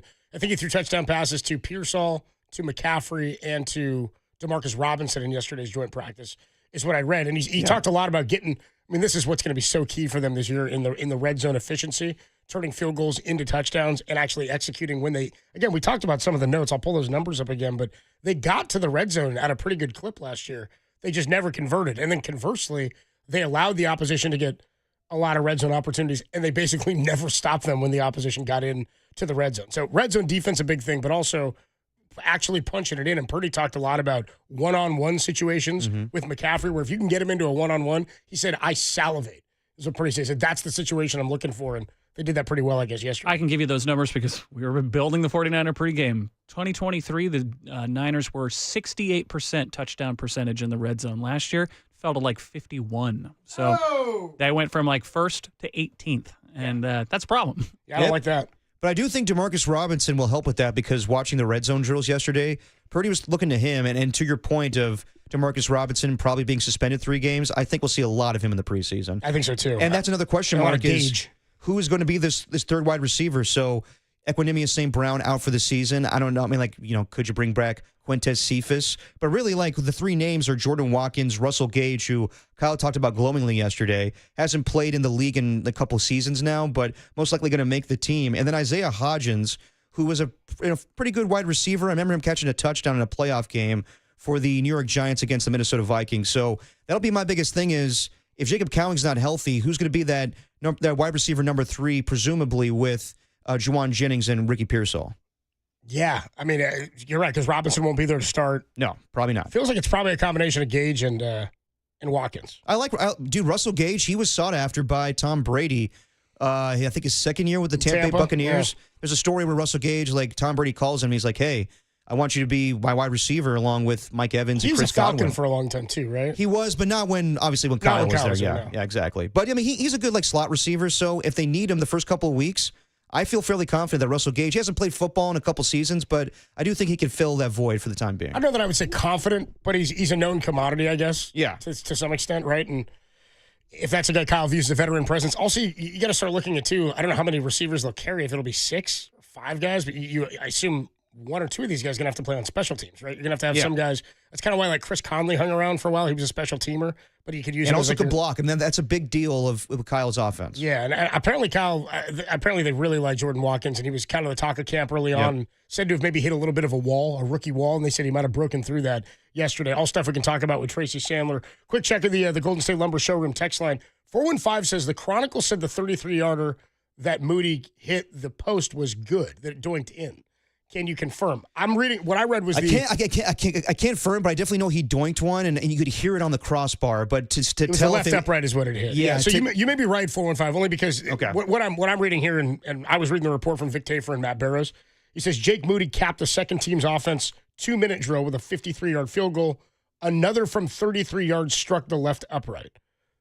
So it doesn't indicate that it went in. He didn't say they made both field goals, but another from 33. I assume that just meant another kick. Maybe that was another attempt. I'm not losing sleep over a 33-yard field goal that was made or missed in practice. Okay. All right. Greg Joe's out. Now the guy's hitting left uprights. If he starts missing in the preseason and regular season games, then we could talk. But right now, I'm fairly confident in Jake Moody. 707 says, as a guy named Gage, it's really funny to hear my name on the radio as of late due to Matt Gage and Russell Gage being relevant. Matt Gage going to get the opener job tonight. The Gage leader. The Gage leader. Is Gage his first name or his last name, this guy? I'm hoping last name. I don't know. I'm kind of hoping it's first name. Gage? If Gage is his first name, then we have to hear the last name and see how it fits. Yeah, I know. I need the full Gage name. If it's just last name, then that's kind of cool, that's too. Fine. And get yourself a jersey or whatever. Gage Smith or something like that. Yeah, Gage Hodgins. I don't know. Just think of a name before. You're just taking names for the 49ers? Yeah, right, exactly. Just mashing them together. Gage Watkins. Gage McCaffrey. Gage. By the way, 415 says Quintez Cephas was signed by Houston. I know Kruger was really excited about Cephas, but he's now with Houston. And then one other text here. I lost it now. I can't find it. Oh, somebody was surprised. 530 says, Tim, wait, you guys are the Marty Lurie of 49ers weekend games? Jesus, we are. Not quite. Also, Stanford football. It never stops. It never stops. By the way, we just found out today, new general manager of Stanford football, Andrew Luck. Starting next week. Will be joining 10 days from now. The week, not next week, the week after. My bad, okay. The week of August 18th, every week we'll talk to Stanford general manager Andrew Luck. Andrew Luck is going to join the show every week, starting in a couple of weeks. Greg Pop is going to be so jealous. Is he, you think? Oh, dude. Out of all the quarterbacks that I've seen him have just a bromance for, Andrew Luck's the top of the list. Really? Oh, yeah. That's his favorite dude. Oh, but dude, when he saw him at Stanford, he... Not Gannon, not Plunkett. No. Not McCaffrey. No, he in love with Andrew Luck. Not Brock. I was on Luck before anybody was on Luck. I'm assuming every time I visit him now at home, I'm like, Dad, you feeling better? He goes, why did you have to ask Andrew that question? That was so dumb. Please, I have a list for you. Ask him this. Ask him about the Spider 2i banana. Ask him about when he met with Gruden for his QB camp. I want to hear some stories. I want to take his brain. That's pretty good, dude. I was on luck before anybody. Yep. Anyway, so yeah, we are the Marty Lurie of 49er games. We're talking Lynch, man. Yeah, I mean, like, not really. Like, it's not the same deal. It's like, tell me your favorite hit. Was it from Dante Whitner, Ronnie Lott, Bill Romanowski? Come on. Dude. 808 KNBR, your favorite punter. Dude, that was it. If you could name your mitt, what would you name it? 808 KNBR, 415-808-5627. Let's get to some of your calls. What are you most looking forward to, and what are you looking for in the preseason? Do you even care about preseason football? It's fair to ask. Did you get into it? I mean, it happened to me the other night. I got into it a little bit, and then I was like, nah, who cares? Just a taste. It's always the case when you have preseason games. You're like, oh, football's back. You're like, oh, it's not real. Yeah, it gets going, and you know pretty quickly this ain't good football. No, it's this not. ain't all that fun to watch. 808 KNBR, 415-808-5627. Do you care that much about preseason football? If you don't, you should still care about the pregame tomorrow. That goes down at 2:30 over on our sister station, 810 KSFO. The news continues. We'll take a quick break. We'll get to some of your thoughts and your calls on the 49ers, and then Tracy Sandler, Fangirl Sports Network and Niners pregame host, joins us at 2:50. Dirty Work, greatest show in America, only here on the Sports Leader.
Now, back to Dirty Work. Adam Copeland and Derek Papa on KNBR 104.5 and 680 AM. The Sports Leader. Dirty Work on a Friday afternoon. Adam Copeland, D-Pop, Tim Webb with you. Talking 49er football as the preseason starts tomorrow officially for the Niners. 5:30 kickoff. We'll have it over on KSFO 810 for you. Pregame at 2:30 with myself, Todd Husak, and Tracy Sandler. And, of course, Tim Webb will be on hand for that as well. 530 says, I actually think I could get into football if there was a Marty Lurie on 6 hours before the game asking kickers, so do you name your kicking shoe? 6 hours, good Lord. That's a hell of a text from the 530. We do 2 hours before, but the drive down makes it feel like it's like 6 or 7. You know what I mean? What time we meet tomorrow, Tim? What time am I at your house to get a whole load of Tim? Well, the pregame starts at 2:30, and we got to do a couple of things beforehand, including getting Chick-fil-A. So we got to get there about 1:30. Is that the plan? That's enough time for run over for mistakes and so things I need are to be place. at your house by like noon. At 12:15, I'd say. Jesus. Do you lift over? Yeah, I'll lift her Uber over to Tim's and then. Okay. And I already stopped and got gas, so that one's out. You don't have to worry about that.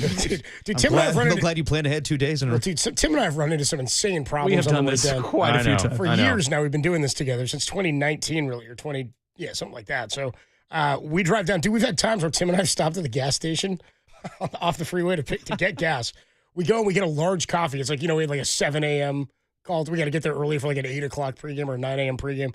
Pregame used to be longer than the game itself, by the way. Yeah, and by the way, it's on a Sunday morning, and Adam Copeland is the mayor of North Beach, so he's not going to bed early. Yeah. Oh, I know. Yeah, sometimes we're at all. And so Tim and I would roll. We'd get a cup of coffee. Dude, do you remember that time, Tim? We got 2 large coffees, and the woman goes, "Sorry, we don't have any lids." No lids. We had to drive down with just 2 hawks, dude, no lid on a coffee. And what did I say? Like, we got out of the parking lot, I go, this is going to go terrible. Dude, Tim hit like 1 bump immediately, and it was gone. Hold on. Did she give you a heads up before she poured you the coffee, or she handed you the coffee? It was self-serve. So we walk in, and it was like an AM, PM. We self-serve the coffee. It's too much good stuff. And Tungas. She was like, no sleeves either. No sleeves, no lids. No lids. Tim and I riffed on that for a year. We were like, dude, no lids? That's dicey. And we couldn't go no coffee. We had to do it. Yeah, I'm not. Give me the choice between the riskiness of spilling the coffee and no coffee. We're going to take the coffee every single time. Guys. By the way, I never do coffee. Shout out House of Bagels, too, by the way, down there. Oh, yeah. Is that what it's called? Bagel House or House of Bagels down by Levi's? Is it good bagel? It's where we get our, if we got to be down there early, it's where we get our breakfast. And it's like the only place open down there. But I'm picky about my bagels. Dude, it's a good bagel spot. Okay, good. They do like bagel sandwiches. They do croissant sandwiches. Ooh, okay. Tim and I picked it. we get some good bagels over there. Nice. It's a good, it's a bagel house. Yeah. House of Bagels. House of Bagel. International House of Bagels. So anyway, 808 KNBR's number to call. 49er football gets going tomorrow for the preseason. Let's go out to the phone lines. What do you want to see? What would make you comfortable or excited about the 2025 season? Scarecrow is in Sacramento. What's going on, Scarecrow? What are your expectations for the Niners so far this year? I don't really know what to expect. They've got a lot of new faces and a lot of people that are going to have to learn how to play with each other. And I suspect that the preseason is going to be rather important if they get this stuff correct. So what I'm looking to see is, I don't know, let's see what they've got, and then go from there. All right, fair enough. I think it's a good plan. Also, gentlemen, yes. One other thing, that's why God invented the personal coffee cup. I suggest a Yeti. It's a good call, dude. I've got one, too, and oftentimes mine's filled with water, but I know what you mean, dude. Tim and I, Tim's not a big personal cup guy. Tim's got a lot of stuff. No, actually, that's not true. After that experience, I definitely did the personal cup carrier because, remember, I had it quite a few times because I wasn't going to get no-lidded twice. Yeah, dude, Scarecrow, that was Pro knows. We did learn from our mistake. I guess Tim did, but we actually stopped going to that AM, PM entirely, I think. Wow. Yeah. Well, 45 years of driving truck. I don't leave home without it. Attaboy. Appreciate the call as always, Thanks, Scarecrow. Thanks so much, man. I mean, the guy knows. The guy's lived a little. He knows. I mean, I would say that guy's forgotten more about eating and drinking in his car. Crow? Yeah, I mean, if he's been driving trucks for 45 years. Oh, 45 years? Yeah, he knows. I mean, dude, he knows how to. I bet you what Crow's not doing is the Danny Dunn move where he squirts ketchup in his mouth before he eats the fries. He's probably got a whole system down. I wouldn't be surprised if he did that. It's quick and easy. I don't know. It's not the way to do it, dude. It's not the way to do it. You never go packet to mouth. But, maybe it's convenient. 808 KNBR is the number to call and the number to text. Let's go to Ramon in San Jose. What's up, Ramon? You're on the Sports Leader. What are you looking forward to this preseason? So, I'm at work right now. I haven't had my IPAs yet until I get off. But my main thing is the offensive line before anything else, because that's what's going to be important for the rest of the season, blocking for Purdy and the rest of the team to actually do anything. Whether we find out Pearsall is going to be good, McCaffrey's going to be good, or anybody else, and Michael Williams on the end as well. But the offensive line for me. What did you say at the beginning of the call? You haven't had your what yet because you're still at work? My IPAs, my Lagunitas. Oh. Well, yeah. Well, I mean, you're still. Give it time, man. Do you normally have the IPAs at work? No, I'm not off yet. That's why I haven't had my IPAs yet until I'm off. Gotcha. I gotcha. I mean, me neither, but I was wondering why you brought that up. You just wanted us to know that's what you're drinking at 5 o'clock. You're all over it. That's why I'm saying that. No, I got it. I know. I got you. I got you, Ramon. Appreciate the call, brother. Don't you see? That's why I'm saying that. No, I was like, no, I know. I didn't ask. So I was like, I didn't. Maybe did he think it was like a Cheers, Jeers, and Beers thing? Is that what?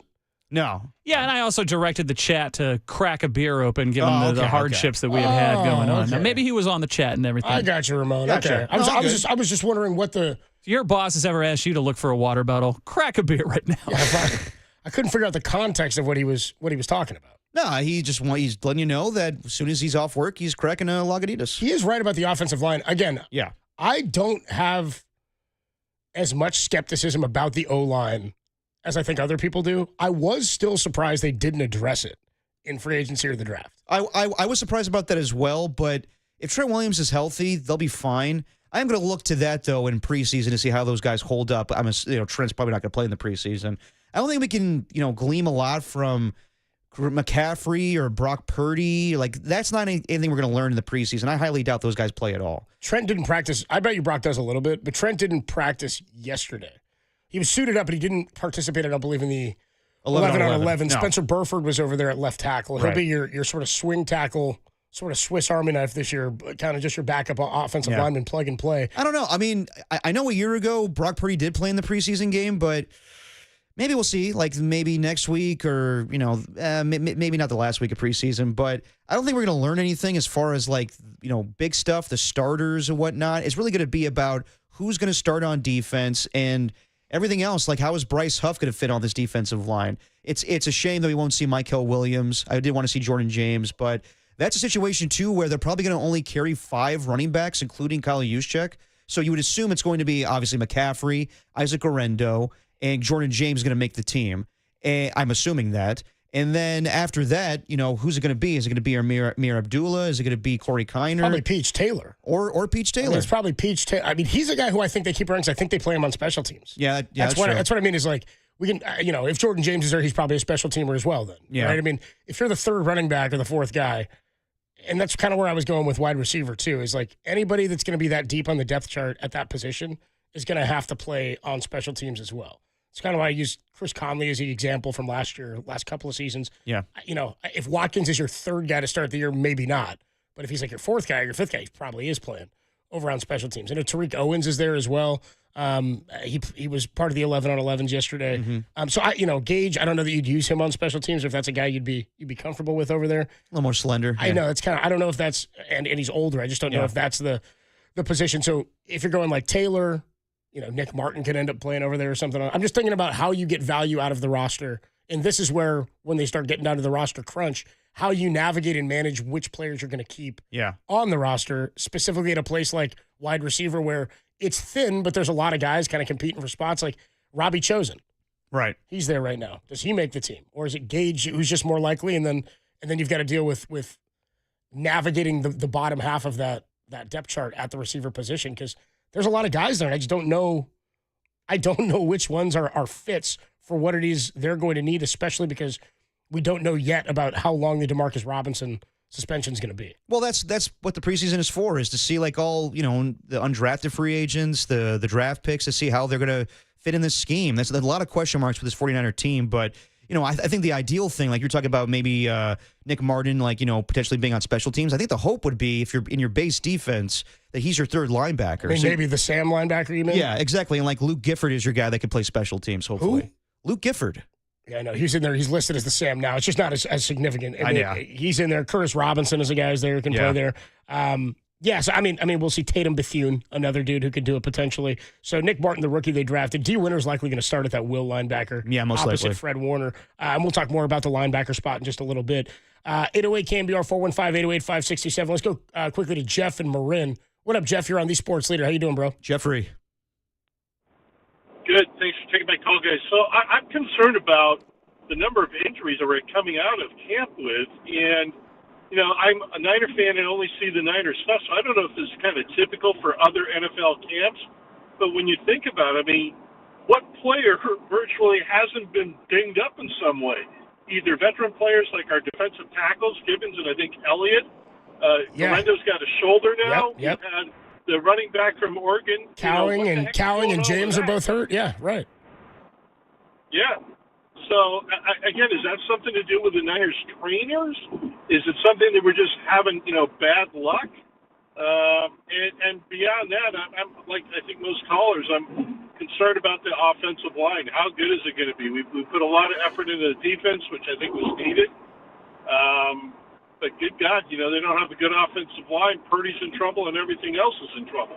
I mean, I hear you, Jeff, but also I would say, yes, the Niners have been unfortunate with injuries, but just to put things in perspective, it's not like anything significant like that relating to like Rashawn Slater out for the season with the Chargers right now. So while I hear you, and this does happen frequently throughout like the last few seasons, I don't think it's anything to be concerned about right now as long as Purdy, McCaffrey, and most of the guys on offense are healthy right now. I hear him, though, because he's talking about it's a slew of guys. I don't know. What I would say is I don't think it has anything to do with the trainers, especially like Jordan James. Like, that's a broken finger. It's just like it's something that happens, right?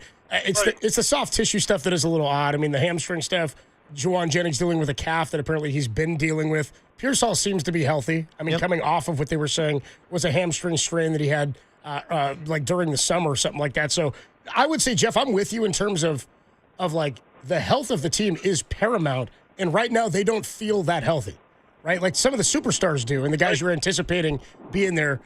But even like yesterday, Michael Williams going down with a hyperextended knee, like that's not anything you want to see at this point of the season. So I'm with you. Injuries first and foremost for me, and really that's what decimated the offensive line last year, Jeff.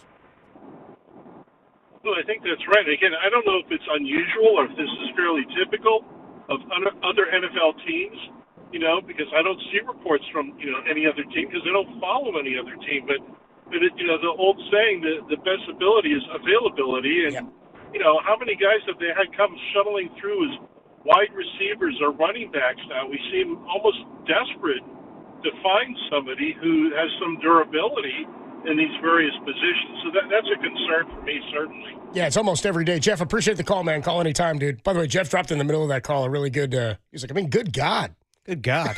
I love that. It's a good God. Good you don't Lord. protect Purdy.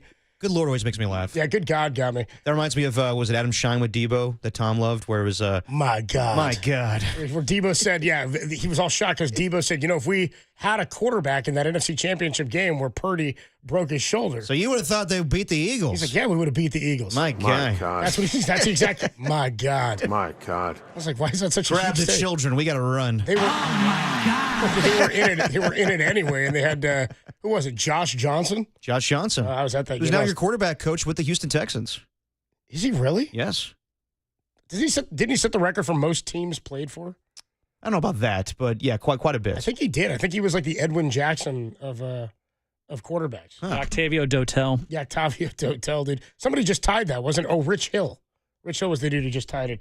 I'm going to take that last call, Tim. One more call here before we get to Tracy Sandler. Is it Phil? Is that who it was, Tim? I can't see the name anymore. It went off my screen. It's I thought I just did Jeff.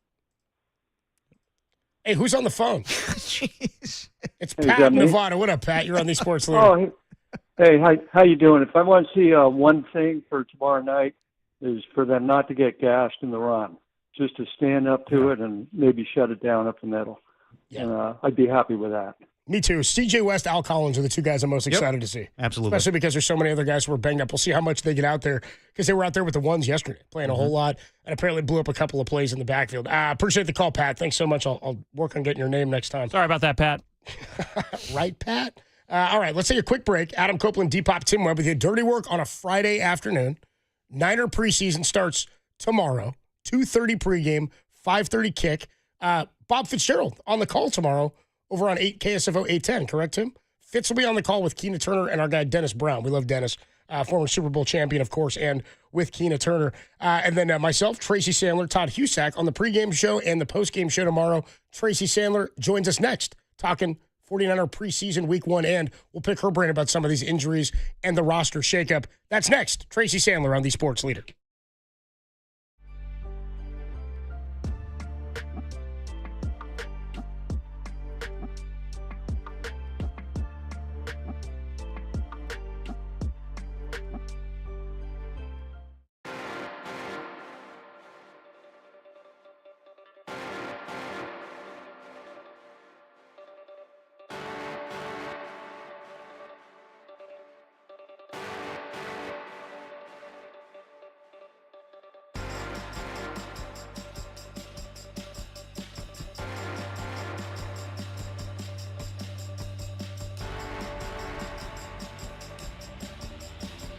The Giants return to action tonight against Kevin Franzen's last-place Washington Nationals. The Giants will go opener. It's lefty Matt Gage. For everything Gage, keep it locked right here to KNBR. Pregame 6:15, first pitch 7:15.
Now back to Dirty Work.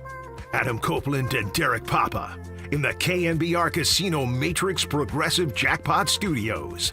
Casino Matrix Progressive Jackpots are here. Where are you? Just drop in. Please play responsibly. Call 1-800-GAMBLER.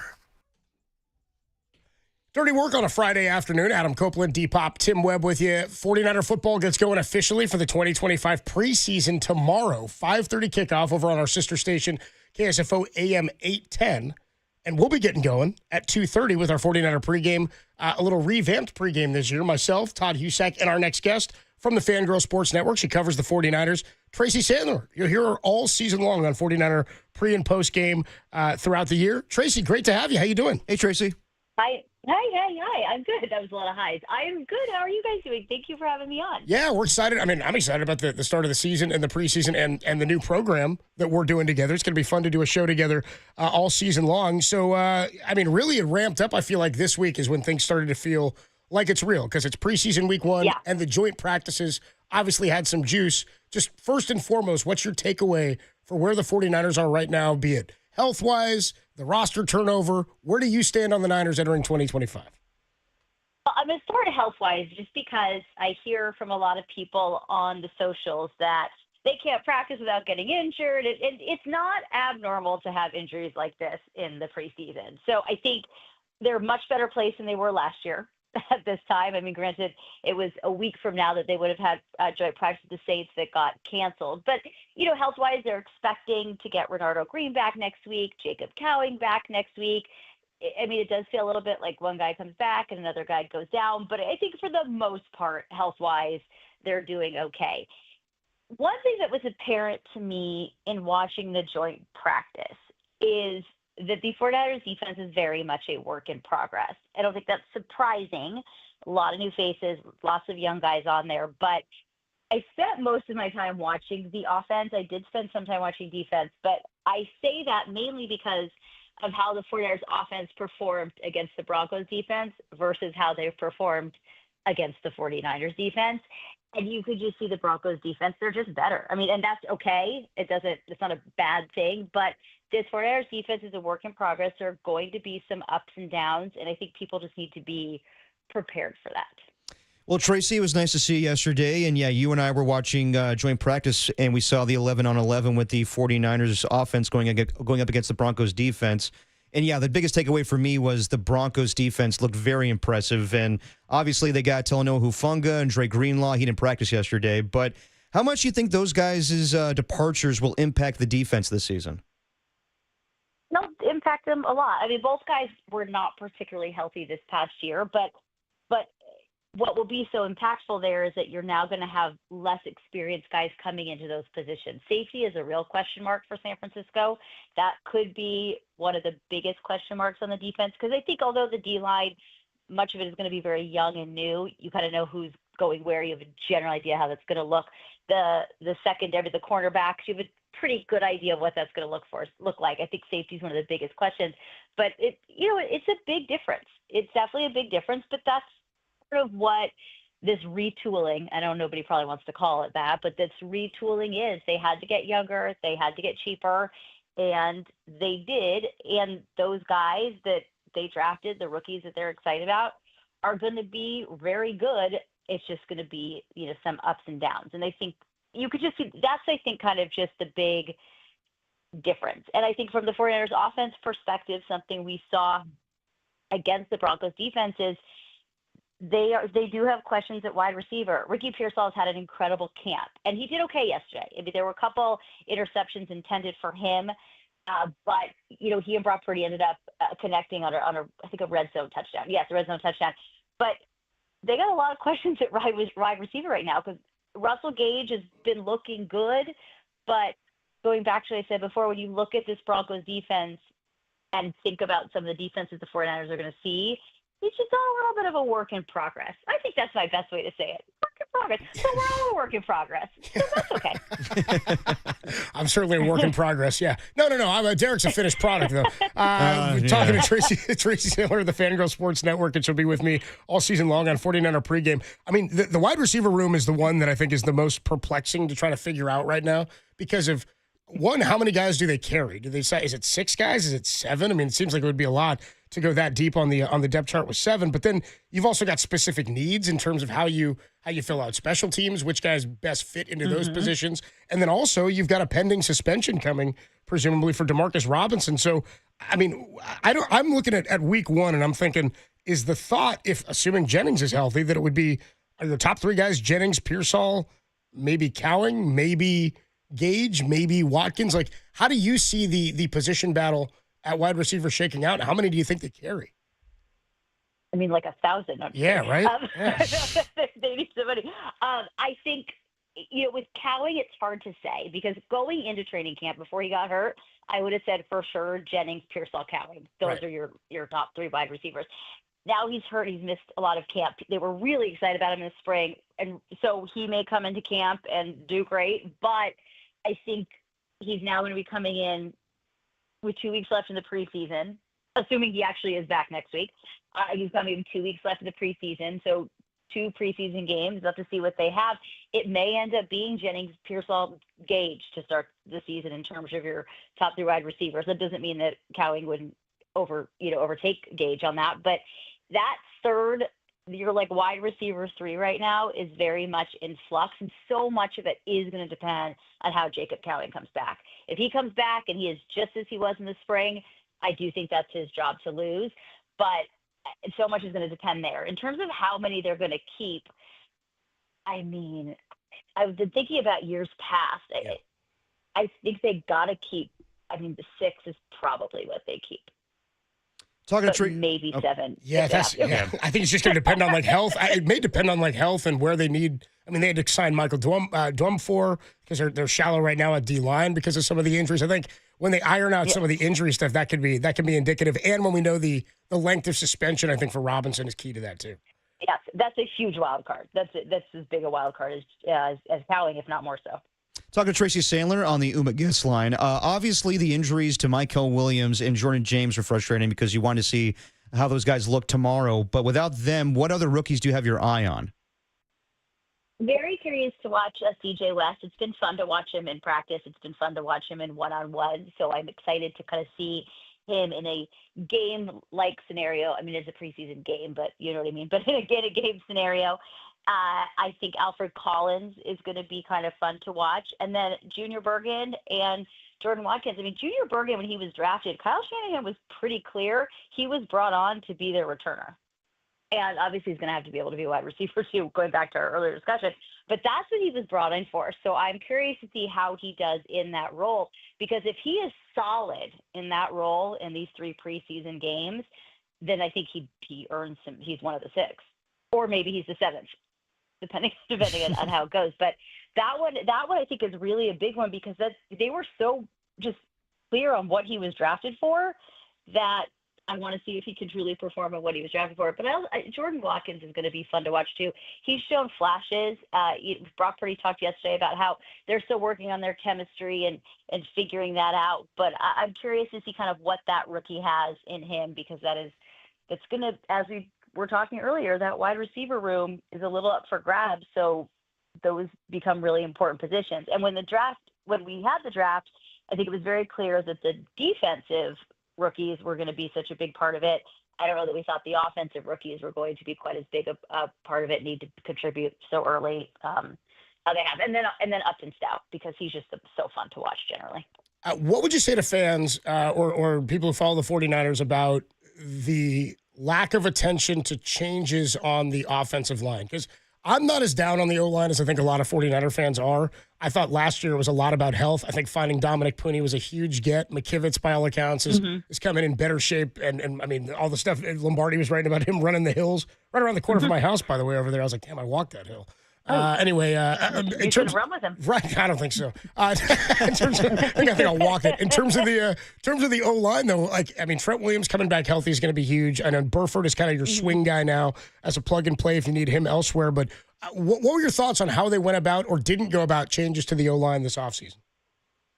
Well, I'm with you. I'm not as down as the O-line as a lot of people are. I really haven't been for a number of years, and clearly they're not either. Last year was so much about health, and last year, I almost feel like everyone has to take last year and just put it away because there were so many things going on and so many places where people were injured that I think it's almost looking at last year is almost not even fair to these guys. Sure. But I don't think the O-line is in nearly as bad a shape as a lot of people do, and clearly the 49ers don't either. But I think we also saw, really good O-linemen are hard to come by. The guys that left and got paid, good for them. That is tremendous. But the fact that those guys left and got paid what they did gives you a good understanding of the state of the offensive line in the NFL. They've got guys that have been in the system. They've got guys that they're happy with. Trent Williams being back healthy is huge. Purdy is huge. I think they feel very comfortable with it, and honestly, I do too. Talking to Tracy Sandler on the UMA guest line. Obviously, Ricky Pearsall dealt with a lot last year during August and didn't play any preseason games. But considering his role this season in the offense, do you think we might see him play, obviously not tomorrow, but any preseason games to assure that he gets off to a hot start?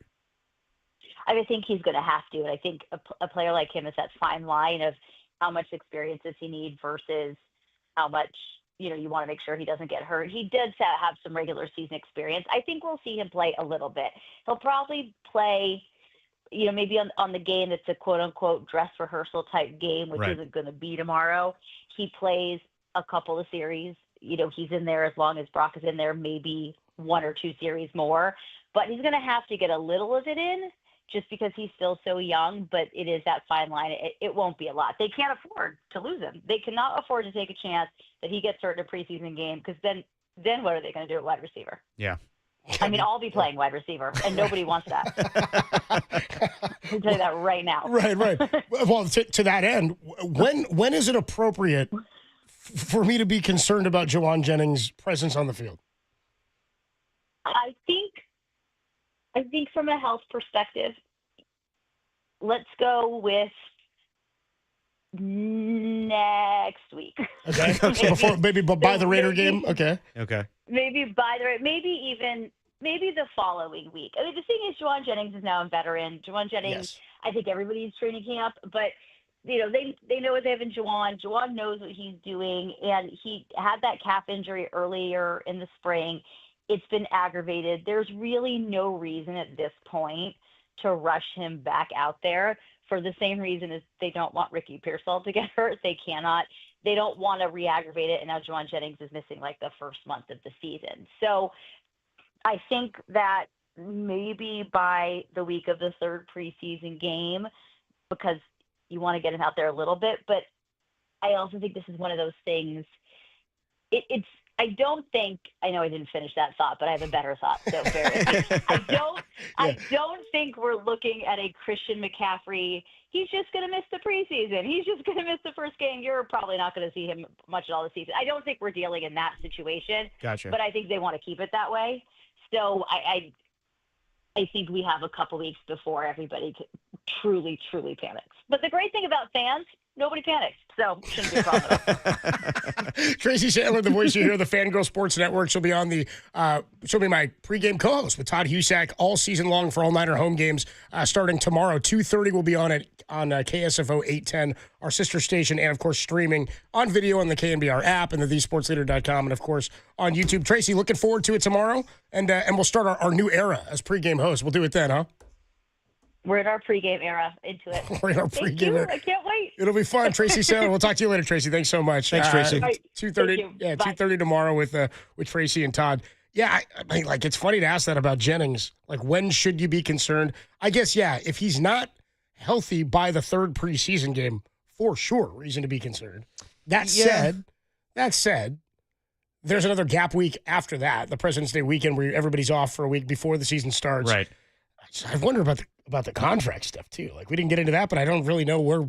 Well, there's not much talk about that. You and I were talking about it yesterday, and it's wrong to assume that's why he's not out there. But it is a storyline. I do think there's a legitimate injury with him, and maybe he's being precautionary with it. I'm in the school of thought, if he's not on the field after Labor Day weekend, that's where you're concerned. We're like, okay, leading up to Seattle, if he's not practicing, what's going on here? I said President's Day. I meant Labor Day. I said President's Day. Either way. It's not in February? Yes. It's in February. We love the It President's should be every day. We think President's Day is every day. Every day that ends in Y, brother. Every other country has kings. He's quoting JD. Every day that ends in Y, brother. Frankly, we love them. We love presidents. We love JD. They're a super reporter. Great song. Great song. Boots on the ground.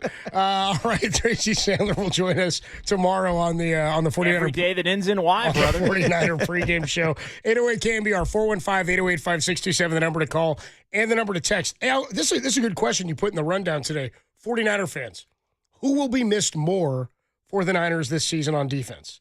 Is it Dre Greenlaw or is it Talanoa Hufanga? We'll do that next. Who will be missed more, Greenlaw or Hufanga? I mean, the impact of both guys, enormous in the time that they were here. We'll talk about it next. Dirty Work rolls on the Sports Leader.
The 49ers return to action tomorrow versus the Denver Broncos. Pre-game kicks off 2:30 with Adam Copeland, Tracy Sandler, Todd Husek, and me pressing the wrong button. Kickoff 5:30 with Bob Fitzgerald, Keena Turner, and Dennis Brown on KSFO 810 and 107.7 The Bone. If it's preseason ball, it's the Sports Leader.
Now, back to Dirty Work.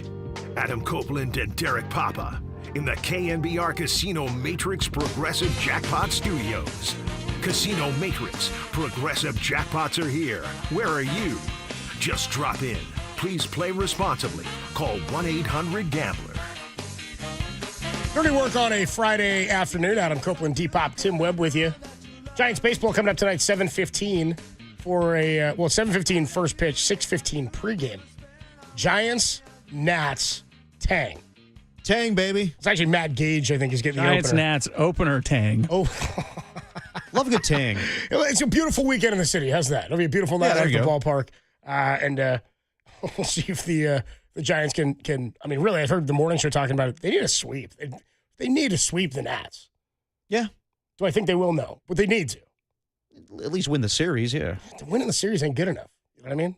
To make you believe, they need to do more than just sweep the Nationals. Yeah, that's what I mean. Is they got to start with sweeping the Nationals. You sweep the San Diego Padres, then we could talk. Well, you sweep the Nats, and you're at least 4 games over 500 going into a series with the Pods, and then you're like, okay, you sweep the Nats, you can make noise against the Padres, I think is the point. Okay. You with me on that? That's kind of what you don't sweep potential, the Nats. There's definitely potential there, but at the same time, like I'm starting to believe again, like Padres are there right now. What are they in the wild card standings? Number 1 or 2, whatever it is. If you sweep them at home, they're good. And then you play them next week, like, all right, then we're making some noise again. Mason Miller's out there throwing 102 miles an hour. Yeah. See that? By the way, he's had like 4 appearances or 5 appearances for the Padres. He's already thrown like 5 of their fastest pitches of the year. I was some of the fastest since they started tracking StatCast for San Diego. I was talking to my A's buddy last night. He was justifying the Mason Miller trade. He was like, his arm could fall off any time. It's a good trade. I'm like, I don't know about that. I don't know. I mean, his arm could fall off any time. But that's like Kyle Shanahan. I don't know if he'll be alive. Exactly. I don't know if anybody will. Exactly. Speaking of the 49ers, we were just talking about the departures of Dre Greenlaw and Talanoa Hufanga, who both were with the Broncos yesterday. Yep. Greenlaw didn't practice yesterday. He's dealing with a shoulder or something like that. Right? Yeah, he sustained that pretty early in the offseason, and there was some speculation that he wouldn't be ready for the season, but it sounds like he'll be good for the opener for the Broncos. And then Hufanga was out there making some plays. Apparently, he was flying around. Had a nice number 9 now. That's what he does, dude. I mean, that was the thing that was so crazy about him, or great to watch him play, was he played with his hair on fire. Like one of the best I've seen, I feel like, as a guy who could come from the secondary and play at the line of scrimmage. Like he was so good at getting into the backfield. Oh, yeah. So good at stuffing running backs on plays on the end arounds or into the backfield when he'd blitz. His energy's certainly going to be missed. Leadership will be missed. Yeah. Dre Greenlaw didn't play last year except for a half, right? Well, yeah, and also, I mean, Hufanga played 7 games. I mean, and he wasn't healthy to start the season, too. And then he came back, and he played with a club on his hand for a lot of the second part of the year. Oh, you remember that where the agent was like, we're going to push him to play the rest of the season because we want him to hit free agency with some tape out there. Otherwise, there wasn't going to be anything out there for like 2 seasons. Exactly. For him. Same with kind of Greenlaw, but Greenlaw put a half on tape and clearly was at least energetically the same guy in the half that he played last year. Yeah, as far as the question, which between the 2 guys that are now Denver Broncos that were former 49ers, which will be missed more? I mean, I think it's fairly obvious that Dre Greenlaw is the answer just because of his presence and being right there next to Fred Warner. And obviously the air that was lifted out of the room once he got injured in that Super Bowl. And you saw the difference. I mean, a year ago, they couldn't stop the run at all. And then once Dre Greenlaw came back in that game against the Rams, they didn't win that game, but they held the Rams out of the end zone. I think they lost the game 12-6. But he made such a difference. And then he got injured right away. Wasn't that the Campbell game, too, the Devondre Campbell game where he wouldn't go back in?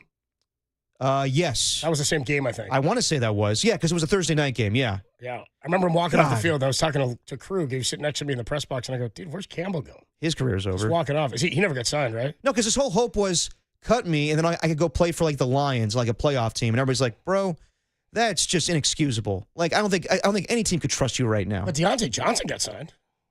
But he didn't do anything as bad as that. He wouldn't go on the field because he said he was cold. Remember that? Oh, yeah. Remember it was bad for the Ravens and it was. Okay, but with Devondre Campbell, it was who got Dre Greenlaw got hurt, and then I want to say D. Winters got hurt. Tweaked up, and I think they sat him. I think Winters got hurt in that same game, and then they needed him to go back out there. Out of necessity. And then I want to say John Lynch came to the sideline. He's like, "You're not going to go in." Like when the GM, who is a Hall of Famer and known tough guy, he went red 47. Yeah, he's like, "You're not going to get your ass out of here. Then you can get you get out of here. Then what are you doing here? Go to the locker room. Go home." Well, and then all you needed to hear after the game was the way Kyle spoke about him and the way that George Kittle spoke about him. Yeah. Remember that? And they were just like, "No, you ain't staying around after something like that." But you know what? What I appreciated back then was everybody was like, "Yeah, we'll decide what we do." Because the easy answer, like some people are saying, like, who was it? Javarius Ward was like, he's gonna get cut. And then I'm glad that Kyle was like, that's too easy. That's the easy way out. No, we're going to make him suffer a little bit. Did they fine him a little bit or something? They suspended him the rest of the season without pay, and then he couldn't be signed anywhere else. That's pretty good. Yeah, he was hoping to go to the Lions or some team. But bummer. Yeah, as far as like the comparison between the two, Hufanga wasn't around last season, and the secondary, like they had Malik Mustafa fill in and Jair Brown. I would say you would love to have Hufanga now, given the injury to Malik Mustafa, and Jason Pinnock could be, he's a veteran in this league. He could be fine at safety, but you still got Jair Brown, which, good at times, kind of, not great in coverage. I would even say Hufanga was a great player, but at times, like even that All-Pro season of 2022, was it? Where he had like a pick six off Stafford. Even that season, I was like, is he really that deserving of All-Pro? Like, he was solid, but like there were some times where he wasn't great in coverage. I mean, I think the easy answer, we're only asking this because both guys are on the Denver Broncos now. Dre Greenlaw, you're definitely going to miss having another leader on your defense. I think we saw what the impact was immediately in the Super Bowl and then not having him last year, not having a linebacker to play that spot. So I would say Greenlaw, first and foremost, leadership, energy, the veracity at which he plays, the velocity at which he plays with when he is healthy. He plays another guy with his hair on fire. Mm-hmm. I liked both guys a lot. I mean, I love Dre Greenlaw. Hufanga to me was an awesome find. He was a 5th-round draft pick, right? Yep. At a USC. So a dude who guys who I had high hopes for, and Greenlaw was a great find as well late in the draft. For me, it's Greenlaw, but it's also more about you just have to replace both of those positions. You know what I mean? Like Jair Brown was sort of thrust into playing more than he should have been a couple of seasons ago because of the Hufanga injury. And then last year, Devondre Campbell was terrible in coverage. I mean, Matt Stafford picked him apart in that game down in L.A. when they who made that catch up the sideline? Was it Atwell? The wheel route, yeah. Who was that? Who made that catch up the sideline? Tutu Atwell. Was it Tutu Atwell? They just burned him. Yeah. Kruger called that, too, in the pregame. I remember Kruger was like, kind of nervous about this game, man. He's like, they got a lot of speed. Niners don't have good speed. We laughed it off because he said that about every game. He said it every game. He was kind of right. Every game he was concerned. It was funny. And dude, 6-11. There you go. No. He was right. But he was very concerned going into that game. And then they got beat basically in the exact way Kruger said they might. Yeah, the loss of Greenwell really hurts because what happened was, and it became very obvious, especially on the back end of the season, is every team was just going directly away from Fred Warner. And it was the other linebacker position that wasn't Fred Warner. It was always off to the weak side. It was the Greenlaw position. And Greenlaw covered so much ground in protections and whatnot, especially even in the run game. And so they couldn't stop the run when it would head at that direction. Fred couldn't be everywhere all the time. Right. And then we find out that he's playing injured. That weak side linebacker was, I think, probably the biggest position of weakness that wasn't on the defensive line. Yeah, your guy Kurt Robinson was getting whooped. Oh, yeah, he was bad. We saw D. Hopefully D. Winters has grown this year. We think we have. Yeah, people think D is going to be the guy now. Like he should be. He's athletic. He's got speed. He's a better coverage guy than both. And if Robinson. you recall, they thought they had Eric Kendricks to start the season. That didn't work, and that's what led to the Devondre Campbell and all the dominoes start to fall. Now, again, you can't predict health. You can't predict, if somebody's going to come back 100% and whatnot, especially in the case of Drake Greenlaw playing with the club and everything. But it was very obvious during most of the game plan that if you were skiing up against Niners, you were going to run up the middle and you were going to run or pass directly to the side that the Greenlaw position was. Yeah, I mean, and that's, really important in this 49ers scheme where the linebackers are huge. Linebacker is kind of like, I don't want to say a dying breed, but not the same that we grew up with, like the Ray Lewises, the Brian Urlachers. Like, you definitely need pretty much a cover, like safety playing middle linebacker now. I mean, look at even the difference in body type from Fred Warner. Yeah, exactly. You can go even more recent with a guy like, go Navarro Bowman and go, I'm not blanking on his name. Ahmed Brooks or Patrick Willis? Patrick Willis, of course. I mean, just the size of those guys in general, and that was 15 years ago, are so much different than the linebackers who are at the top of their game now. I mean, like it's so different, and that's what the culture of the 49ers was all about. Even you mentioned Kuechly, those, but those three guys in particular, when it was the Harbaugh days, that team was built around their linebacking core, and I think back in 2019 it was really built on the defensive line. But that's what Robert Saleh values: is good linebackers, physical linebackers. So. Yeah, I think Fred Warner will be his usual self, but he's going to need help. D. Winters is going to have to step up. We'll see if Nick Martin's capable, but. Yeah, it's a different type of NFL where you need pretty much all three linebackers, and you're usually not in your base defense anymore, so you probably have two linebackers on the field. But those guys need to cover wide receivers, running backs, and tight ends. So that's going to be very important this season. Niners have a dude right now. I'm looking at the unofficial depth chart. Niners have a dude at linebacker. He's like the fourth guy or third guy on the Sam side of things. So, Chaz, dude, Chaz Surratt? Chaz Surratt or Surratt? Yeah, Surratt. Yeah, he was. He 2 Z's, 2 R's, 2 T's. He was with Saleh with the Jets, and I want to say he was a second-round draft pick for the Vikings back in the day. So, Chaz, dude. Yeah, he's been around the league the last 2 seasons, hasn't panned out, the draft stock, but everything not to live up to expectations. But we'll see. Chaz, I like that name. I was here Chaz, and I was thinking Chucky's dad in Rugrats. I think of Chaz Michael Michaels. Nice. Blades of Glory. Not bad. Is it Chaz or is it Chad? I think it's Chaz. Is it Chaz Michael Michaels? I think so. Well, if it's not, I want it to be. Okay. I've for some reason I thought it was Chad. Maybe it is Chaz. I'll check right now. Chazz. That's a hell of a name. Chaz Surratt. And then the other guy, I would just look at this and I feel like it's relevant because we had the texter earlier who said it's crazy hearing my name. He says, as a guy named Gage, said it's crazy hearing you guys talk Gage so much on the air. Russell Gage, and then, of course, Matt Gage. Matt Gage, who's starting tonight for the Giants as the opener. Somebody checks in here and says, dude, having Gage as a first name has potential like having Stone as a first name. The Niners have a dude named Stone Blanton. Oh, wow. Linebacker, too. That's a hell of a name. Yeah. Anyway, what else you got? By the way, Tim is right. Chaz Michael Michaels. Nice. Well done, Tim. Good knowledge from you. People checking in on the Golden State Lumber and Showroom text line. We had that caller, Ramon, a little while ago, who opened the call saying, hey, guys, I'm at work. Haven't had my IPA yet. Yeah, and I'm just telling you, I haven't had it yet, Coach. Like, all right. Okay. No, but you're not hearing me. Yeah. 707 on the text line says, work never stopped Tom from having an IPA. Yeah, that's no, it true. didn't. Nothing did. But a little wind did stop him from getting to the station. A little breeze. That was the difference. Was a matter of coming in studio or being at home and opening that beer. 530 checks in on the text line and says, dude, Ramon just wanted you to know he could still take a little, wanted you to know his take could be a little mild because he hasn't cracked one open yet. And then another 707 says, is Ramon getting cracked after work? Come on now. Better than porked, I guess. Yeah. Both are bad. I mean, I think cracked is a great It's word funny, for fornication. I think it's funny. It's so crass. It's not that crass, I don't think. Porked is worse. Well, yeah, a little bit. You were very cavalier with your porking. Yeah. Slammed, banged. Like, those are all more crass, I feel like. Well, yeah, but cracked, I don't know. Ugh. Haven't been cracked. So that No, I could you get a ticket. I could use a Everyone good gets a ticket. cracking. Jesus. I think saying cracked is really funny. No, that's funny. I get a kick out of that. 510 checks in. It's our guy Hurley Bird. He says, dude, the NBA just dropped their Christmas Day They schedule. did, yep, I just saw. He said, that's cute. The NFL has been hijacked that day. Yeah. I mean, you can't. Once the NFL comes for you, it's over. Everybody Just ask Red Zone. LeBron told us a year ago that it's still the NBA's day. Yeah, that's what I say. So LeBron, just like he told us that was the hardest title to ever win in the bubble. Yeah, so Christmas Day, it's going to be the Cavs at the New York Knicks, Spurs at the Thunder, Rockets at Lakers, Mavericks at the Warriors. So Klay Thompson comes home for Christmas. And then the Timberwolves playing the Nuggets. And then opening night, it's going to be the Houston Rockets at OKC. So Kevin Durant's debut will be when the Thunder get their rings. That's going to sting. And then later that night, Warriors at, they still call it Crypto, whatever the hell they call it in LA, Warriors at Lakers. All right, the Crypto.com arena. Yeah, whatever the hell. So Warriors got a Christmas Day game against the Lake Show, huh? No. Sorry, Christmas Day, it's Mavericks at Warriors, but opening night, it's Warriors at Lakers. Mavs at Dubs. So we got a game at Chase on Christmas Day. Yes. How about that?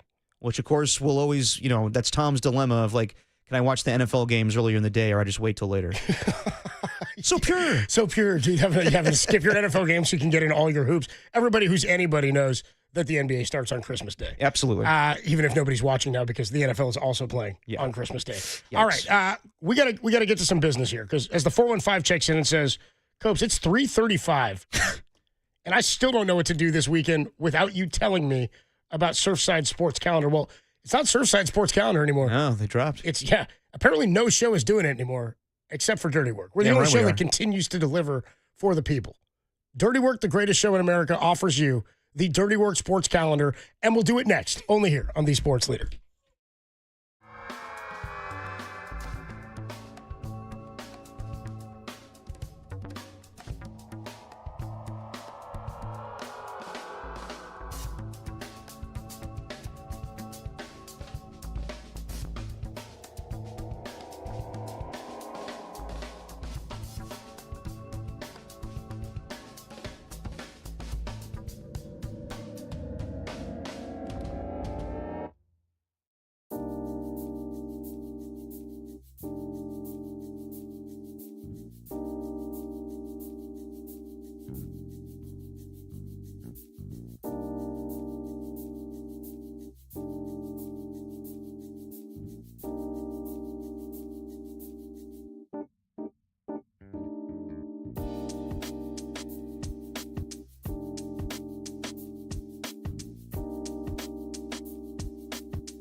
If it's Giants baseball, it's Dirty Work with Adam Copeland and Derek Papa on KNBR, the sports leader.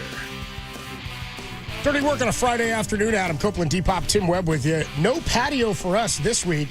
We'll be at the patio on Monday of next week. Monday Moss. For the Giants and the Padres. You gonna lift Moss with us on Monday? Yeah, it's not a lift day. Well, Monday Moss. What are your lift days? I'll have to tell you my schedule. I know, just you know what it is. It kind of feels like that excuse to not do something. Dude. Yeah, you don't want to commit to it. That's why. Yeah. You don't commit. No, you don't. Yeah, I do. If you told me the days, you know I would call you on the days. That's why on the day of. Of course you would. It'd be like, oh, just those days, huh? I got a bad memory about a lot of crap, but when it comes to messing with people, I don't forget. Oh yeah. Yeah. No, I hold on to stuff. I know. Hold on to stuff. I know. Like, do you remember when that time when Walt, I think, got into a car accident and he didn't have a car for a while? Yeah, so you were talking about his scooter. I made riffs about it like the next day, and he was like, you got to wait till a certain date to do it. And then he gave me the date, and I put it in my calendar, and I waited for the date. And then I came in, and I was like, you're mine now, Walt. He gave you an obscure day where it's acceptable to make fun of his car accident. So I put it in my calendar, yeah. That's insane. I made sure. It's what, I break balls. That's what buddies do. I know. What I mean? That's what you got to do. Yeah, I know. We have some news for you. What's that? Big breaking news. Wow. How about this? The 925 says, hey, guys.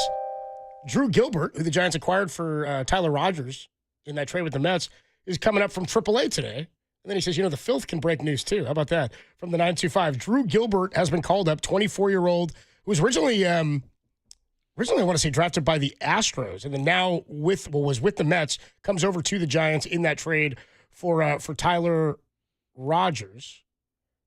And throws left, bats left. He's an outfielder. He's starting in right field tonight, batting eighth for the Giants. Maybe he's batting ninth. I had the lineup here just a minute ago. All right. Anyway, he's called up. Their corresponding roster moves. They had to get him on the 40-man roster.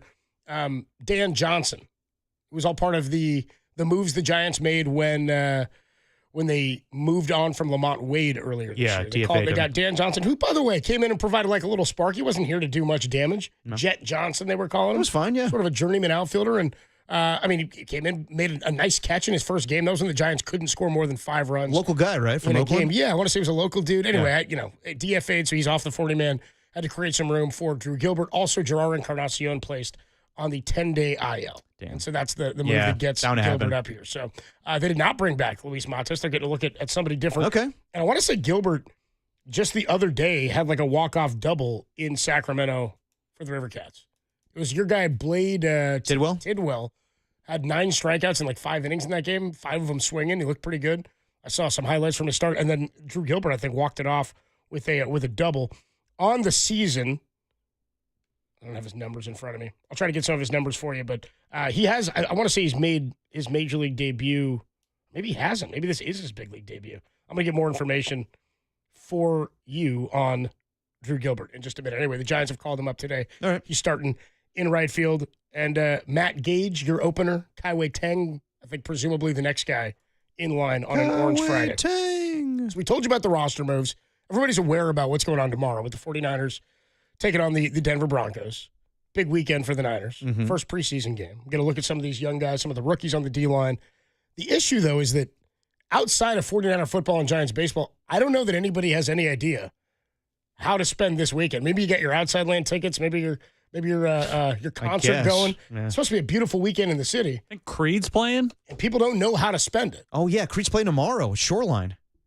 Okay. And that's why, are they the ones that broke up that couple? No, that was Coldplay. No, that was Coldplay. I don't know why I mixed them up. Creed would never do that.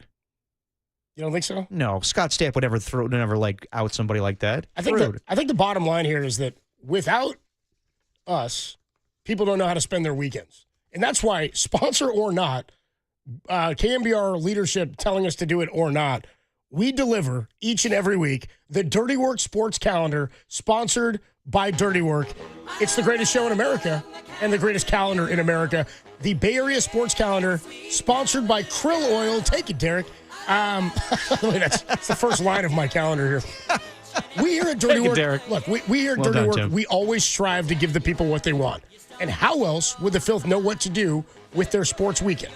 So the calendar returns, and boy, is it a full weekend. How about Giants Nationals for a 3-game set, or perhaps Ted Ramey's San Jose Earthquakes as they take on the Vancouver Whitecaps?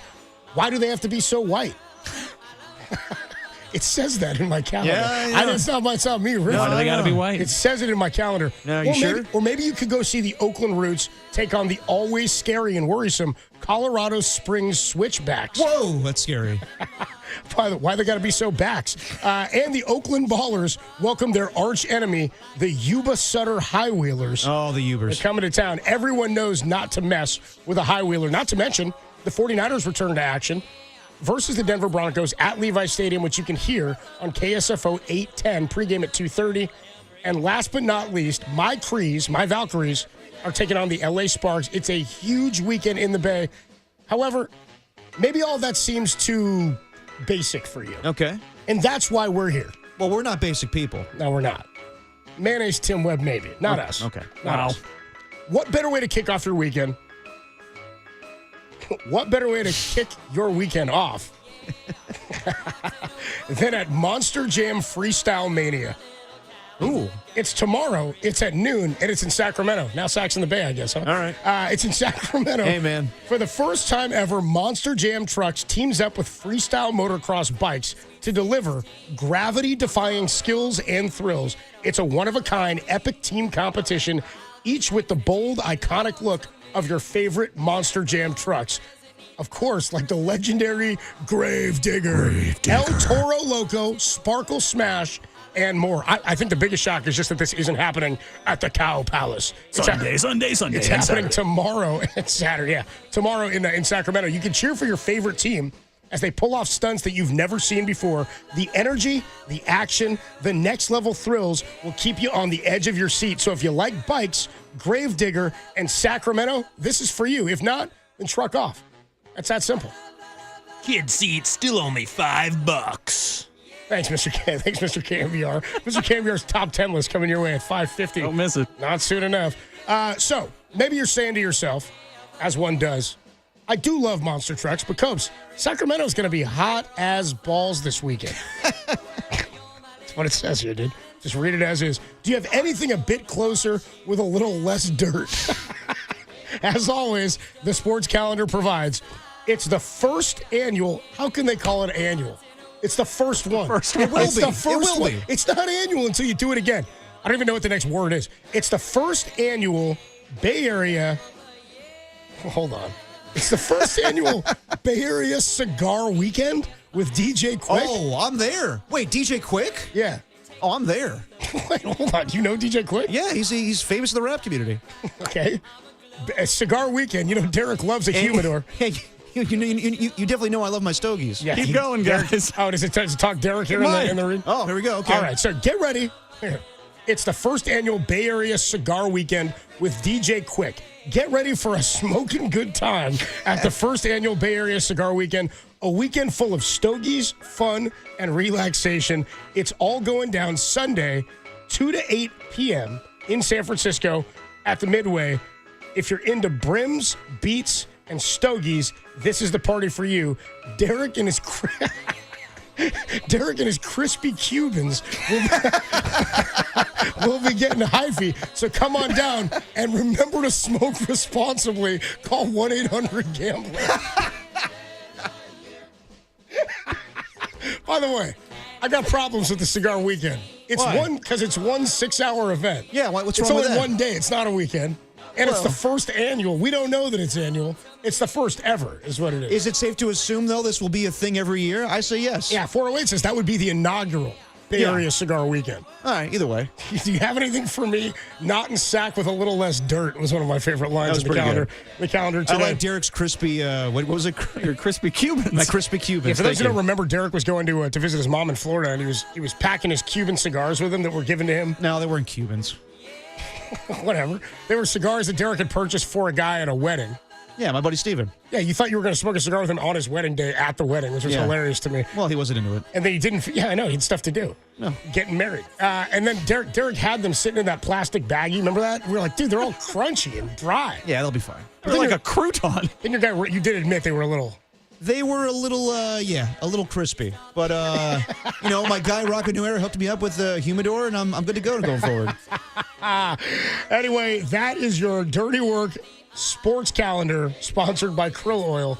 I hope everybody enjoys the Monster Truck Weekend. And, of course, the first annual Bay Area Cigar Weekend with DJ Quick. That's incredible. That's big. Please smoke responsibly. Did you remember the time Greg Papa sparked a cigar in the studio? I wanted to tell that story the other day when we were talking about Greg, about how no F's given. He This just man lit up in the middle of a building, studio. in the middle of a segment. It was when the Warriors won their last championship, and he had it like ready to go, and then of course Andrew Stern was like, "You cannot do that."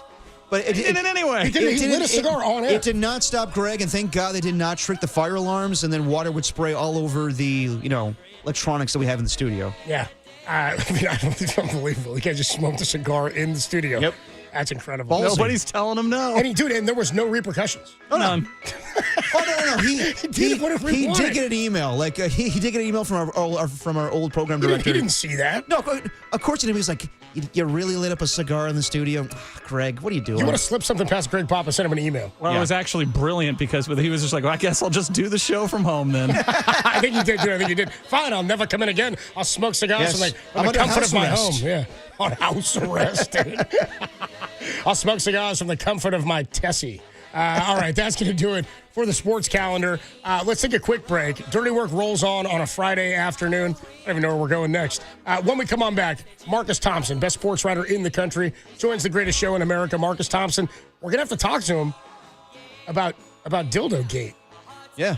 He tweeted about it. Marcus Thompson was the one who tweeted out the great fact that the Valkyrie, Mike Freeze, have not lost a game when a green dildo is thrown on the court. Marcus Thompson joins us next, talking does on the Sports Leader.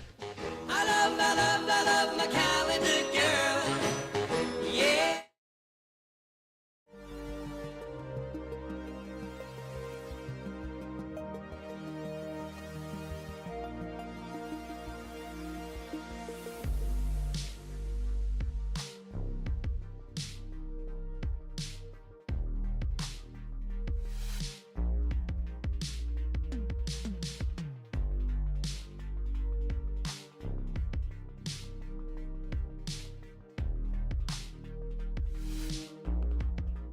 No.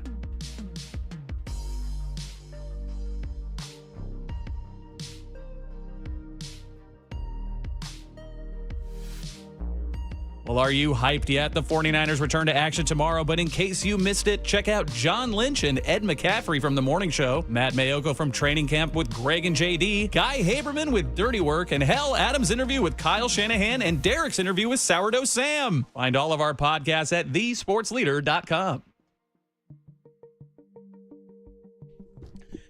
Hey, what's going on, everybody? Adam Copeland here. You know what I'm talking. One thing I love to talk on the show, and that's Taco Bell. Now, we normally were at the patio on a Friday for a home game at the ballpark. We're not today, which means today I don't get to live Moss. It does mean that we'll be at the ballpark on the patio on Monday, and we'll be living Moss. It's more Moss. Moss is what we're doing on Monday. Derek's going to live Moss. Tim's going to live Moss with a Mexican pizza or two. And I'm definitely going to get myself some crunchy tacos. You know I love to do that. Or my cheesy double beef burrito is a way I'll go. But most of the reason that I do all that is because I'm getting rewarded every time I shop or buy or eat at Taco Bell. And you can too, simply by downloading the Taco Bell app. And when you do, you're going to unlock those rewards and exclusive access. You can earn points on every order in the app, on a kiosk or at the drive-thru. And when you do sign up, as I just pointed out to you, Taco Bell's just going to give you some food. When you sign up for the Taco Bell Rewards, when you join, which is free to do, by the way, they're going to give you a Cantina Chicken Crispy Taco, a beefy 5-layer burrito, or a soft taco for free. What's better than that? Signing up to eat Taco Bell, and they're going to give you some of your favorites. By the way, is there a better place to get Taco Bell than the Taco Bell Cantina downtown, just off 3rd and Townsend? It's a block from the ballpark. Perfect spot before the game to get yourself a Baja Blast and a taco before heading on over and watching some ball. And if you're looking for something to do after the game, stop by for a beer and keep the good times rolling. Stop by the Taco Bell Cantina downtown for a cold drink, good food, and your taste buds will thank you. As Tim Webb always reminds you, don't forget to live Moss.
Check the mic and make sure it sound right, boys.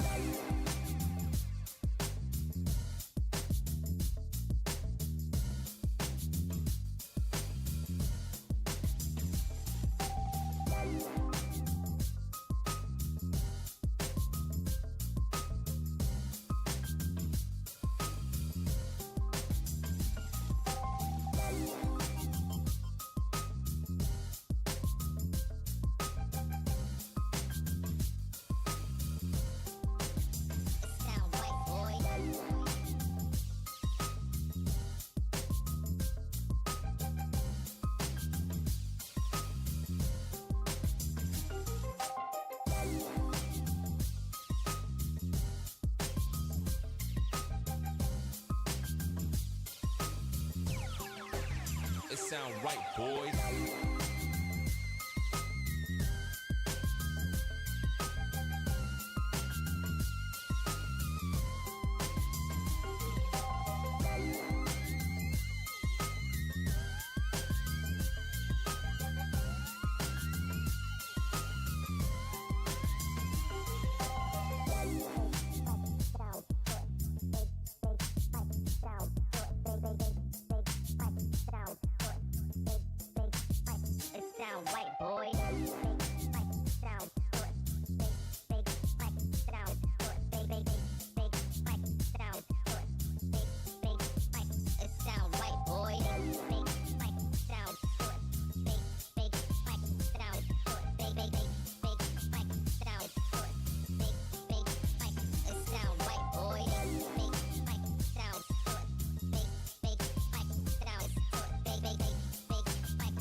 Now, back to Dirty Work.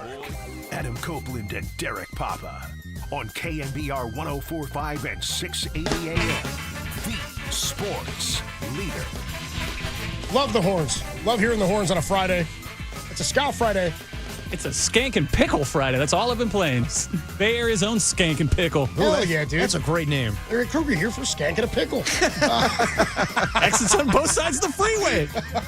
And horns. Alabama white sauce. Who doesn't love a good Skank and Pickle? We by the way, we had to change schedule here. Yep. Marcus Thompson. We're going to talk to him on Monday. Yeah. We get a double dose of Marcus next week, a Monday and a Friday, Marcus. So we'll get down to the dildos being thrown on the court on Monday. Well, might show up in the Dirty Work dial, which is coming your way, by the way, at 4:15. It's this big old wheel. It's more of a dial, really. We spin it every week. We'll do it in about 20 minutes or so.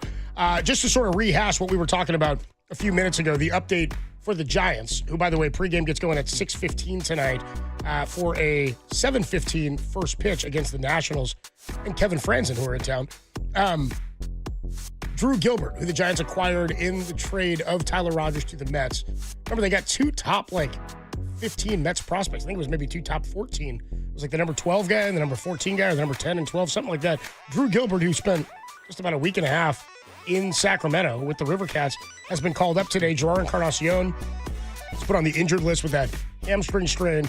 And then Dan Johnson was DFA'd to make room on the 40-man roster. So Gilbert is in there tonight for his Major League debut, and he's going to play right field and bat, I think it was ninth. Ninth tonight. Was what I saw for him. On the season, between 6 games in low A, and I think that was just maybe some rehab stuff that he did for an injury, between low A, triple A in Syracuse for the Mets, where he played 82 games, and 5 games for the Sacramento River Cats, an 835 OPS. He had 14 homers and 55 ribs, hitting 262. And again, the 835 OPS is of significance. In his 5 games with Sacramento, he went 7 for 14. Pretty good. All right. A couple of doubles, hit 500 with a 1507 OPS. So not a huge sample size there, but in 93 games this year, again, an 835 OPS, 14 homers, 55 ribs. Also, by the way, he's got some gap power, 20 doubles for him on the season to go with 4 triples. And I like his strikeout to walk numbers. He's a contact guy, 66 strikeouts to 50 walks. Pretty good ratio there. In general, left-handed bat, throws left, bats left, and he'll make his debut tonight. Played at Tennessee is where he's from. All right. Well, let's see what he's got. He was drafted by the Minnesota Twins in the 35th round, and then he was drafted by the Astros he's a former first-round draft pick of the Astros from 2022. Okay. So how about that? Giants pick a first-round draft pick in that trade. Not bad, and I'm a little surprised they're going with this with him as opposed to Luis Matos. But like the rest of the way, like Buster Posey told Murph and Marcus, this is not an evaluation. I mean, it's not. We're not punting on the rest of the season. Yeah, they asked him that. They said, "Did the trades at the deadline for you mean that you've punted the season?" And he said, "No, no." But we'll talk about it more in the soiree. Like that's GM talk. Like Buster's never going to say like, "Oh, we're totally waving the white flag here." But it's a little bit of both. It's evaluation season. So, yeah, we'll see. Guys will be called up. I wouldn't be surprised if Bryce Eldridge gets called up before the season ends, but who knows? We'll see what this guy has, Drew Gilbert. I mean, it's definitely an evaluation because I think they maybe know what they've seen from Matos, or they're like, we don't want to run Matos out there. And if you're saying we haven't punted on the season, then you're not just going to run a dude out there to get a look at him. They wanted somebody else. So Grant McCray is still on the big league roster right now, isn't he, Tim? I believe so. And he's a left-handed bat and a guy who was hitting in AAA. So they've called him another left-handed bat, which is interesting. Well, the comps that I heard a couple of times, people were saying this could play in the Yastrzemski kind of role where he has power and not, he can hit around. They like his bat to ball skills, but also they like his defense. Same thing with McRae and everything. You know what? To be honest, I'm totally fine with a couple of 24-year-old defense first outfielders kind of roaming around right now. Because, I mean, there's other spots on this team where the defense isn't as strong, potentially at first base, and, Casey Schmidt's still kind of learning second base and whatnot. Besides, it's also speed, and this team has lacked that completely. There's been what was the number that we saw in July? Like, they attempted 3 steals or something like that? Something like going into the final weekend. If you're going to give me some youth, some energy, and some athleticism, I'm all for it. Why not? Yeah, I'm into that. I don't need to see Luis Matos right now. I'm sorry, I just don't. That's kind of where I'm at. I'm like, if they're going to be where they are right now, I'm down to get a look at some of these new guys. You may see some Blade Tidwell at some point too. I'm cool with that too. Try some things out. Yeah. I believe this to be true. I'm not 100% sure if I've gotten the names right, but I believe so. Gilbert was in the Verlander deal, and that was part of when Verlander was traded to Houston from the Mets. And Verlander said that Gilbert was the reason the deal was held up in the first place because they really liked Gilbert. Baggerly said that earlier today. Yeah, that's right. He was a first rounder. Astros did not want to give up Gilbert.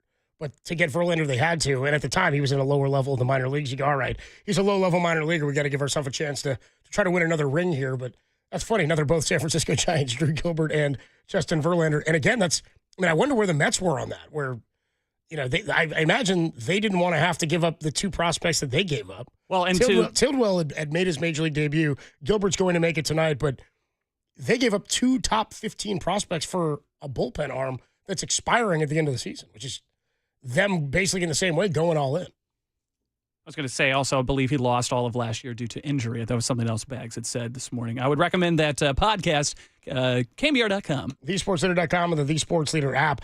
He's only 24. He'll turn 25 before the start of next season. His birthday's in September, before the end of this season. Dude, born September 27th, 2000. Wild. Not a big dude either. 5'9", 195. So, yeah, he does sort of fit into that Yaz mold. But Tim said he's a good defender is the report on him. He's also a good hitter. I mean, he really has put together some good offensive numbers throughout his minor league career, an .819 career minor league OPS. And here they come, 415. Please don't let Tim praise Gilbert. We don't need you to jinx him to an 0-4 4K night. Yeah, I hear you. I think Tim's praise of a player when he Tim Reapers them is specific to the takes. Would you agree? Yes. When Tim gives his Tuesday takes and trivia, if it happens within the restraints or the boundaries of Tim's Tuesday takes, and he praises a player, that's when I get nervous. Tim just talking players doesn't do the same. Well, the last one with Randy Rodriguez, that was just about how good he's been and he deserving of the All-Star or selection he got this season, right, Tim? That was about that? Well, yeah, but then he did the Eldridge one the other day, and then Eldridge went over 4 with 4 Ks right after he'd had 4 homers in 3 days. Now, we've turned this into a thing. Now that we've pointed it out, everybody in the field is like, whoa, don't do it. Yeah, but it really is specific to the takes. It's not just him giving a thought. I would say you have to wait on the Eldridge one. That would be more when he gets called up and doesn't perform well. That's where you'd be like, okay, Tim, that's once where I've said a name, I've cursed them for life. Anytime they mess up. Again, Rodriguez would look great on the finale, but it doesn't matter because Monday was rough. So, but then he got a good save in the finale against Pittsburgh. Doesn't matter. It only happens if it's within the take. So anyway, exactly. Drew Gilbert makes his debut tonight. Pregame at 6:15 for a 7:15 first pitch. Matt Gage, the opener for the Giants tonight against the Nats. We were going to get into this earlier, and we got distracted by we didn't get distracted. We had a service to provide. It was the sponsorless Dirty Work Sports calendar. The calendar was calling to us. We had to give it to the people. We did not have a chance to talk about.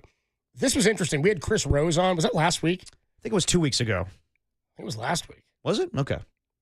Yeah, I think it was last week. Well, this Friday, so feels like a long time ago. Yeah. Anyway, Chris Rose of the NFL Network was on with us, and he brought up something interesting where he said, if you're thinking about where the 49ers stand, because I think you asked him about where they rank in his mind in the NFC. Mm-hmm. Like, are they a contender? Like, it's hard to fathom that considering how much of a change they've had on the roster and how many question marks there are.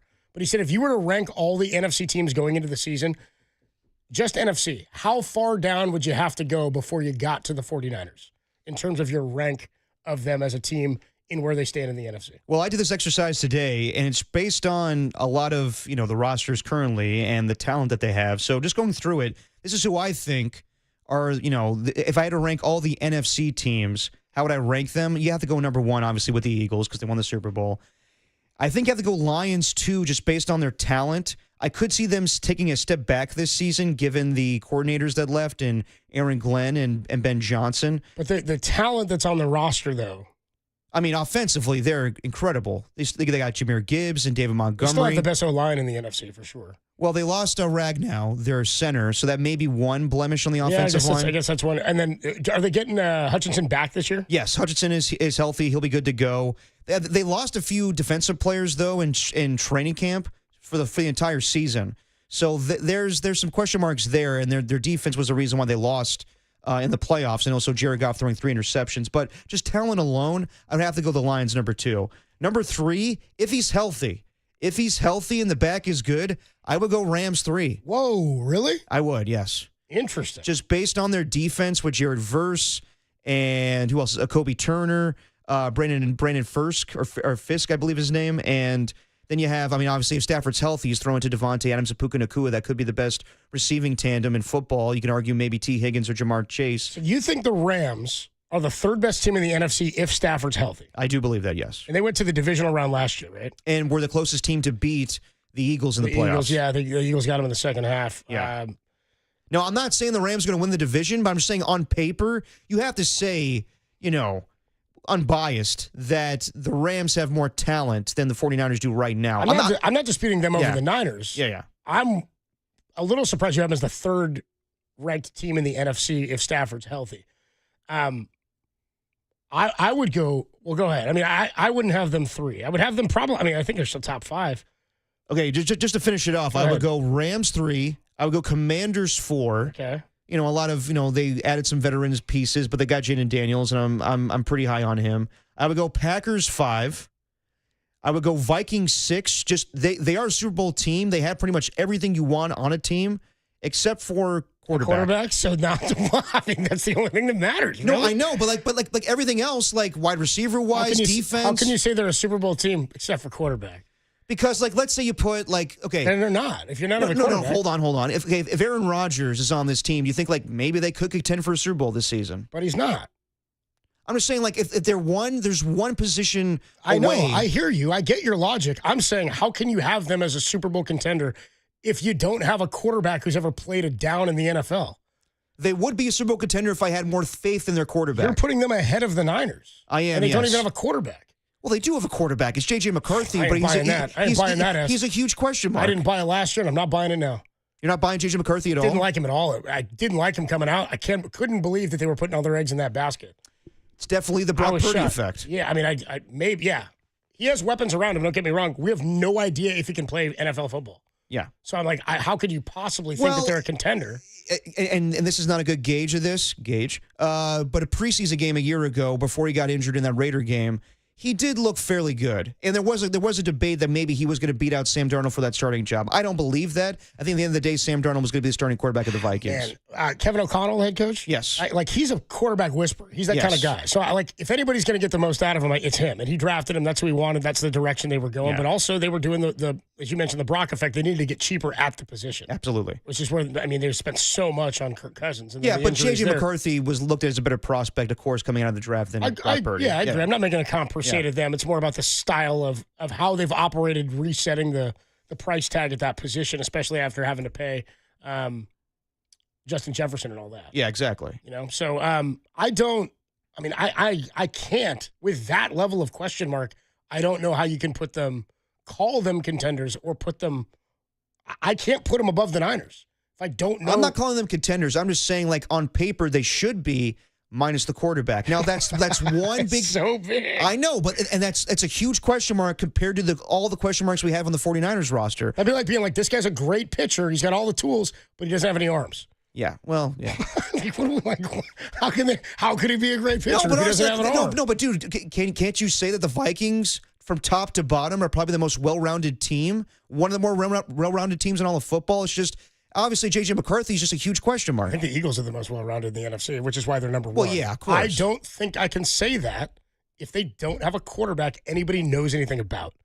How can I say they're the most well-rounded if I don't even know if their quarterback can play quarterback? Just based on every other position. I'm not buying anything until I know what the quarterback can do. And that's why they're 7. Or 6, sorry. I have the 49ers 7. I have them the 7th best team in the NFC. And they're right above the Buccaneers, who I think, like, by default will be the best team in the NFC South. But I often sleep on the Bucs. They've won that division, 4 years in a row? And Baker's often slept on. He probably is a top 10 quarterback in this league. They got a good receiving core. Defense is solid. It's just you never take them seriously to make a run in the NFC.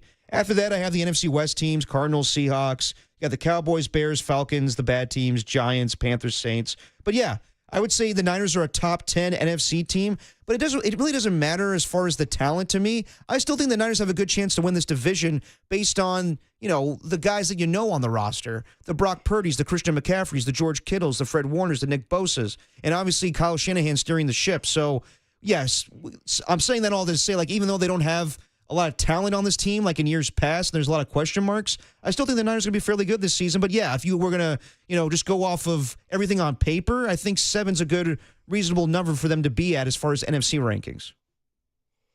Yeah, I've got them there. I'm not putting Minnesota above them. Okay. I can't. And as big of a question mark as the 49ers are this year, and call me a homer or whatever, I can't, in my right mind, without knowing anything about the quarterback at the NFL level, coming off of a major injury in J.J. McCarthy, I can't. Torn meniscus, I can't in good conscience put the Vikings above the 49ers, knowing the schedule the Niners have, knowing the schedule the Vikings have based on what they did last year, and not having any idea what their quarterback's capable of. I mean, how many missed throws does he have to make to Justin Jefferson before he gets pissed? You know what I mean? I don't know. I don't know that I trust. That's fair. That, and I'm not saying it won't change, and I won't. I won't come around on that. But like, it's funny. I'm even hesitant to put Detroit too. But the personnel that's there, you have to trust the team itself based on what we've seen. I just think they're going to have. I think they're going to have a rude awakening with the major step back based on the schedule difficulty that they have. Detroit does. And losing with a CEO head coach, losing his top 2 cadets in Ben Johnson and in Aaron Glenn, who went to the Jets. Don't get me wrong. I do believe the Lions are going to take a step back this season. I do too. So I think I've got the Lions at 2, but I think I'm going to go Philly 1. I think I'm going to go Green Bay 2. Really? Yeah. Okay. Then I think I'm going to go Detroit 3, Washington 4, Rams 5, Niners 6. Okay. Why do you say Green Bay? What we've seen from Love over the last 2 years, and last year I thought he may be a bit of a step back. They've poured a lot. They were one of the youngest teams, maybe the youngest in all of football last year. Yeah, they are. Yeah, their wide receiving core has been bolstered a bunch. They put a lot of hope or a lot of draft capital into their receiving. Matthew core. Golden, first round draft pick. They've been successful basically every year that LaFleur's been there, and it wasn't just Aaron Rodgers. Jordan Love is turning the corner, and I think he's going to be a top 5 quarterback for a long time in the NFC. And I think that's a team that I think the Niners are going to see a lot of if they plan to go to the playoffs every year and compete for Super Bowls. I think Green Bay has the chance to take a jump this year and be a top team in the NFC. Okay. So based on like the whole body of work, what the schedule says, I think Washington takes a step back a little bit. Yeah. Because second-year quarterback, we see that a lot. I want to see Daniels adjust to the adjustments, and I want to see how he does against a second-place schedule, right? Mm-hmm. Which is what's going to happen versus the fourth-place schedule he played on, or maybe it was a third place. I can't remember who was worse 2 years ago, the Giants or the... They both were bad. That's what I mean. The bottom line is he was playing a bad schedule last year, which gives an opportunity for that level of success. I buy him. I think Daniels is sick. Yeah. I think they're going to be a good team. I want to see it happen a second year. I want to know that what we saw wasn't flash in the pan. I want to be able to trust what I saw last year. I trust that with Jordan Love. Yeah. I don't know yet if I trust that with Dan Campbell minus Ben Johnson and Glenn. But I've seen it with so many players on that team already that there's reason to believe the talent could carry them. I mean, that's totally fair. I'm basing my list off of just the roster. Like, I do potentially think the Packers will be a better football team than the Lions. Like, I think with what happened with the Lions and their coordinators, them missing some guys, and the Eagles too, like, they lost C.J. Gardner-Johnson, they lost Josh Sweat and Milton Williams. So I think they're going to take I don't think it's a foregone conclusion the Eagles win the NFC East. I'm just basing this off of, like, right now, talent-wise, yeah, I think that the Eagles are, a little bit, I mean, I would say, like, a lot better than the 49ers, but, like, definitely, like, you feel more comfortable in their roster than them. Where did you put the Niners in your ranking? I have them 6. 6? Okay. In the NFC. Yeah, so I'm one off. But, like, yeah, I think that you didn't like me putting the Rams at 3. You think that's too high? I don't hate it. No. I'm okay with, like, I think the Rams are really good. Yeah. And I just, it's predicated on Stafford. They say he's going to practice Monday, and I'm like, okay, we'll see. Yeah. So I'm like, again, if healthy, sure. Yeah. Same with the 49ers. It's like, if healthy, does that include, like, when you think if healthy for the Niners, nobody's including Ayuk, right? No. Because even if healthy, I'm like, I don't know what the contribution level is for this year. It's probably minimal. Yeah. So I'm like, I don't know. I just, if Stafford's healthy, I got a tough time writing off Matt Stafford anyway. Yeah. He's a Hall of Famer. I would just say, like, to Chris Rowe's point. Coach and quarterback, I love to go with that. Of course. McVay and Stafford, top 3 in the NFC. No, definitely. But, like, to Chris Rose's point, like, why he's kind of skeptical on them is, like, yeah, when you actually do a ranking of the NFC, they're probably 6 or 7. But I don't think that matters. Even though they are not coming into the season with a lot of talent like in years past, I feel fairly confident with that schedule and the guys they still have in place. They're going to win some games. And, yeah, it could be that they're not tested for the majority of the season, maybe just when they have their division matchups. But, yeah, I do think that they're going to have a better season just based off of, nothing bad in the offseason. They still have to do the Jawan Jennings contract, but it's not as demonstrative as, a Brandon Ayuk or Trent Williams wasn't a year ago. But still, you're not dealing with any bull crap. You're just focused on football. I think Kyle's in a better place. I think Brock's in a better place. So, yeah, even though they're not as talented as in year past, I'm pretty confident that the Niners will have a good season. 209 checks in on the text line at 808 KNBR 415-808-5627 and says, why so much talk and emphasis on the schedules in the NFL this year? Ooh, a second place schedule, a first place, last place schedule. Not like this is new to the NFL. No, but it's relative to the 49ers who are playing like the weakest combined schedule from the season before based on their opponents in decades. Like they're talking, This is like an all-time in terms of last year's win percentages. Easy schedule. And you're saying this year, it's not like it's new. I've talked about this every year. Yeah. We talk about this Tom and I used to go through before the season started and pick which teams would make the playoffs. And we can do this at the start of the year in a couple of weeks. We'd say on average, there are 5 new teams that make the playoffs like every year on average. So if that's the case, you have to wonder why is that? It's because of parity across the NFL and their scheduling. That scheduling is indicated or is decided by what you did last year and what place you will play the certain teams in your or out of your division this season. So bad teams from the year before have an opportunity to take a jump, like Washington's a great example. They played a 3rd or 4th place schedule last year. The emphasis for me is you had a rookie quarterback. You had a first-year head coach, not a first year, but you had a new head coach and a new regime. You came in and kind of took the NFC East by storm. A lot of that happens because you're playing teams that didn't operate their offseason the year before as well as you did. You made the big jump. Now that you've made the jump, can you maintain that level of success? It's what makes the Chiefs so incredible. It's what made the Patriots so incredible is no matter what happened every year, they're playing a first-place schedule, and they still wind up in the same spot. And that's stability an organization dreams of. And that's how bad teams rebound. Like, that's how teams that, like the 49ers that have a anomaly season like last year where they go 6-11, look at their schedule and they're playing the Saints, who on paper could be the worst team in all of football. They're playing the Jacksonville Jaguars that have, like Travis Hunter is a name you want to see this season, but a huge question mark. The Atlanta Falcons, I have no idea how good they're going to be. The New York Giants, the Carolina Panthers, the Cleveland Browns. When you're playing those teams and not the AFC East or the NFC East or any of these upper echelon divisions, you feel fairly good about it. So I know that, we're just playing the schedule game, but when you have a 4th place schedule, that's how you rebound. If they were playing these, these teams that we think are better, I don't know how we feel about the Niners this season with how many question marks they have. The fact that they have a good landing spot with all of these opponents, they're playing the Chicago Bears like week 17. That's how things could get turned around. 831 didn't understand your list either with the Vikings. He said, "Would somebody please punch me in the junk so this list will make sense?" Adam Copeland, Depop, Tim Webb with you. All right. It's a dirty work Friday. It's a ska Friday. And when we come on back, we do it every week. we roll it out of the KNBR storage closet, the Sports Leader storage facility. NBA grab? No. Nothing like that at all. It's nothing like that. It's a big wheel.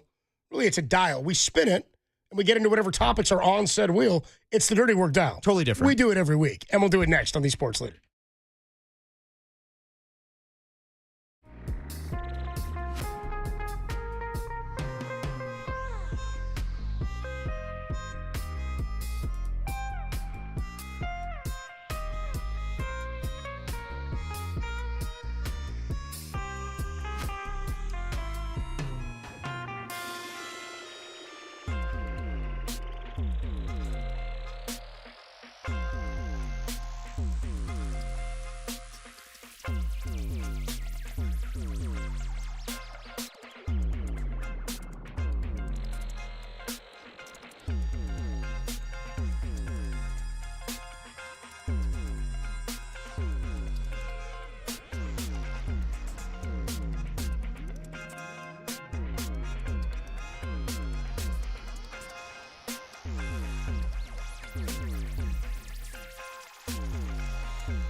Well, because it went so well last time, Dirty Work welcomes back Mr. KNBR with another top 10 list. Your life would not be complete without another top 10 list, so keep it locked in the 5 p.m. hour for this guy right here. Timothy Chalamet? Tasty. On the Sports Leader.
Now back to dirty work.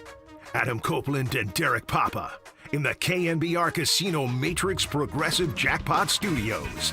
Casino Matrix Progressive Jackpots are here. Where are you? Just drop in. Please play responsibly. Call 1-800-GAMBLER. Dirty work on a Friday. We're up against it right here, so I think we're going to do the Dirty Work dial in just a couple of minutes here. We'll do it at 4:30. Larry Kruger's going to join us at 4:50 talking Tanner Mordecai, re-signed by the 49ers today to a one-year deal. He's also going to be debuting a new shirt that he got. He sent me a photo of it, and he said, would I ever wear this anywhere? And I said, other than to the 49er dinner, probably not. Dude, Krug was rocking a Brock Purdy t-shirt? Yeah. At the 49er dinner on Sunday? Yeah. He called his gas station shirt. And John Curley wearing pants. I was appalled. What do you mean? Not slacks? Not slacks. He asked Mike Kohler, is this something you wear like slacks? So he goes, no, you wear jeans. I'm like, don't trust Mike Kohler with that. So Curley wore jeans? Yeah, he wore jeans. Yeah, Mike Kohler should have been a KNBR jacket. I noticed. Well, me and Tim, I think me and Tim were wearing slacks. Me and Tim were wearing slacks. I had jeans, but I got the blazer, remember? I Oh, yeah, you had the black blazer. jeans on. I had dark jeans. Okay, all right. I had slacks on. Yeah, nobody was observing my fit. Incognito. Anyway, we'll do the Dirty Work dial here coming up at the bottom of the hour at 4:30. The Giants get going at 7:15 tonight. We have pregame for you at 6:15. Drew Gilbert called up from AAA. Apparently, Mets fans were pissed. The Mets traded him in that deal for Tyler Rogers. Really? Okay. Former first-round draft pick of the Astros, and his Baggerly told, was it the morning show today? This afternoon? Yeah, the It was Greg and JD. It was Greg and JD. He told them that Verlander said the reason his trade from the Mets to the Astros was held up was because the Astros didn't want to give up Drew Gilbert. Okay. And he missed a lot of last season, 24 years old, but he's getting 835 OPS this year in the minor leagues. And he's got a 819 or something career OPS. Is it 819? Yeah, that's right. Career OPS in the minor leagues. So good deal. 24 years old, left-handed bat. He's in there playing right field and batting ninth for the Giants tonight against the Washington Nationals. We have 49er pregame tomorrow, 2:30, 5:30 kick. It's over on 810 AM KSFO. We'll have the Niners broadcast for you tomorrow. Bob Fitzgerald on the radio side with Keena Turner and Dennis Brown. Nice. Good deal. And then, of course, Sky Haberman and Tim Ryan on the TV side on KPIX. Side, yes. We got a preseason game on right now. Shedeur Sanders starting right now for the Cleveland Browns. Dude, yeah. And people are going to overreact to, wow plays, but he got in the red zone, and then 4th and 1, he runs backwards 30 yards and then throws the ball up the air, and they, So 4th and 1, where were they? In the red zone? They were in the red zone around the 20, and then he runs backwards. Two Panthers are converging on him, and then he just runs backwards and then throws the ball up in the air. I mean, they have 5 quarterbacks under contract right now. The Browns, yeah.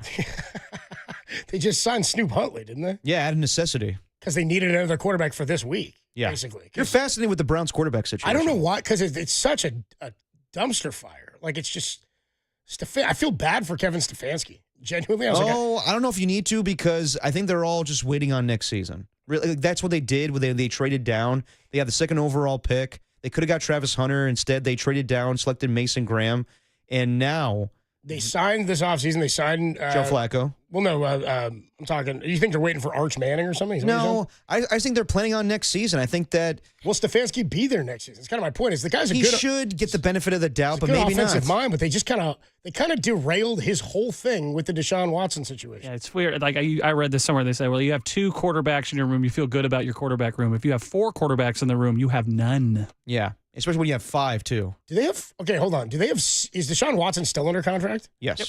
So they have 6 technically under contract.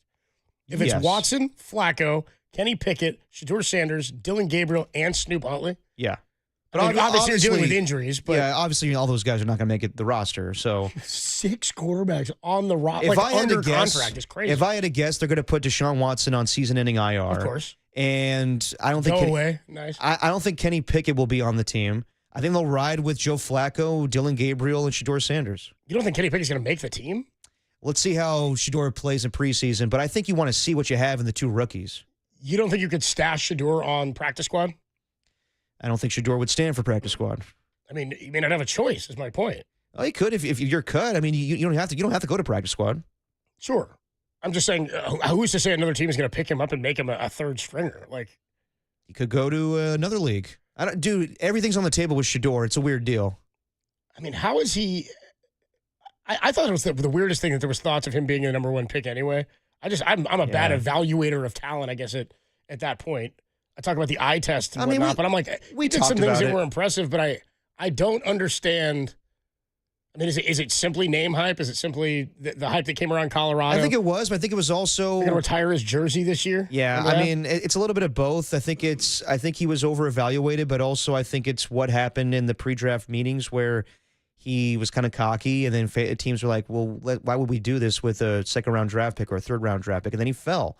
So let's see what happens. I mean, I'm rooting for him. I want him to make the team and it'd be fun to watch. But at the same time, it's going to be like overanalyzed. Every little thing that he does, and First Take has to react to it every single Monday after a game. It's going to get annoying real quick. Anyway, he's playing right now. NFL Network's got the Browns on against the Panthers. Browns-Panthers. Browns-Pants. Probably won't look much different than a regular season game between these two teams. Browns-Thurs, dude. All right, let's take a quick break. We do it every week. The Dirty Work Dial, we wheel it out. We'll throw it up on the screen here in just a minute. You can watch us spin the Dirty Work Dial. All sorts of good stuff in the dial I saw today. Oh, yeah. Including Dildo Gate. So we'll get into all of this with the Dirty Work Dial. We do it every week. It's like the pancake breakfast. It's coming up next, only here on the Sports Leader.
Now, back to Dirty Work. Adam Copeland and Derek Papa on KNBR 104.5 and 680 AM. The Sports Leader.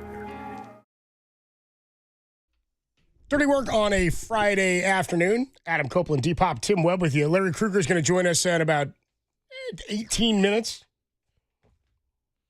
Talking 49er football, 450. He's got to be thrilled about the team re-signing Tanner Mordecai. Yeah. Thrilled. So am I. I want to get his thoughts on some players, on what's going on, and how he thinks the roster is going to shape up for the 49ers. Like, how many – we asked Tracy Sandler that earlier. Like, how many wide receivers will they carry? Because it's so confusing with how many guys could be out, will be out, are out. And then you've got health situations with, like, Cowing, and will he play enough to earn a spot to be, like, the third guy right now, like, immediately? Watkins is there. Yeah, it makes me wonder with at a necessity for the other positions, and namely wide receiver, that they would just go with two quarterbacks this season, which is Brock Purdy and Mac Jones. And then you'd stash one on practice squad. Yeah, exactly. Like they did with Mordecai last year. Yeah. Right? Yeah, like a year ago, they went into the season with Brandon Allen and Josh Dobbs on the roster. This year, just do Mac Jones. Yeah, and I wonder about the running back, the running back room too. Jordan James, we'll see. And you can maneuver some of that stuff in terms of injury and designate guys to return and whatnot. But I mean, Ayuk obviously will be on IR to start the season. Or PUP. PUP, excuse me. But then you've got like Jennings, Pearsall, Robinson, is going to be suspended. Yeah. And you have Watkins. But then Russell Gage, probably because you need a vet just at some point early in the season for the first 3 or 4 games, however long Robinson's going to be out. Cowing is missing time. Tracy Sandler said they're hopeful that he's going to be back next week. I mean, it would be ideal with him playing, not necessarily a slot, but being one that third wide receiver for, opening weekend. So hopefully he's back by then. Well, we'll talk about all that with Larry Kruger in about 15 minutes or so. But we do this each and every week. We found this a while back in the KNBR storage facility here at work. And so we wheel it out, and every week we spin it, and we just sort of go over whatever's on the Dirty Work dial. By the way, it's nothing like the grab bag. Open it up, Tim. The work dial. And it's absolutely nothing like the NBA grab bag. I have no access to spin it yet, Tim. I'm just looking for my, there we go. Here we go, everybody. It's time to spin. It's time to spin the dial. Tim's got me moving. Yeah, okay, here we go. If you're watching us right now or streaming us, twitch.tv/thesportsleader, the YouTube channel, the The Sports Leader YouTube channel, or just thesportsleader.com, you can see the wheel. I'm getting ready to spin it. And we talk about whatever's on it. Let's do it. Round and round and round it goes, Tim. Here we go. And it lands on Geno Birds. Birds. All right, what you got? So last night in his return to Seattle, Raiders quarterback Geno Smith was celebrated by his former fans with a sign that read, "What's a bigger bust?" Or who's a bigger bust? Geno or Jamarcus Russell? Now that's cruel. Jamarcus Russell is probably the biggest bust of all time next to Ryan Leaf. Geno Smith? No, he had a resurgence in his career. So Geno entered the field by throwing up the middle fingers to the 12th man. How about that? Yeah. Him and Max Crosby entered. It's not called Quest Field anymore. I forget what it's called. It's called Lumen Field. Oh, Lumen Field, kind of like Severance. And they're going on the field, and they're running out of the tunnel. Yeah. Yeah, Geno, to his former crowd, flips the bird to all the fans, and I think it's warranted. He double birds them because he saw the sign that said, "Who's a bigger bust, Geno or Jamarcus Russell?" And his new temmate, Mason Crosby, had his back and was right there with him and flew the bird right back. Probably will get fined for that, but who cares? And you know what? I like Geno. I don't know if I will love him as a quarterback, but I like his quotes. What was it? They wrote me off, but I didn't write back. It's one of my favorite lines I've ever heard. And, dude, I tell you what, man. When he scampered into the end zone against the Niners last year, and then he did the Steph Curry night-night, as much as I hated that, what that meant for the Niners on the season, I remember I looked over at, I forget who it was. It was Krug. It might have been our guy, Mr. KNBR. Marcus Thompson and I talked about it. We were like, yeah. Dude, that was pretty cold-blooded. Yeah. That was pretty. He basically put the Niners season to bed with that play. It's the right move to do in that moment in the Bay Area. He's a guy who plays with a chip on his shoulder. I like Geno too. I mean, I wouldn't want him to be my quarterback. Are you crazy? I don't need a bed. Thank you. I kind of like his attitude, but there's no way he's a bigger bust than Jamarcus Russell. No, God no. I mean, that's one of the worst. It was just a stupid fan from the Seahawks trying to make the association to a Raider quarterback, I guess. Exactly, yeah. Oh, who shows up talking smack in a preseason game 1? I know, but they just wanted to, I guess the Seahawks fans are a little butthurt because Geno wanted a bigger contract and wanted to get out of Seattle, so he goes to the Raiders. But comparing him to Jamarcus Russell, you're reaching there. Now, we could make the argument, is Ashton Genty already a bust? Good Lord. Why? What happened with him? No, I'm kidding. He had 3 carries for -1 yard, but the offensive line was doing a lot of blocking last night. Okay. No, I didn't see any of Genty yesterday. By the way, also, Geno was a second rounder. Yeah. First pick of the second round. Versus #1 overall pick who holds out and then barely plays. Yeah. There's no question. No, for years, we were talking about it yesterday, could Geno Smith, does that warrant in him being, comeback player of the year? No, he was a backup for years and then got his start. So to say he's a bust, that's ridiculous. His rookie season, by the way, went 8-8, did Geno. Then he went 3-10 the next year. And then he really wasn't a starter again until 2 years ago. Yeah. In Seattle, 3 years ago. When they traded Russell Wilson away and he got the starting job over Drew Lock. 2022, he led the league in completion percentage. Yeah. Right? And that's the year he won comeback player. Then he went 8-7 in 23, and then last year 10-7 for Seattle. All right, moving on here in the Dirty Work dial. Round and round and round it goes. I don't know. I'm surprised how many guys played for the Raiders yesterday. Yeah, I mean, not that long, though. But you got him out there early. A lot of starters are playing week 1 of the preseason. 49ers TV broadcast. All right, here we go. So, NFL on Fox week 1 announcers were announced. And he's usually on the Dodger calls. Joe Davis and Greg Olson will be on the call for 49ers at Seahawks for week 1. Okay. How does the Bay Area feel about Joe Davis? I mean, I know he's associated with the Dodgers, but can we say that, I'm being not being biased here, he's a pretty good play-by-play guy? Yeah, he sensationalizes a lot of crap. Like, overly sensationalizes a lot of stuff. You think he so? does get criticism at times on Dodger broadcasts for how much he makes big deals of things. Or oh, my God! Like, sometimes it's the like... home run calls are a little bit much. Sometimes they're a little over the top. I think Jay Davis is a fine broadcaster. Yeah, I like that duo a little bit. I like Greg and Joe. So. Yes. No, I mean, Greg Olson... Greg Olson's fantastic. To me, like, you can say, like, oh, Greg Olson definitely got, done wrong to him by Tom Brady getting that job over him, but... Did he? I thought so. I mean, Greg How did Olson... Greg get hosed? He still got a good. Yeah, but he was the number 1 broadcaster for Fox. And now he was demoted to number 2. All right. I mean, is that... That's a change of pay, too. Did it? I mean, Yes. is that how that works? Yes. That's how it works because he's they made him the number 1 booth network guy? The story is that Greg Olson put in the time, and he was a really good broadcaster right off the rip, and they just gave Tom Brady the mega contract and was like, you're going to be the number 1, but go ahead and take a year off and try to figure it out. And he's still associated with the Raiders. Remember that whole back and forth? Yep. It was like, well, there's going to be intel you can't share with Tom Brady. He's part of the Raiders. You see, by the way, they're doing a Brady statue unveiling today. Yeah, I just saw it. It's better than Dwayne Wade's, I'll say. Does it look more like Brady? Yes, it does. Yes, it does. Yeah.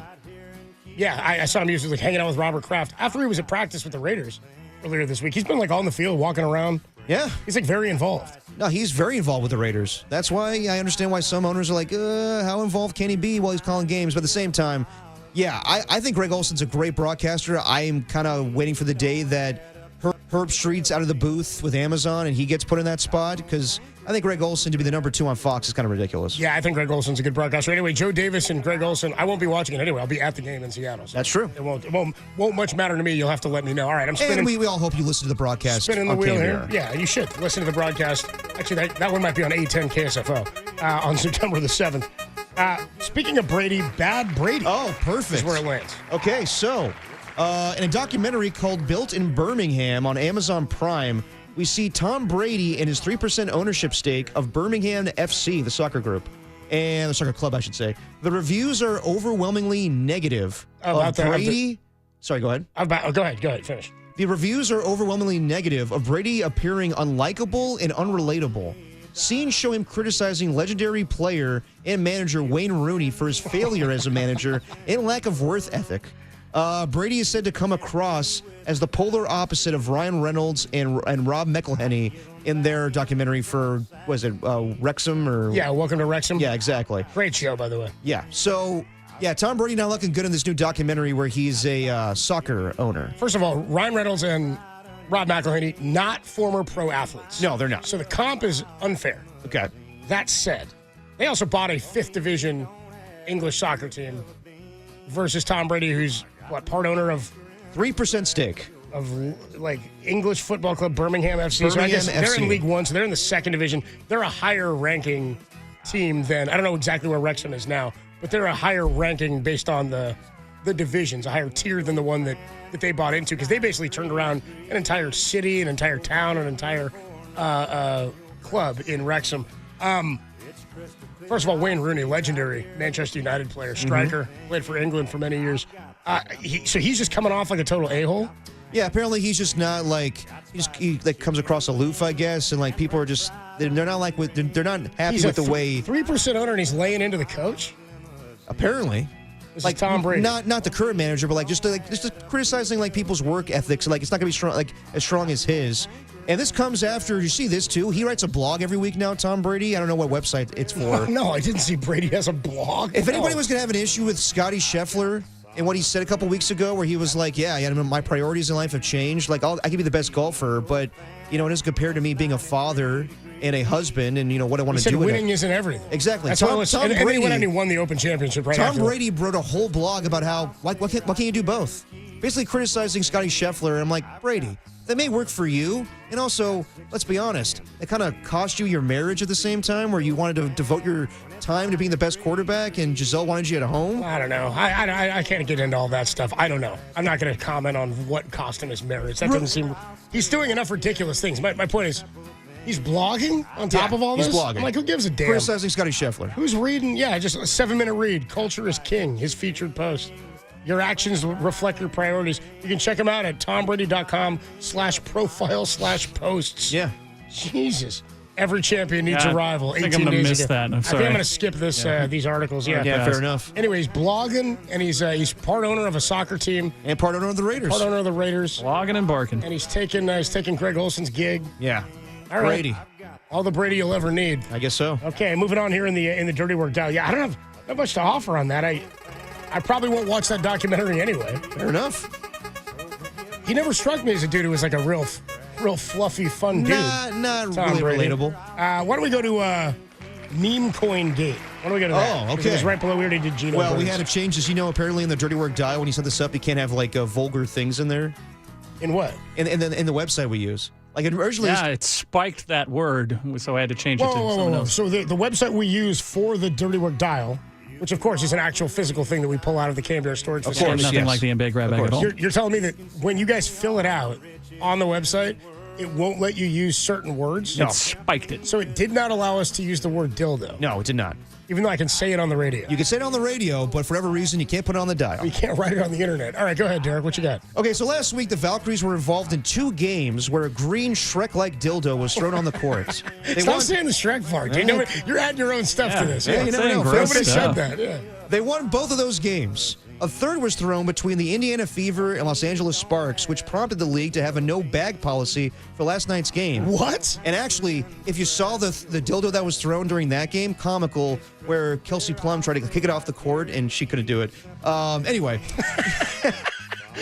Wait, they put in a no-bag policy? A no-bag policy for last night's WNBA games. So you got to show up, and whatever was on you could not have anything in a bag.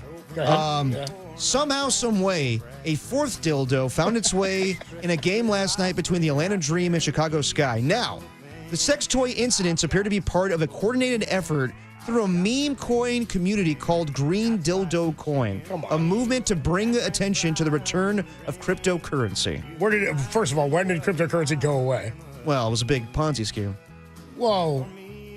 Kind of. Not all of it. You're talking about crypto. That you're talking about that agency that like Tom Brady and Steph were invested in. Exactly. Cryptocurrency is crypto. It's like saying money. Either way. It's not the return of the cryptocurrency. You're just saying it's a prominent now meme coin. Yes. And they're claiming that they're the ones who have started this marketing ploy. Yeah, basically it's a whole marketing ploy where I guess when they throw said dildos on the court, it has like some logo for their brand or whatever. I don't buy it. Not buying it. I've seen them up close. I haven't seen logos on these dildos on the photos that have come out. Also, there's only been 4, and 2 of them happened in the same game.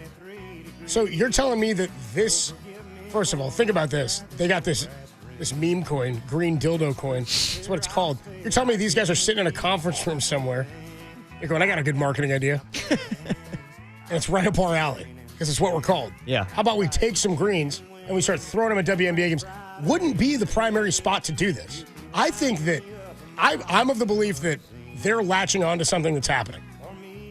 I think somebody did it, because why would you know this was going to make noise? And how would one of those happening, or even a second one, get you enough publicity? Because now people are doing it, I think, since it happened twice in one game. I think they're doing it because they think it's funny. It's like, hey, this is something we're doing now at these games. I don't believe that they sat down and did this as a marketing tool and then just did it once or twice and then waited 2 weeks to come out and say something. Yeah, I know. Well, There's no way. They're claiming they are part of this, but I don't know how to feel about it. Like, yeah, it's kind of funny at the same time. Like, it's interrupting a sporting event, and it's kind of rude. Like, I just say, like, at the end of the day, leave your dildos in the bedroom, keep them off the WNBA court. I'm not buying it.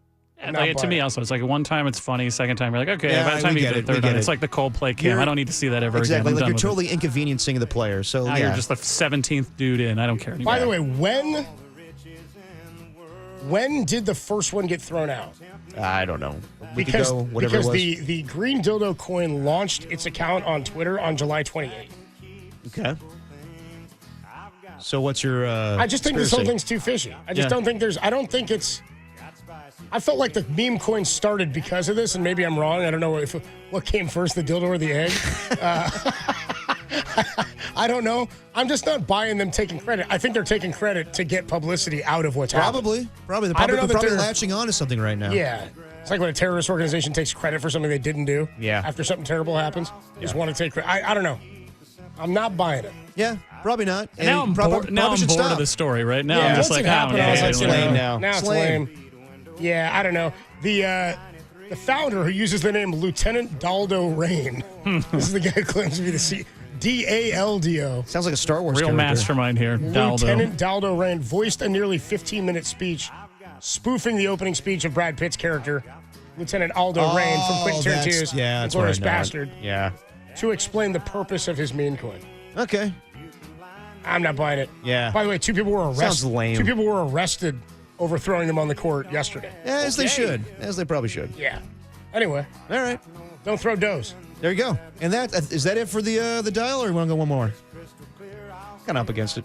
All right, we'll take a quick break. Yeah, let's we got to get out on the dial. We got to get to Krug. We got to get to Krug. We got to touch some Niners with our guy Krug, who's waiting. Krug wearing a fantastic shirt, by the way. Is he on tonight, Niners Nightly? No. Oh, no, we got Giants baseball, game. 7:15, of course. 7:15, 6:15 pregame. Larry Kruger, who will be a part of our pre- and post-game coverage all season long with the 49ers, he's going to join us next, talking Niners roster decisions and what he's looking for. What did he see yesterday and what's he looking for in tomorrow's game against the Broncos? Larry Kruger breaks it down for us next. Susan Slusser at 5:30. Giants pregame at 6:15. Plus, in about an hour, you'll get another Mr. KNBR top 10 list. Kruger joins us next on The Sports Leader. That's all we need, this guy's ass in our face.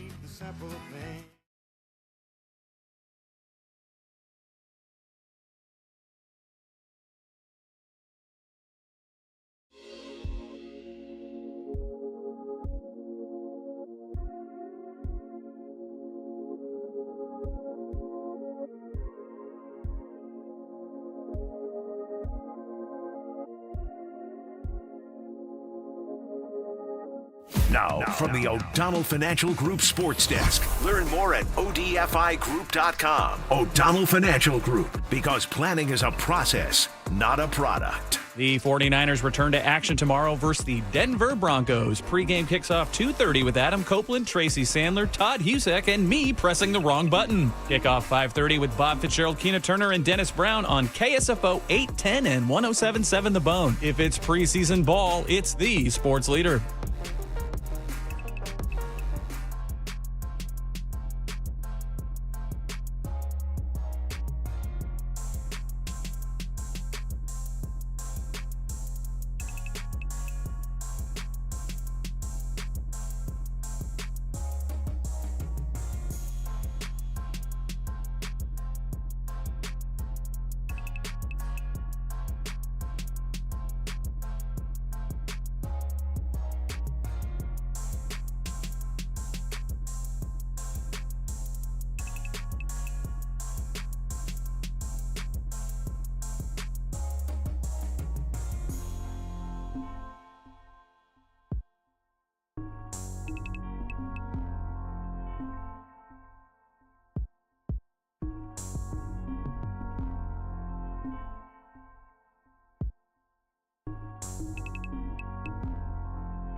You're listening to Dirty Work. Adam Copeland and Derek Papa. On your home for all things 49ers for the last 20 years. KNBR, the sports leader. Dirty Work on a Friday afternoon. Adam Copeland, D-Pop, Tim Webb with you. 49er football gets going for the first time in 2025 tomorrow at 5:30 down at Levi Stadium. Myself, Todd Husak, Tracy Sandler will be on the pregame at 2:30. You can hear that on our sister station, KSFO 810. And a voice that you hear all season long, all year long, and you'll hear him as part of some of our post-game coverage. Our guy Larry Kruger joins us on the stream and on the UMA guest line. What up, Krug? How you doing, bro? What is up? Nice threads, Looking dude. good there, Love the Krug. shirt, bro. Chubbies. You like that? Chubby sending me that? Hell yeah. I got the Niners golf shirt. Sun's out, guns out. Look at that. You've been lifting, yeah. Yeah. Cruz always get his lift on, yeah. That's right. So I don't know that I'll be too many places that I could wear it around the facility, but I did tweet a picture of myself out of this. So yeah, big deal, check man. it out. It's a good looking shirt. Looks sharp, dude. So hey, I was joking earlier. I said, ironically, the NFL has a Super Bowl, and yet that's not Kruger's Super Bowl. Kruger's Super Bowl is a day like yesterday. It's a joint practice day. It's a preseason. It's an end of the preseason to find out if there are any free agents out there that you want to snatch up. I mean, this is where Kruger makes his money. Tell me about what you saw at practice yesterday, and then I want to get into some stuff for tomorrow's game in terms of how much of your eyes can you trust when you're watching these games. But what was your takeaway, number one, from yesterday from the joint practice? Well, first of all, it is practice. So you got to remember that. It's like you can't. You got to make mistakes in practice so you don't make them in the game, right? So you test limits and you find out what you got. This was first of all, you had to choose Niners O or Niners D because they were really on separate fields, really far apart from one another. So I chose the primetime matchup of the Niners offense and the Denver defense.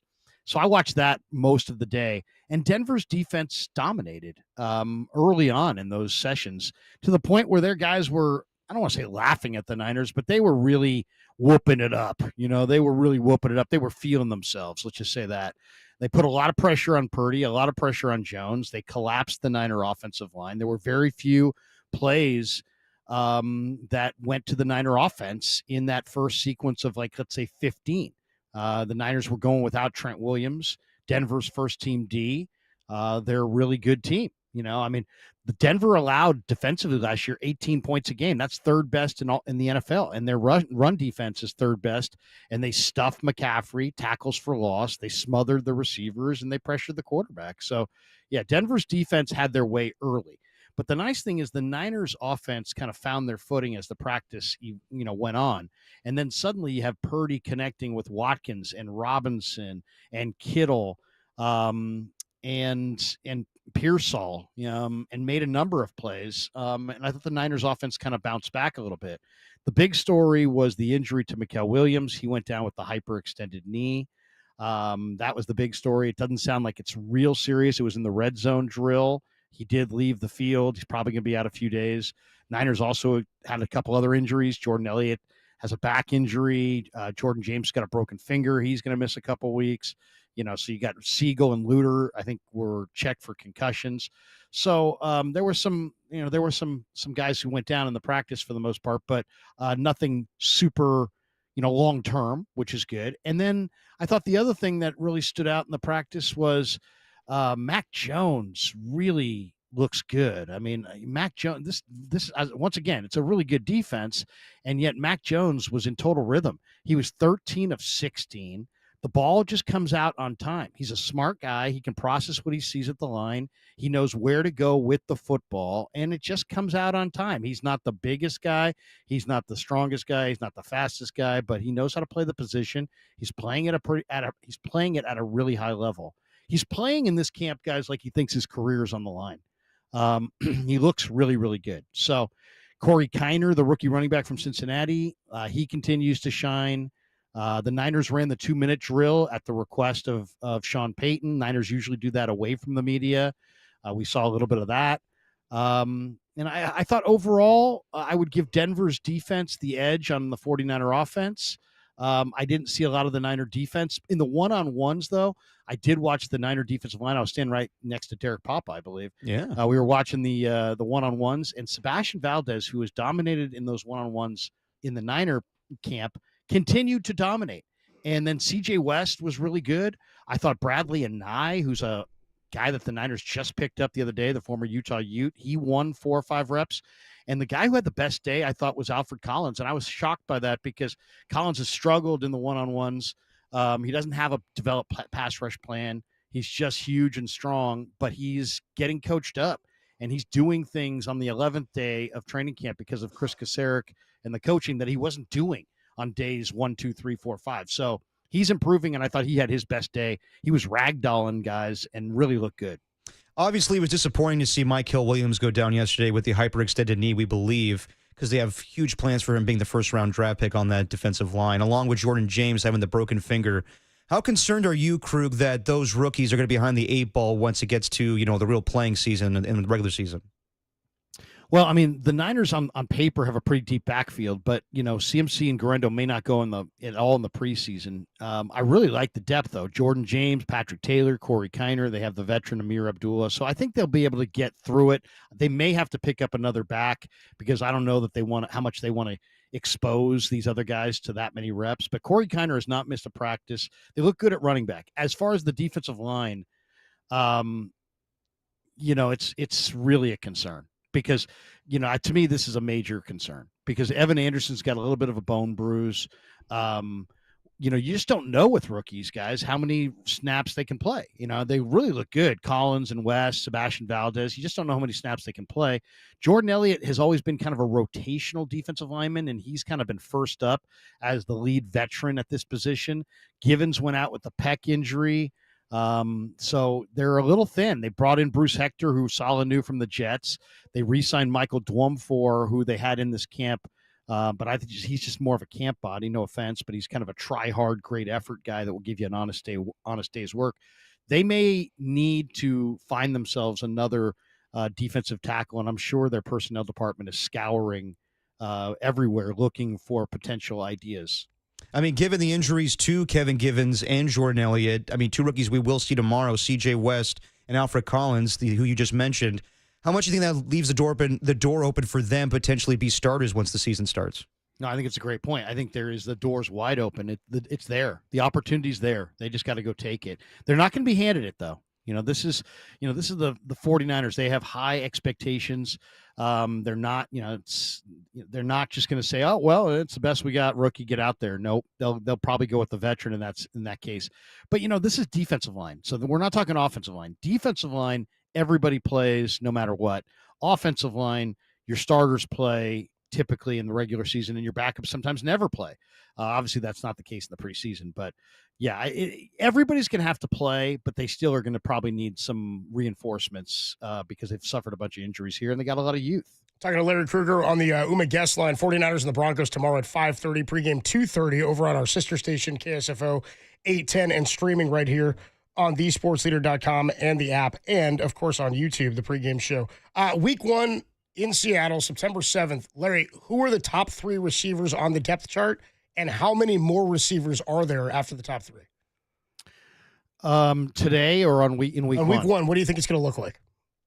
I think it's going to be Ricky Pearsall, Juwan Jennings with a miraculous calf recovery, and a few extra bucks in the bank, and Jordan Watkins as your top 3. Jordan Watkins is your top 3 guys. Okay. Robinson would be on that list, and it could be Gage instead of Watkins. Gage has been really good in this camp so far. And even Isaiah Hodgins from Berean High School out here in Walnut Creek, the veteran, the former New York Giant, he's looked good at times. So I'm looking for Hodgins and Gage and some of these wide receivers. I don't think we're going to see Jacob Cowing anytime soon, but it would be nice if Cowing got out there at some point in the preseason. I'd love to see what he's got. I think he had a great offseason. He was ready to explode and then got hurt. And then Junior Bergen's the wild card because they really want him to make the team. He's their hand-picked 7th round return guy that Brant Boyer wants as his returner. Let's see if he can make the team. Let's talk about Juwan Jennings for a second, because I've heard you bring this up. You brought this up with John Dickinson and Greg Silver yesterday. You do believe that the calf injury is mainly because of the contract dispute right now with the 49ers for Juwan? I don't know. I couldn't say mainly. I would just say Shanahan said the other day, and Mayoko brought it up on the morning show, and he's right to bring it up. He said that the calf, he said it quickly, but he said the calf showed up. And that was among the things he said. And what he means by that is that it showed up on some kind of a MRI or some kind of imaging that they had done. So it's not like it's a phantom calf, right? I'm not saying he has no calf injury. Yeah, this is bogus. It's a conspiracy. No, I'm sure he has calf issues. He had calf issues in the spring, and it's a dense thing. It's a dense muscle. He could very easily still have the calf issue. I just also really believe that he looked like he was in awesome shape at the beginning of camp. I mean, like the best shape I've ever seen him in. And I would find it hard to believe that he didn't move on the first day like a guy who had calf issues. And I do think there's contractual, situation here that he would like to see altered or changed. So I think, ultimately, guys, I think how this ends is going to tell us exactly the truth on this. If he comes back and plays and there's no contract adjustment of any time, then for sure it was the calf. Yeah. But if he comes back, but only after he gets a contract adjustment, I think it's pretty clear that the contract may have been part of the issue. Yep. Larry Kruger joins us on the UMA guest line again. Pregame tomorrow starts at 2:30 on KSFO 810. We were talking to Chris Rose, joined us last week, and we just did a segment on this because he brought up a good point in the unknown element of the 49ers. He said, if you were going to do, Larry, a power ranking of the NFC right now, how far down would you have to go before you found the 49ers? Like, where do they rank entering play this year in the NFC among their NFC peers? Because I think there are unknowns across the board. We were talking even the Detroit Lions have lost both coordinators, right? You've got now a second place schedule for Washington this year and a second-year quarterback, and Daniels having to repeat. Where do you see the 49ers preseason right now among the powers of the NFC? That is an awesome question. I would say Philly has to be one. Yep. They had a terrific offseason. But after that, I would probably put the 49ers too. Because the Commanders had a really nice year, and they added a left tackle, but we'll see. We'll see. I mean, is it just a straight line to the top for the Commanders, or there bumps along the road? I think this is a down year for the North. Not a believer in the North. Okay. The Lions, I think, are going to be hurt bad. I think there's some chemistry issues in Green Bay. I don't believe in Caleb and what Chicago's got going. And Minnesota, I think Minnesota's got the best team in the division, but they also have a rookie quarterback. Yeah. So I think it's kind of the division looks really good on paper potentially, but I think it's going to take a step back. And I like Tampa. I might have put Tampa in there. I was thinking about Tampa. What about the Rams with a healthy Stafford? And we don't know. He's supposedly going to practice Monday. The bulging disc thing is always a weird one, especially for an aging quarterback. But where do you have the Rams relative to the Niners, though? Well, I mean, just right there. I mean, I would say they're right there. But the only thing is the Stafford injury. I've had a micro discectomy in my back. I've had that bulging disc. It was 25 years ago. But it's no joke. I mean, and I wasn't playing football. I was just carrying my babies around. You know what I mean? It was like, that was it. This guy's going to play football at 38 and take hits from Bosa with herniated discs. I think get ready. If you're a Rams fan, get your Jimmy G jersey ready. Get your dust off your 10s. Yeah. I think but I do like the Rams, but they're also really thin. I think last year they had a great year where they didn't, they had all their core guys there beginning to end. What are the odds that's going to happen again? A couple more minutes with Larry Kruger. I know that he's not going to play tomorrow, Ricky Pearsall, but how important do you think it is he does play during the preseason, just given, obviously, a year ago with what happened with his shooting was unfortunate and whatnot, but the injuries that also plagued him a season ago, and not to mention his hamstring injury during OTAs, how important is it that Ricky Pearsall gets off to a hot start and does a little bit of that in the preseason? Well, I think it's interesting. I'm going to talk about this tonight on the Niners Nightly on the YouTube side only tonight at 6:00. But there are really three things I think that can happen at camp. Really only three things. Three things happen over summer. Your offense develops some kind of a rhythm, some kind of cohesion through reps, right, and meetings and dialogue and all that. That's your football thing. And then you lose guys to injury, and then you discover gems that you didn't realize you had. And to me, the Niners have 6 guys that I would not let play in the preseason if I was Shanahan. Purdy, CMC, Trent on offense, Bosa, Warner, and Lenore on defense. The only question is, would I add Pearsall to that list? And he's starting to look like the kind of guy that you might want to add to that list. But, if, and then it's about philosophy, right? Sean McVay believes don't play your guys in the preseason because he wants all of his money to show up on week 1, and he'll trade Rust in September for health. Shanahan's kind of a little bit more old school. He thinks you got to build those calluses. And I kind of am with him on that. I think calluses have to be built. And, to play football, you got to play football. I mean, that's the way it works. So, but that being said, the Niners have a lot of hurt guys. And with the season looming, I would say the most I want to see from Purdy is like 5 series over 3 games. 1 series this weekend, 1 series in the last game, maybe 2 or 3 series in the middle, and that's it. CMC, Williams, Bosa, Warner, Lenore, I wouldn't even let get on the field. Before we let you go, Krug, tomorrow for the first preseason game, and again, a lot of guys banged up. Where's your focus tomorrow? I mean, are you watching some of that depth at the D-line? What's the first and foremost thing you're going to try to take away from tomorrow's game? Which players, which position group? Where are your eyes tomorrow? Corey Kiner, the running back, I think is really good. I really like him a lot. I think he's a really good player. So I'm going to be watching him on offense. And then on defense, just any of the young guys. But the Niners have a couple guys that are real no-names on their D-line. One is a guy named Bradley Anai, who they just signed. He was with Robert Saleh with the Jets. He played at Utah, played with Dallas. He was a Morris Trophy winner in the Pac-12, which means something. That's like the best player and the best lineman in the conference once upon a time. He's not fast, but in the one-on-ones, he's been dominating. He looks really good. So I'm interested to see him. He's a defensive end. You can always use more defensive ends. And then this Sebastian Valdez, this rookie undrafted free agent from the University of Washington. They're calling him the Hulk.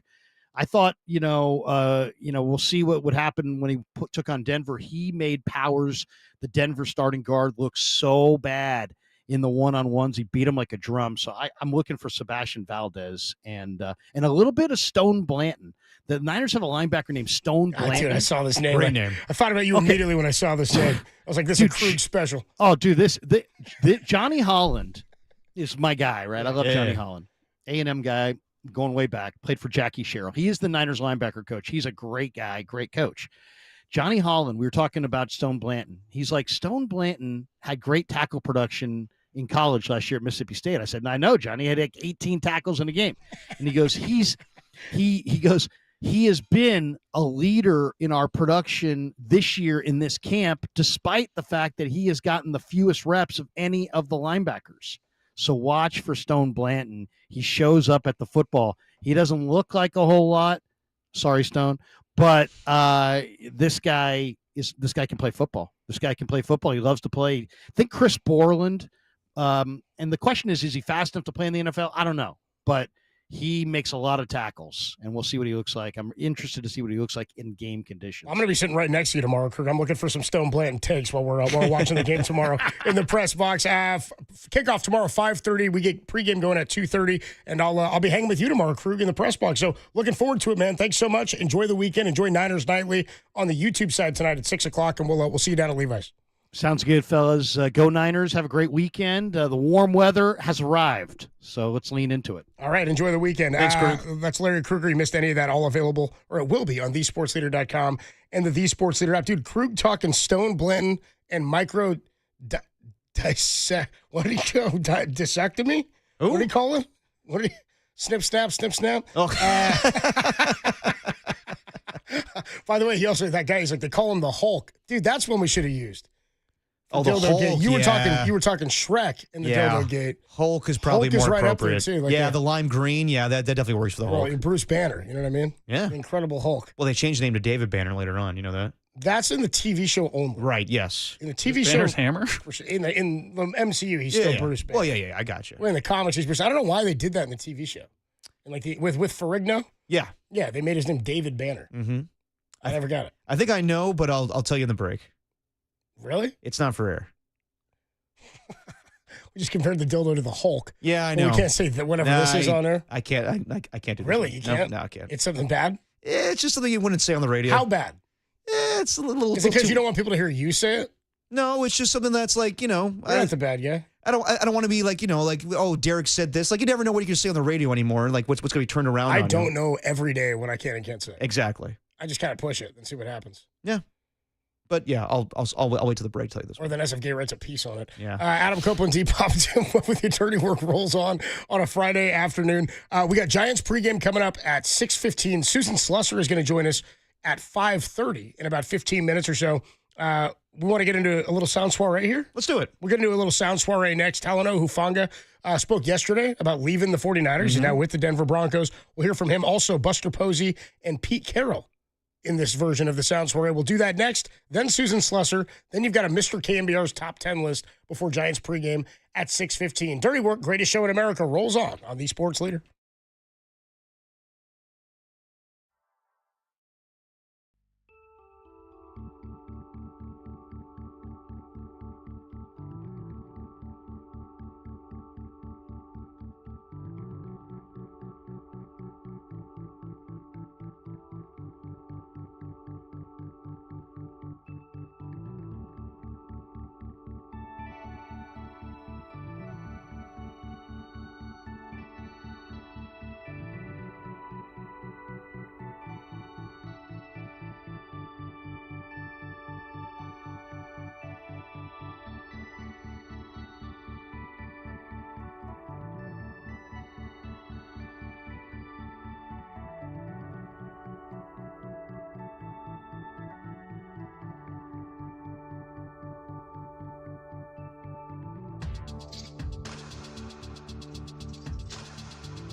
Well, are you hyped yet? The 49ers return to action tomorrow, but in case you missed it, check out John Lynch and Ed McCaffrey from The Morning Show, Matt Mayoko from Training Camp with Greg and JD, Guy Haberman with Dirty Work, and Adam's interview with Kyle Shanahan and Derek's interview with Sourdough Sam. Find all of our podcasts at thesportsleader.com.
You found Dirty Work with Adam Copeland and Derek Papa, where no job is too dirty, on KNBR, the sports leader. Dirty Work on a Friday afternoon. Adam Copeland, T-Pop, Tim Webb with you. Susan Slusser going to join us at the bottom of the hour here at 5:30. 408 checks in and says, come on now, Derek. You can say anything on the radio. You just ask Copes. You just have to find a movie to quote it from, like I did yesterday. Talking with Godfather? Johnny Fontaine comes along. Yeah. You found out you couldn't say that. I don't know if nobody told me I couldn't say G. You would never go with G. In his G charm. Nobody told you that? I didn't think it was that bad. I don't know. It's a kind of a racial slur. Is it? Yeah, I'd say so. Yeah. I don't know. Doesn't seem like it. He didn't say it in a bad way. You know what I mean? I bet you're allowed to say it on the air. Okay. Go for it. I did yesterday. Okay. G. Johnny Fontaine with his olive oil skin and his G charm, dude. Now you're censoring yourself. That's a good line. It's a good line. Everybody's okay with me saying dildo, though, right? Yeah. Well, it's kind of different. Let's be people with their cars. Oh, no. See here. Somebody's upset. Oh. 585. Okay. New York area code, Power of the Flamethrower. Yep. Says, I'm doing my best to get my 10-year-old daughter to be a giant Niners fan. And I'm doing a good job at it. We listen to KNBR when we drive, but it seems like that'll be a no-brainer. But no, from out of nowhere, your show goes off the rails. I'm so angry at your stupid show right now, and you wonder why girls don't grow up sports fans. I hope you all get paper cuts. Wow. Well, dude, you're going to wish paper cuts on us? Good Lord. I just think, if your daughter's listening to this and upset, this is bad parenting by you, 585. And also, like, can we keep the show family friendly? This person says they listen every day to our show and then get mad about what our show does and says. Yeah, we work a little blue, but at the same time, like, we endorse women to listen to the show. Come on now. Yeah, dude, this has nothing to do with, we kind of treat everybody the same. I don't know if that has anything to do with anything. Should we not talk about the dildos that are getting thrown on the court during WNBA games? That's actually what's happening. We didn't endorse it's actually happening, 585. Doesn't sound like you're doing a good job at parenting. Doesn't sound like you're on top of your stuff. You know what I mean? But I guess we'll talk to you tomorrow. Or next week. Next week when you check back in on the show, 585. Yeah, exactly. So, dildo. Anyway, I don't know. I don't know what you want me to say. All right. I think we're doing all right. Yeah. Having some fun. Yeah. Surviving. Laughing. Yeah. Exactly. Yeah, and I hope your daughter ends up being a big 49er and Giants fan. Yeah. By all means. That's what we're here for. I don't think our radio show is going to stop her from being a sports fan. Come on now. First, just let me know when it's safe to put you guys back on. What does that mean? Well, we're talking Shrek D? No, that's a problem? Come on now. Hulk D? Anyway, why don't we get into a little... Horn Man. Why don't we get into a little sound soiree? Let's do it. We do it, I don't know, some days of the week. Here you go. This is Dirty Works. Sound Soiree. No, I've whipped up this nasty little soiree. The best sounds you might have missed. What? Soiree, honey. I think that means party. On the sports leader. 650 says Guinea is a country in Africa.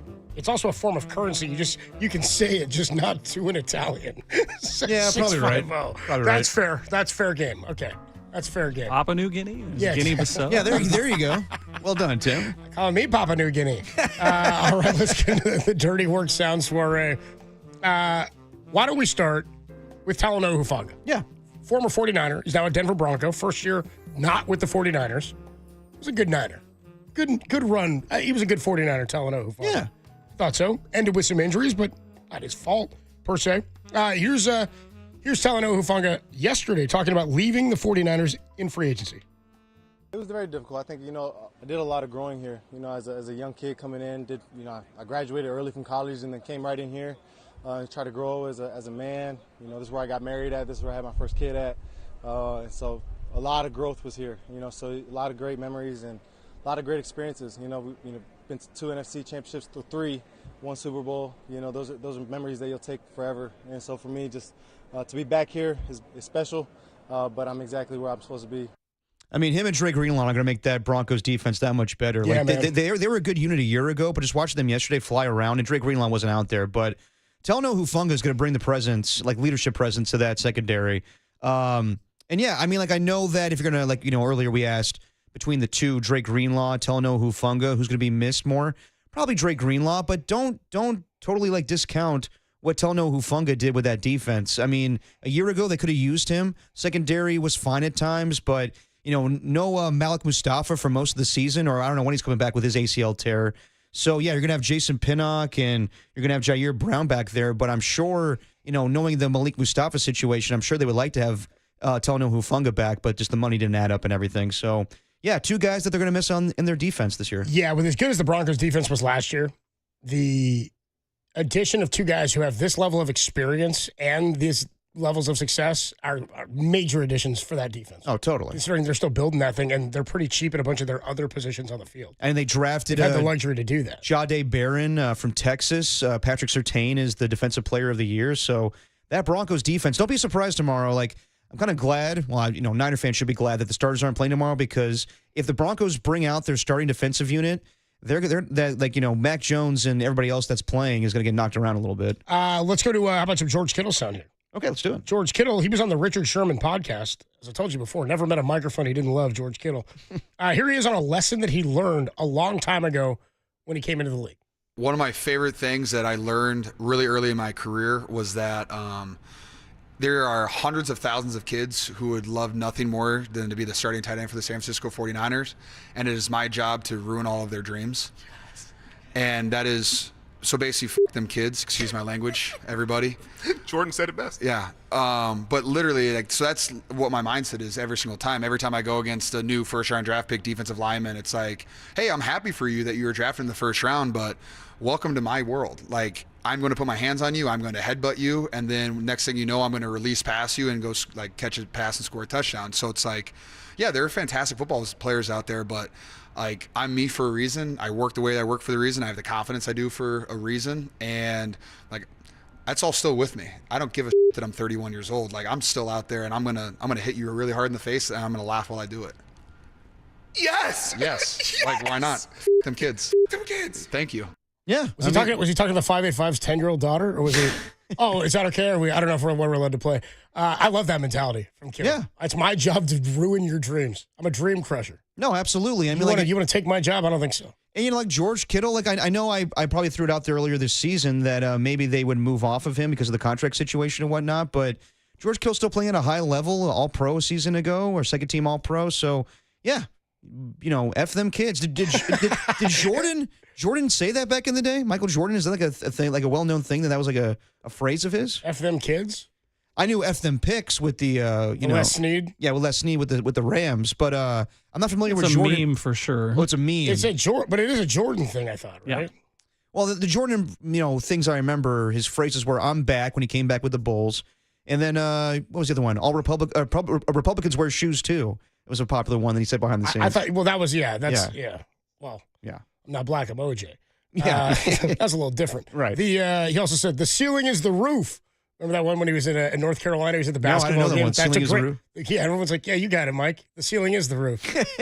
He meant like there's no roof on where we can go, or exactly whatever. We're I going think to the the Jordan top. thing was he was at a camp or something like like Paul that. Camp, and then there was a bunch of kids trying to distract him while he was shooting and I whatnot. thought they asked for autographs, and he said, "F them kids." I thought that's what it was. Sinking jumpers. Hey man, as far as I'm concerned, Michael Jordan can do whatever he wants. Oh man, that's pretty good. Yeah, that's pretty good. All right, moving on here in the Sound Soiree. We want this Buster Posey one? Oh, if you want to. Okay. Buster Posey was asked by Murph and Marcus if his trading at the deadline, since the Giants didn't acquire much, Drew Gilbert, who is activated or called up today, is going to make his Major League debut. If the trade deadline was a punt on this season, here's Buster Posey. No, it's not the way I see it. I mean, losing those guys definitely hurts, but we still feel like we've got our core group. It's going to give us a chance to see if some other guys can step up and play good baseball down the stretch. And felt like the team responded well. We won 4 of 6 on the last road trip. Hopefully have some momentum coming in this homestand and have some big games coming up against the Nats and Padres and Tampa at home. So you never know. I mean, we're in a spot where we've got to play some really good baseball the last, whatever it is, 45 games or so, but this team has shown that they can do it, and there's no reason that they can't do it the rest of the way. They did start to hit with runners in scoring position on the last road trip. Yeah. They really did. For me now, not the biggest question mark, but for me, I look at the Giants and I'm like, okay, well, what role? My thing, I said this yesterday, I don't know the role anybody has in the bullpen except for Randy Rodriguez. Yeah. There's just not really any defined role. I mean, like I said earlier, like, a GM's not going to come out and say, like, the season's over. We want to fight for something when you're above 500. At the same time, some of the moves they're making, trading away Camilo Duvall and Tyler Rogers and now calling up Drew Gilbert, it does seem a little bit like they're doing, they're trying to win, but simultaneously punting on the season just for the future of the team. 628 checks in. Jeez, now people are coming at the 585. We got to get to Susan Slusser. Yeah, who's going to join us. Let's do that. So, dude, 585's daughter's now going to go from a Niner fan to a racist because of you today, Coach. I'm like, Jesus Christ. Somebody else, 925, says, I needed some Gruden. I'm not into dreams. I'm into blanket nightmares. There you go. That's a good line. There you go. That's a good Gruden line. And then somebody else says, Tim, I can't believe you didn't play the Dave Fleming. I'm Dave Fleming, and I hate kids. I hate kids. F them kids. Hi, I'm Dave Fleming, and I hate kids. Yeah, dude. Then 803. 585 listens daily and is mad at the show. Shame on him. It's the same show every day. You shouldn't be surprised. Yeah, pretty much. We are who we are. Susan Slusser joins us next, talking Giants baseball. Pre-game coming up at 6:15 on the Sports Leader. You get a horse and live in the mountains someplace and don't bother anybody.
Now, back to Dirty Work.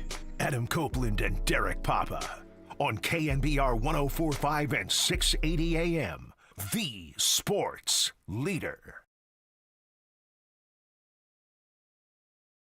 Dirty Work on a Friday afternoon. Adam Copeland, D-Pop, Tim Webb with you. Giants baseball back in town tonight. 7:15 first pitch, a 6:15 pregame out at Oracle Park against the Nationals, where they're going to go with Matt Gage, an opener today. By the way, I should tell you that Susan Slusser, who's joining us now, is sponsored, as soon as I get to it, she's sponsored by River Islands. Come home to River Islands in Lathrop and discover the San Joaquin River lifestyle with its lakes, parks, and schools. Start your tour today at riverislands.com. And by Surfside, before first pitch, grab a pack of Surfside iced tea and vodka or Surfside lemonade and vodka. Surfside, a proud partner of Giants baseball. Susan, what's going on? How are you? Not a lot. How are you? We're doing well. The Giants made a move today, which I think is fairly intriguing. One of the prospects that they acquired from the Mets in the Tyler Rogers trade, Drew Gilbert, who was a former first-round pick of the Astros, traded to the Mets in the Verlander deal a couple of years ago. He's going to make his big league debut tonight, and his numbers are pretty exciting. Yeah, I mean, he came out of the gate just swinging it well with moving to Sacramento. So I think we had an inkling this was coming when he was suddenly out of the River Cats lineup. But this is, it's a little bit of a surprise because what they really need is more of a right-handed hitter. But I love it.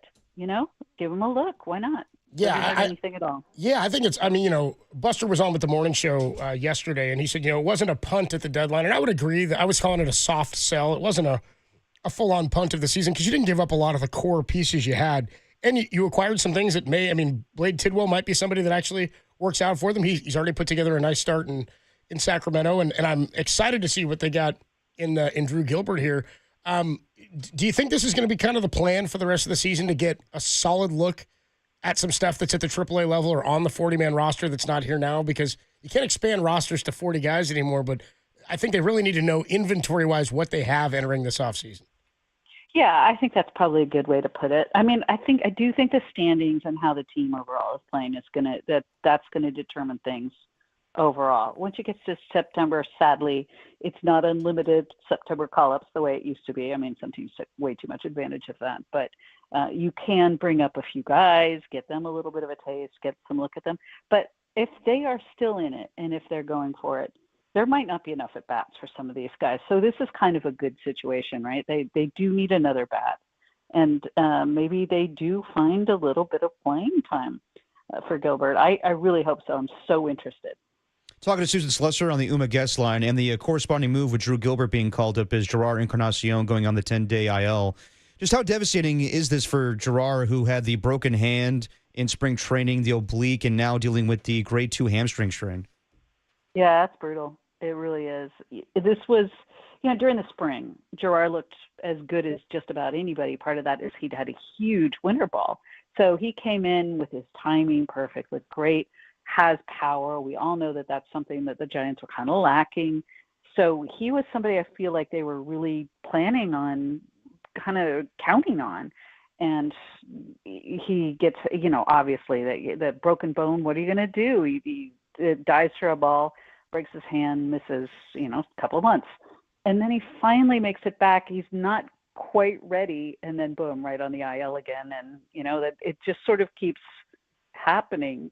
Nobody wants 3 IL stints in a year, but for a guy who comes up, finally looks right again, finally looks like the guy that we saw during the spring, hits that mammoth home run, homers in back-to-back nights, and now he's out again, grade 2. We might not see him again this season. Yeah. It's just gut-wrenching. It really is. Felt to me like the Mac Williamson 2-week run. Yeah. Remember that? Like he was like the hottest guy on the planet and hitting big home runs, and then a freak injury just knocked his whole career off track. You hope that's not the case for a guy like Gerard Encarnacion, who was swinging the bat well. Talking to Susan Slusser on the UMA guest line. We were discussing yesterday and talking about the sort of the interesting evolution of the bullpen this year, where it seemed like it was for a while the calling card and the big strength of the team.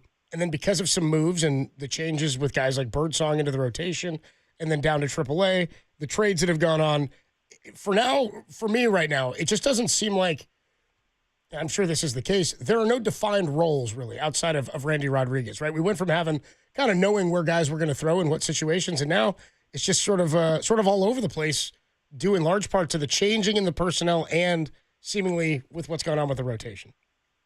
I think we can kind of guess, especially when Eric Miller comes back. I think he'll probably be sort of certainly a late innings guy, but almost a left-handed setup guy. Ryan Walker probably gets a lot of setup opportunities. Yeah. He's starting to look a little bit back more to himself. That might be all they really need, and then kind of mix and match depending on availability.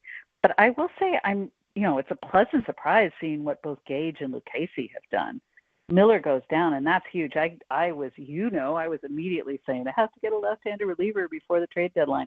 Those guys have filled in beautifully. I'm not sure I would have guessed that. Lucchesi, during the spring, he was a little, sometimes good and sometimes not so good. Obviously he didn't jump out all that much. And then he was a little bit erratic at Sacramento. Now that league is ridiculously tough to pitch in. But wow, he's been pretty good. I love the Churve. The Churve is super fun. And Matt Gage just looks like a pro, man. Like, why is this guy had problems nailing down a regular job anywhere? So, and he gets these opening gigs too. That tells you a lot. He's pretty reliable.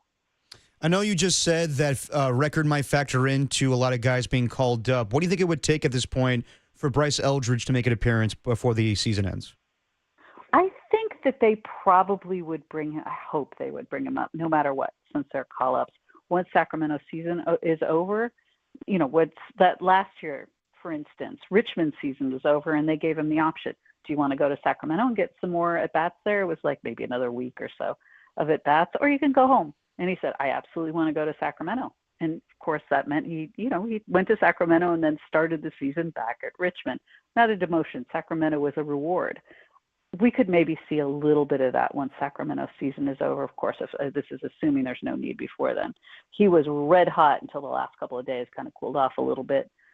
But wow, I think we're all looking forward to seeing him. And of course, if the team feels at any point like they're really out of it, which I don't think that they will, I think they'll feel like they're probably in it. And I certainly hope they are, making things interesting right till the end. But if they're out of it, I would hope that we would get a look at him sooner than later, because why not? Any word on Landon Roop and when we could see him again? Yeah, I think he is starting a rehab assignment, and I think it's really going to depend on how long. I can't imagine he really needs more than one, but I think sometime next week, maybe late next week, even we could be seeing him, which that would be really sensational.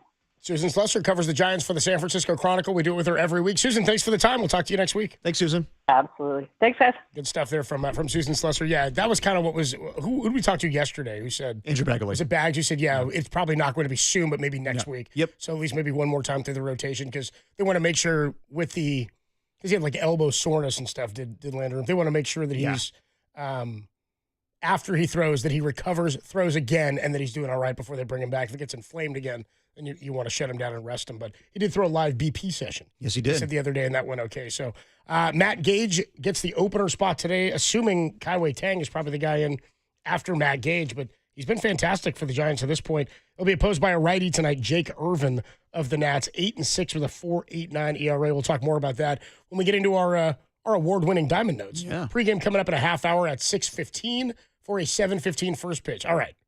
When Derek was out in Florida, and then Texas, yes, and then here, where he was that wasn't again. part of my vacation. Yeah, but you were out still. On one of those days, we did when Tim was hosting with me. I don't remember if it was a Tuesday or a Thursday. I think it was actually the day of the All-Star game. It was a Tuesday. It was the All-Star game day. Correct. And Tim was in studio with me hosting. Okay. My second show. And they said, hey, we got an idea. We got a bit for you. We were thinking we get Mr. KNBR in here and we do a top 10 list. Yeah, I'm well. Those of you who heard it remember the erratic nature at which this top 10 list went down. Oh, What was like supposed to be a top 10 list, and he said it was stadium jams. Okay. Or stadium anthems. And then I was like, oh, okay, so like Sweet Caroline. And he's like, well, that may show up on the list, but it's not supposed to be songs that are tied to teams. Yeah. I was like, okay. But then he did have some that were tied to teams. Well. And then it turned out it was his whole thing. He tried to do a top 10 list on these songs, and then he started it off. I mean, it took 10 minutes to get to a number on the list. I was given no notes. I was given no information about what the segment was going to be. Well, why do you need that? You didn't see the segment. Apparently, Mr. KNBR, he says it's much more put together. The production value is much better. He wants another crack at doing a top 10 list. Whoa, we're talking crack? We are.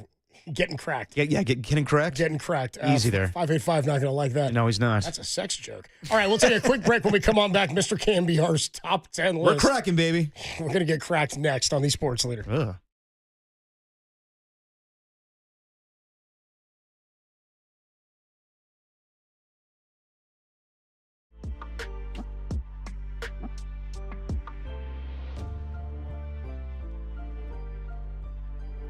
Well, because it went so well last time, Dirty Work welcomes back Mr. KNBR with another top 10 list. Your life would not be complete without another top 10 list, so keep it locked in the 5 p.m. hour for this guy right here. Timothy Chalamet. Tasty. On the Sports Leader.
Now back to dirty work. Adam Copeland and Derek Papa in the KNBR Casino Matrix Progressive Jackpot Studios. Casino Matrix Progressive Jackpots are here. Where are you? Just drop in. Please play responsibly. Call 1-800-GAMBLER. Dirty work on a Friday evening. Adam Copeland, Depop, Tim Webb, and our next guest, Mr. KNBR, joins us in studio here. Now, he did this about a month or so ago where he much like Tim, begged and groveled for a segment. He wanted a top 10 list. But didn't pee his pants. He didn't. No, he didn't. He actually obliged much quicker. He has dignity. He has dignity. Well, he wanted his own segment because he wanted to get some things off his chest. I guess a top 10 list. Yeah, mine only took 20 years. Yeah, Tim only did. Tim had to grovel for 20 before we gave him one. Anyway, Mr. KNBR did a top 10 list on stadium anthems. Yeah. And it was basically at some point I got to a point where I just thought, these are just songs that people have heard at stadiums before. Okay, correct me if I'm wrong. A year ago, Mr. KNBR, when we did this on the off-air podcast, I believe number one was We Will Rock You by Queen. Was it the same this time Wait, around? you did that same list before? It was We Will Rock Yes. You, yeah. No, I'm there was well more versed in the top variation on 10 it this time. Okay. And what was that? Well, there was honorable mentions. There was just different. You definitely did honorable mentions last time you did a top 10 list with me. Yeah, but this had more honorable mentions. Gotcha. Okay. But we didn't get to them because Copes was interrupting me. We just wanted to mention everything. You did the same list a year ago on the off-air show? Yeah, he did. Well, that was kind of a warm-up. In his defense, the off-air, probably 12 people heard it. Wasn't, and 3 of them were in the room. Right. I needed the whole 50,000 watts to. All that matters is Rock a New Era heard it twice. All right. Well, he did this list, and now apparently that was the second crack at it. Yeah. And so this is the third. We're still cracking, huh? Third opportunity now. This is a different theme, correct? Yeah, this is a brand new variation. It's still a top 10, but it's a new theme this time. You have notes this time. You look like you're put together. We do got notes. Did you get the notes? I emailed you some notes. You did not email me notes. What's your email? Are there really notes? Yeah, you should have gotten them. I've got notes. You didn't get the notes? You should have gotten them. Well, so you guys, this is such a crop. I'm physically holding the notes in my hand. Intro. It's Mr. KNBR. Oh. Whoa. This is a cell phone commercial? It's a Mr. Home Depot commercial. Oh, Home Depot. Yeah, you're right. Today, Stadium Eats. Stadium Eats. Hell yeah. You know, Okay. I have noticed Copes can't get my rundowns either because he's locked out of his email or he has like too much in his inbox. Yeah, maybe you have too many in your inbox. You need to empty the inbox or something. I did send them to you. You did not send them to I'm me. literally physically holding the notes. My question is why everyone got them. My question is why everybody else has a printed out version, but mine were emailed. Is that what you're telling me? I printed mine from my email. No. Separately. Yeah, no. He emailed to me. I printed it out. Yeah. That's what I do. This is so stupid. Okay.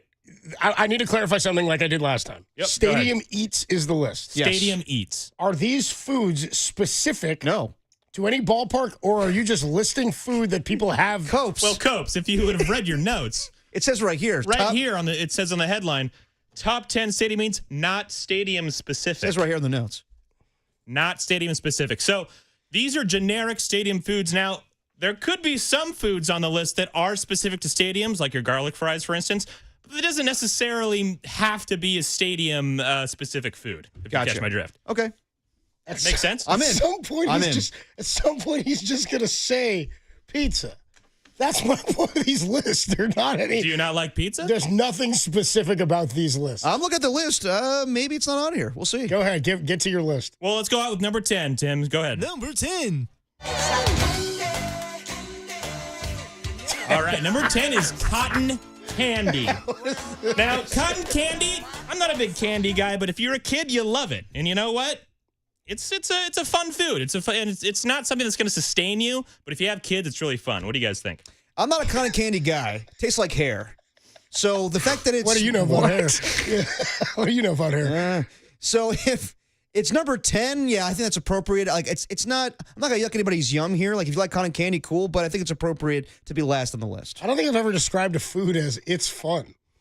It's a fun food. He said. Fun food. Yeah, it's got color in it. Dippin' Dots, fun food.